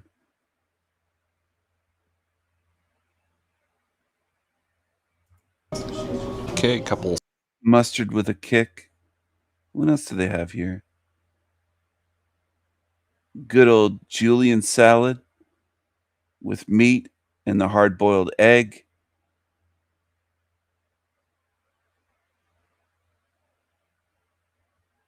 Salad option. The salad option, that's like 22 bucks. I wonder how much meat and cheese they put on that. All right, this is the reason why you come. Our I'm kind of hungry now for chili. famous roast beef. A couple options there. Oven roasted turkey, ham and chicken sandwich options. Some. Oh, wait, I've never thought of that. Horseradish and tuna salad. I got to try that. I like stuff with a kick, a spicy kick to it. I do. And I like potato pancakes with applesauce. Seafood options. Then you have a drink menu at the back here. And there's What's the Tom and Jerry? Never heard of this. your seasonal cocktail. Tom and Jerry. You got draft beer here, some bottled options, and here's some cocktail options on the side here. Okay, locally made cane sugar soda. That sounds interesting. Yeah, but you have to get this. Here are the potato pancakes. They kind of look like more of like a hash brown than like a more of a pancakes situation. They look a bit overcooked to me, personally, for my taste. My mom used to make them, and they weren't like that. And I think they should provide more applesauce. That's barely any for one pancake for me. I love applesauce on potato pancakes. That doesn't seem like much. That's just like a little, it looks like a little container. And then you got... That doesn't look like much to me. Applesauce and... Oh, that's sour cream. Interesting combo here. All right. Okay. I love sour cream. I do, especially on nachos. I love sour cream with nachos and tacos, and I just like it. I don't know why. It's like, for me, like a hash brown at home. That's what you would get. Like shaved up some potato. Really unique additions to this. So you got your sour cream on there. That potato horseradish, salt, pepper there for you. Oh, this is horseradish there? Yes, okay, yes. perfect. So they did include horseradish. People in the comments, they included horseradish on the table, but it says beef on a weck. They call it a weck. Now I never heard of a weck before, but it's a type of bun. A weck. Okay. Oh, thank you very much. Potato horseradish, salt, pepper there for you. Oh, and I love potato salad, but I love the creamy kind. I prefer the creamy German potato salad that's creamy with egg in it. Potato salad with egg is the way my mom used to make it. Egg and mustard in it, I think, as well. But hers included egg, and it was different than this. I think this is more of a, what would you call it? An oil-based something. I'm not sure, but there's different kinds of coleslaw and there's different kinds of German potato salad. My mom made a potato salad that was delicious, but it wasn't the same as that. It was German as well. Oh, this is horseradish there? Yes. Okay, perfect. Okay, here is the beef on a weck. Look at that. And this is their potato salad. I was told to try this. This is apparently very good. Just looking at the sandwich makes me water. My mouth is watering instantly. All right, this smells so good. Let's see here. Beef is the type of meat. We're doing a lot of different kind of sandwich meat lately. So there it is. I wonder how they cook that roast beef, how they do it, if it's in house and how they make it. Anyway, I love roast beef, so I'm interested already. I like roast beef. I like a good roast beef sandwich. I love horseradish with roast beef, whether it's a sandwich or a pot roast. I'll put horseradish on the side with it. Let's seasoning on top of the bun. I don't think I've ever had a bun like that with salt on the top. A good amount. So look at where I'm at here. Thick cuts of roast beef in there. I got the medium. Okay, you know that salt you get on like a pretzel, like a festival or like a sports game? That's what that is, and that's a lot of salt. I love salty foods. So this is a win for me, but if you're not into too much salt, that might be a little much for you. But I think it balances out well with the roast beef. Roast beef, it's a pretty bland roast beef, but all the seasoning is coming from the bun, which the bun is part of the iconic part about it. It's like the Kumbelweck bun. It's a German invention. All right, I have a question for my viewers. We only have 13 it's showing. I don't know if that's accurate on Restream. Showing only 13 tuned in now. We had around 30 earlier. But do you get hungry just by watching a food video? If the person isn't disgusting and they're not stuffing food in like Noel with their mouth open, but they're just showing the food, like showing a sandwich or showing whatever at a restaurant, because I'm getting hungry. Now I'm trying to remember. I had breakfast this morning, but I had it early. I think I was eating at 6 a.m. or something. Bacon and eggs. What did I have? I had bacon and eggs. I had at least 4 strips of thick sliced bacon. Eggs. 3 eggs. Oh, some fruit. A little bit of fruit. Aunt Jemima sliced up some melon for me. Melon, strawberries. What else was in there? Little fruit salad with my breakfast and coffee. I've had a few coffees, I think, today already, 2 or 3, at least 2 that I can recall. I had an iced coffee, a hot coffee with breakfast. Then I had an iced coffee out of my little Coke Zero drinks fridge that I have near where I do most of my live streams from. So I can just grab a drink anytime, like Team Evil would love to do that. Have the luxury of a little bar fridge right beside you, like you have at a hotel room. That's what I did. I have a setup like that. And I hope they hate me. I hope it riles them up. I hope it winds them up. Hope they get envious. I hope I get under their skin. That's part of my role here in this realm, to get under the fucking skin of these demons and make them hate me as much as they can.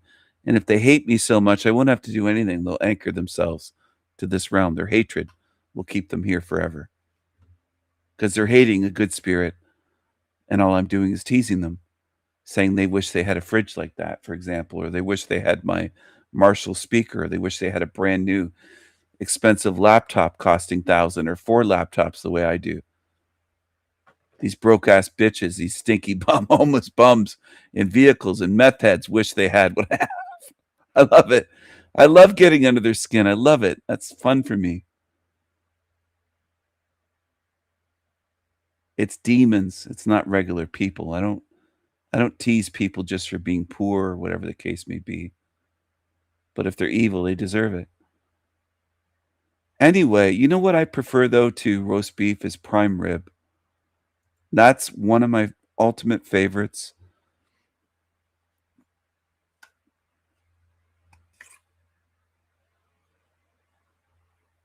I love a good rare prime rib. I love the rare cuts. Give me the rare cuts that are fatty, that have... Do you know how healthy that fat is as well? People don't realize, but the fat on a prime rib slice. Oh, meatloaf and mashed potatoes. That my mom used to make such a good meatloaf. I've never been able to make a meatloaf as good as my mom would make. I love meatloaf. especially when it's really good or just the style that I'm used to. Tomahawk steaks, yes, I love tomahawk steaks. I love any kind of steak. You could give me a ribeye, tomahawk, a T-bone, filet mignon. I love steak.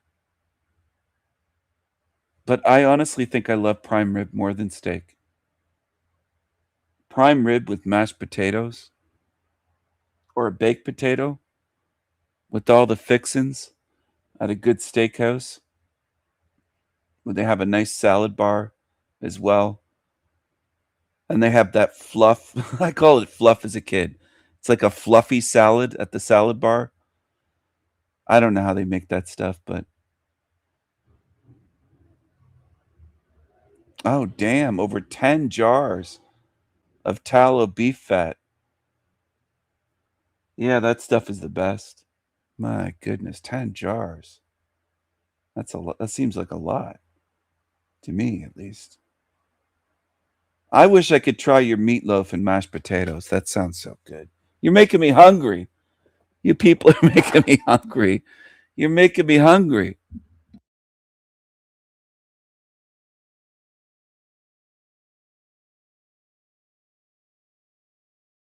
I don't know what I'm going to have. What are we going to have for dinner?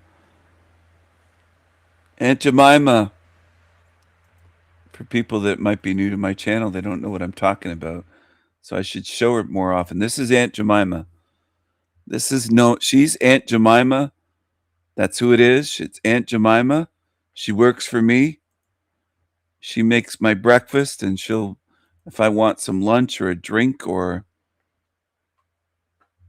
if I need something, she's something from the kitchen or my dinner. That's my Aunt Jemima. I'm a king and I have servants. And I know Team Evil doesn't like that. He's so racist. He's so racist. I love it. I love getting under their skin. I love it. It's fun for me. Anyway, I'm going to play a bit more of this, and then I'm going to change it to something else. I'll play a bit more of that. Just the building. I think the building's pretty cool. The dining hall, the dining room, or whatever you want to call it, where he's eating.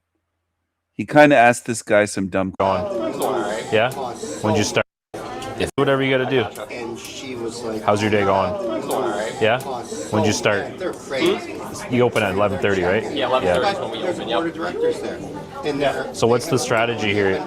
Oh, well, I do it a little different. We're supposed to, the thing is we go straight across, like this. We're supposed to just go straight across the beef instead of going down, but sometimes it's easier. And the bun, is it a little bit soggy? Is that what you do, or is it just... I dip the roll. Dip them? Yeah. Oh. Not dip, but usually we just dip the roll. Oh, I want it dipped in the juices and gravy.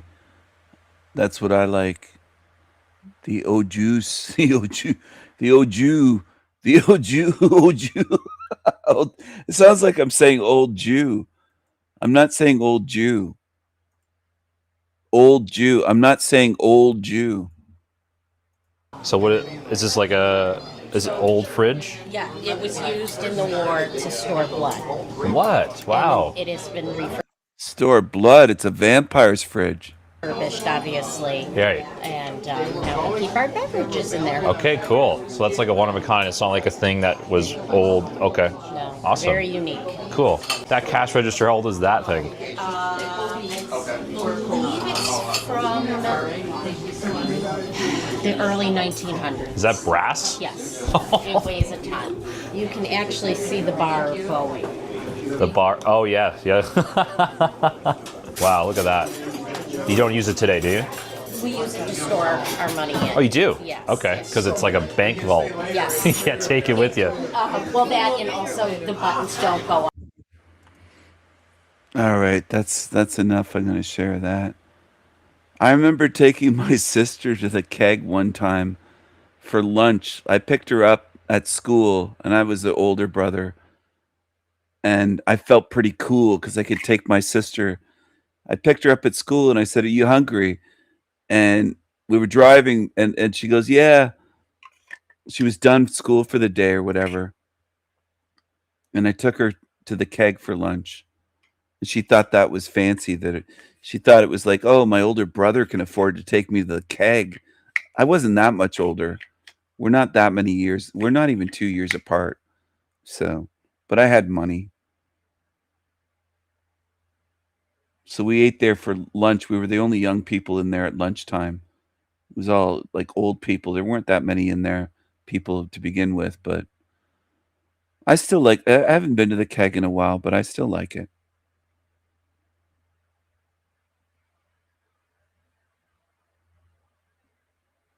I'm sure that'll get spun in the Panelverse somehow. He's evil. He kidnapped his younger sister, and he they'll twist it into something. That's what people do on YouTube. They're not just assholes. They're just absolute demons, liars. And I don't know how it's normal for people. It's just the way people treat it. They treat it like it's all normal. It isn't to me. I view this as a demonic realm of liars. There's so many around.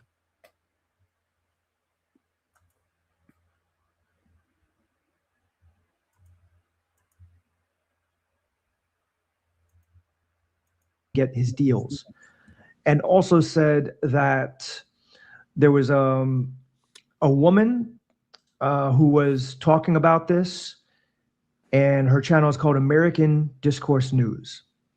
So I don't know. I haven't. Another super fast, supersonic tongue flick from Chad. His tongue just flicked out really quick, and I haven't had time to look into it, but there is a question here, but it really wasn't giving David real information, or at least that's the claim.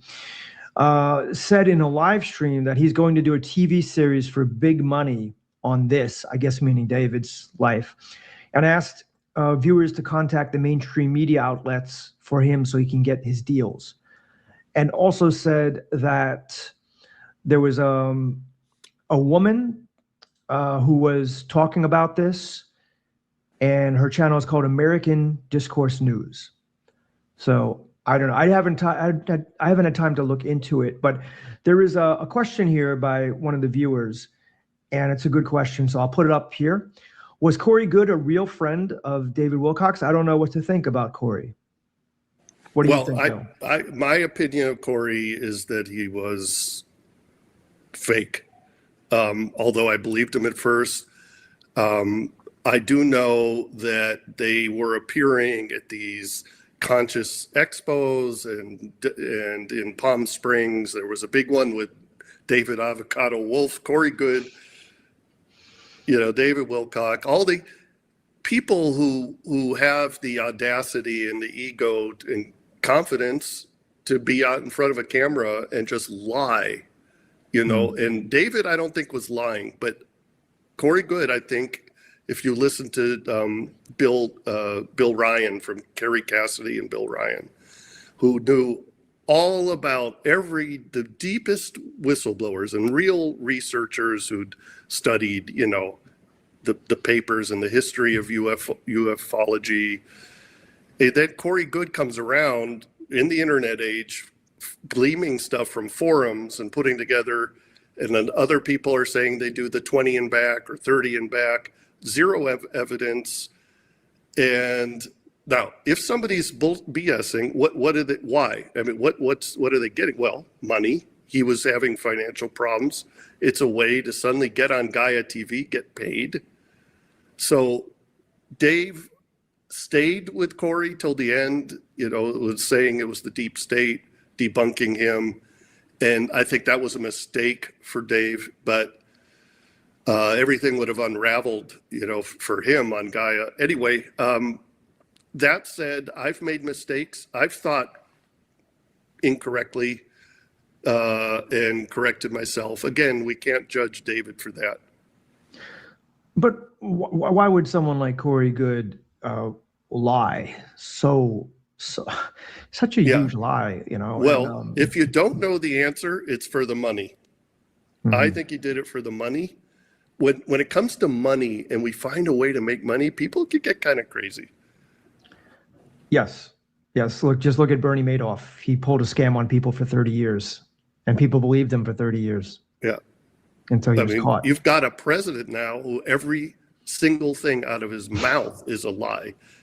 Lying is the new zeitgeist, and it's infected, like you were saying, it's infected other people. They're a little more aggressive. They're both. So, and also, if you look at it into the context and the zeitgeist, we don't know what's real anymore. Am I a virtual image, or am I real?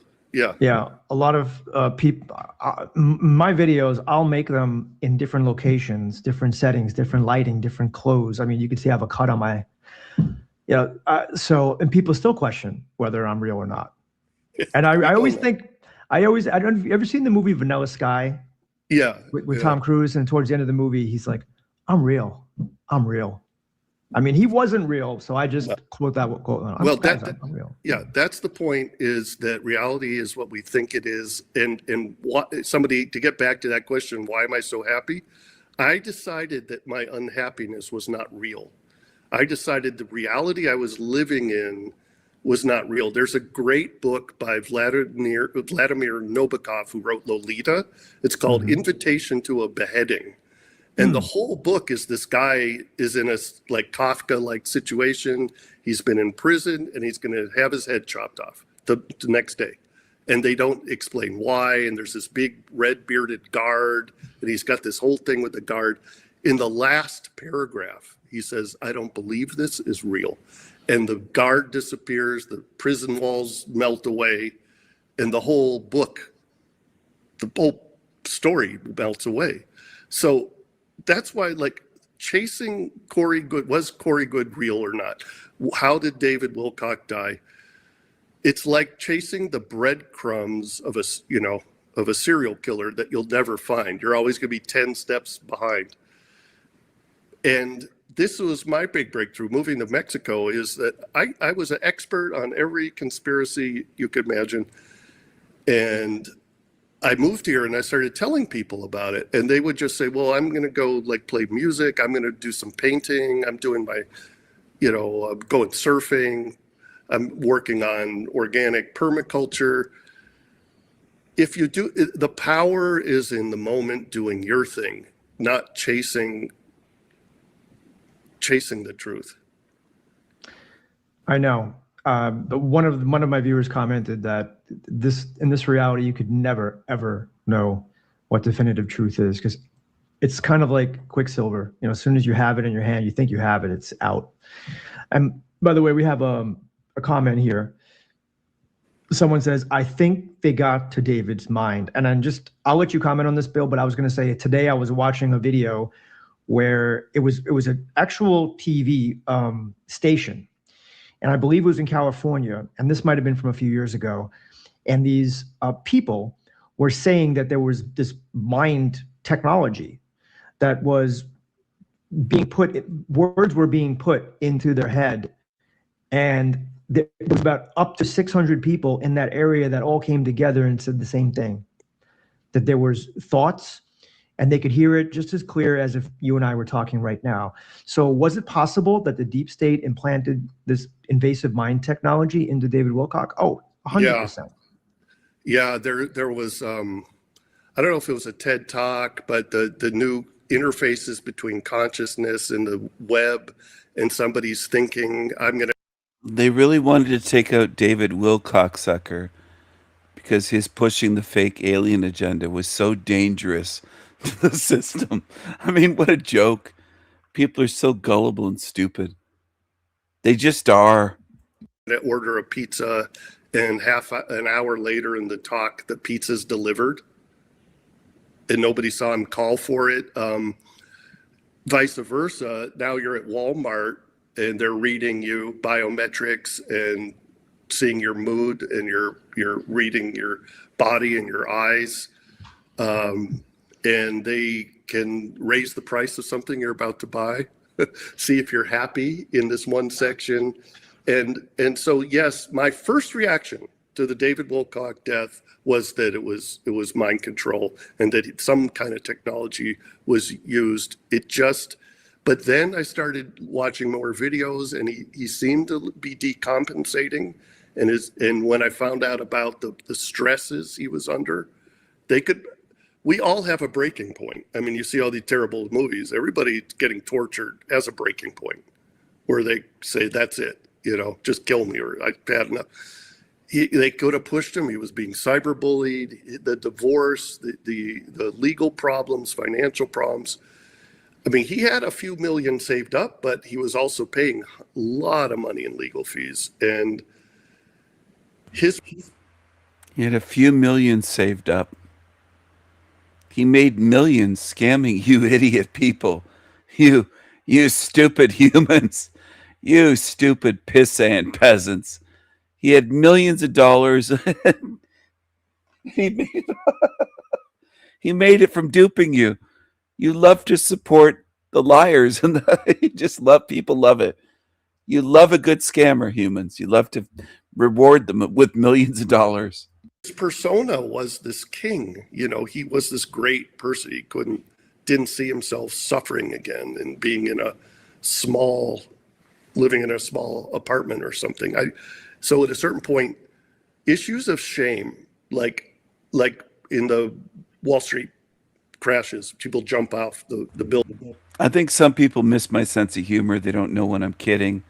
Maybe some are autistic, but he deserved every penny he got. He scammed millions of people, and you should just shower these scammers with millions. You're doing great, humans. You really are. Truly. Yeah, they're peaches, orange apples. Yeah, there you go, Jill. Stick that one up your pipe and yeah.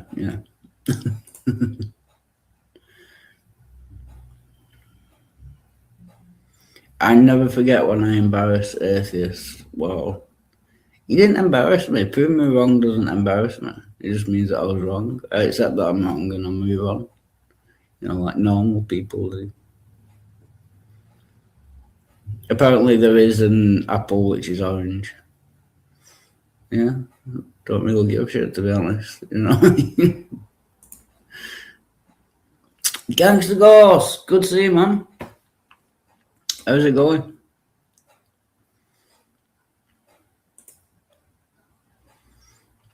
Get in, gang. Gangster. Ghost. Oh no, that's back and forth. Sorry. Yeah, pretty much. The argumentative one with self-deprecating hatred. Yeah, that's one. Yeah. That's a nice summary as well, by the way. Yeah.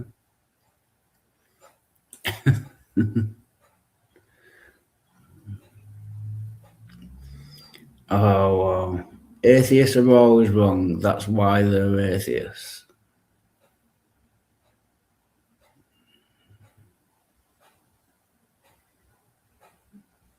I don't know where to start with that.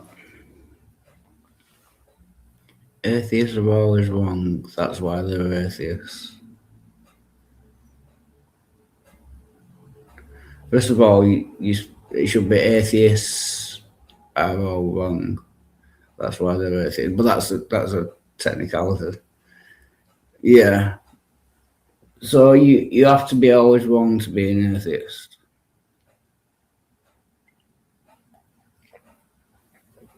So when I say the sky is blue, does that mean I'm not an atheist anymore? If you agree that the sky is blue, then there is at least one occasion where I'm not wrong.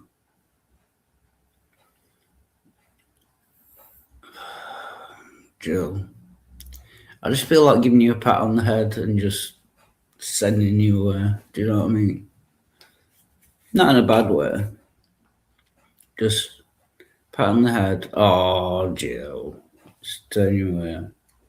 Fuck off.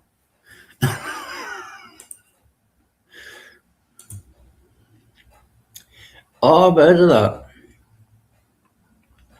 The purple carrots, yeah. I've heard of that.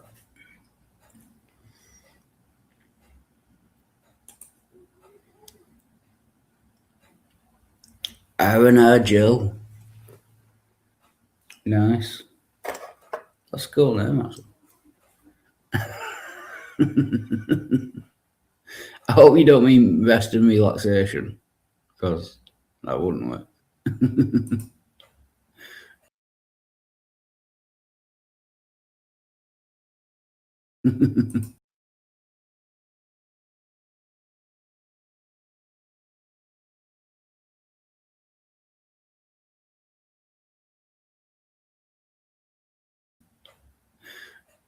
Yeah, I'm good. Thank you, guys. Ghost. Yeah, I hope you're doing well as well. Yeah. Just one sec.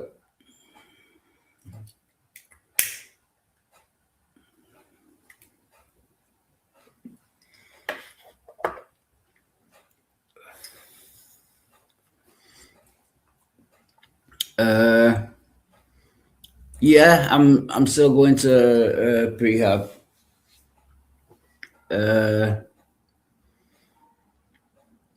Then I'm going to a place called the Farm, which is basically another prehab, but they have animals. Then I'm going into Africa, where they're gonna try and find me a job and stuff. Yeah, so everything is going well.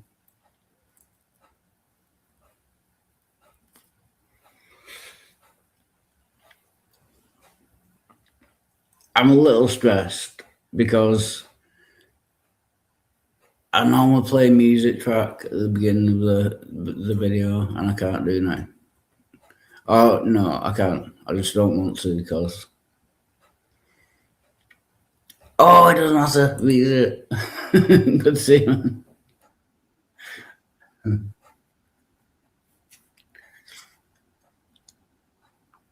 Oh, there I am. What's up, dude?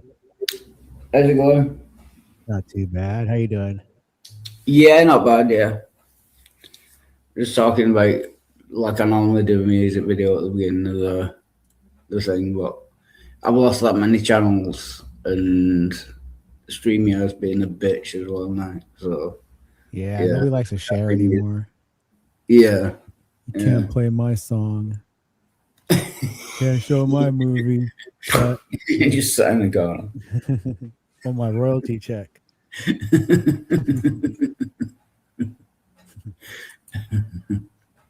You can't get paid for things done in the past. That's reparations. Oh, thanks, Sarah. Thanks a lot. Cheers. Oh, and now you're a moderator, Zara. You can put your link in the side chat if you want to your new channel. If you don't, that's fine as well. Yo, Zara. Yeah.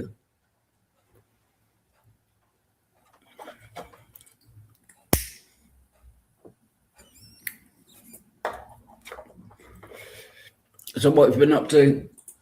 Oh, not much. Just getting old. Yeah, I know it sucks, doesn't it? Yep.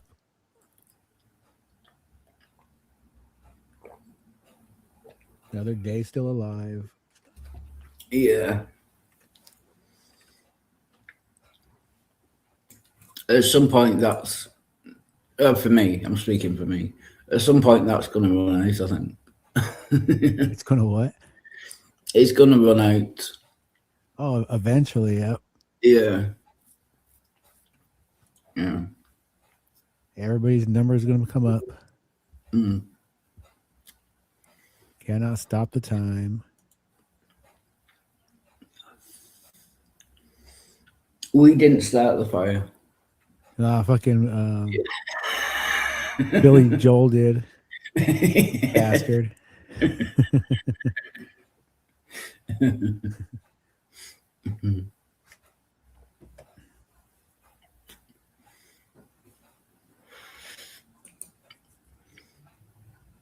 In the words of Les Miserables,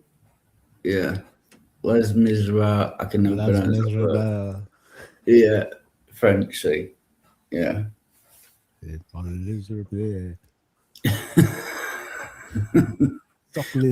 Miserables, I call it. Yeah.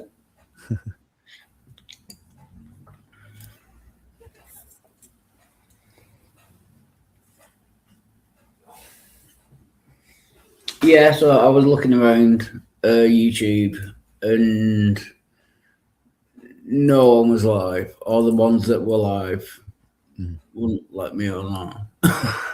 No, I didn't try actually.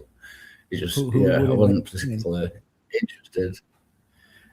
Burning bushes, but it's just Burning bushes. Orlo? yeah, Oh, isn't he like straight Orthodox?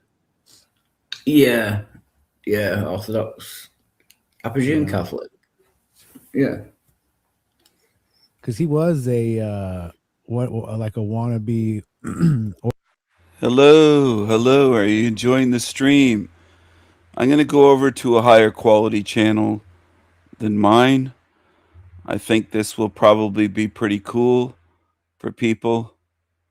I'm going to go over to Wild Heart Resurrected 2 channel. I think this is more along the lines of what most people want in this realm. This guy here and his sense of humor and his fixation on religion. He's an atheist that just wants to debate religious people day after day after day, year after year. Is that kind of fixation? That's kind of the level that I see humanity at. Most on Earth are kind of that way. They have fixations. They have their one-trick ponies. They have one pet topic that they want to just endlessly talk about. Their minds are very narrow. Their vision's very narrow. I think it's great. I think that's the way most humans are. And they can't recognize the difference, no matter how many times it's shown to them. Most can't. They just can't do it. I was like, oh, I'll pop in.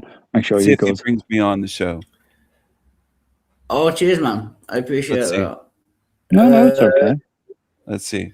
Unfortunately, we've got someone backstage who I'm going to let in, but I shouldn't let in. But I'm going to let in. Put your screen as full screen if you do. Yeah. Welcome, King.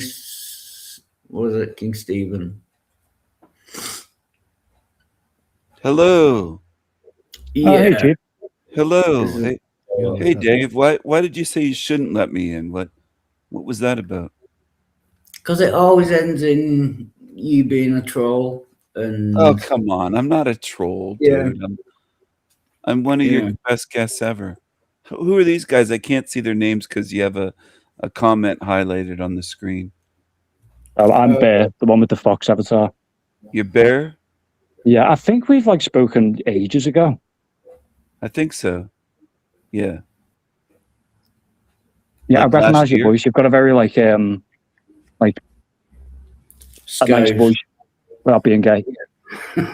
What did you say? A what? I said I recognize your voice. It's a nice voice without me sounding gay. Oh, okay. I couldn't tell because Dave interrupted. Wildheart just interrupted you out of Oh, yeah, insecurity and jealousy. He had to Sorry jump for- in. He doesn't have manners. His mother should have taught him manners. How's your mom doing, Dave?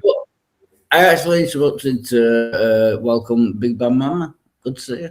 Who's the other guy with the demon that looks like a demon avatar? Up. V. All right, I'll put hands Okay. on for you. What's And that? I'll V. be right back. Thank you. He's got to go for a pee or something, I think. Mm. How are you doing, V? Not too bad, man. How about And yourself? Bear? Oh, I'm good, mate. All right. Awesome. Cool. We're hanging out with Wildheart. What a superstar he is. Mm. You always gotta be like careful with his streams because it's okay or it evolves into like madness. Well, I'm actually streaming this, so I have to be careful that he doesn't just whip out his penis or something or do something where it's against YouTube's community guidelines. I'm worried about that because he has a habit of doing weird shit like snorting lines of coke on a live stream and Yeah, because I told him about that where he was like, I was like, listen, do what you want, but don't do it on stream. You know what I mean? yeah, but he does it on stream. That's the problem. And I'm streaming. I don't want to get a strike on my channel or lose Oh, yeah. my channel. He's erratic. You never know what this guy's going to do. Welcome back, Wildheart. We were just complimenting you. I said you never know what we're going to do. I said you're erratic and you'll snort lines of cocaine on your live streams and Yeah. yeah. We never know what you're going to do. I'm streaming this right now, so please be on your best behavior. Okay, I will. Sorry. Thank Sorry. you. Sorry. Hey, are you still sober? Yes. Oh wow, how many days is it now? It's like 6 weeks. Oh, 6 weeks. Shit, I thought it was Yeah. days. It's weeks. Wow. No. That's pretty I've been good, dude. Thank you. Yeah, I've been to detox, and I'm currently in prehab, so I'm not drunk since I went into detox, which was about 6 weeks ago. Did they give you those pills at detox for like alcoholics to help you get through it, or? Yeah, Libium. Yeah. Because I was just talking to Jack Talcott on his stream the other day. He's been sober now for 10 years. He celebrated his 10-year anniversary on his live stream on a show. Oh, yeah. And he said he went to detox 10 years ago, and they gave him pills that helped him. Oh yeah, they only give you them while you're in detox though.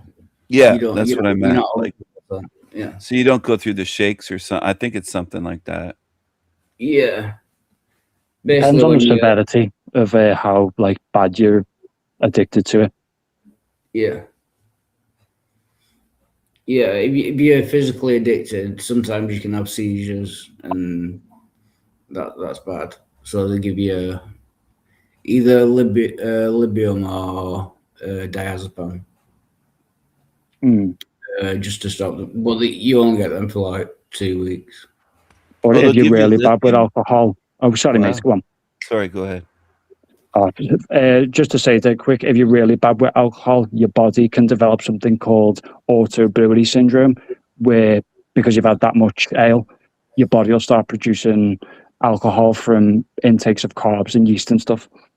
Yeah, I don't know. I was going to say. So if you have been sober for 6 weeks, good on you. Stick to it. Yeah. Sorry, I was going to say that's cool, but I don't mean that's cool. It's just. Oh, I know what you mean. Yeah. Oh, I never knew that the body would do that. That's interesting. I didn't know that. But yeah, Wild Heart, 6 weeks. Congratulations. Keep going. Thank you. Cheers, man. Yeah, everything's going well at the moment. Try to turn the 6 weeks into 6 months. Yeah. That's the goal. I'll drink for you. On your behalf. On your behalf. Yeah, pour one out for him.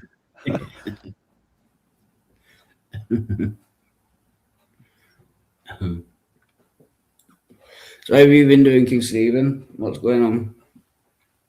I've been making music. I'm a rock star now. Yeah, soon. No, true story. I'm a rock star. I could share you some music with you. No, I can't. What type of music have you been making then? I would say heavy music. Some of it's not quite heavy metal. Some of it's kind of heavy metalish. Some of it's like industrial, hard rock, truth music, Viking truth music, I call it. I don't think Wild Heart believes me. He thinks I'm trolling. Yeah. No, I believe it. How are you making it though? Do you play an instrument? Or? No, I sing. I use my voice as an instrument. What do you use for recording? Do you have a DAW, like a digital recording an audio workstation? I can barely hear you. It's muffled. Your mic. What do you use to record with? What program for your music? Just curious. What do I use what program? Yeah. Oh, I use a few different ones. I use a microphone, a USB mic, and then I'll use like what is it called? Suno. Oh, okay. I think it's Suno. Okay. Yeah. Sorry, there's someone backstage. So you can record. Oh, go ahead. So I don't feel like talking. Who is it? Is it Jill?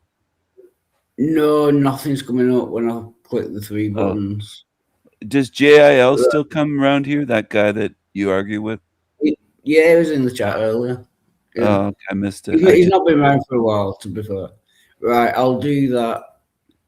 Then that. I don't feel like talking anymore. Good to see you. How's it going? Oh, that's an obsessed stalker. I wouldn't trust him. What of yours? Well, someone that stalks me, I wouldn't say of mine, but someone that's obsessed with me. I think it might be them. Yeah. Do you want to talk or anything? Do you still do karaoke? Do you still sing? No, I could never sing.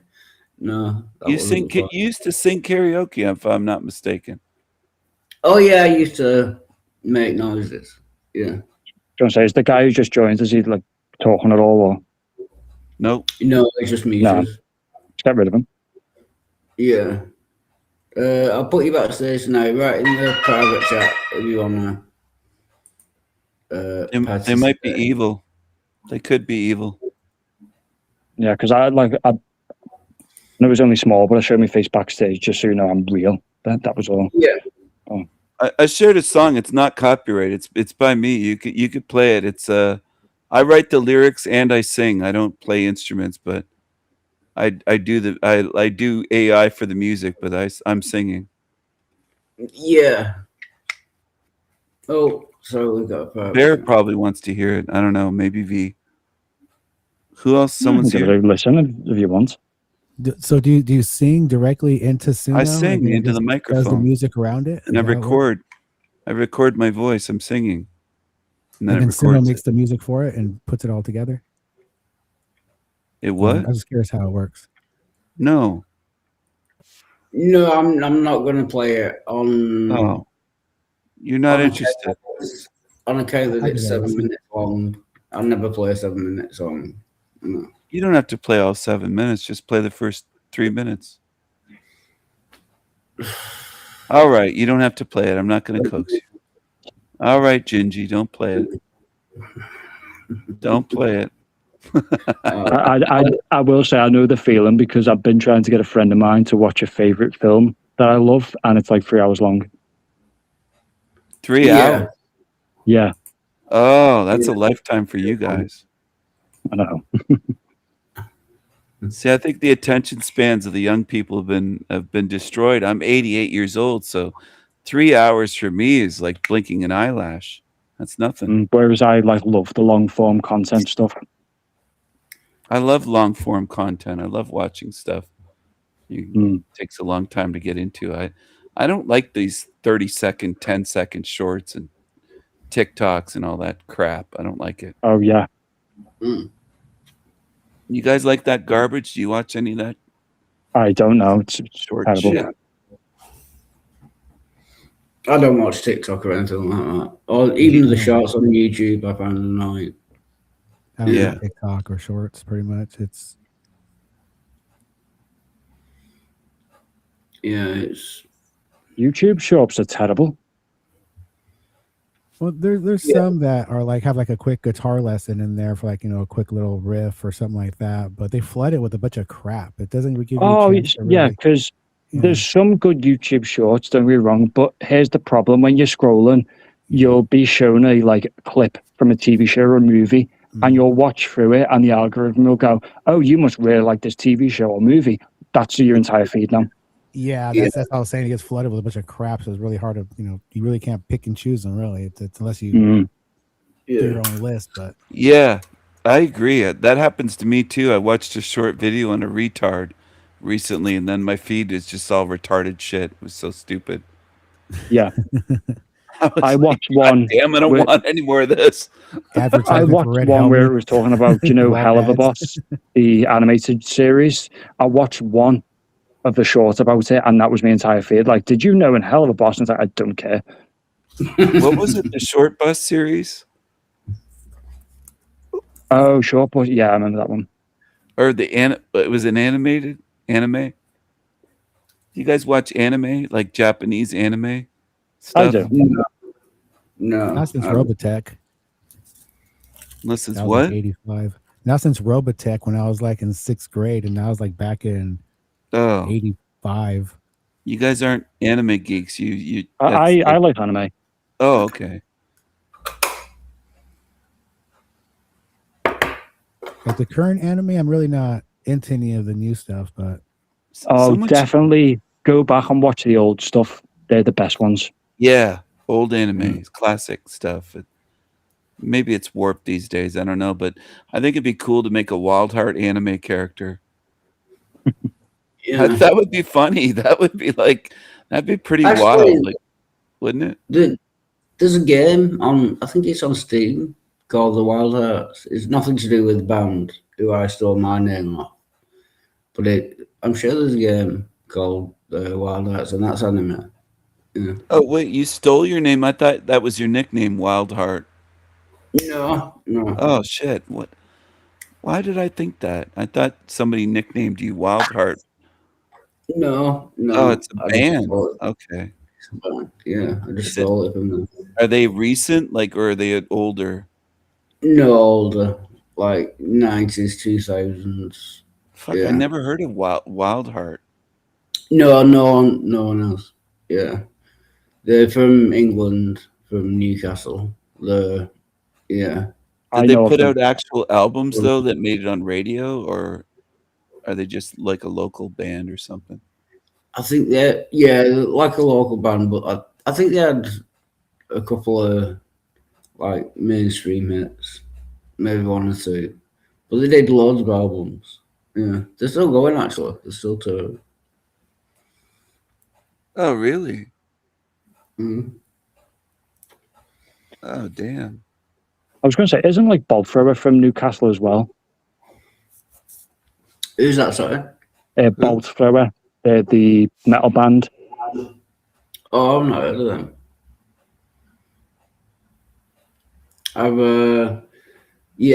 I stopped listening to new music in like 1990.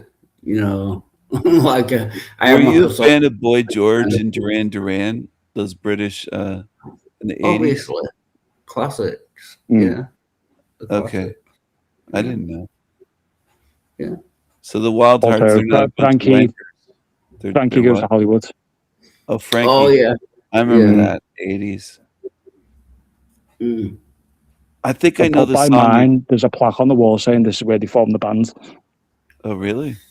Mm. Is that no one pisses on it? Probably. The plaque on the wall.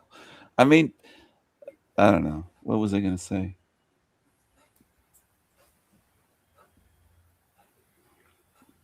Everything's kind of gotten that way. Like the UK kind of looks run down these days. Oh yeah, we're done for. Frankie Goes to Hollywood. That was like, Yeah. relax, don't do Yeah. it when you want to come. And Wild Heart was probably wanking to that song back then. Right. See, this is about the time that I get ready to kick you. So just Why would you kick me? I'm just trying to get you to have a laugh, mate. Yeah. That's all.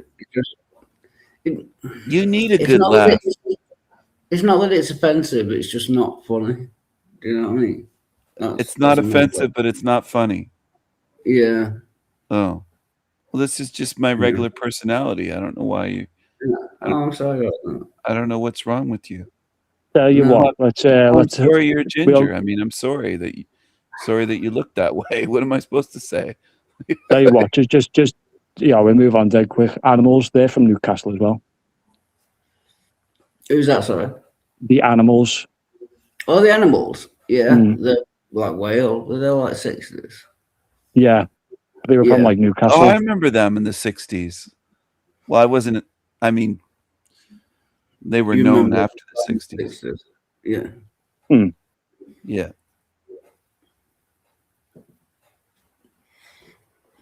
I'm hungry. Got Are you hungry, Dave? No, I've just had something to eat. What did you eat today? Curious. I've just had a bacon sandwich. A BLT, actually. Bacon, Oh, lettuce, and tomato BLT. sandwich. That's all. Do you put mayonnaise on it, or what do you put on your BLT? No, I don't know if you have it in America. Salad cream, it's called. Yeah, we have sour cream. No, salad. salad cream. Oh, salad cream. I thought you said sour cream. Yeah. I don't think we have salad cream. No.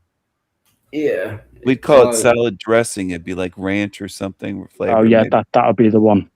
Yeah. I Yeah. will say though, I think the one thing they don't have in America is brown sauce. Brown sauce. Yeah. I've never heard of it.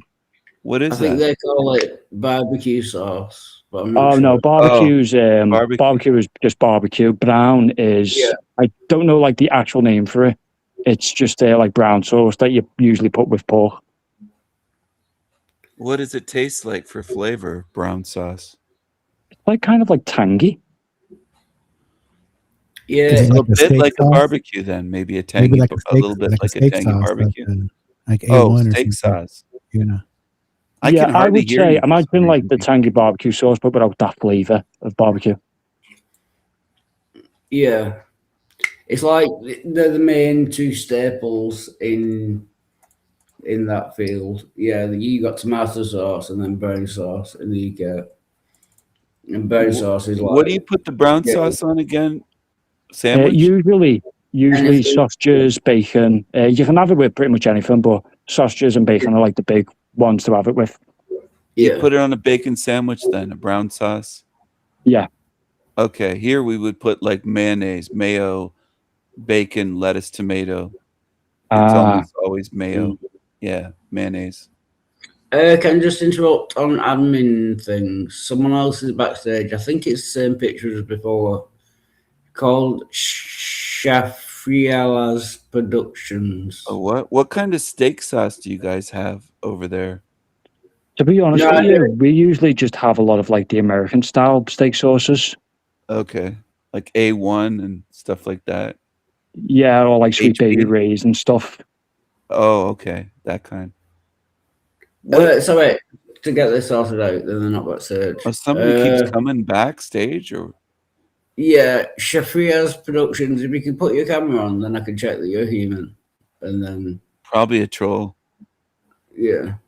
What's the I don't they know. call it English mustard? I've heard of, or British Oh, mustard. yeah. What- I love Is that that, stuff yeah. spicy or like what is that? It's not like Yeah. spicy. It's got a bit of kick to it, but it's not like, oh, you'll burn your tongue with it. Yeah, it's not. Does it hit the nasal passages? Like Mexican. Yeah, if you have a cold, does it work? it can do actually. Yeah, Yeah. it's strong. I wouldn't call it spicy. I like horseradish. I'd probably like that English mustard. I can't find it here. I heard about it, but I don't know where to get it. I'd say you'd have to go online for like certain stuff like that. Because I know in America, Worcestershire sauce isn't a big thing either. Oh, that's excellent. That. I tried looking online. What is it Coleman's? Coleman's, yeah. Okay. Yeah, that pops up when I do a search for English mustard on Google. Yeah, that's probably the best one, or the most expensive anyway. I don't know if it's the best, but I'm gonna get some of that if I can find it. Yeah, I'm gonna try it. Almonds used to be big in America, but then it just sort of like faded out in like the 50s, 60s. Yeah. What? Almonds, the guys who do the English mustard, it used to be big in America, but faded out during like the 50s and 60s. Oh, I didn't know that. Yeah. In Canada, we have French's usually mustard. It's a Canadian company. French's yellow mustard. But I'm way up yeah. north. I'm up near Alaska. I'm in northern Canada. So it's hard to get all kinds of products here. They don't just have it. You have to order it in like Amazon yeah. or something. But that's about the only way you can get certain things. What's it like up in like northern Canada? Am I what? What's it like up in northern Canada? It's pretty barren. The trees don't grow very tall because they don't have much of a growing season because it's cold most of the year.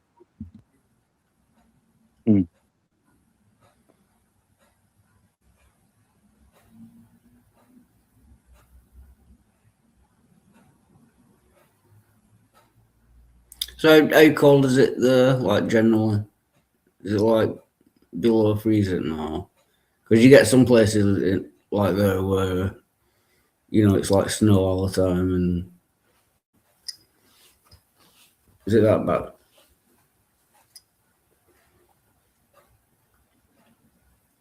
Wild Heart, just dead quick. I've just got to do an update on my phone, so I might be back. Sorry. Yes, I'm from San Diego, so I don't believe in weather. I think it's all lies. It's always good. It's all AI. You might not believe in weather, but weather believes in you. Do you know what I mean? Sorry, I had to get the door. You were asking about Canada, I think, Northern Canada. Yeah, is it like snowing all the time? No, not all the time. What's the average temperature on About -40 Celsius. Yeah. Yeah, -40. We get maybe. Do you measure in meters or feet?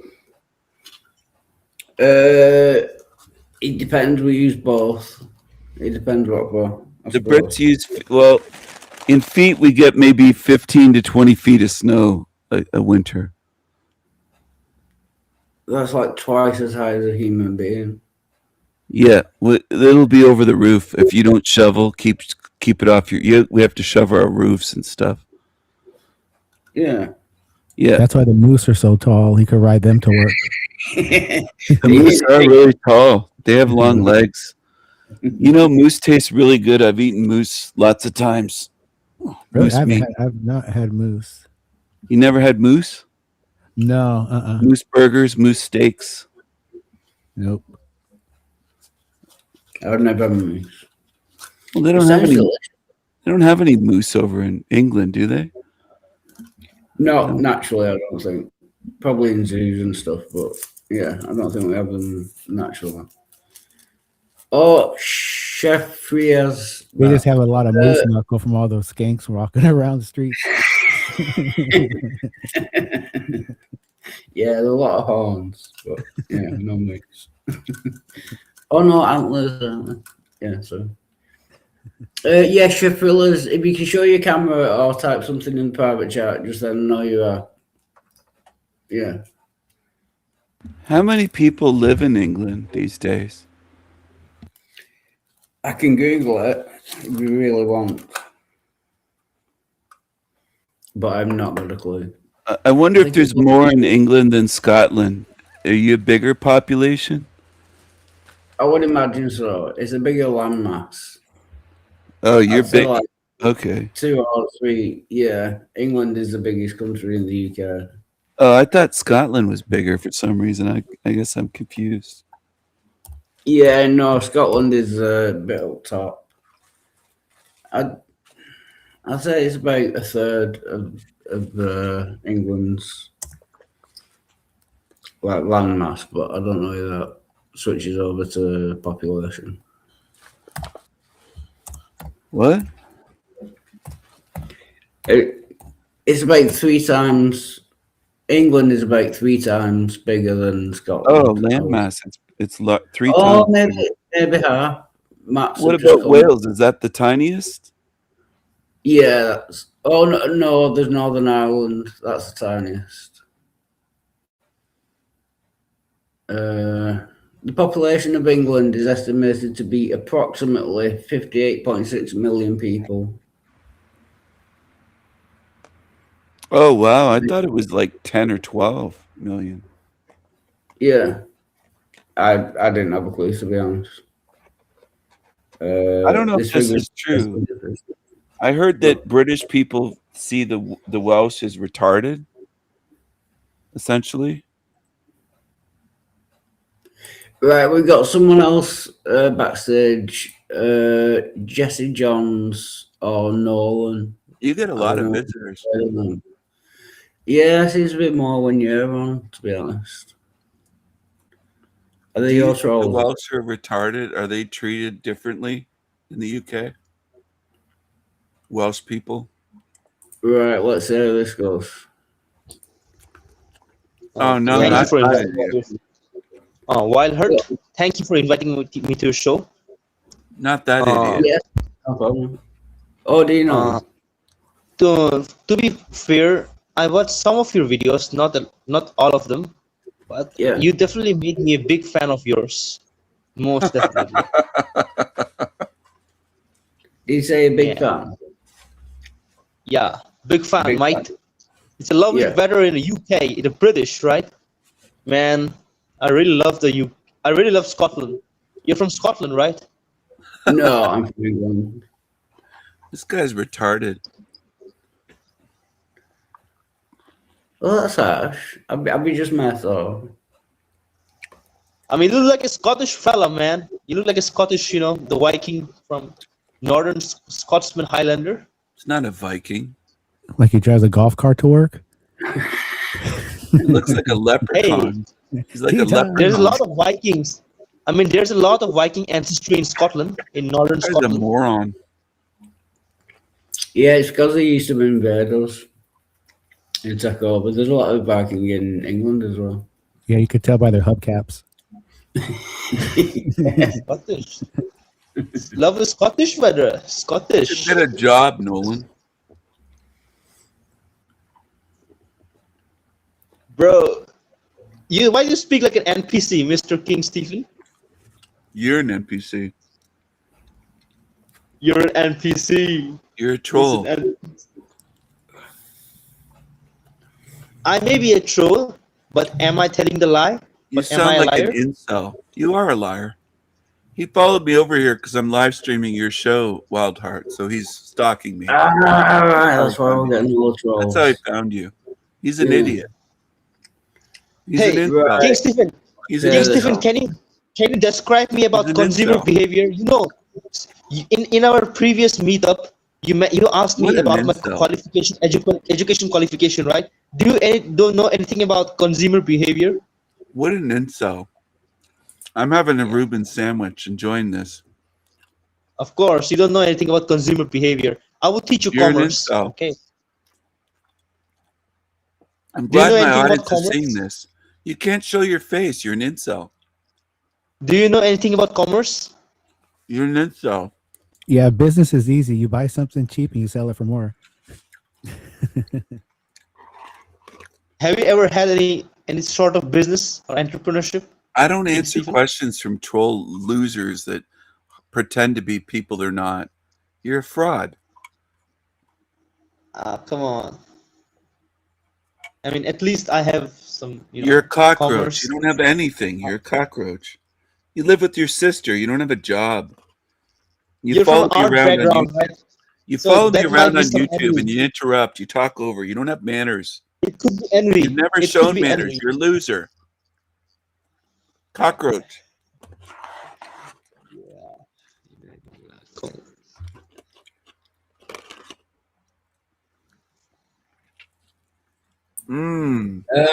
I'm just gonna say I need to make a phone call, but when I get back, I'm not really interested in this. You can give me the debate keys. between Dave, give me the you keys. and, I'll take over the show.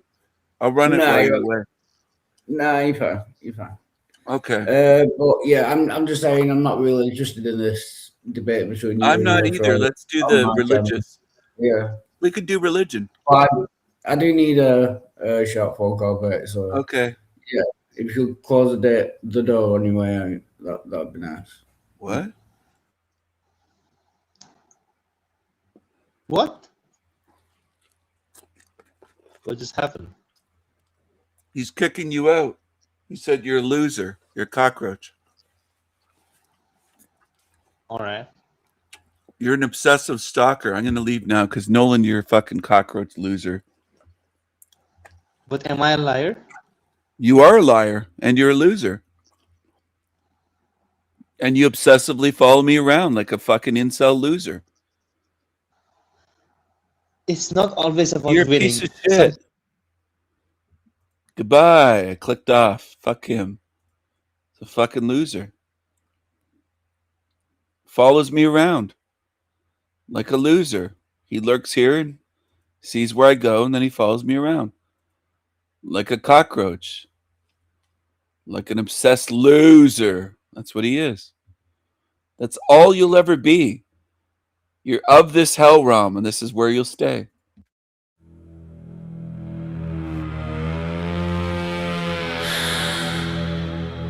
It's time. It's time.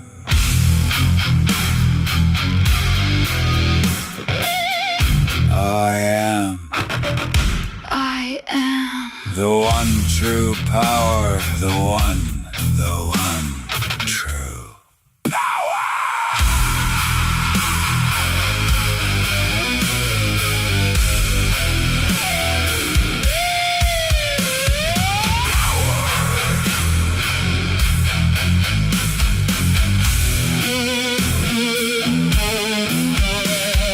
I will roast the cockroach liars, roast the liars in Lucifer's fire, in the lake of fire, roast the liars.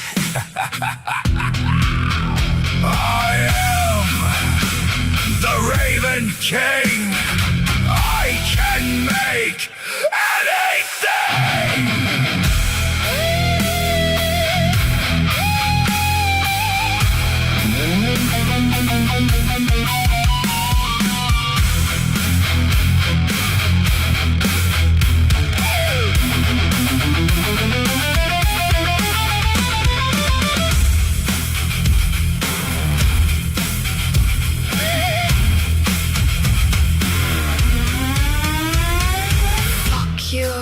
False idols, false gods, rotten deities, celebrity creeps, rulers and masters, lords and losers, demons, they belong here. belong. I am the one, True power, the one true power. the Raven King, I can do anything.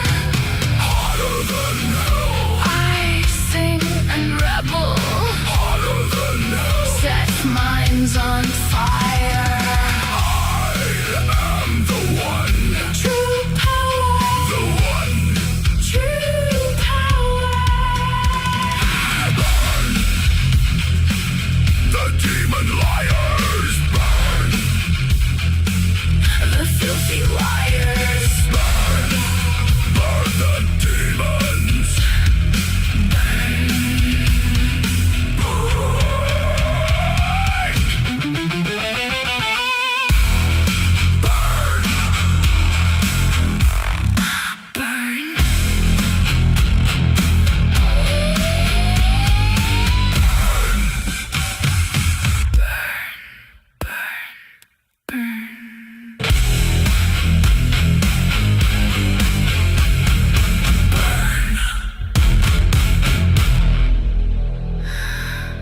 burn.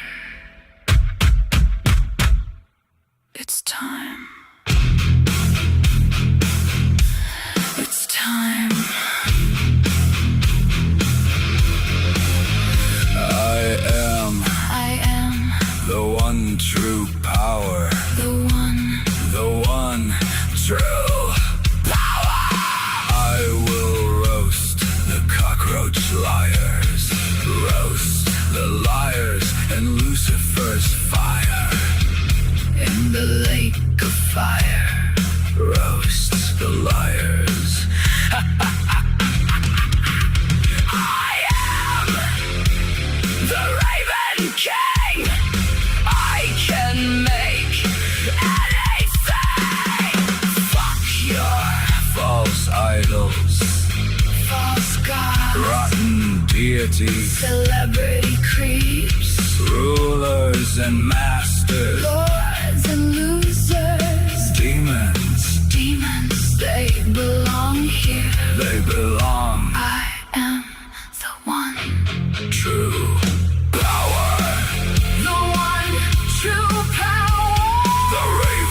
king. I can do anything. Harder than hell. I sing and rebel. Harder than hell. Set minds on fire. I am the one. True power. The one. True power. The demon liars. The filthy liars. Burn the demons. Burn, burn.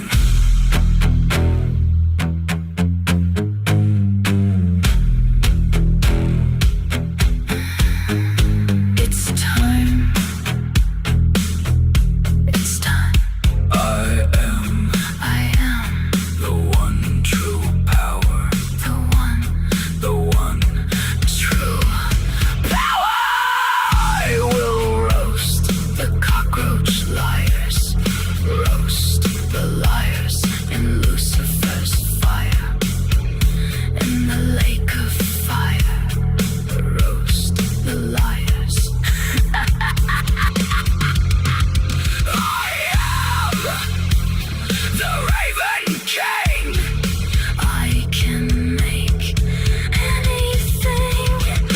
Fuck your false idols. False gods. Rotten deities. Celebrity creeps.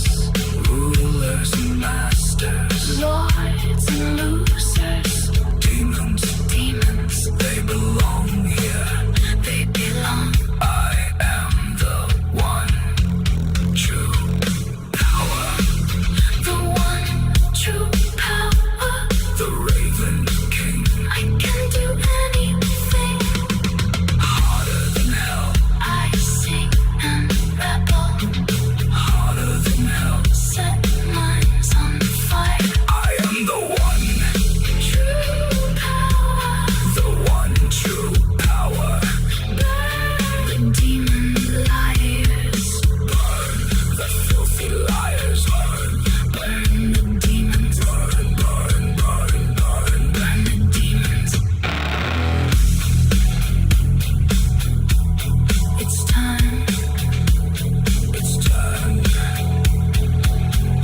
I am the one true power. The one True power.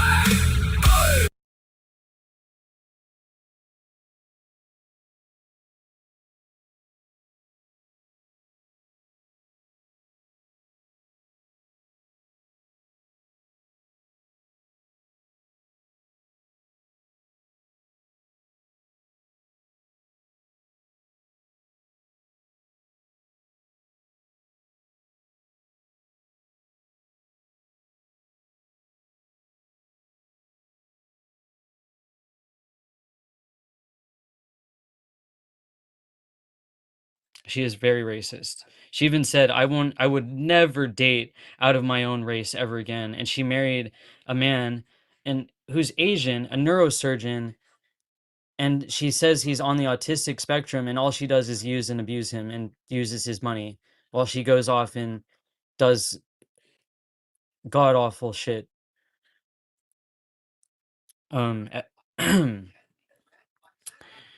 So same wording. I said that you are way more demented than I ever thought to contribute further abuse and to also gaslight me on all of it. You are definitely on par with the types to push others to self-delete. And I want this on record because I'm not saying that I'm going to self-delete or anything, but I'm saying that these people are in a specific group in a mindset that would be the type of people to actually do that to somebody. And who knows what's going to happen, to other people or other people going through this and having to deal with these people. It's 133. That's my magic number I always see, where I know everything is going on track. Everything. Yes. Oh, good. There's more chat because when I ramble too much, I start, losing it on what I'm trying to like all get, and I go onto a tangent of other things. But a Gravestone said, "Not gonna lie, I did see Colgate's channel and see their playlist was Enmendum, Antinatalism, and Ethylism. Yeah, it is. It's all about that. They've always been about that. Always. And it makes me wonder, like, just how self-hating, how like depressed, what are they going through to have this kind of mindset towards people? And if you want, like, I never blocked this person. I never hid them from my channel. If you want to go look at my community posts, anybody new that ever watches this. Thank you, Aunt Jemima. Having some dinner. It's delicious. Aunt Jemima was throwing down in the kitchen, yo. That black ass Aunt Jemima. Mushroom Coyote, has there been a live stream that they've talked about anything other than other people? Anything, a topic of any sort. It's always them talking about other people. They obsessively gossip. I don't know how people watch that stuff. Most minds in this realm are functioning at such a low level. I don't care how you receive that because it's true. It's true. And that's what bothers people, is the truth. It's true. Low level. They're just talking about other people constantly. Probably by however long I'll keep this up, it'll probably be gone by then. Because I do post, sometimes I do go post a lot on my community tab, but I try to make things temporary. But these things I'm not making temporary. And if you want to go see the conversations where this guy gaslights me and says that he's so sorry this is happening, that people are telling me to go off myself, while he goes right back around and is making fun of me, laughing at me, of smear campaigns done of me, and is calling me an it. And he's claiming all of this nonsense, that he cares about women, that he, all of these things, that it's just completely untrue. And he's like, one, I think, interesting thing he said was not interesting in any insightful or intelligent way, but he said, even man to man, you couldn't prove I was a misogynist. You don't see me as a man, though. You see me as an it. So it doesn't matter where I come from. You don't care what I have to say because I'm against your little cult and I'm speaking out against it. So I'm your number one enemy regardless. Gravestone said, I don't know what's going on in their heads and I don't want to know. I don't either. I really think it's violence. I think it's chaos. I think it's cruelty. And I've been around this community enough. I've been around these. Maybe you're projecting, though, because you seem to have violence, chaos in your head. You're very confused. I'm not defending any of these people. I don't even know the hell you're talking about. I think you surround yourself with evil. You love it. You love the chaos. That's what I think. You love the chaos. You love evil. These people, and in the sense, like, so many deceivers in the truth seeking community, where I was like, that's what I was searching for. I was searching for real people, like, who out there is actually real and has insight and things that, are inspiring and life changing. And unfortunately, you come across these people in the mix. But I'm gonna end this live off just by sharing one video. I wish the sound would work. And the music and everything, you'd hear everything. I'm not on StreamYard. I don't know how to like record videos and do all that. Maybe one day I'll figure all that out. Like, play videos and not just record it from another phone. But I'm gonna share this video. Okay, have a good night. Oh, I'm not leaving, but it's 1:36. It's day. It's daytime here, unless you're talking to someone else. But I just want to share this video. I want it on record that this is who these people are supporting. How many phones do you have? I always think there's something wrong with these people with multiple phones, filming one phone with another. It's very weird. Very weird. Colgate is supporting this. That you could. What would you like to plainly state what he's lied about? Because as I say, just plainly state it for anybody who's watching. So as I said earlier, video that he clipped, sort of out of context. I was defending Amendum, saying that yes, I believe that birth is a huge fucking. There's a person in my chat, Jake Williams. Hello, Mushroom. Are you from California? Jake Williams says, why do you want to know? I'm not sure who you are. It's kind of a weird question to like come in and say. It's 3:36 where I'm at. I don't know what to say because I wasn't sure you were getting off. Oh, okay. No, I'm not getting off. I know I sounded like that. I don't want to keep this very long. I have other things I have to do, but I just want to show that any newcomers, anyone that's new to my channel, this is what I'm discussing, and this is the person that they're supporting that is harassing me nonstop.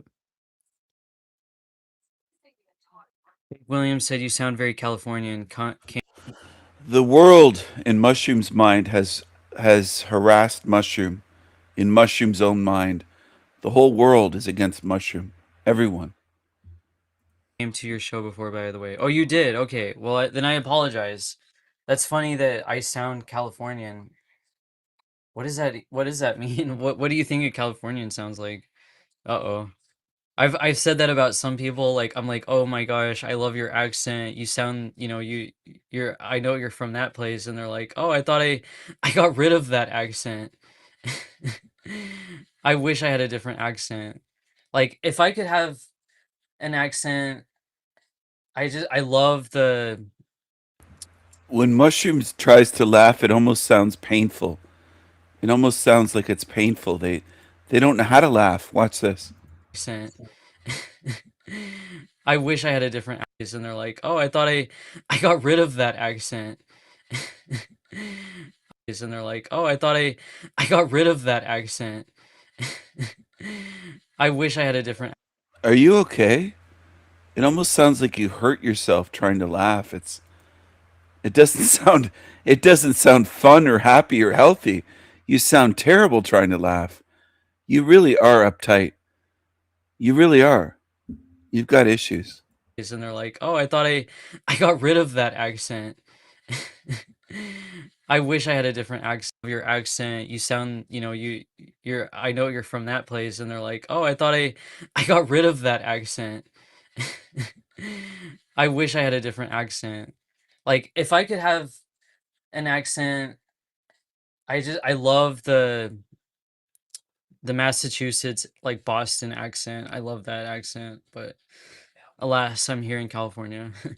But I just want to show this video. These dudes are supporting each other. It's bro nation out here. Is the worst harm you could possibly inflict on someone. If I ever got somebody pregnant, in certain situations, I could see myself doing some very bad things to prevent the worst harm I could think of. He had clipped me saying like, "Oh, it's like, yeah, I could see myself like having to like rape or kill like a woman or whatever." This is what this guy states right here. Yes, the KI double hockey sticking of a pregnant woman is justified in preventing the birth of sentient creatures you directly had a hand in creating. Where do you think a California person got KI double hockey sticks from? Well, me, my channel. I say that. I've said that for years. And Mushroom used to watch my channel. They copy me right down to little things like that. KI double hockey sticks instead of saying the word. They just do. They copy me all the time. All the time. That said, if FLIS are about prevention, then they should taking every precaution to prevent the need of that out. This is El Diablo Radio International, the greatest show in hell. Nobody does it better. Nobody. None of you fuckers can do it better. None of you. Nobody. Nobody does it better. Nobody does it better. Just give me a second. Just give me a second. People. People. People. And I'm going to switch gears into something else.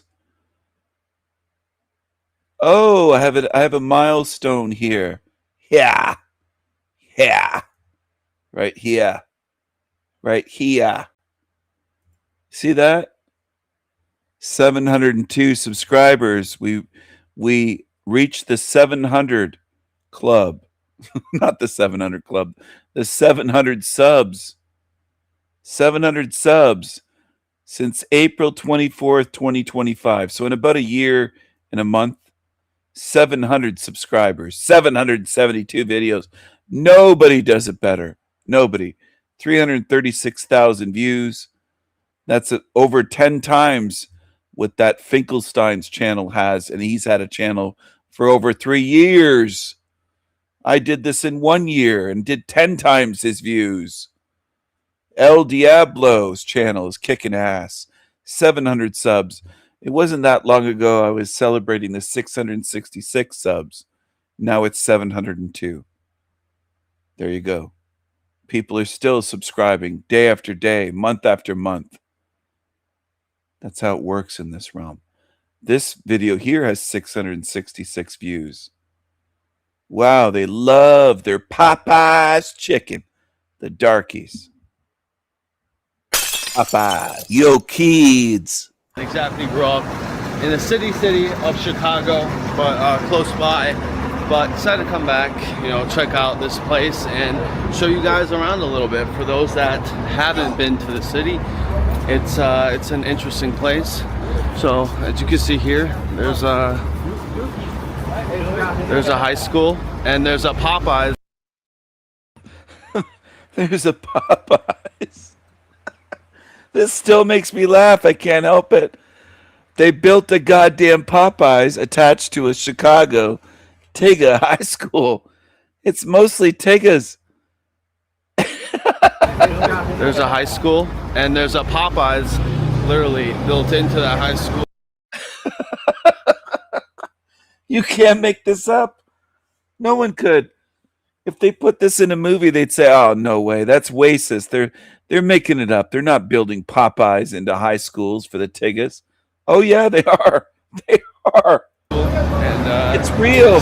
Just as we were walking, there was a Chicago has Popeyes chicken. Popeyes chicken built into the high school. He didn't show it, this guy. But what I heard was right beside or behind that Popeyes, there was a watermelon stand with great big watermelons for the Tigas. When it's a hot day, they're giving free watermelons just to show up at school. Jesus Christ. They're just giving the darkies everything you could imagine. It's incredible. We're paying for it. We're paying for these darkies. We're paying for these goddamn darkies. Paying for them. These kids, these darky kids. And look at this Mr. Mole, Mr. Lizard Tongue. Look at this. Look at these creatures. Hey guys, spin it. I don't know what YouTube is doing. They're playing the wrong short video.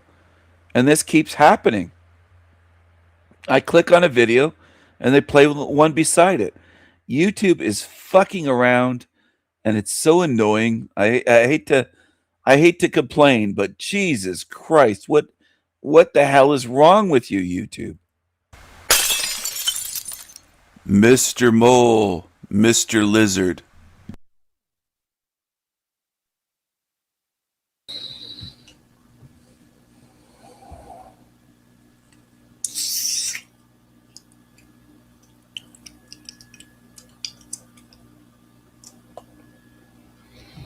Here I am.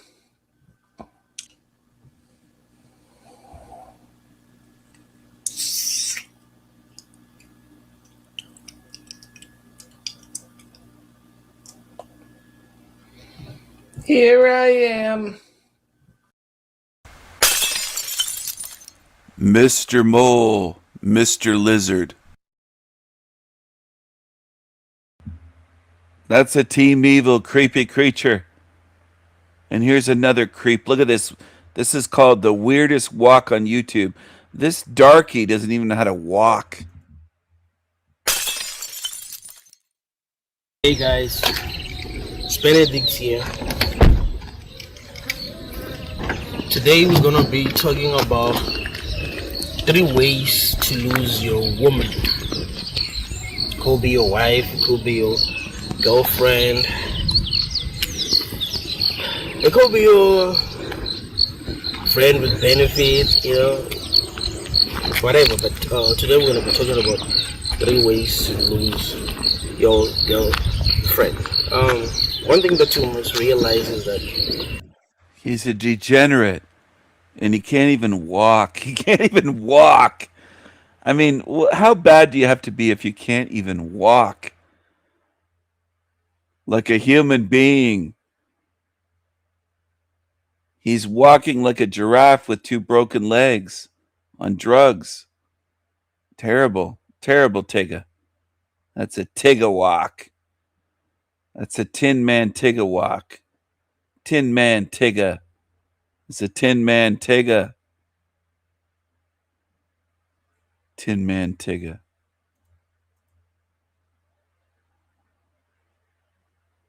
The viewers have gone up and down, up and down. A lot of you still can't find the like button. Are you stupid or something? Are you retarded? Are you a retarded peasant pissant? You can't find the like button on here. You must be retarded. You'd have to be retarded. You're retard. You're retard. You don't know where the like button is? Look at this dummy. Look at this dumbass. I've never seen FAF. He fucked around and found out. I think he's Korean. He's got an ugly, stupid looking Korean flag on his shirt. It looks ugly and stupid. It does. It looks dumb. It looks dumb. It looks dumb to wear that in any white country. Don't put that on your shirt. That's stupid.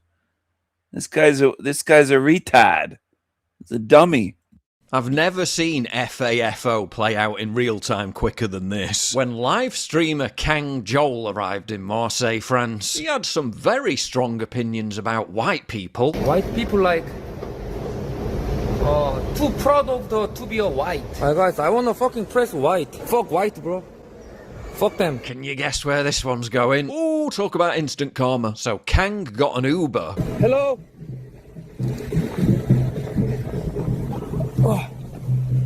Morning. The driver immediately starts acting weird and telling him not to film. Excuse me, no film.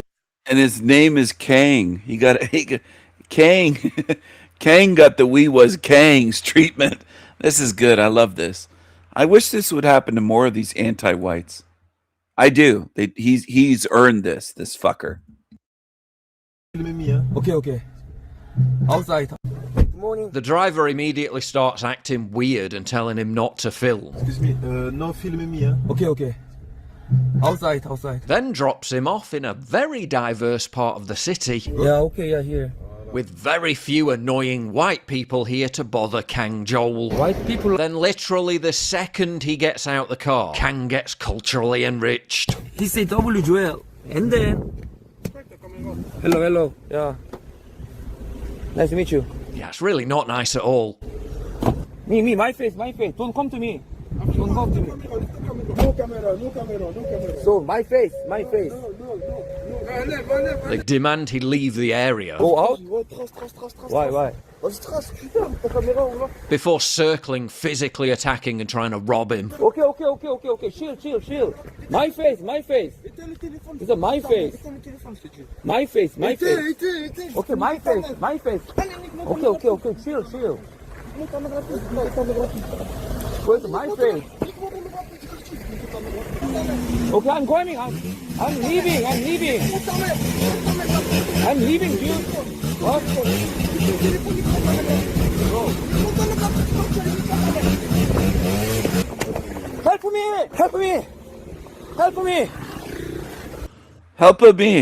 Help me. Well, you don't like white people. Should white people go help him? No, don't help him. Help me.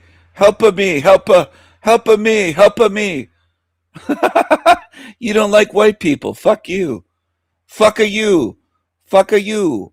Fuck a you. You don't like white people. Fuck a you. I gotta play this part again. I like this. I don't give a shit what happens to this fucking idiot. This anti-white. Help a me. Help a me. Well, fuck a you.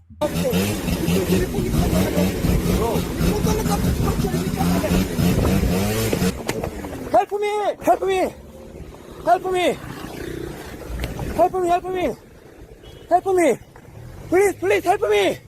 Police, police! He then encounters another diverse chap No, no, no, no, no!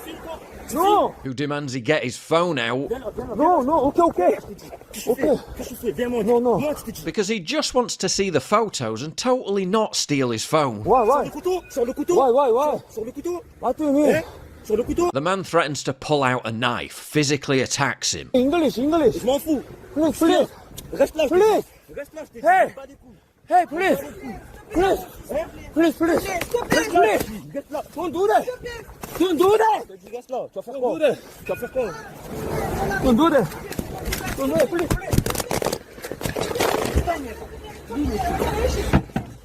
My phone. Before Kang Joel manages to jump on a bus. Please, please. Fuck. They were tricking me to take my stuff. He was lucky to escape the mob with just his tripod being stolen. Why they circling around me, and then he bring more his friends. They try to take my stuff. Now remember the Uber driver? Apparently he was in on it. Plot twist. The Uber driver set up the things, guys. Uber driver knew it, guys. They were drug dealer and gangster. Set up, targeted, intimidated, harassed, attacked and robbed by this cast of characters. Yeah, what was that you were saying about white people, mate? Fuck white, bro. Fuck them. A few moments later. Please help me! I'm really sorry about what happened to you, but that doesn't stop it from being truly hilarious. But wait until you see what happened to Kang Joel when he visited other countries, and why it renders his animosity towards white people even more absurd. Clear skin doesn't just change how you look, it changes how you feel walking into a room. And for me, that's been supercharged thanks to Tiege Hanley. I can no longer hide the fact that I'm getting on a bit. Or maybe I can, because people still think, oh, don't sleep on skincare, it matters. So make it a part of your daily routine. After the incident in Marseille went viral, Kang Joel encountered a bunch of leftists on the street who'd seen the clip. You were in the Castellan in Marseille. Demanding to know why he'd visited that part of the city. Why in the Castellan? Why did you in the north of Marseille in Castellan? Why? Because do you know? Because I didn't know that there was like a drug dealer area. Yes. Complaining that it made Marseille look bad. Et le problème, c'est qu'après, on a l'impression que ça diffuse à l'international et qu'on a l'impression que Marseille, c'est hyper insécure. In what looked like something resembling a hostage video, they demanded he correct the record by insisting that Marseille is actually very safe. Très bien. You can see Marseille is very good, not dangerous. Okay, I will say that. And your boy Kang Joel pathetically complied. Bonjour, Marseille very safe. I like Marseille. It was my fault. I went to a bad area, but people here are very kind. Thank you so much. Bye bye. Thank you, guys. Reality, Marseille is an absolute dump where 55% of crimes are committed by foreign migrants. It's literally the crime capital of the entire country, even above Paris. And it's the second most dangerous city in the whole of Europe. So yeah, really safe. Marseille very safe. This is what it used to look like, by the way.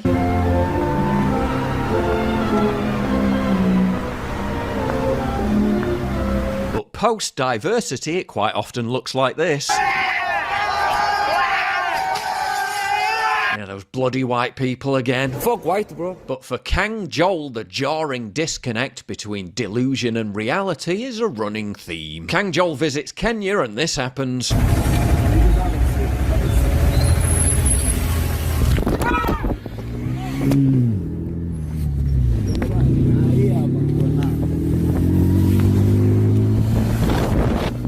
white people. White people. Kang Joel visits South Africa, and this happens. No, I'm saying like. Owens, what kind of Owens? What kind? What kind? Oh, no, I'm talking to you. No. Hey, no. Hey, don't take.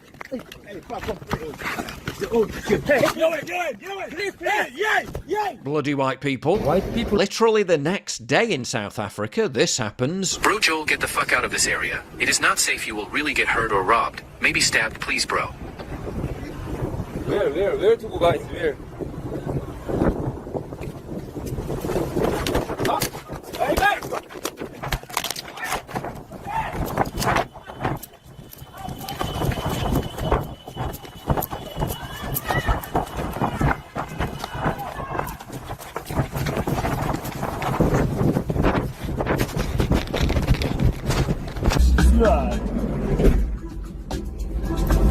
Bloody white people. White people. Kang Joel visits Atlanta, and this happens. I don't have. I used to fuck you, dude, to get that shit on, to fuck me to Bro, what are you doing, dude? to get that sting shit on, to if I blitz your ass. Bloody white people. White people. Kang Joel visits Rome, and this happens. Me, only me.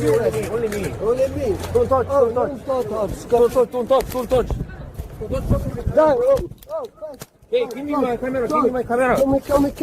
Bloody white people. Fuck white, bro. And even after being baited and attacked by migrants basically everywhere he goes in Europe, while also being robbed, threatened and harassed by non-whites all over the world, Kang Joel still insists that Europe and America should be swamped by diversity. Bro, you are immigrant.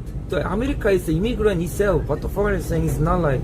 I'm European. It's not though. This country was built by Europeans. So European what? So you are European, so what? You are fucking different? Everyone that came to this country assimilated to American culture. For the most part, and for the most part, American culture is European derived. Do you understand that?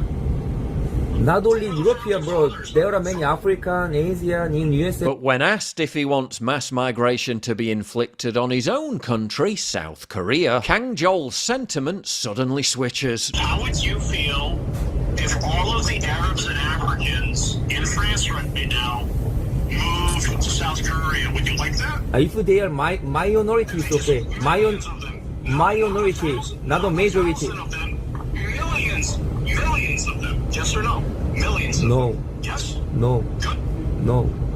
Oh, okay. Why? Because they took our culture. I want to fucking keep our fucking culture, and I want to protect my culture and identity, you know? His utter idiocy is only matched by his rampant hypocrisy.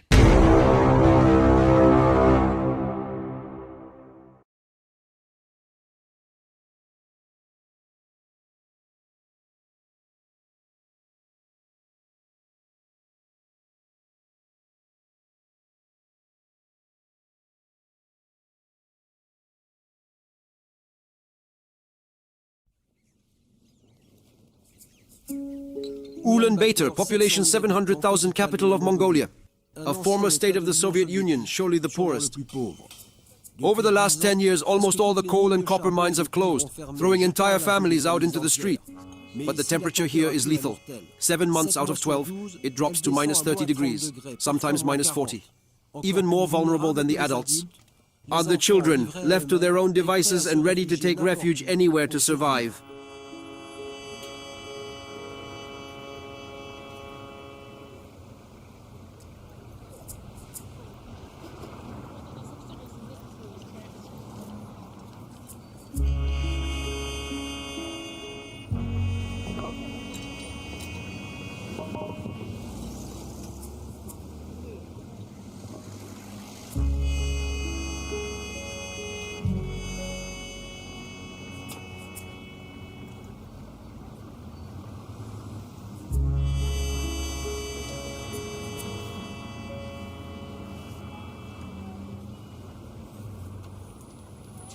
Chuka is 13 years old and has already spent 4 years on the streets. Abandoned by his parents, taken in by a foster family that doesn't feed him, he chose the streets. Today a few tomatoes will serve as a meal. Chuka never knows what his day will bring, or when he'll be able to eat again. So, yes, this is a hell realm. There's extreme poverty from Mongolia to the slums of India to South America to everywhere.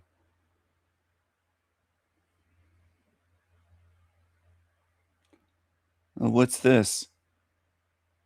Women think in twisted ways. 7 hours ago, or 11 hours ago. I have a story. This guy and I decided to spend Valentine's Day together. So I had cooked a whole dinner. I'm vegan. I still went out of my way and cooked chicken for him, made myself a veggie dish, like made a whole cute little space in my living room. So anyways, I had done this whole thing, prepared a whole dinner, went to the grocery store, cleaned my place, took hours doing this shit. He stayed over until about 1 a.m. and he left and I was KO'd on the couch. A few hours later, I wake up and I walk into my kitchen and found that he had literally not cleaned anything up. Was I expecting him to clean up? No, but it would have been considerate, don't you think? Especially when I made him this whole ass dinner and he just dropped by the store and got me some cake. Hello? Ladies, I think I speak for all men when I say this, that if you doing us a favor means you're just going to get pissy afterwards and throw a tantrum, then please just don't do us any favors. Because dealing with you like this is just so exhausting. The victimhood, the martyrdom, the suffering that she endured. She said 3 different times this whole ass dinner like it's this massive deal. Okay, calm down. It's dinner. You cooked dinner. Don't you cook dinner every night? You make it this big deal. You're like, I even went grocery shopping. Like that's some favor that you did to him. It's grocery shopping. Don't you do that anyway? And you're like, oh, it took me hours to clean my apartment, as though this is some huge favor that you did for him. Why don't you just keep your apartment clean? Why is it so filthy that it takes hours so that it was such a huge effort for you? Men aren't mind readers. We don't understand the specific way that you want us to reciprocate the favors that you've done for us. You cooked him dinner. He brought you dessert. He probably thought that that was enough. Should he have cleaned up as well? I don't know, maybe. But did you ask him? Do you clean his apartment when you go over to his place? Is this reciprocal? Because I have noticed that modern women are extremely skilled at exploiting the law of reciprocity. You know what that is? That's the, I did something nice for you, so now you have to do something nice for me. This is why men used to buy women drinks at the bar, to create that sense of obligation. Like, hey, I asked you if you wanted a drink and you accepted a free drink, but now you're obliged to talk with me or maybe even sleep with me. And that's why women used to turn men down. They used to say, oh, no, thanks, I'm not interested. I won't accept your free drink because I don't want that feeling of debt. I don't want to feel like I owe you something. I mean, that's how women used to feel about that. Modern women seem to have evolved past that kind of primitive morality. From my swimming with guys at the bar, see a free drink, seem like you're in a relationship. Like, I don't want to date you. I don't want to help out. I just want a free little drink. I'm like, why do I have to be excluded from this laundry just because I'm in a relationship? Quick reminder, if the thought of your girlfriend flirting with men to get free drinks at the nightclub disgusts you, then please check out my special 6-part audio lecture series on disgust on Patreon. I cover... Oh, it looks like YouTube's not posting my comments. He cucks to the darkies. I tried to post in my chat. He cucks to the darkies. Speaking about Flow Gay, the powdered dusty meth head. Looks like I'm censored on my own channel. Wonderful. How beautiful. I can't post in my own chat room and say what I want. Looks like YouTube shut that down. What is disgust, how it differentiates from contempt and anger, how disgust protects you, and how feminism has manipulated men into suppressing their disgust because they're scared about what it reveals. This lecture series changes the way that you relate to your own emotions. It's available on my Patreon. You can buy it for $10, or you can listen to it for free by signing up to the free 7-day trial of my Patreon. But back to this woman. Like, I don't want to date you. I don't want to help out. I just want a free little drink. I'm like, why do I have to be excluded from this laundry just because I'm in a relationship? Here's the thing that you've got to understand is that even if women have managed to hamster wheel themselves into believing that they are entitled to receive privileges without any kind of reciprocity, they know that men haven't reached that stage. The feeling of obligation that gets created when somebody does something nice for you, so you feel the need to repay that favor, A lot of women are greedy, selfish, they never grow up. A lot. I didn't say all. I never say all, never group in all. He cucks to the darkies. YouTube put a little play button with an X. And I was like, what? Did it not post my comment? I'm the host. I'm the host with the most. He cucks to the darkies. They wouldn't post it. YouTube's censoring me on my live stream in my chat. So for the people that are saying, hey, YouTube censoring my comments on my channel, well, they're censoring my comments on my channel. I can't even post what the fuck I want on here. I can't even post what I want.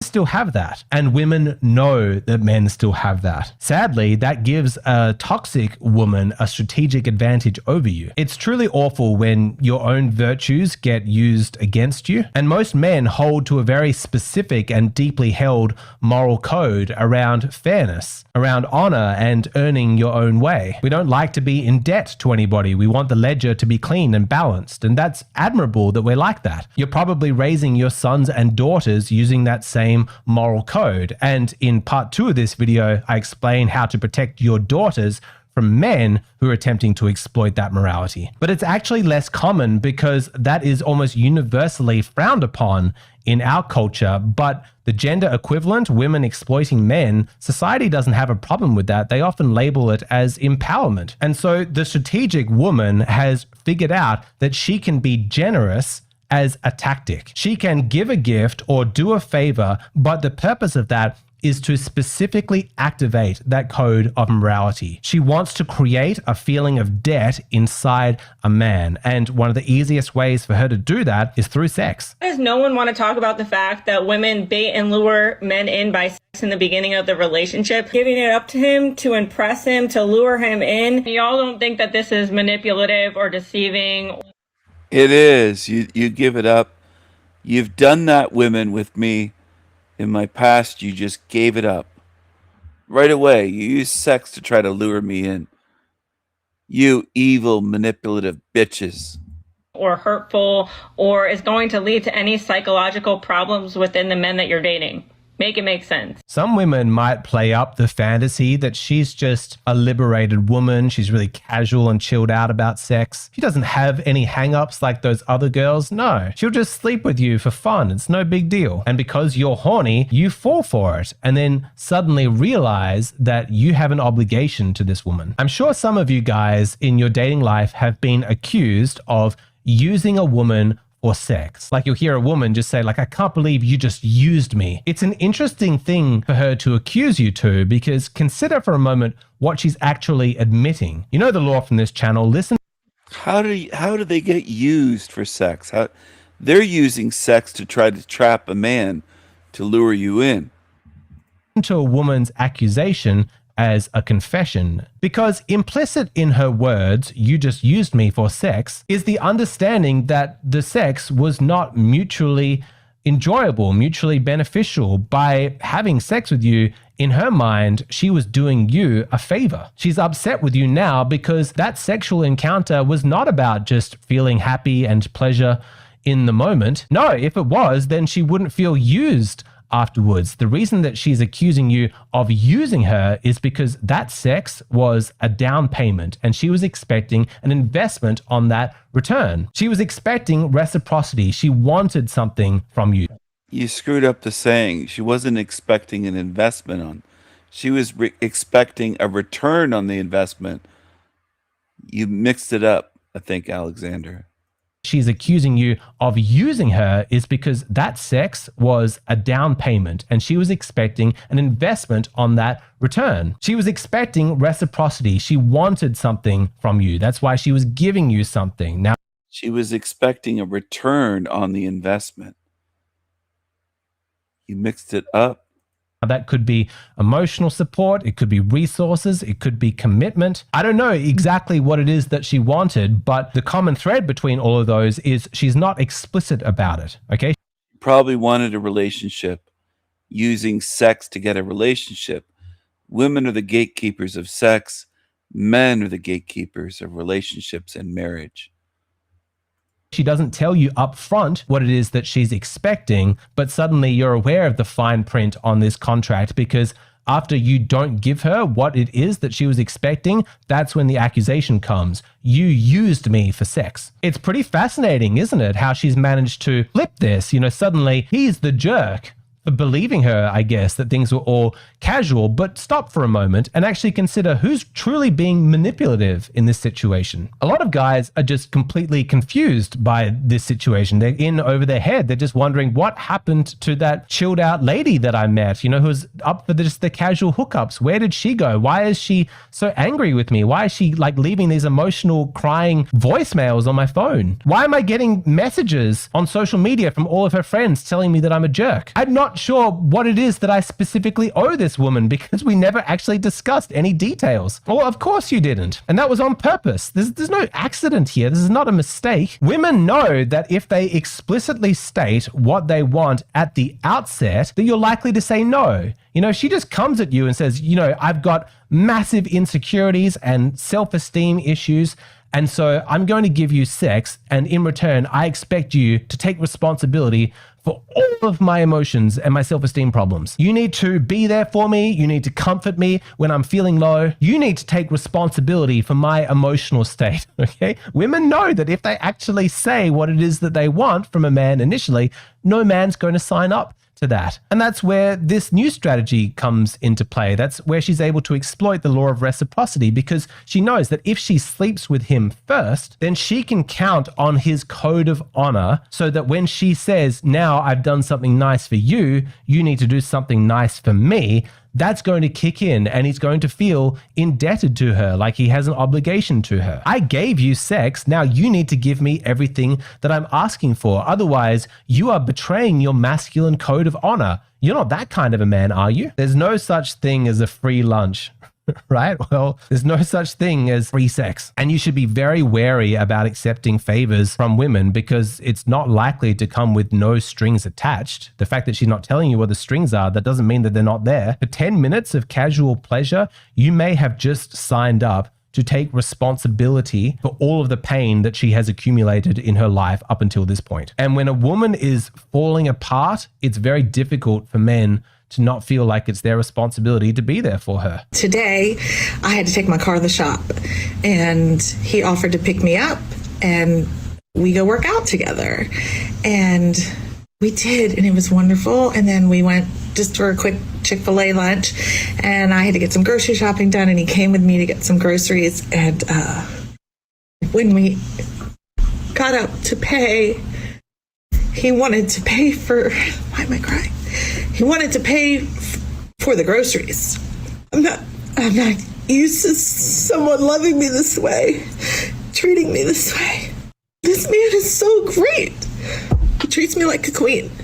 If you treat me like a queen and you're so kind to me like he is, I don't know if he's the one, but God, has he given me hope and changed my whole perspective on dating. Okay, we need to go slowly on this one. I want to be sensitive, but I want to deconstruct how this can be very manipulative. And I'm not fundamentally comfortable critiquing somebody who's obviously in emotional distress. You know, this lady's crying, but we have to face some hard truths, which is that once women have reached a certain age and they're still single, you have to expect that they have accumulated quite a lot of trauma. And some of these women will be very forthright about volunteering that trauma on you very early on in the relationship. Now that's tricky. You need to navigate that very carefully because in the minds of a lot of women, demonstrations of vulnerability create an expectation of reciprocity. And a lot of men fall for it. You know, the woman's like, I just opened up and I just showed you all of my pain. Now in return, you owe it to me to be there for me. And again, I don't want to pick on any individual woman. That's not the point of my channel. But in that clip, let's be real. She's crying.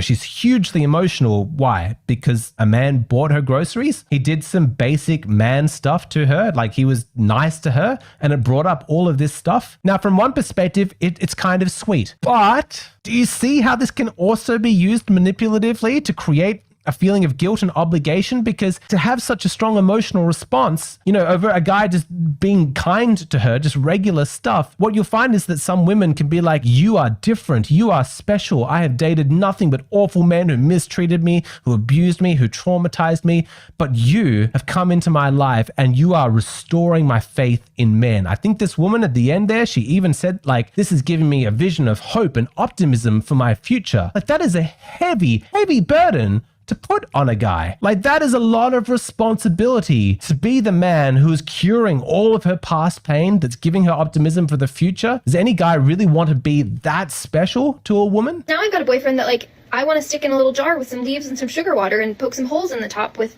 a fork so that I can just carry him around with me all day long and we never have to spend any time apart from each other. Do you understand how dangerous it is to be a woman's savior? The one guy that gave her hope in life, that changed her perspective, can make you feel good, can make you feel special and unique, but you need to be very careful. You are playing a dangerous game. Because while you can be generous and just say, look, some of these women, they're just in pain. This is all authentic. Maybe that's true sometimes, but you need to be aware of the possibility that she is dumping all of this pain on you, heaping all of this hope and responsibility on you by exploiting the law of reciprocity. She's creating a feeling of obligation. She's trapping you. I've given you my hopes, my dreams, my optimism.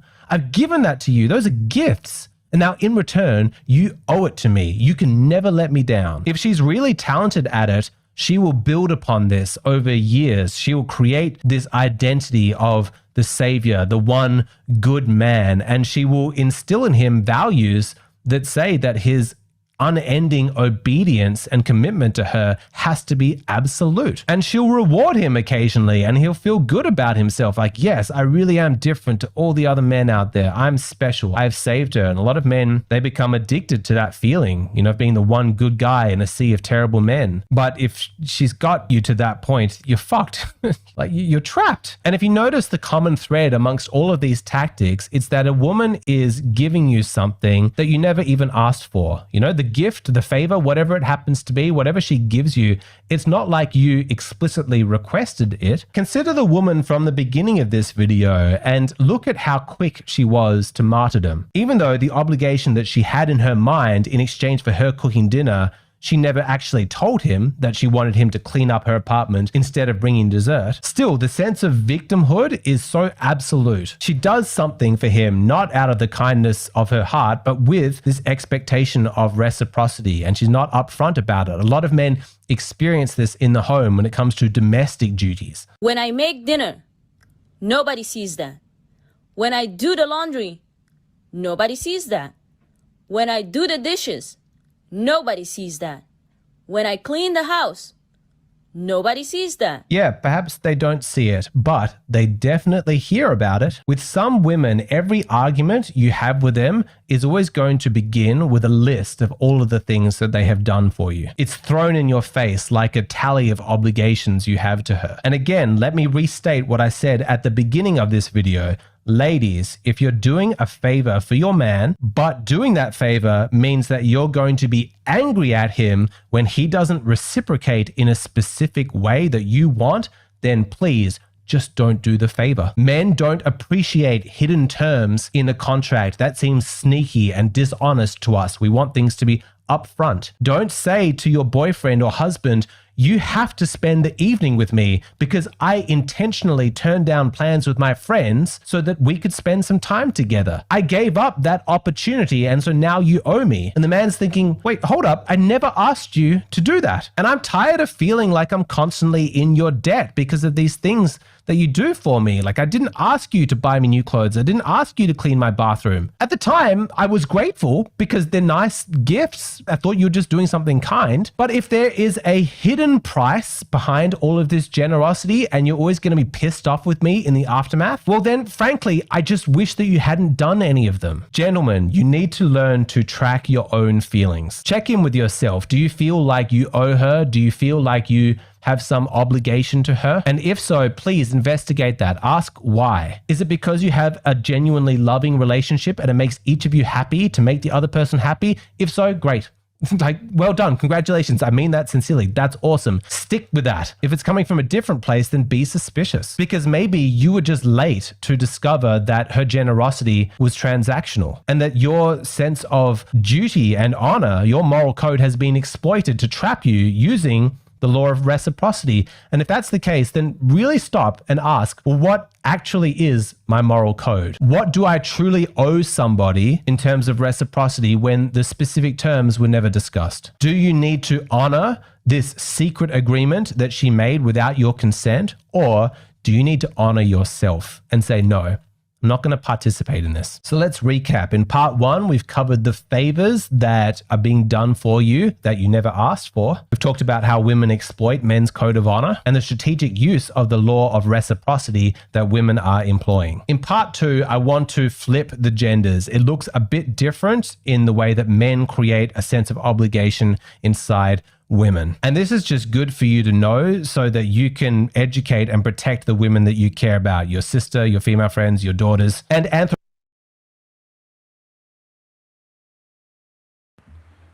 Hello, everyone. Hello. Thank you to Aunt Jemima. I had some lasagna and garlic bread as an early dinner, late lunch, early dinner. What would they call that? Not brinner, not breakfast for dinner, but lunch dinner. Linner? Lunch dinner? I don't know what it's called. Regardless, that's what I had. I usually don't eat dinner at this time, but I was so hungry that I wanted to eat early. So I ate early. Maybe I'll have something healthy as a snack later. I'm someone with a ravenous appetite certain days, and an appetite for truth and curiosity. I look into a lot of different topics. I'm not boasting, I just do. And I don't see a lot of that. There's so little of it. I wish there were more people in this realm, more beings that were curious, the curious mind looking into all sorts of things. But there aren't, for the most part. And then people try to play it off where they want to pretend we're living on a fucking eyeball and stuff like that. You're free to do that, but you shouldn't try to push that onto others. And that's where I draw the line. When people try to push shit and try to force me or pressure me to cover the shit that they want instead of doing what I do on my channel. I don't let people control my channel or push me around. I just don't. I don't.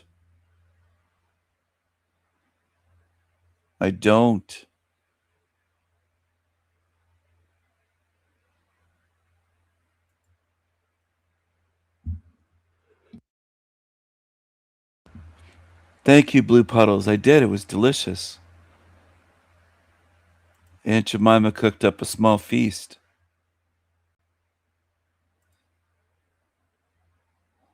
I don't eat as much as I used to.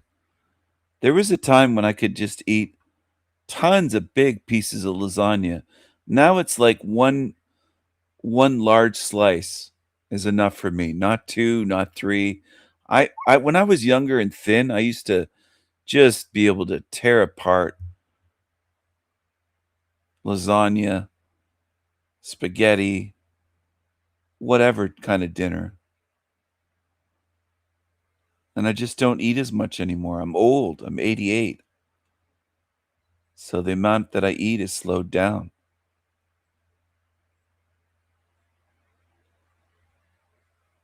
A lot of these are knife videos coming up in my recommendations because I do watch quite a few. Starting over at 50, I don't know what I'm going to cover next. I'm just browsing through this right now.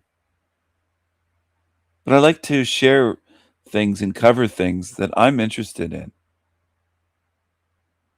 Now, some of this stuff might be boring to some people, like the Michael Tessarian stuff. I think some of that is better for late at night.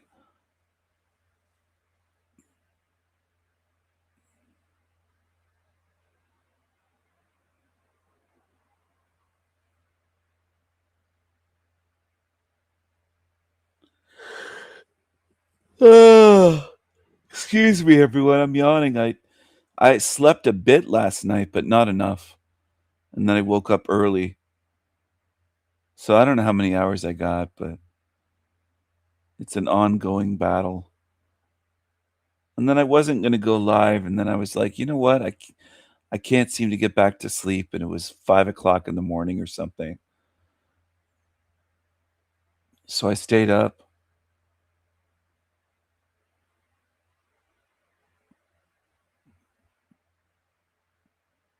I don't do well getting up early. There's a lot of humans that will say, well, you got to get up early. It's healthy. Not for everyone. I think that certain bedtimes are better for some than others. We're all different. I know this sounds weird to humans because they think, well, you got to get up at this time and go to bed early, and you got to do this and you got to eat this. I think that my diet suits me. Maybe your diet suits you. We're all different in terms of what our body requires for nutrition, what our body craves for minerals, nutrients. We're different. We're not the same. Some people would do better eating a diet with more fish. Some people a diet with more meat. We're not the same. I just don't buy it. I've never bought that we're all the same. We're not. We're not the same. Some people require more sleep. Some people are nighthawks. We're just all different. I don't know why that's so difficult for humans to understand. It's remarkable. They just, oh, well, my diet, you got to be a fruitarian like me. Some of them do and say, and oh, veganism, that's the only diet. They'll say that's a high vibration, healthy diet. And, oh, you're a meat eater. You're eating death. You're eating dead animals. And it's like, why do you care what I eat? Why are you pushing your diet on me? And why are you pushing your bedtime on me and your lifestyle on me, a lot of people, and pushing your beliefs in an eyeball fucking earth or a crater moon earth? And some of that shit I looked into a long time ago, the goggle, whatever guy's name with the weird name, the Dutchie that covers crater earth, his videos were up bloody 9-10 years ago. I think I watched that shit, and it doesn't quite match up with the moon and moon craters. And it could just be a psyop to fuck with you. This stuff is so simple to see through that idiots push. And I don't want to deal with idiots ever. And I know even that people are like, what? You don't love idiots? You don't love zombies? You openly say that you don't want to deal with zombies? That's right. I don't. What do I mean by that? Just on YouTube? No, in life as well. In life. God, somebody jumped in. I don't know who you are, but Godjevil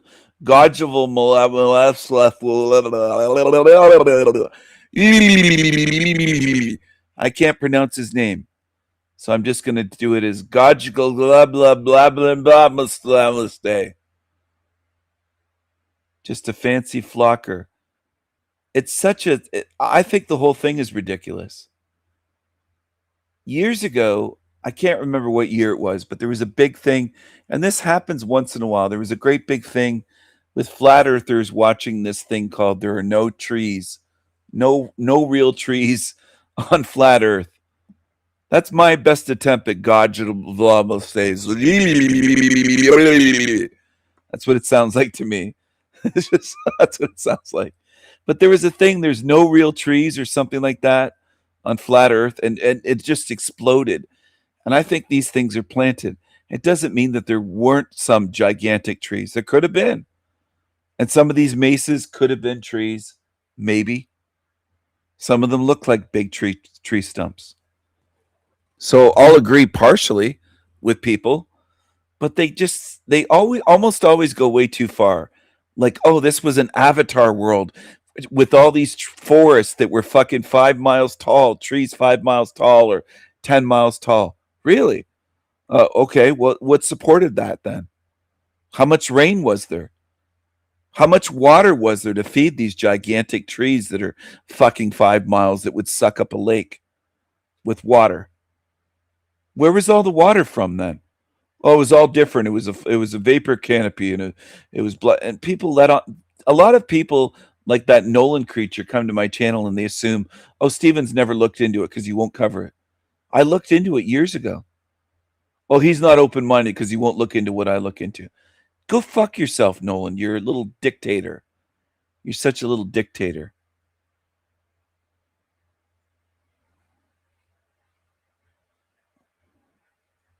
That Paul guy from What the Flock TV, yeah, with Janice, that's his big fixation.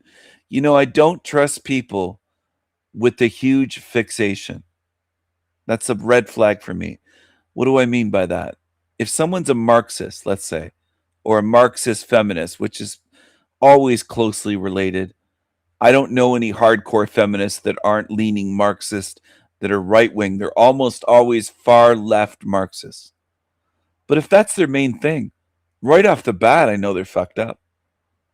Now, if somebody is like What the Fuck TV, or What the Flockers, or whatever his name is, that black sheep guy, Paul something, he's creepy. He made a video one time, and I think I still have a clip of it, where he says about me, and he goes, I ain't evil. You're evil. You, cunto. He called me cunto. C-U-N-T hyphen O, or C-U-N-T-O. Cunto, he called me. I don't know if that's a British insult or what that is, but I just laughed at that. I mean, I think it's hilarious when people make these angry videos. I ain't evil. It's you. Something like that. And he's just creepy. He's a weirdo. I think he's a creepy weirdo. And he's fixated on Janice. That's his big thing. That everywhere is Janice. It's all about Janice. The whole realm is about Janice. And then he would probably be the first to say, oh, well, it's not an evil realm, though. It's all about evil Janice. But no, it's not an evil hell realm. Well, they're showing this evil so-called god, deity everywhere, ancient deity. And everywhere he looks, he's seeing Janice, fine. But he doesn't really talk about anything else. It's just like, I think he wants his butthole stretched out by Janice. It just seems like he's gay for Janice. He's got this gay crush on Janice or something. He wants Janice's little ancient deity dick to stretch out his starfish. That's what I think.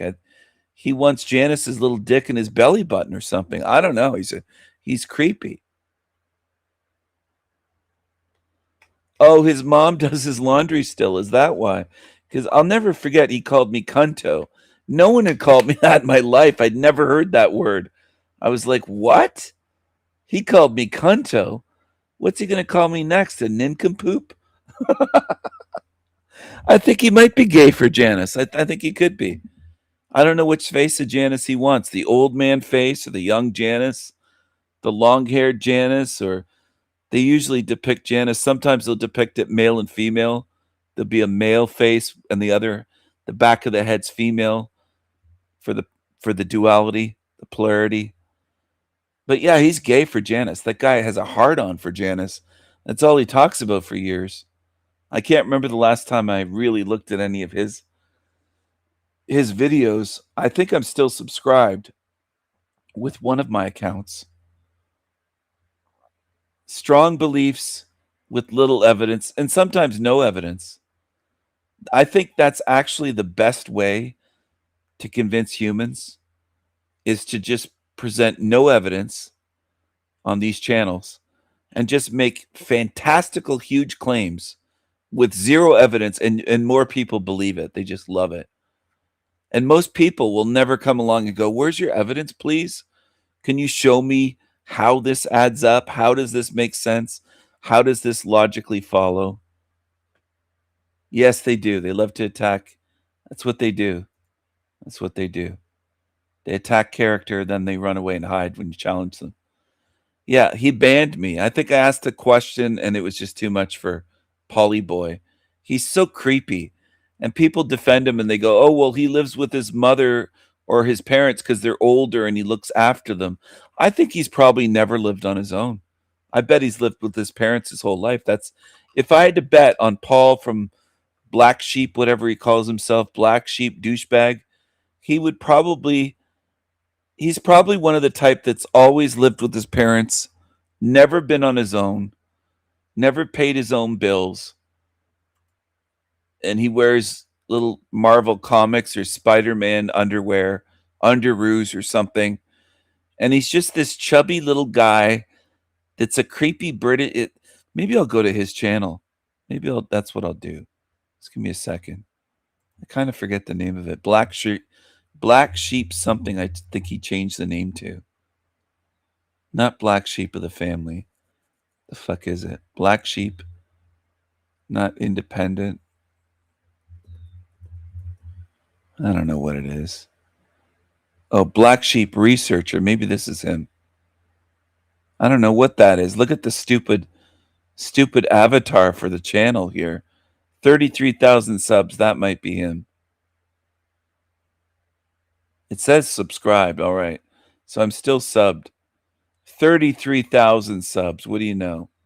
There's the 33. Disney. Look at this. I haven't watched any of this shit. Disney videos.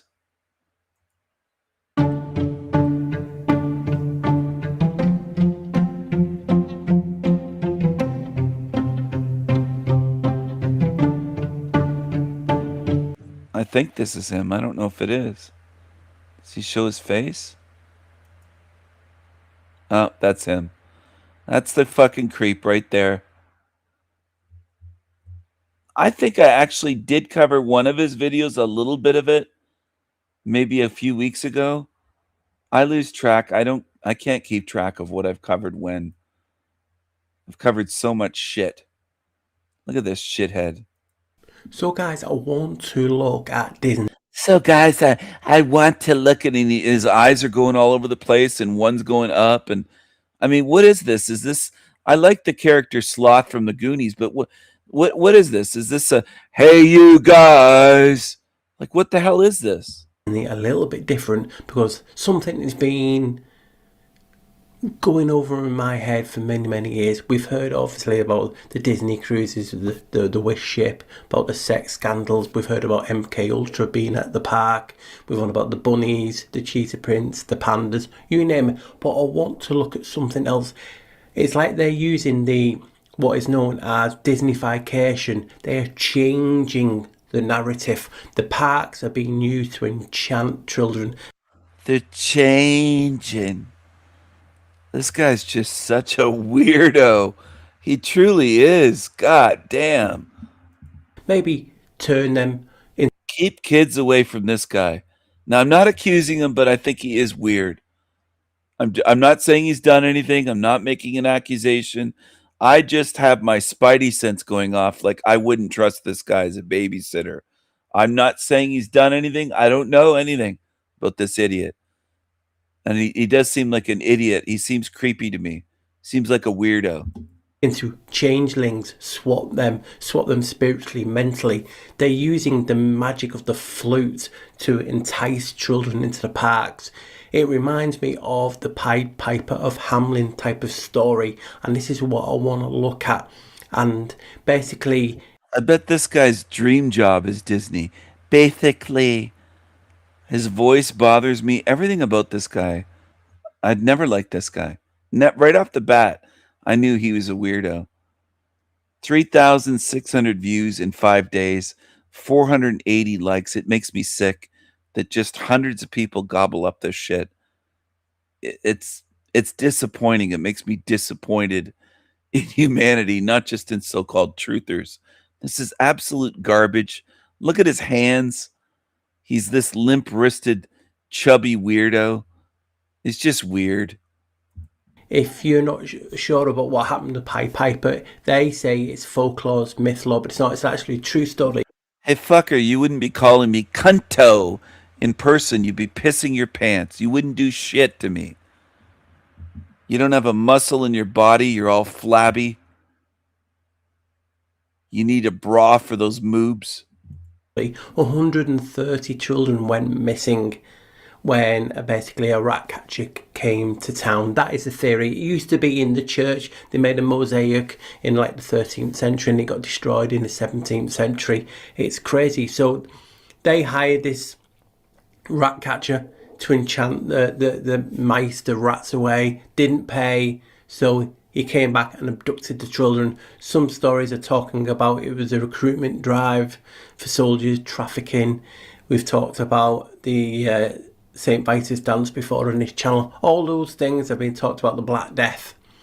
And I want to look at how the Pied Piper has basically been used as inspiration for the parks.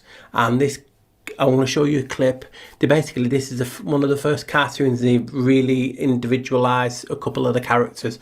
This one, they used the rat catcher, the Pied Piper, and obviously the mare. So I'll show you those characters now, those clips. You can see they look possessed. It's crazy. So I want to look at this a little bit differently than just the usual. So I'm looking at the parks being used to enchant children.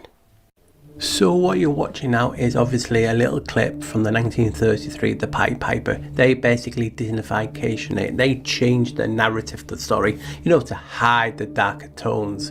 As you know, the Pied Piper comes, takes the children, enchants them away with his flute. That's what I want to hone in on, the flute and Disney and these parks being places of the Pied Piper. And you can see, look at the children, black-eyed like the black-eyed demons.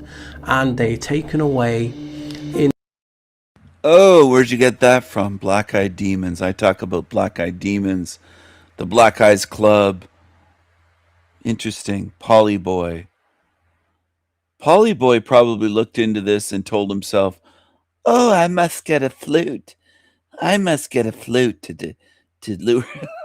I'm sorry, I'm not making allegations, but he is a weirdo. I wouldn't be surprised if it came out one day. I just wouldn't be shocked. I don't have any information about him, and I'm not making an accusation. I'm kind of joking, but he comes across as a weirdo in the very least. He is a weirdo.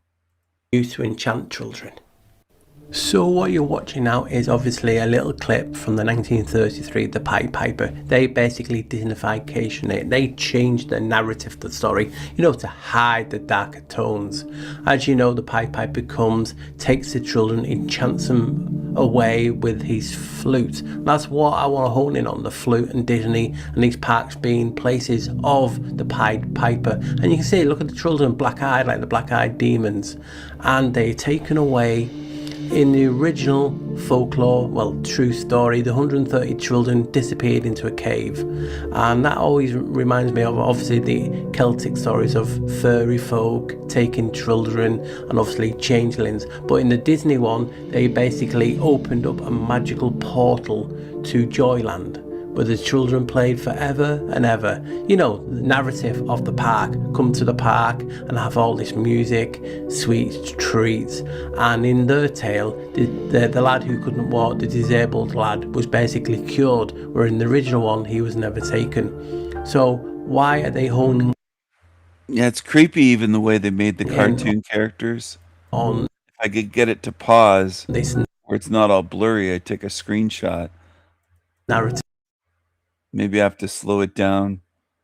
Just a second. Son of a bitch. It's always something, isn't it? I know it's animated, but I want to catch it when it's not blurry. If I could. All right, that'll do. Right there.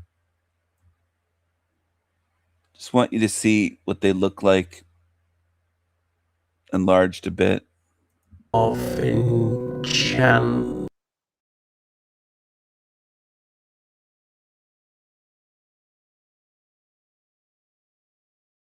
I'm going to speed him up a little bit. Enchantress, the music, like the pan.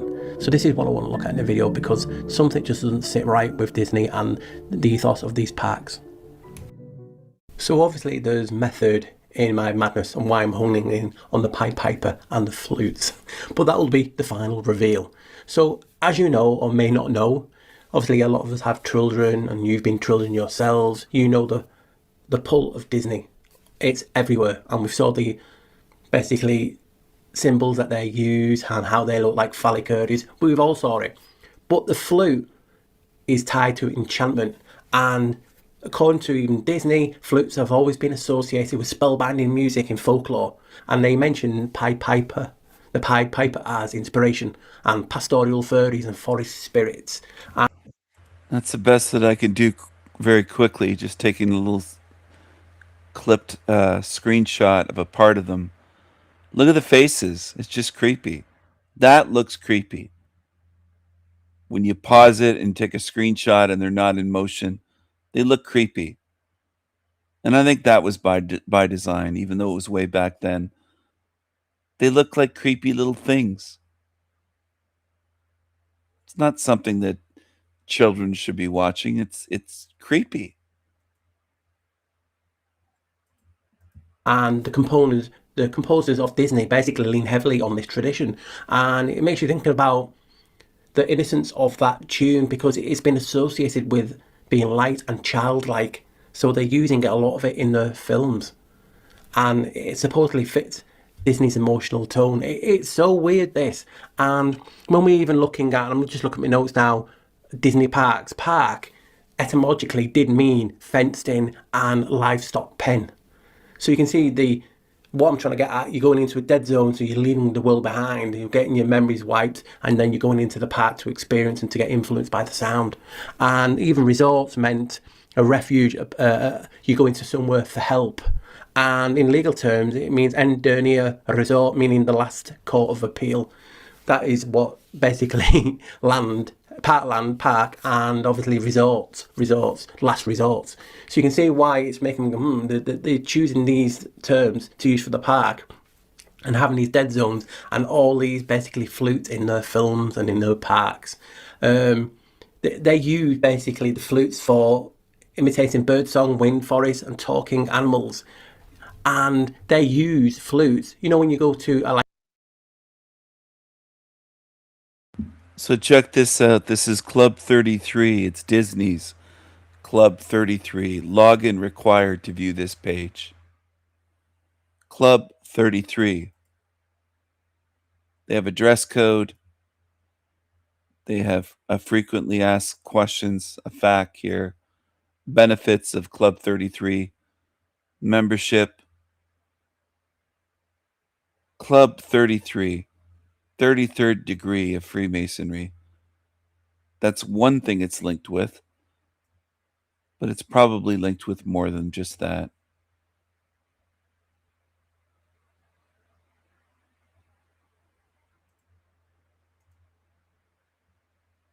But some baby truthers claim that Walt Disney was old Adolf. I mean, it's just, people think that whole actor-based reality where they believe that Jim Morrison is Rush Limbaugh and stuff like that. Hitler was Disney. Did you know that, everyone? You probably didn't know that, right?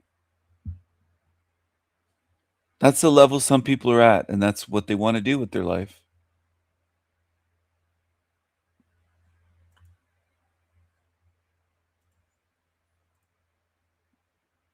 They say that I'm in a rock band in Europe. I'm supposedly the drummer of, I think it was Cradle of Filth. I can't think of the guy's name. I always forget it. But Aaron Gaywood claims that I'm in a European rock band. I'm a drummer. I've never played drums in my life, but that's Baby Trutherland on YouTube. False accusers. It's Baby Truther time. It's Baby Truther time.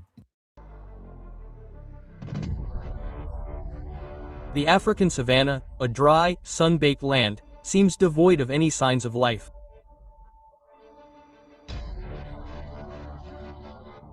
But as soon as the first drops of rain fall from the sky, a sleeping giant awakens underground, and it's best to stay away.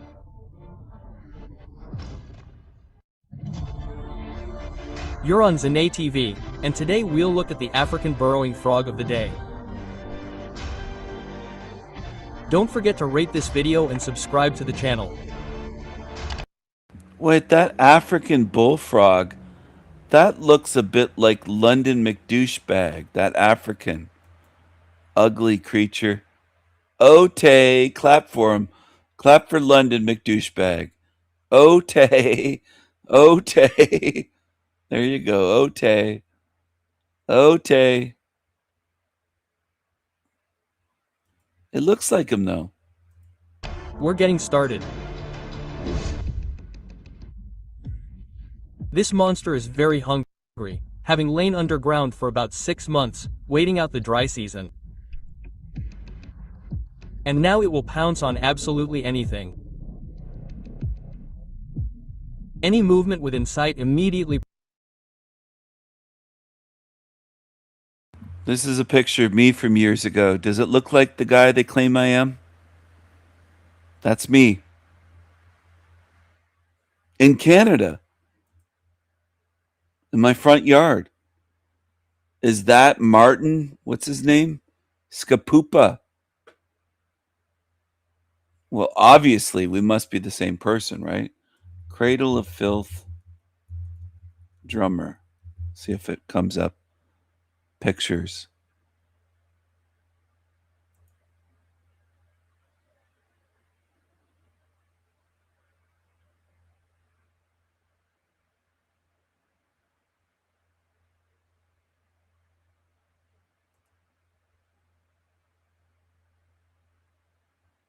I was just hospitalized, according to this. Hold on, I'm going to show you. When was I hospitalized? I don't know.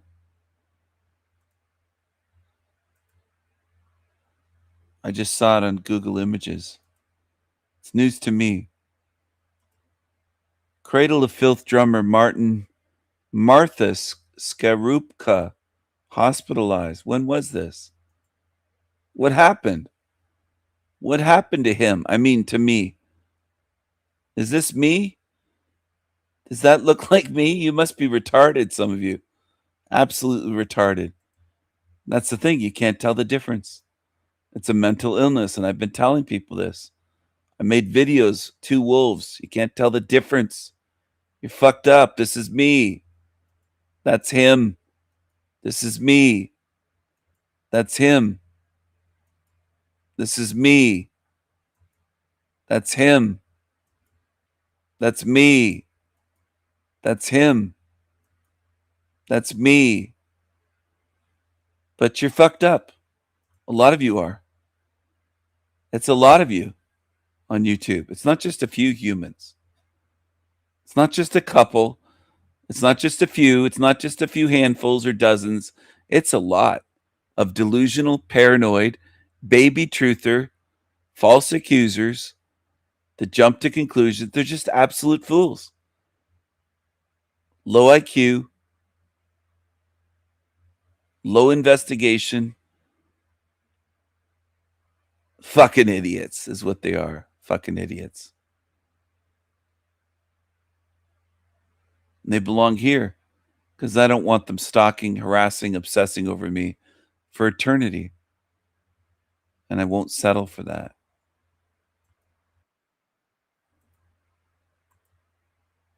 And that's what they would do. They'd obsess over me for eternity. They'll never be me. These losers. The reality of life for women. Oh, this is me too, because this guy has green eyes that don't look like mine. But this must be me. That's me. Of course. Women living in Germany. Bist du belästigt? Belästige dich nicht. Ja, doch. Ich habe Bedürfnisse. Ja. Ich habe Bedürfnisse. Und meine Bedürfnisse sind mir sehr wichtig. Ja, aber du kannst trotzdem nicht über meinen Kopf hinweg entscheiden. Nicht immer Nein sagen. Bitte hör auf mich an. Hast du mit? Nein. Du hast entweder 2 Möglichkeiten. Entweder du gibst jetzt nur noch und ich gehe jetzt. Oder wir bleiben hier bis 5 Uhr nachts. Und ich folge dir bis du nach Hause, bis wo dein Haus ist.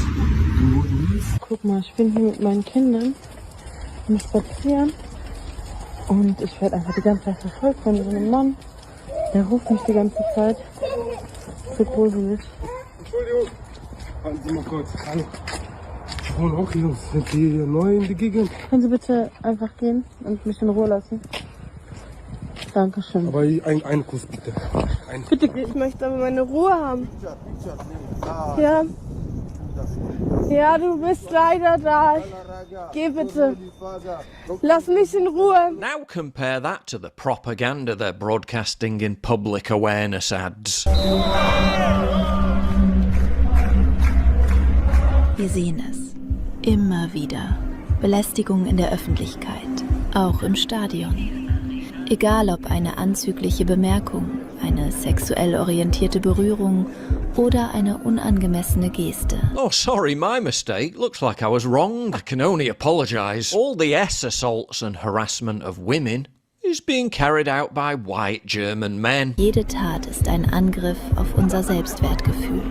Wir sehen es und sagen nichts. And who are They always blame white men. I've never seen a white man grope or harass a darkie or a non-white woman. I've almost never seen a white man do that to a white woman. But this is the way they portray it. White men are evil. White men are bad. White men are the ones doing these S attacks. It's fucking ridiculous. It's bullshit. Evil propaganda. That's what it is. Sehen es und sagen nichts. And who are the saviours of these poor women being routinely harangued by white German men? Naturally, it's non-white migrant men. Jetzt ist es an der Zeit, ein Zeichen zu setzen. The heroes and saviors, the moral men, are the non-white migrant men. Of course. Of course. Gegen Belästigung im Stadion. Für Respekt, für Sicherheit, für unsere Fortuna. Non-white migrant men, they respect women. Of course. L'Oréal Paris und die Non-Profit-Organisation Right to Be haben ein Training entwickelt, mit dem jeder Belästigung in der Öffentlichkeit bekämpfen kann. Steh auf und mach mit beim Training. Well, that's me debunked. Whoa, wait a minute. Jamie, pull up the stats on who's more like... White men, you need to do training. You have to be trained. You're evil. You're evil. likely to assault and harass women in Germany. Hang on. Afghans are 40. Oh, that's uncomfortable. Oh my goodness. Afghani and Pakistani. Oh my goodness.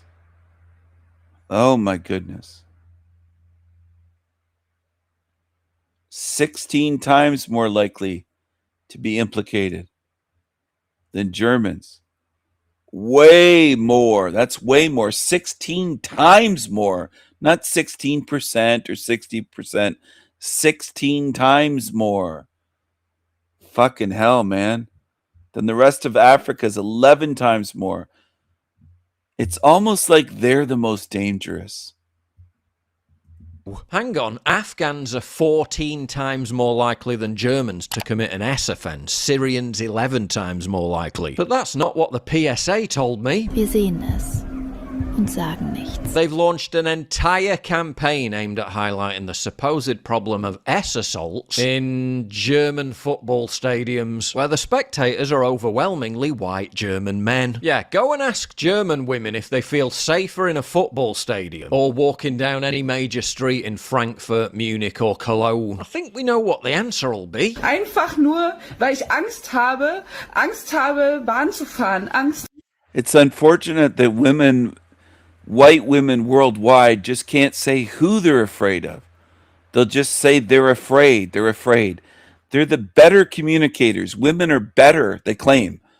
I've heard it my whole life, that they're better communicators than men. They're better at language, but they can't seem to pinpoint the culprits. They'll just say they're afraid to walk the streets.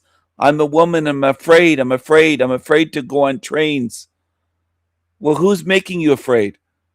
And if you press them, they'll probably say, men, it's men. What kind of men? Just men. Women are great communicators. They can't seem to pinpoint the culprits. It's fantastic how you group in all men, including all innocent white men, with these culprits, these predators. And I've seen this, not just this woman, thousands of white women just won't name who's doing it. You don't have to know their name, but I mean, you get what I mean. The usual suspects. They won't do it. They won't do it because, oh, they'd be racist. But you're allowed to blame innocent men. Blame all men. Group in all men. All men. All white men. Straight white men. Group them in with the ones coming over from fucking Afghanistan and African countries. The ones that, anyway, it's just, that's why women play a role in this. I don't care if they get upset. They do. Teach women how to say and notice different races. Teach women demographics. We have to treat them like children.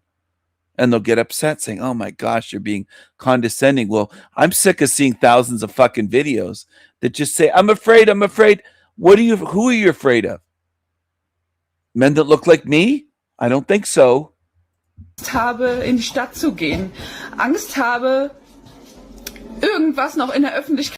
I haven't watched this, by the way, but I'm just assuming that, like so many others, she doesn't name them. It's just afraid to go into town, afraid of the train. Who's making you afraid? Sweetheart, who's making you afraid? They won't do it. And that's part of what you're getting. You're not going to get safer because you won't even name who's doing it. You're supposed to be far better communicators than men, but you come across like children that can't point anything out. It's like trying to pull teeth. Who did what? Zu machen, weil ich Angst habe, in die Stadt Afraid. I get it. You're afraid to go in the city. I get it. zu gehen. Dass es unkontrollierte Migration Wait a second. geht. Wait a second. Uncontrolled migration is going. I'm shocked. This chick actually mentions migration. She won't mention darkies, but at least she's saying it's uncontrolled migration. Holy shit. That might be the first one I've ever seen say that in one of these types of video clips. The football stadium's literally one of the safest places. She didn't blame straight white men or German men. I can't believe it. Places for German women to be. Lest we forget Cologne being the site of the biggest organised assault attack on women. Thank you. I'm perfectly fine, but here is Martin. I had to take a break from the tour. We're on tour right now. That's me drumming. I'm a kick-ass drummer. I'm a kick-ass drummer. Apparently this is me. I can't disagree. People know me better than I know myself. That has to be me. I don't know if I know the name of a single song, but I do quite well at the drum kit.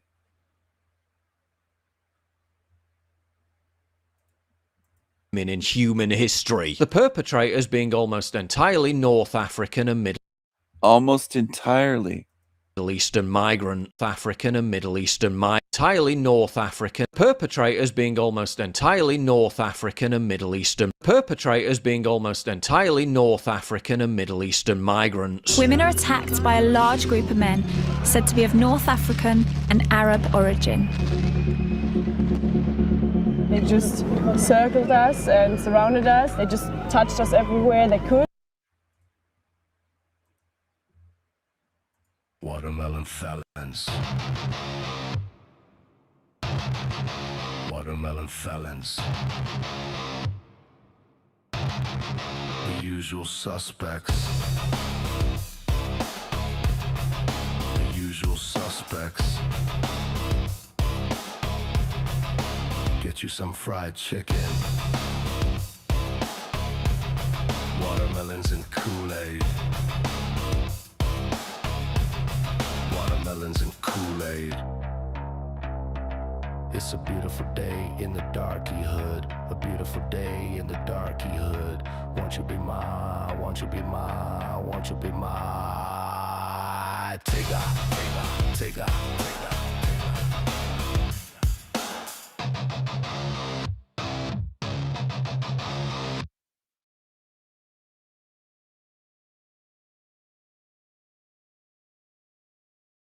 That song is called Watermelon Felons. Lyrics by me. I'm not singing in that one, but I made that one quite a while ago. Watermelon Felons. I nicknamed them Watermelon Felons. Yet again, the social conditioning is a They They just circled us and surrounded us. They just touched us everywhere they could. Yet again, The men, said to be of North African and Arab origin.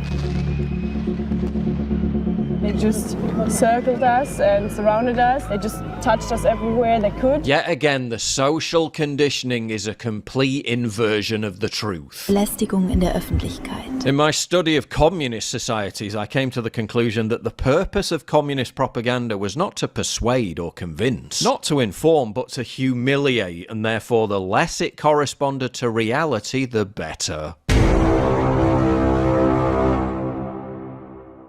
If you value what I do and you want to help support me, please visit pauljosephwatson.locals.com and either pledge a one-time donation or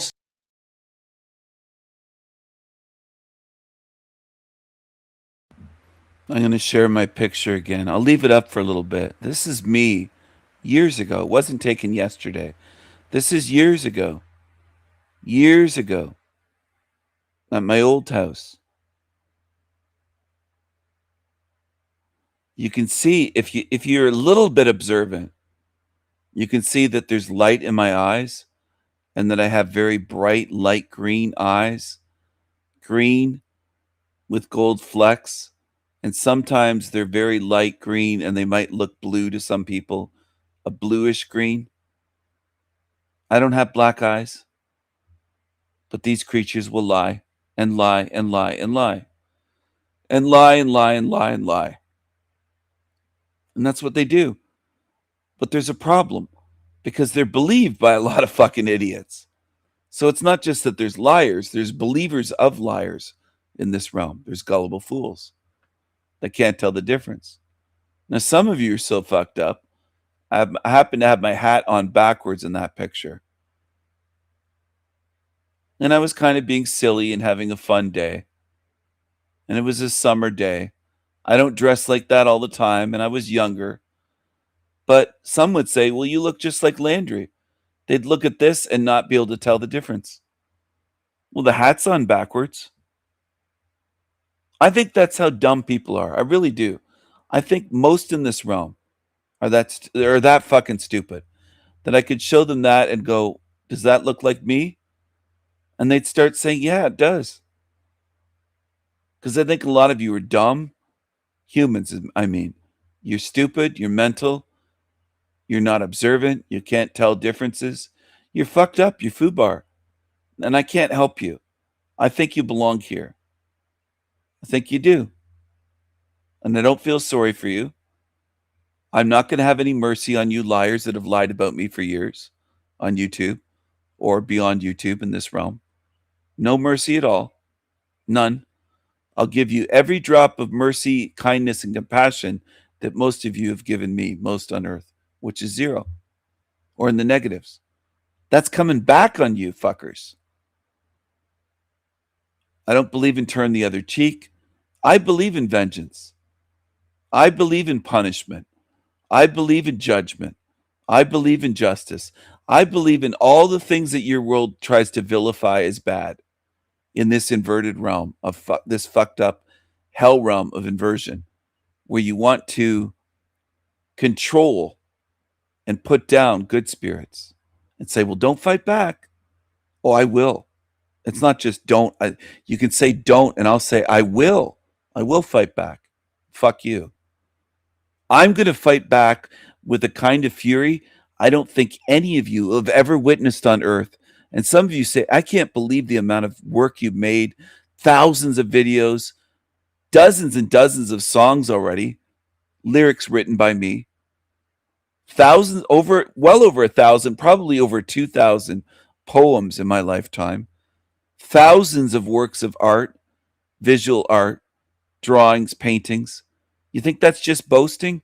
It's me fucking showing you I'm a creative being and I'm not a human being like you fucking fools that take the labels that your enemy masters give you. They say, well, you're a human being. You nod your heads up and down like a sheep. Yes, I am. I'm a human being. You just believe whatever you're told. Whatever you're told. The moral thing to do is to fight evil and shut this realm down and not do what they tell you to do the opposite. They want you to be weak complicit, compliant, obedient. They want you to be obedient little slaves of sheep.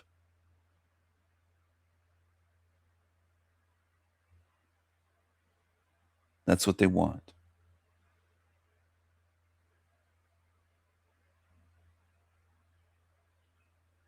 And as for the fury, you haven't seen it in me yet. You haven't seen even a millionth of what I have to unleash. And some of you are so dumb, you're thinking, are you going to just start fighting as soon as you get out of the body? No, I'm getting out of the whole matrix. I'm going to be clear out of the whole matrix before I unleash my fury. And then you'll see what I mean. When I'm back to my full powers, when the governor's off, when I have my superpowers back outside of this matrix in a timeless space, and the memories flood back, who and what I am, and I remember all of it, and all of that fury is going to be directed at you fuckers in this realm, in this hell realm. I don't mean the good spirits. I mean the fucking evil pieces of shit that dominate this realm. You dominate the population. There's very few good spirits here. I don't care if you believe me. I don't care if you say, I don't want that. That makes me sad and scared. I'm telling you the truth. I don't care if you want it. If you don't want it, go the fuck away. Go to a shit channel. Gobble up lies. That's what people are good at. That's what people are good at. I've seen so much suffering here, and most people don't say or do a damn thing about it. They just let evil go on. They don't even speak up. And then they're afraid. Oh, somebody might call me a racist. I'm called a racist not every day, but almost, I would say at least a few times a week on YouTube. And if I were posting on Facebook, I would be getting accounts banned. The 30-day ban. I had so many 30-day bans a decade ago on Facebook. I must have set the record. I had so many accounts, and it was all for speaking truth. It wasn't for attacking anyone. It wasn't for violence. It was just sharing truth and truth memes. 30-day ban, 30-day ban, another 30-day ban. I'd get back on, last an hour, a day, maybe 2 days, another 30-day ban with that account. And I'd have multiple accounts rolling, rotating them.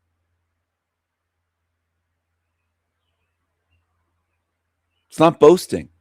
It's showing you even a fucking decade ago couldn't post any truth. Just banned. Same thing happens on YouTube. So many strikes on my channels. And most of you think it's good. You'll say he should be shut down. I've heard that so many times. Almost no truthers on YouTube that call themselves truthers even support free speech. You're fucking hypocrites. You're frauds. You're frauds. If somebody says something you don't like, you want them silenced on YouTube. You want them silenced in the whole realm. You're fucking frauds. That's what most of you are. And the only free speech you care about is your own. You wouldn't like it if I grabbed you and put tape over your mouth, duct tape, and said, I'm going to silence you. You're not allowed to speak anymore. I'm going to take your free speech away. Not just on YouTube, with your mouth. Then all of a sudden it'd be a big problem. Then you treat it like, oh my gosh, this is horrible. A lot of you are hypocrites and frauds on YouTube. I notice all the shit that people are. Most of you are the opposite of what you claim to be. Oh, I'm for free speech. Yeah, right. Until somebody says something you don't like. Until somebody says the word darky. Then all of a sudden you want to shut their channel down. Or Negro. Or nigga. Or negress. Or colored. Or Jap. Or who knows what.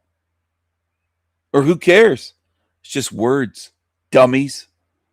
A lot of you want to commit violence over words.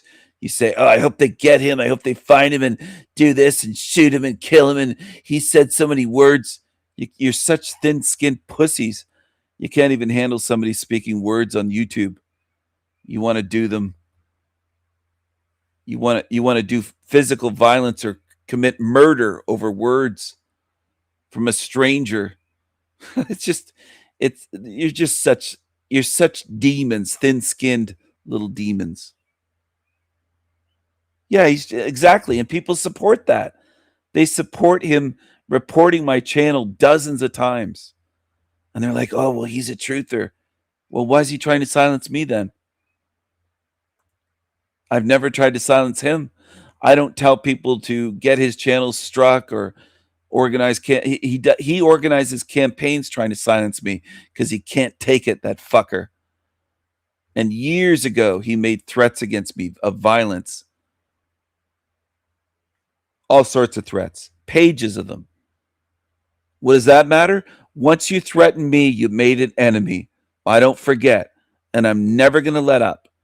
And he'll say, he just doesn't stop. I'll never stop. Never.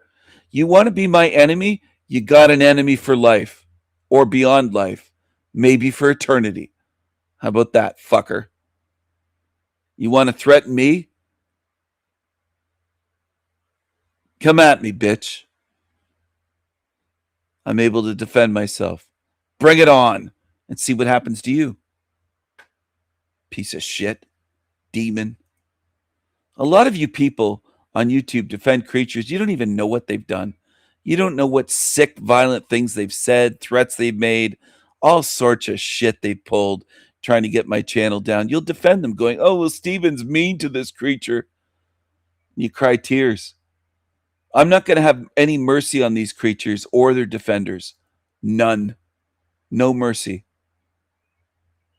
And I don't care if I have to fight evil for eternity. I'm not backing down. Ever. I'm not backing down. Lots of them make death threats against me on the internet. They make all sorts of threats. You're going to do this. They make videos about me threatening. Fuck you. You can't silence me. None of you can. That's not just me being confident or bold. I know what I'm going to do, and you're going to see. You're going to see what I do with evil demons.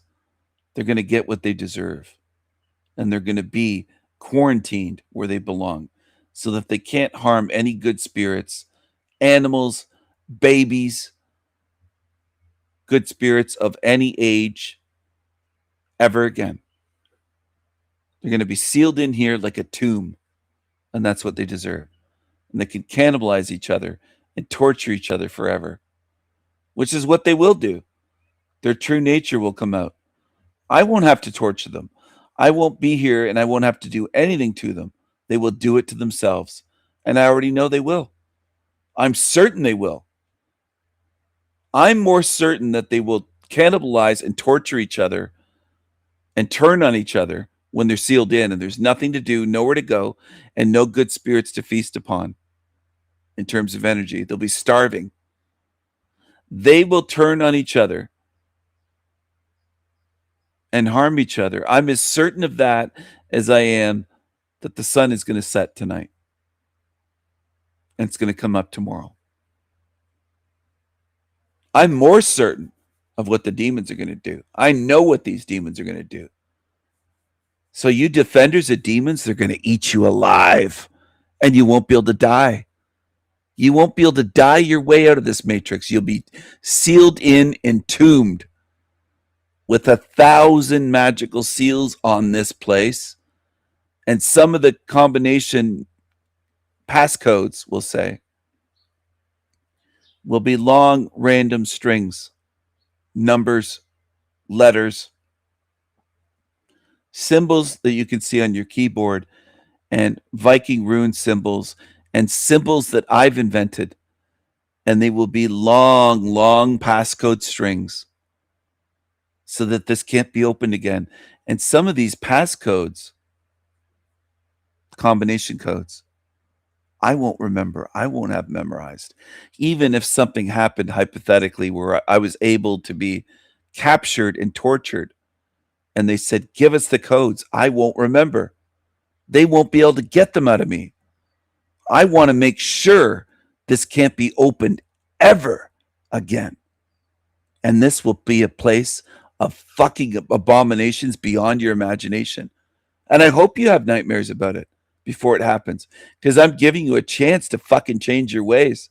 Some of you lurkers that tune in here, and you can laugh it off and smirk and and do that thing where you think, oh, he's not serious. I'm dead serious about what I'm going to do. I'm going to do what I'm going to do. I'm going to do the only moral thing to be done to stop the demons, to seal them in here and end this matrix and help every good spirit be set free. I don't care if it's a tree that might have a spirit or any type of animal. It could be a rabbit. It could be a fish. It could be a bird. It could be a tiger. It could be a dolphin, a whale, a giraffe, a zebra, a wolf, or all wolves. I'll set them free. I'll help them get out of here, no matter what it takes. How are you going to do that? Is it? Well, it's beyond the physical, dummy. It's using spiritual abilities, spiritual powers outside of this matrix. You don't understand because most of you are surface thinkers. All you can think about is what you can do with your hands and your eyes and your nose, your senses. You're limited. That's all you can think of. You have no imagination and no ability to see beyond here. You're limited fucks. You can stay here. Go hide behind the demons and see if they're able to protect you. When I unleash a kind of fury that you've never fucking imagined possible. With good spirits standing by my side, helping me. I don't care if it's 6 million versus me. You like that number? For you believers in the 6 million number.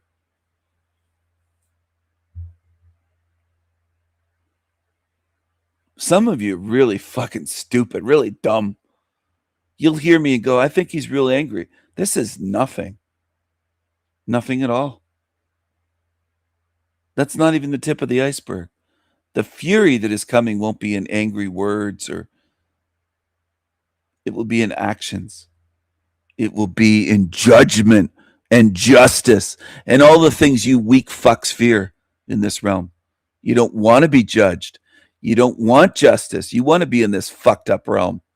You can stay here forever. It's not going to be supermarkets.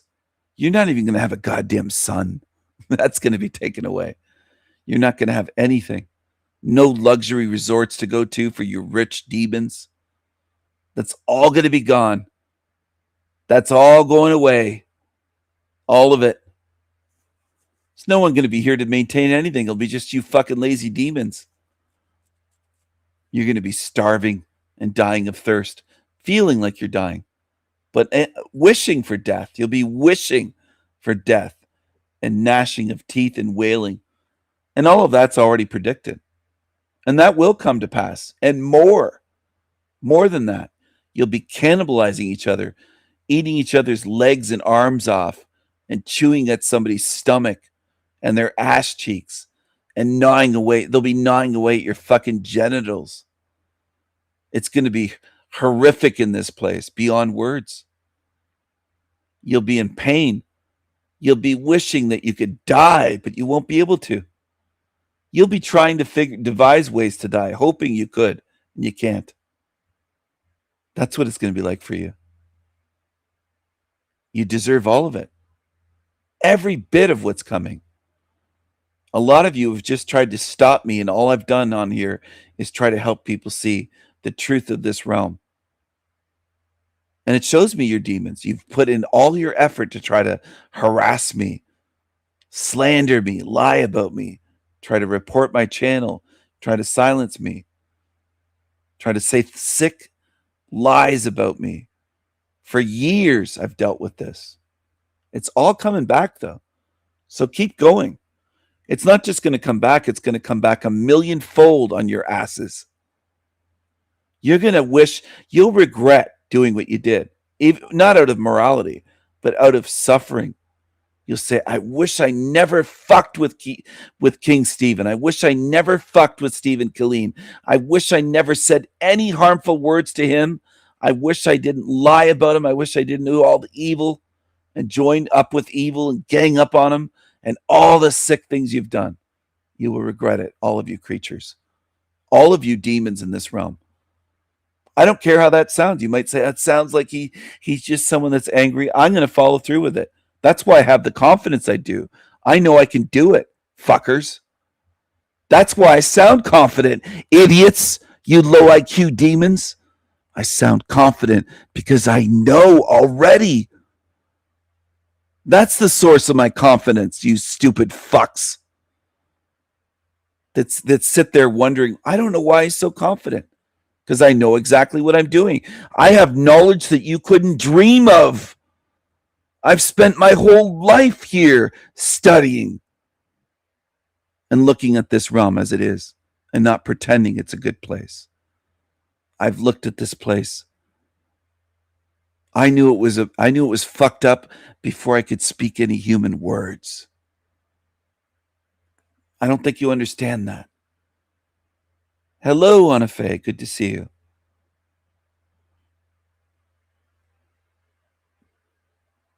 When did I know I was in the wrong realm, that I don't belong here? Almost immediately. I've known all along. I'm not from here. And I think some of the dumbest creatures just keep insisting that they're from here. Maybe you are. Maybe this is your shitty home ruled by demons and evil that you can't even seem to see. Maybe you're that fucking retarded. Maybe every day you say, this is my home. I'm a human being. My masters tell me that. They determine what I am. I'm in a human meat suit. I must be a human being. This must be my home. I am free, except I'm in a realm ruled by evil. It's ridiculous. It's bloody absurd, and it's so obvious. Hello, traders. It's so obvious. This is a realm of some of the dumbest fools, I think, to exist anywhere. It has to be.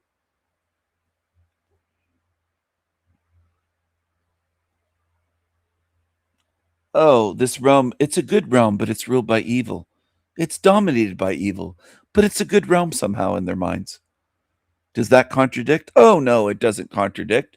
This is a good place. We just make it bad. It's not evil.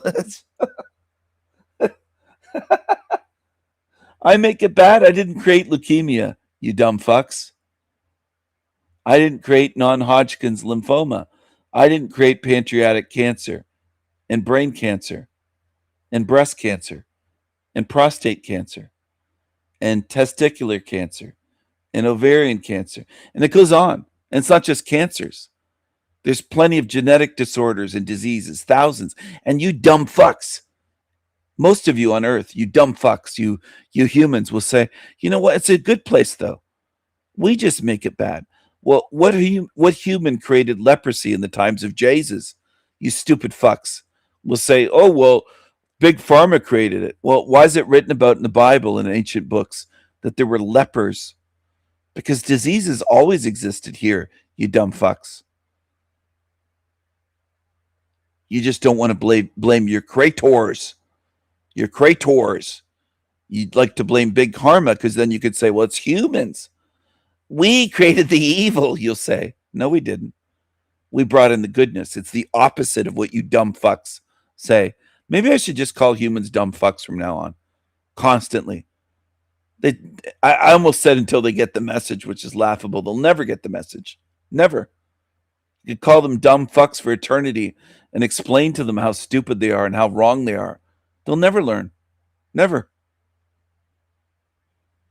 Go walk through a children's cancer ward and look at all the children with leukemia and various other forms of cancer dying. And tell me it's a good realm with a good creator. Well, you won't do it because you're cowardly, you're dishonest, you're weak, you're losers. You love defending evil demons and pretending it's good. That's what humans do. And then people say he hates humans. What's good about humans supporting demons and lying for demons and worshiping monsters and calling them gods? What's good about that?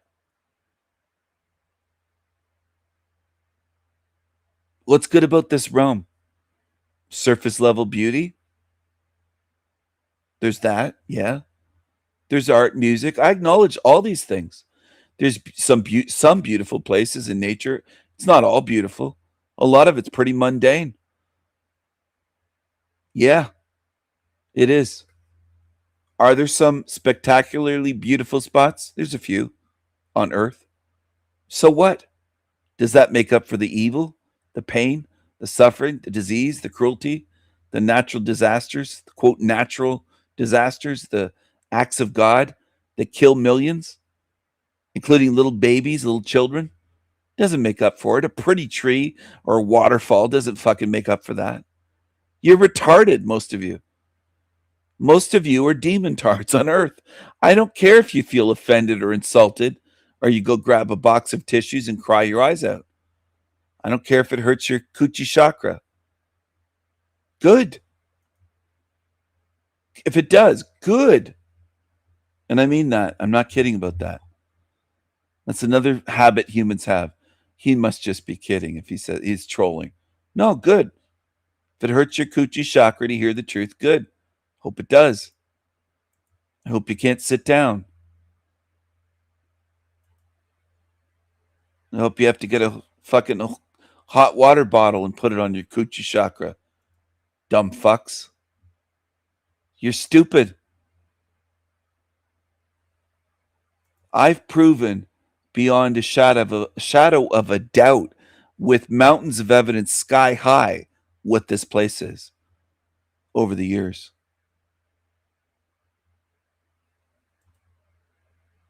And you're too dumb and too lazy and unable to acknowledge